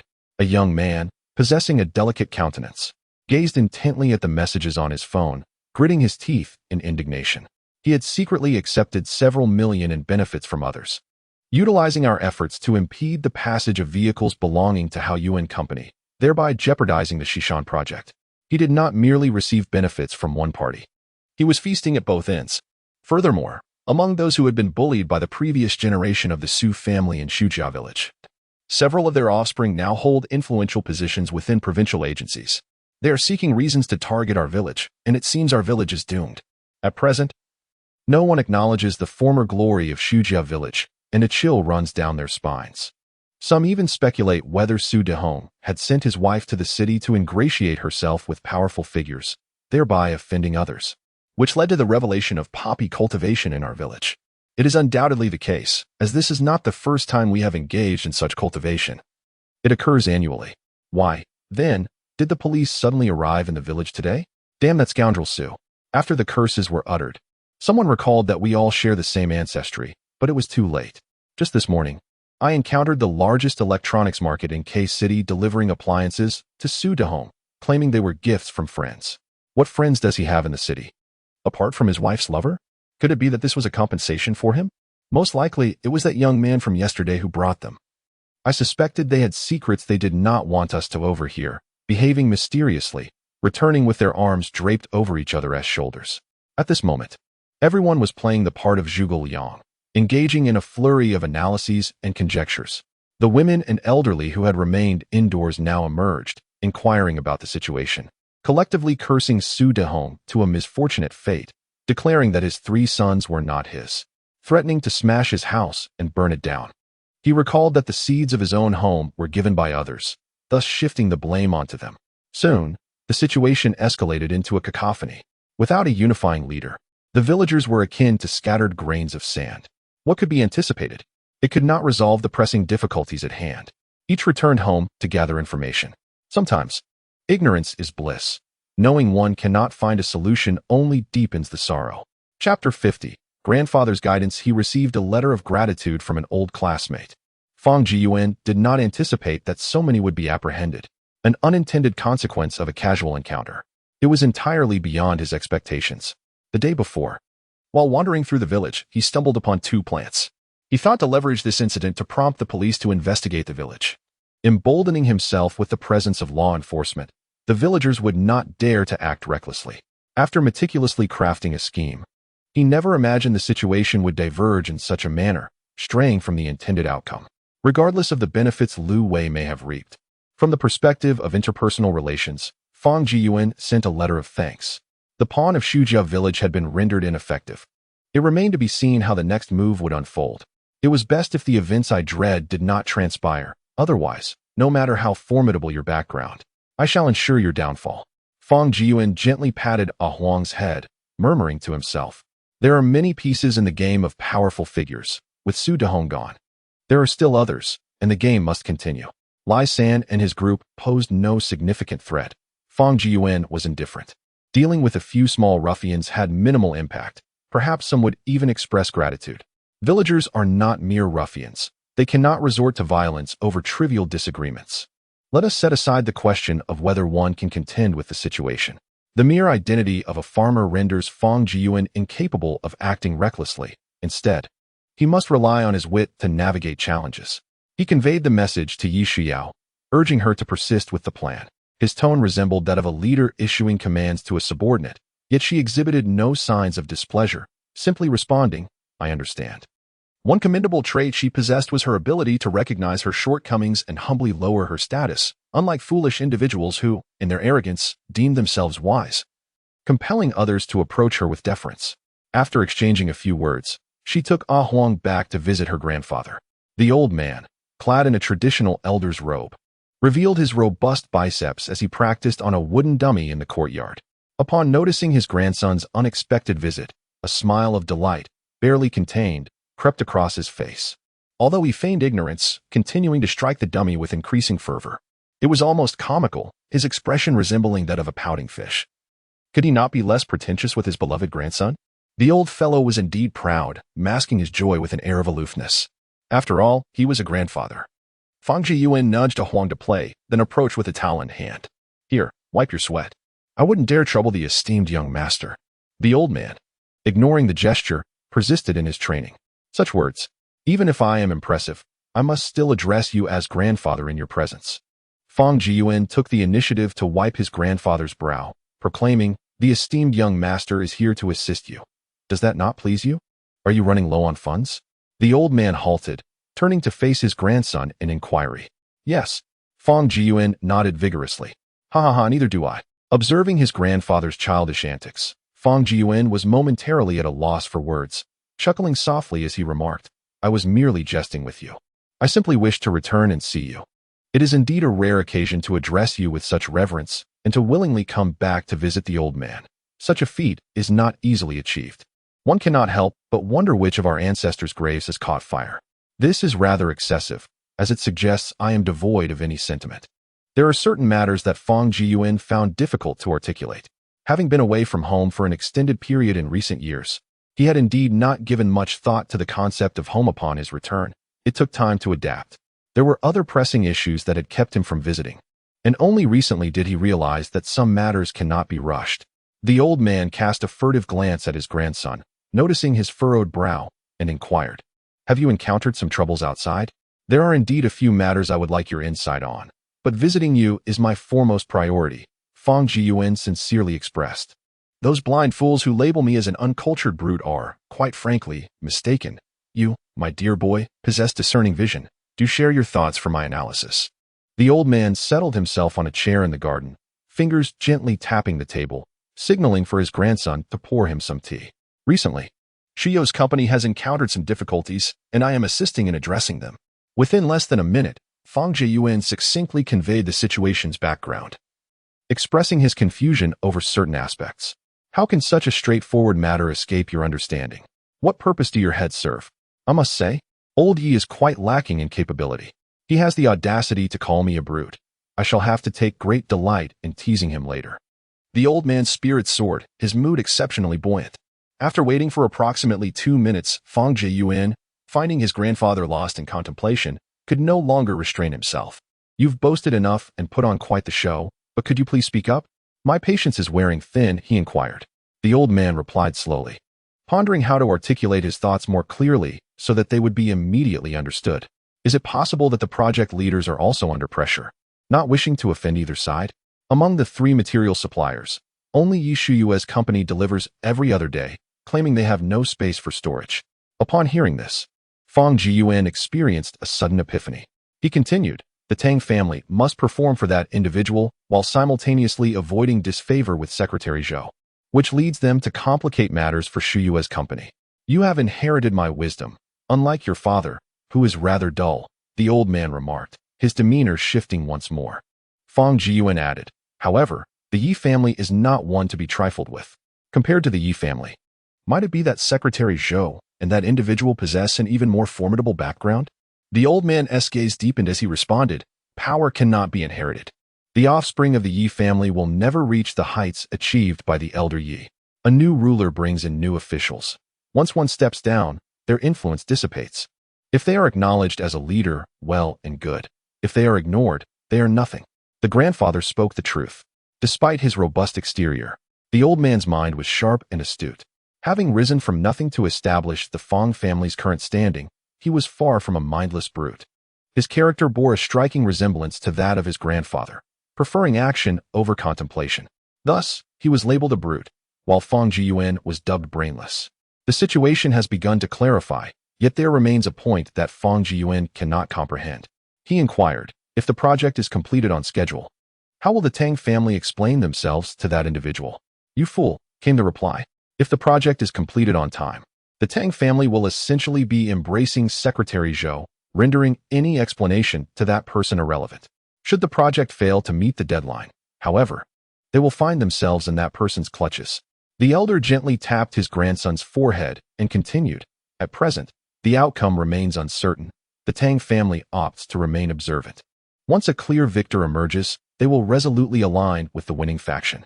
It is akin to being roasted over an open flame, unable to offend either side while still compelled to take action. Grandfather, you are truly remarkable, Fang Jiyuan exclaimed, genuinely giving his grandfather a thumbs up. Those individuals, in their relentless pursuit of power and profit, are capable of any wrongdoing. Sometimes, when the business environment is unfavorable and enterprises struggle to advance, a portion of that burden rests with them. The elder's indignation grew with each word. From outside the door, they offered guidance within. At last, a business begins to thrive, and everyone wishes to reap some political achievement from it. Today, one person comes to inspect the enterprise, offering a few words of guidance, and tomorrow, another individual follows suit, insisting on their own agenda. Just over a decade ago, how poor was the economy of K-City? Now, after merely a few days of prosperity, they attribute it to a single individual's merit. Nonsense. This is the result of the efforts of millions in K-City, the contributions of countless talents, not the brilliance of one person. The elder's fervor intensified as he spoke on and on, until Fang Jiyuan interjected. Is there anyone from our company who also provides guidance? The old gentleman, disinclined to indulge in frivolities, chose to retire early from service, having vented his emotions, which brought him considerable relief. Your father possesses a commendable quality worth emulating, a resilient spirit, unyielding to the whims of others, dedicated solely to his responsibilities. Our family's foundation remains steadfast, impervious to the opinions of others. Chapter 51. Overstepping boundaries. Should anyone wish to face the consequences of their actions, they may attempt to offer guidance, but we seek no support, only the freedom to pursue our own paths. Take me to find Old Man Yi. I intend to have a hearty laugh at his expense. Having never won a game of chess, the notion of being ridiculed for a lifetime is unbearable. Now that an opportunity has arisen, it is imperative to boast.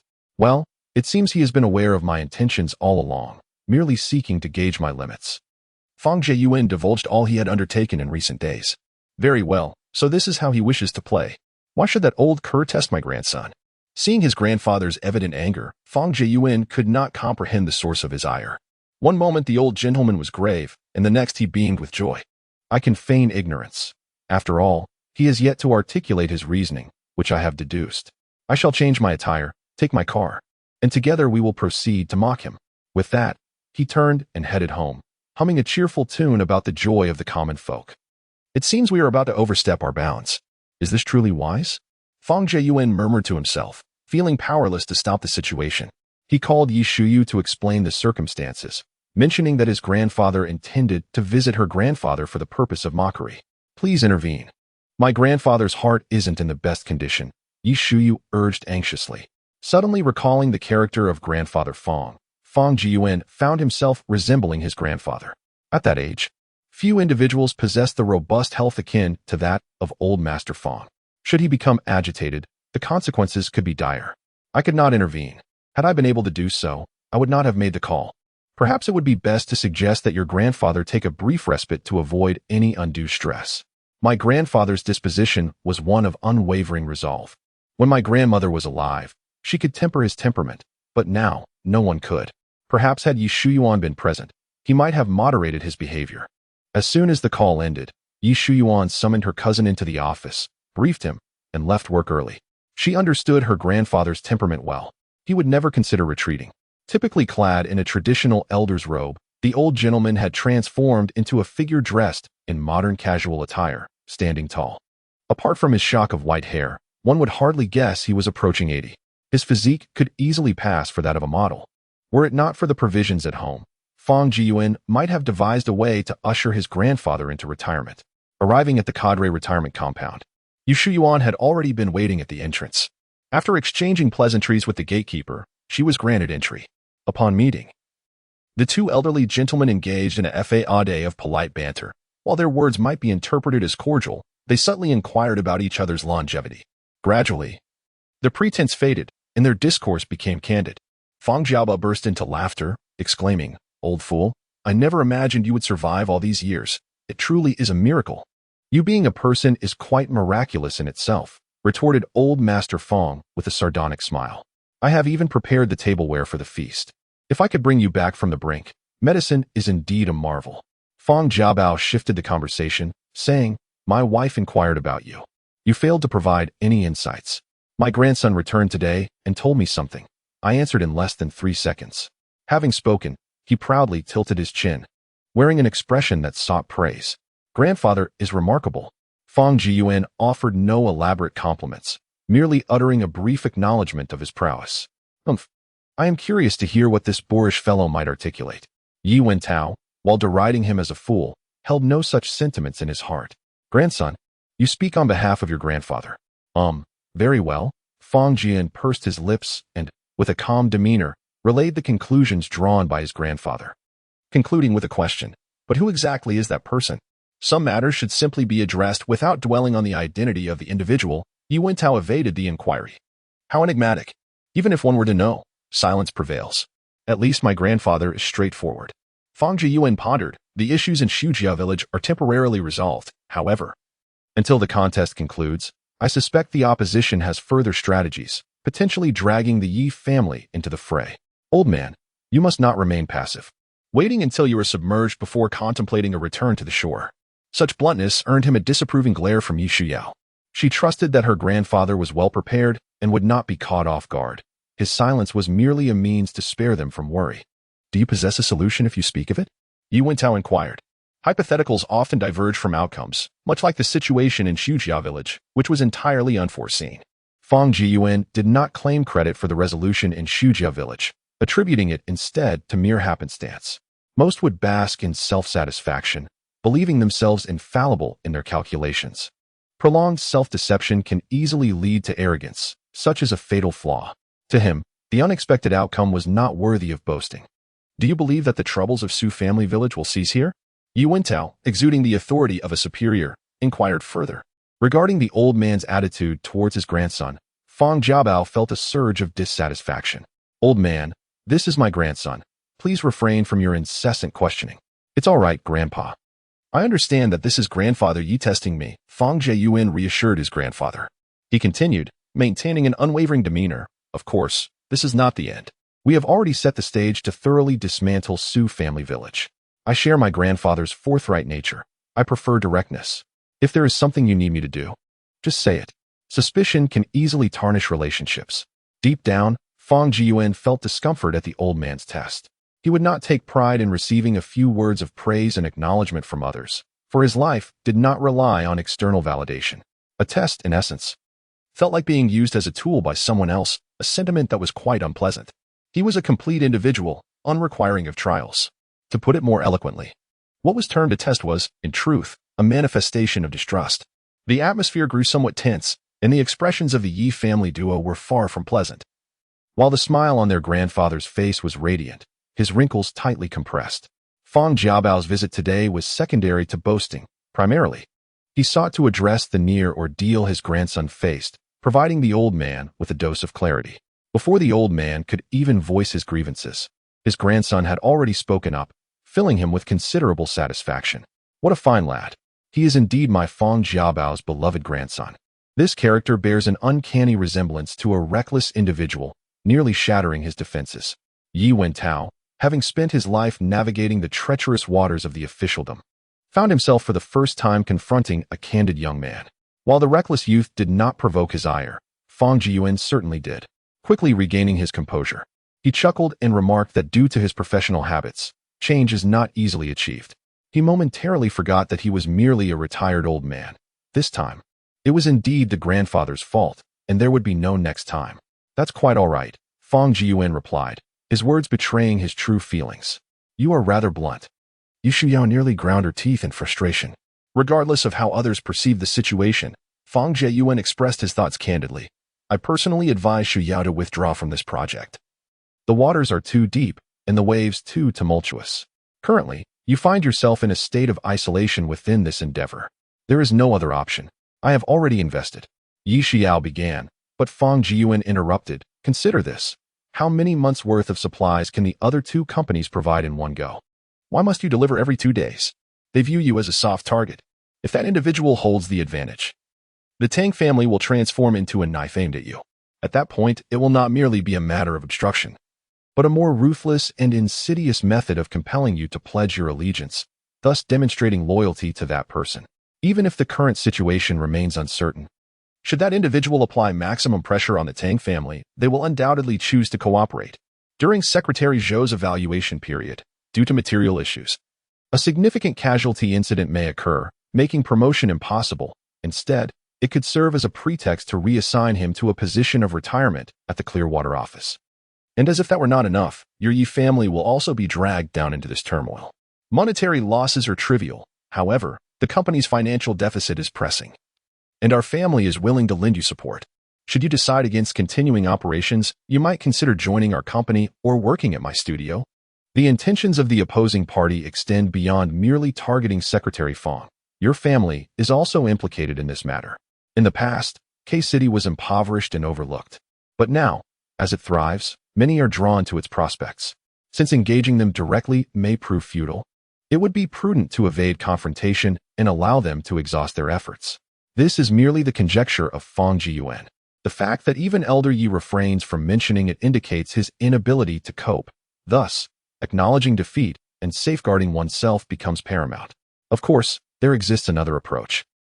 Fang Jiyuan intends to extinguish any flicker of hope for Yi Shuyuan, lest she grasp even the slightest glimmer of optimism. Furthermore, it is imperative that he or his associates undertake this task, as others cannot be relied upon. Chapter 52. The present is promising following Fang Jiyuan's thorough analysis. The atmosphere grew increasingly tense, erasing the smile from his grandfather's face. Yi Shuyuan stood in stunned silence for several minutes, her voice slightly hoarse as she inquired, is there truly no alternative? Having never accepted defeat in her life, she found it disheartening that the pursuit of legitimate business could be fraught with such convolutions and schemes. There are options, but I cannot disclose them. I cannot invite trouble upon my own family, Fang Jiyuan replied silently, casting her an apologetic glance. There must be a solution. Mustn't there? She implored instinctively, clutching his arm tightly, her eyes filled with hope. Life is long, and it is impossible to sail smoothly at all times. Occasionally, one must concede and bow in humility. Fang Jiyuan recognized that she, too, was contemplating a resolution and awaited his words. Are you truly unwilling to lend even this much assistance? She finds herself ensnared in a web of self-deception, unwilling to extricate herself and discern the gravity of the situation. The fire within Fang Jiyuan ignites with a sudden intensity. Can you not rid yourself of this inability to accept defeat? We may have lost this round, yet we shall devise a strategy to triumph in the next. The foremost priority is to remain at the table, should you lose your seat. The opportunity for redemption will forever elude you. Observing his unwavering stance, Yi Shuyuan reluctantly acquiesces, her once brilliant eyes now dulled, fixated vacantly on her toes. Just as despair clouds her thoughts, Fang Jiaba speaks, revealing that a solution is not entirely out of reach. Grandfather, you have already retired, Fang Jieyuan implores, genuinely wishing to keep the Fang family away from the fray. It is unnecessary, for this gamble could jeopardize decades of family honor. All for the sake of preserving a company worth millions, a price not worth paying. Fang Jiabao shoots an admonishing glance at his grandson, scoffing. This company was built through my toil. Since Yao Yao is my granddaughter-in-law, her affairs are ours to bear. At times, one must not be overly concerned with self-preservation, otherwise one risks becoming devoid of humanity, much like certain individuals. His gaze lingers pointedly on Yi Wentao, the implication unmistakable. He lacks compassion. Fully aware that the remark is directed at him, Yi Wentao finds himself at a loss for retorts. Indeed, Fang Jiabao's motives extend beyond mere disdain for certain individuals. He also considers his grandson's future and the family's legacy. Should they prevail, the next generation shall bask in greater prosperity. Should they falter, the repercussions would be limited to a tarnished reputation and hindered progress. Acknowledging the Yi family's precarious predicament, he cannot afford to remain a passive observer. Tomorrow, we shall proceed with the business registration alteration. Yao Yao's company is being transferred to our family. The manner in which it has been operated previously shall remain unchanged in the future. Fang Jiabao made a decisive decision. The once dim eyes now sparkled with brightness, tears flowing abundantly as she choked out, "Thank you, Grandpa." "No need for thanks. We are all family," Fang Jiabao replied with a charming smile. Even Yi Wentao sincerely expressed his gratitude. "Thank you. Oh, how rare it is to hear you say thank you. I cherish genuine friendships and hope you learn from this moment," Fang Jiabao quipped mockingly. He then lifted his cup of tea, took a sip, and spat it back, exclaiming, "Are you trying to fool me with this tea dregs? Go fetch the special tea. I shall retrieve it at once and brew it for you personally," Yi Wentao responded, feeling a newfound lightness in his body, as if rejuvenated by a decade. He hurried upstairs to the study to fetch the tea leaves. With the matter temporarily resolved, everyone was in high spirits, save for Fang Jieyuan, whose face remained devoid of a smile. The old man glanced at his grandson's foolishness and kicked him lightly. "You dolt. Your wife is in tears, and you don't even bother to comfort her. She is crying tears of joy. No comfort is needed. I shall go visit Grandma Yi," Fang Jieyuan retorted, not sparing a glance at Yi Shuyuan, as he ascended the stairs. Moments later, he descended, cradling an elderly lady who weighed no more than a monkey, and called out to the tearful Yi Shuyuan, "Once you've had enough joy, go fetch the wheels." The elderly lady, resembling a marionette, moved only her eyes and mouth, articulating slowly, "Brother Bao has arrived. I am unable to entertain you personally due to my physical limitations, and I am truly ashamed."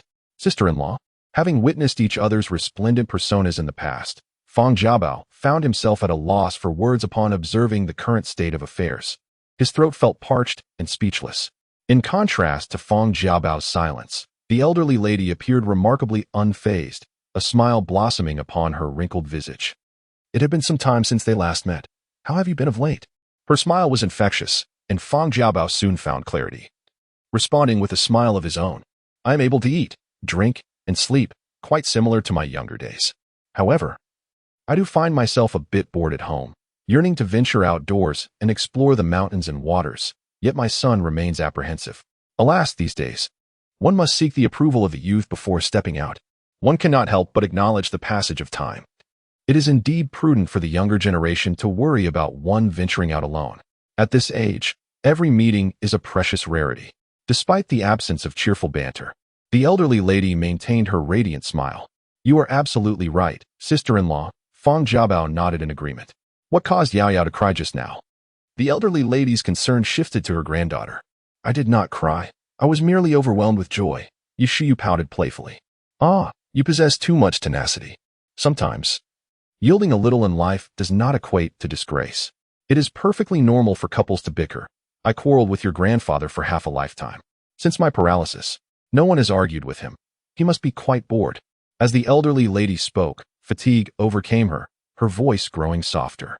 "Grandmother, I understand. Please rest well and speak less." Yi Shuyu gently grasped her grandmother's gnarled hand. "Very well, I shall heed my granddaughter's advice. I will remain silent and listen to your conversation." Not wishing to add to the elderly lady's worries, they shifted the discourse away from work to mundane family matters. While the two old gentlemen resumed their playful banter, the elderly lady gazed at them with a gentle smile, occasionally uttering a few words. A constant since the moment she had acquainted with them.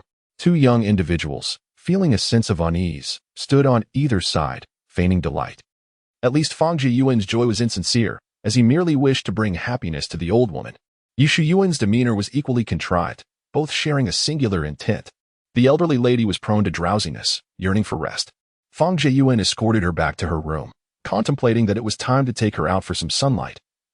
Though each visit seemed to coincide with the sun's absence in the courtyard. Just as they exited the old lady's door, Yi Shuyuan appeared, blocking their path. Her eyes lacked the usual arrogance, her gaze wavering and uncertain. Without further ado, she grasped his hand and led him to the rooftop. Standing side by side, the gentle breeze tousled her flowing hair. Fang Jiyuan observed her profile with intrigue, pondering the peril of a mere 10 meters, perhaps a broken bone at most. Do you think I am cunning for involving the Fang family in my endeavors? Yi Shuyuan's voice was subdued.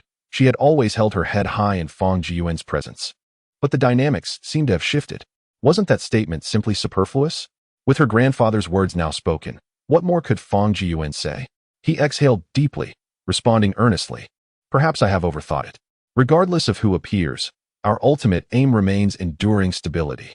I cannot involve the Fang family in this. If you persist and require assistance, I shall undoubtedly rise to the occasion. Let us not discuss finances. Why not? Someone of your nature cannot bear defeat. If I were to completely withdraw, you would seek assistance from others, and I would prefer to avoid being a cuckold. With a mere utterance, Fang Jiyuan's expression transformed twice, shifting from earnestness to a playful grin. Such a despicable creature, I am not one to sacrifice myself for the sake of ambition. Yi Shuyuan rose onto her toes, confronting Fang Jiyuan with fervor, forcefully stepping on his foot before swiftly descending the stairs. How dare you spit in my face? Fang Jiyuan disdainfully wiped the droplets of saliva from his cheek with his sleeve. Now, that feels right. The previous demeanor was utterly unacceptable, as if possessed. His earlier words contained a blend of truth and fabrication. The genuine part stemmed from his unwillingness to witness her alone and defenseless against cruelty. Those who cannot bear to lose often resort to extremes, wagering everything they possess, including themselves, as collateral, whether as a childhood friend or a nominal spouse. Fang Jiyuan could never turn a blind eye to her plight. Even if the Fang family were not entangled in the situation, he would still choose to confront it alongside her. He had been taught since childhood that human determination could triumph over fate. Moreover, the adversary was not an invincible force. Passively enduring humiliation was far from Fang Jiyuan's character. The fabricated part of his earlier statement aimed to convey to Yi Shuyuan that he remained the same cheeky childhood friend in her memories. He would not use the actions of the Fang family to coerce her, allowing her to continue being herself in his presence without feeling indebted to the Fang family or compelled to subjugate herself before him. He could have opted to lay everything bare and clarify his intentions, yet sometimes, candor can yield counterproductive outcomes, making her feel pitted and lessening her dignity. He hoped she would exude confidence and maintain her usual demeanor in their interactions.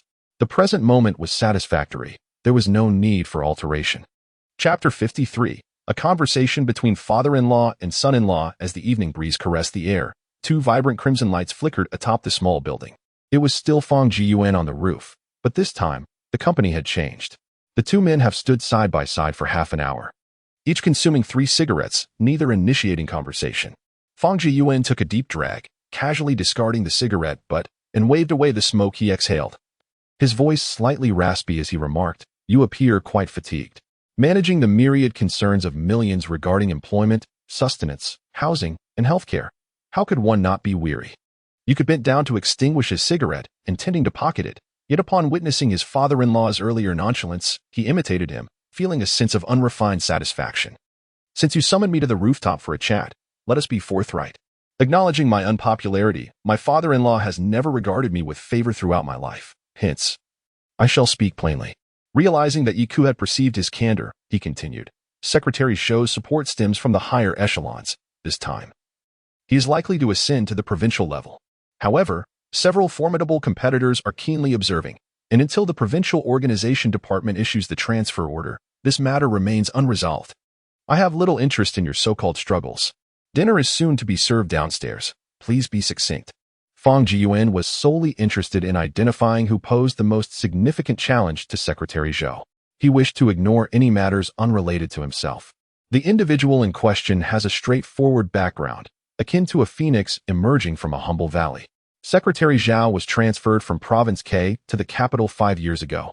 and this individual followed suit 6 months later. The Zhao family has deeply entrenched itself in this region for over 2 decades, with numerous prot-gs scattered across. This is solely because the Zhao family has regarded this place as their stronghold. Currently, neither the provincial party secretary nor the governor belongs to the Zhao family. With the Zhao family's waning influence in the area, they appointed their trusted confidant, Li Zongxian, as their spokesperson to reinforce their hold.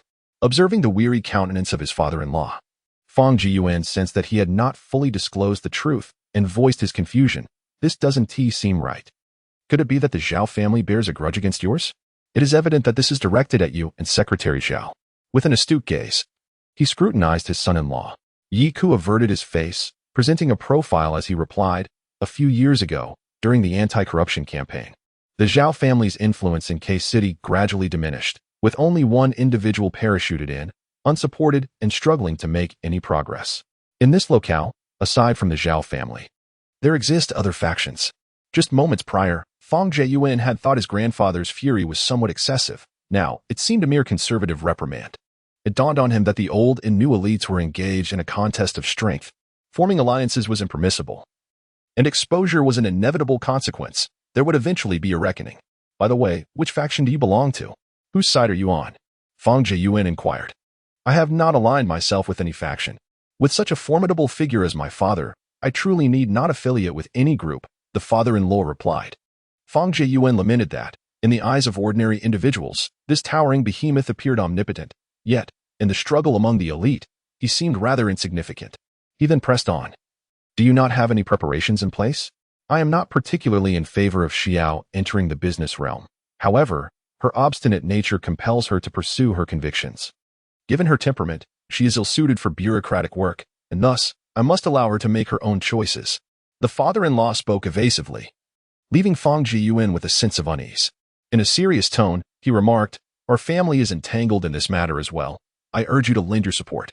The Fang family thrives on resources, and should you falter, our prospects here will become exceedingly bleak.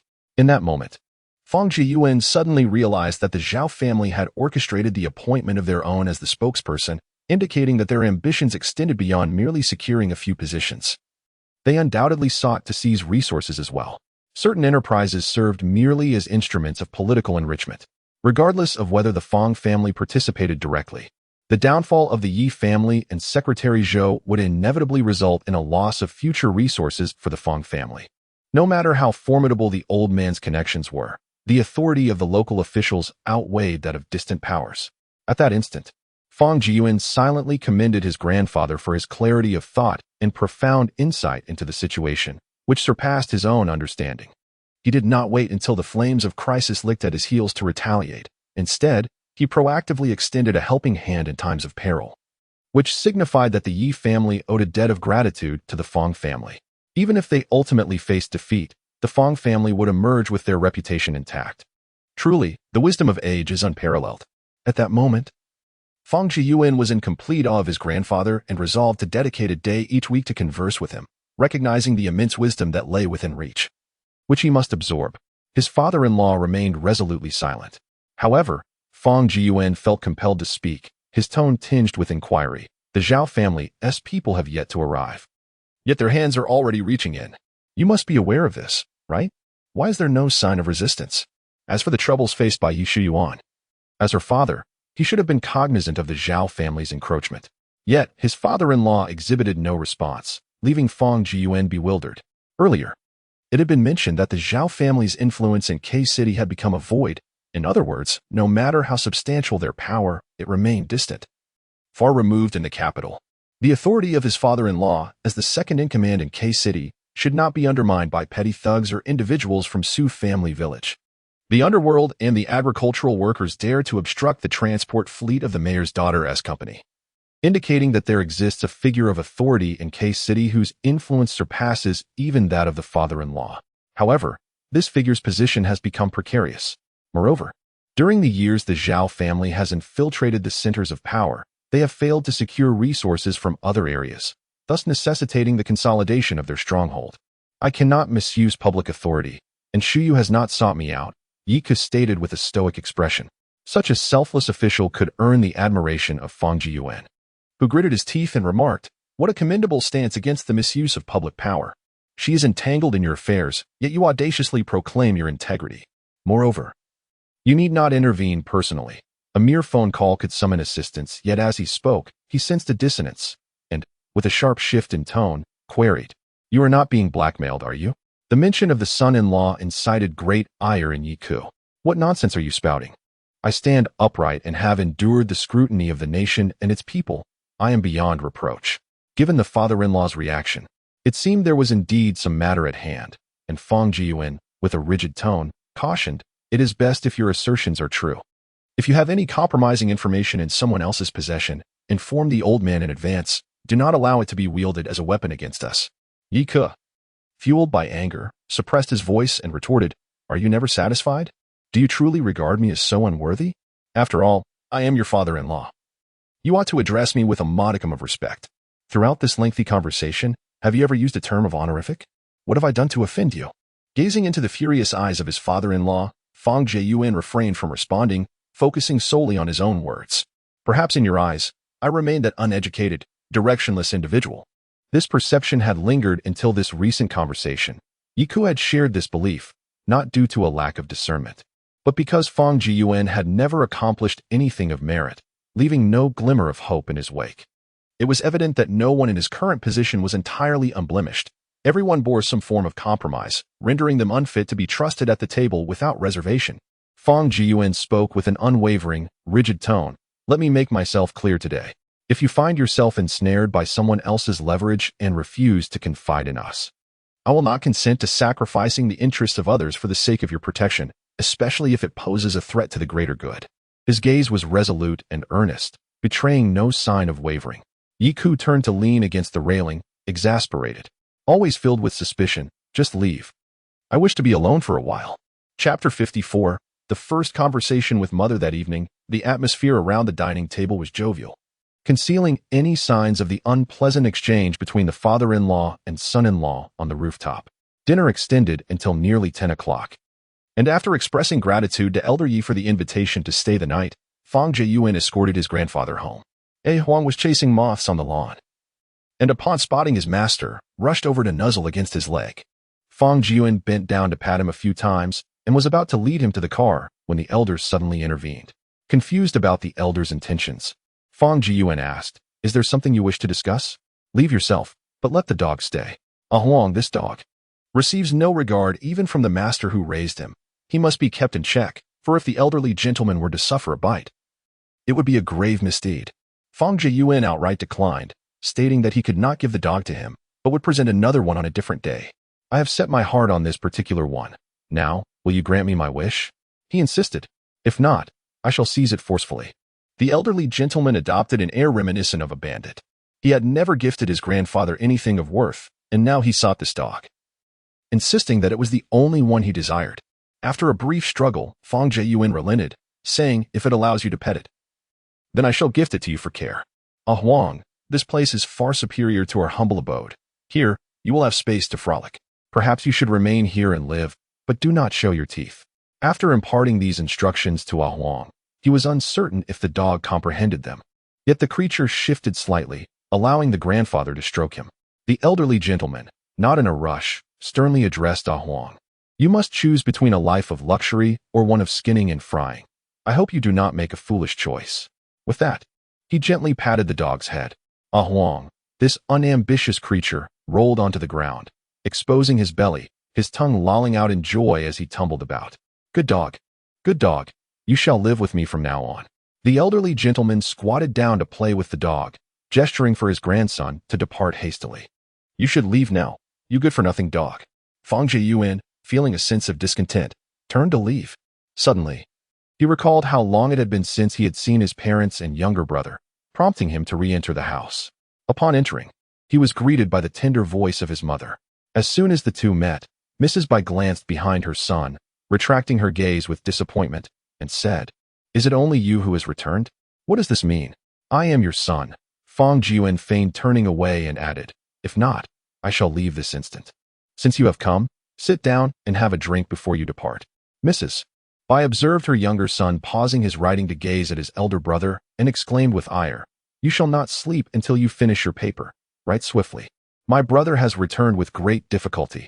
I wish to converse with him, Fang Jie lamented.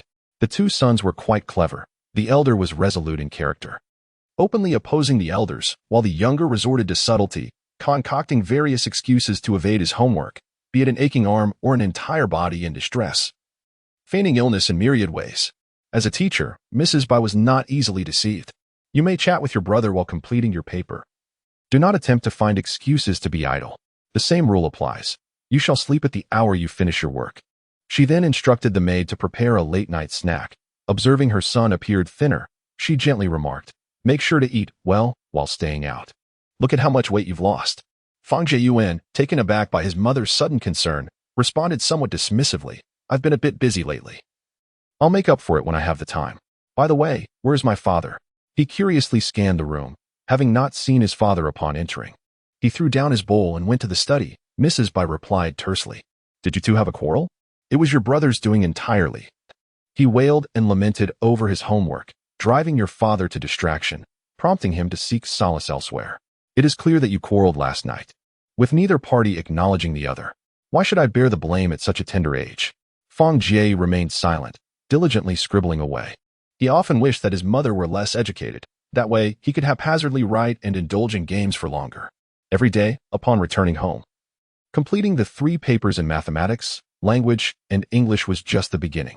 She insisted on checking and correcting them, questioning him about any mistakes he made. If he couldn't provide an answer, he would be subjected to a painful tug on his ear, followed by a thorough explanation of the errors. Then she would assign similar problems for him to rewrite. The young boy felt immense pressure. Observing his younger brother, who was tearfully tackling his homework, Fang Jieyuan pondered deeply, realizing that he was merely in elementary school and shouldn't be burdened excessively. He had seen numerous reports online of children unable to withstand academic pressure resorting to tragic measures. At this tender age, mental well-being was paramount. The elder brother could only offer a sympathetic glance to his sibling. He was mentally sound, though perhaps a little too contemplative. Enduring a certain amount of pressure in childhood would enable him to withstand it better as an adult. They regarded him as their precious gem, but society, unlike parents, would not show any leniency. Mrs. Bai adeptly managed her son's education. School ended at 3 in the afternoon, and he was allowed to immerse himself in games until 5:30, followed by homework until 10 o'clock, after which he could rest. The notion of finishing homework by a specific time before resting was merely a facade. She herself struggled to keep up with that pace, given her education. Becoming a high school teacher was well within her capabilities. However, her disdain for evening study sessions led her to choose elementary education instead. After conversing for a while, she inquired about his relationship with Shu Yuan, to which Fang Jieyuan succinctly replied that it was satisfactory. Suddenly, a silence enveloped them as they found themselves at a loss for words. It was their first calm and harmonious conversation, and Fang Jieyuan was unsure of what to say. The silence felt awkward, and sensing the need to shift the conversation, he suggested that she call their uncle to ensure he was prepared for any inspections at a moment's notice. Did you hear any whispers of trouble? The Yi family has encountered difficulties, and grandfather has promised to assist. In front of mother, Fang Jieyuan had nothing to conceal and laid everything bare. In fact, there was no need for mother to make a phone call. Uncle, situated at the nexus of power, was most well informed.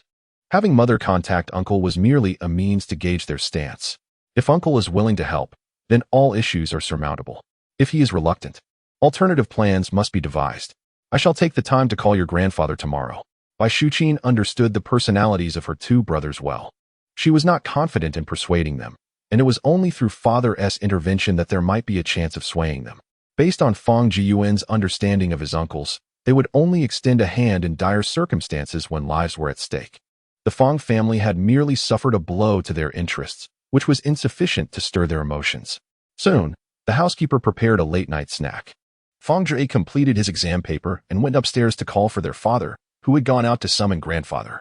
He sat beside his brother, inquisitively asking questions, the most frequent being whether his brother had to do homework every day at his age. Homework was a non-existent affair. I didn't even submit mine. Yet, Fang Jieyuan could not tell the unvarnished truth and had no choice but to deceive his younger brother, saying, Yes, I write even more than you every day. Not only homework, but I can't even play games. You must be truly miserable. With this comparison, Fang Jie felt a sense of equilibrium. The family gathered together for a late-night meal. Around 11 o'clock, Fang Jiyuan stood to leave. Before departing, his mother called him to wait a moment and fetch 2 bundles of cash from upstairs, which appeared to amount to several hundred thousand. The family was not short on money, but Fang Jiyuan was in dire need of it, and he accepted it without any hesitation. After midnight, upon returning to the apartment, I noticed Yishuyu napping on the sofa. Feeling mischievous, I suddenly shouted, "Hey!" startling her awake. "Are you out of your mind?" Yishuyu exclaimed, clutching her chest in indignation. "Why aren't you in your room sleeping?"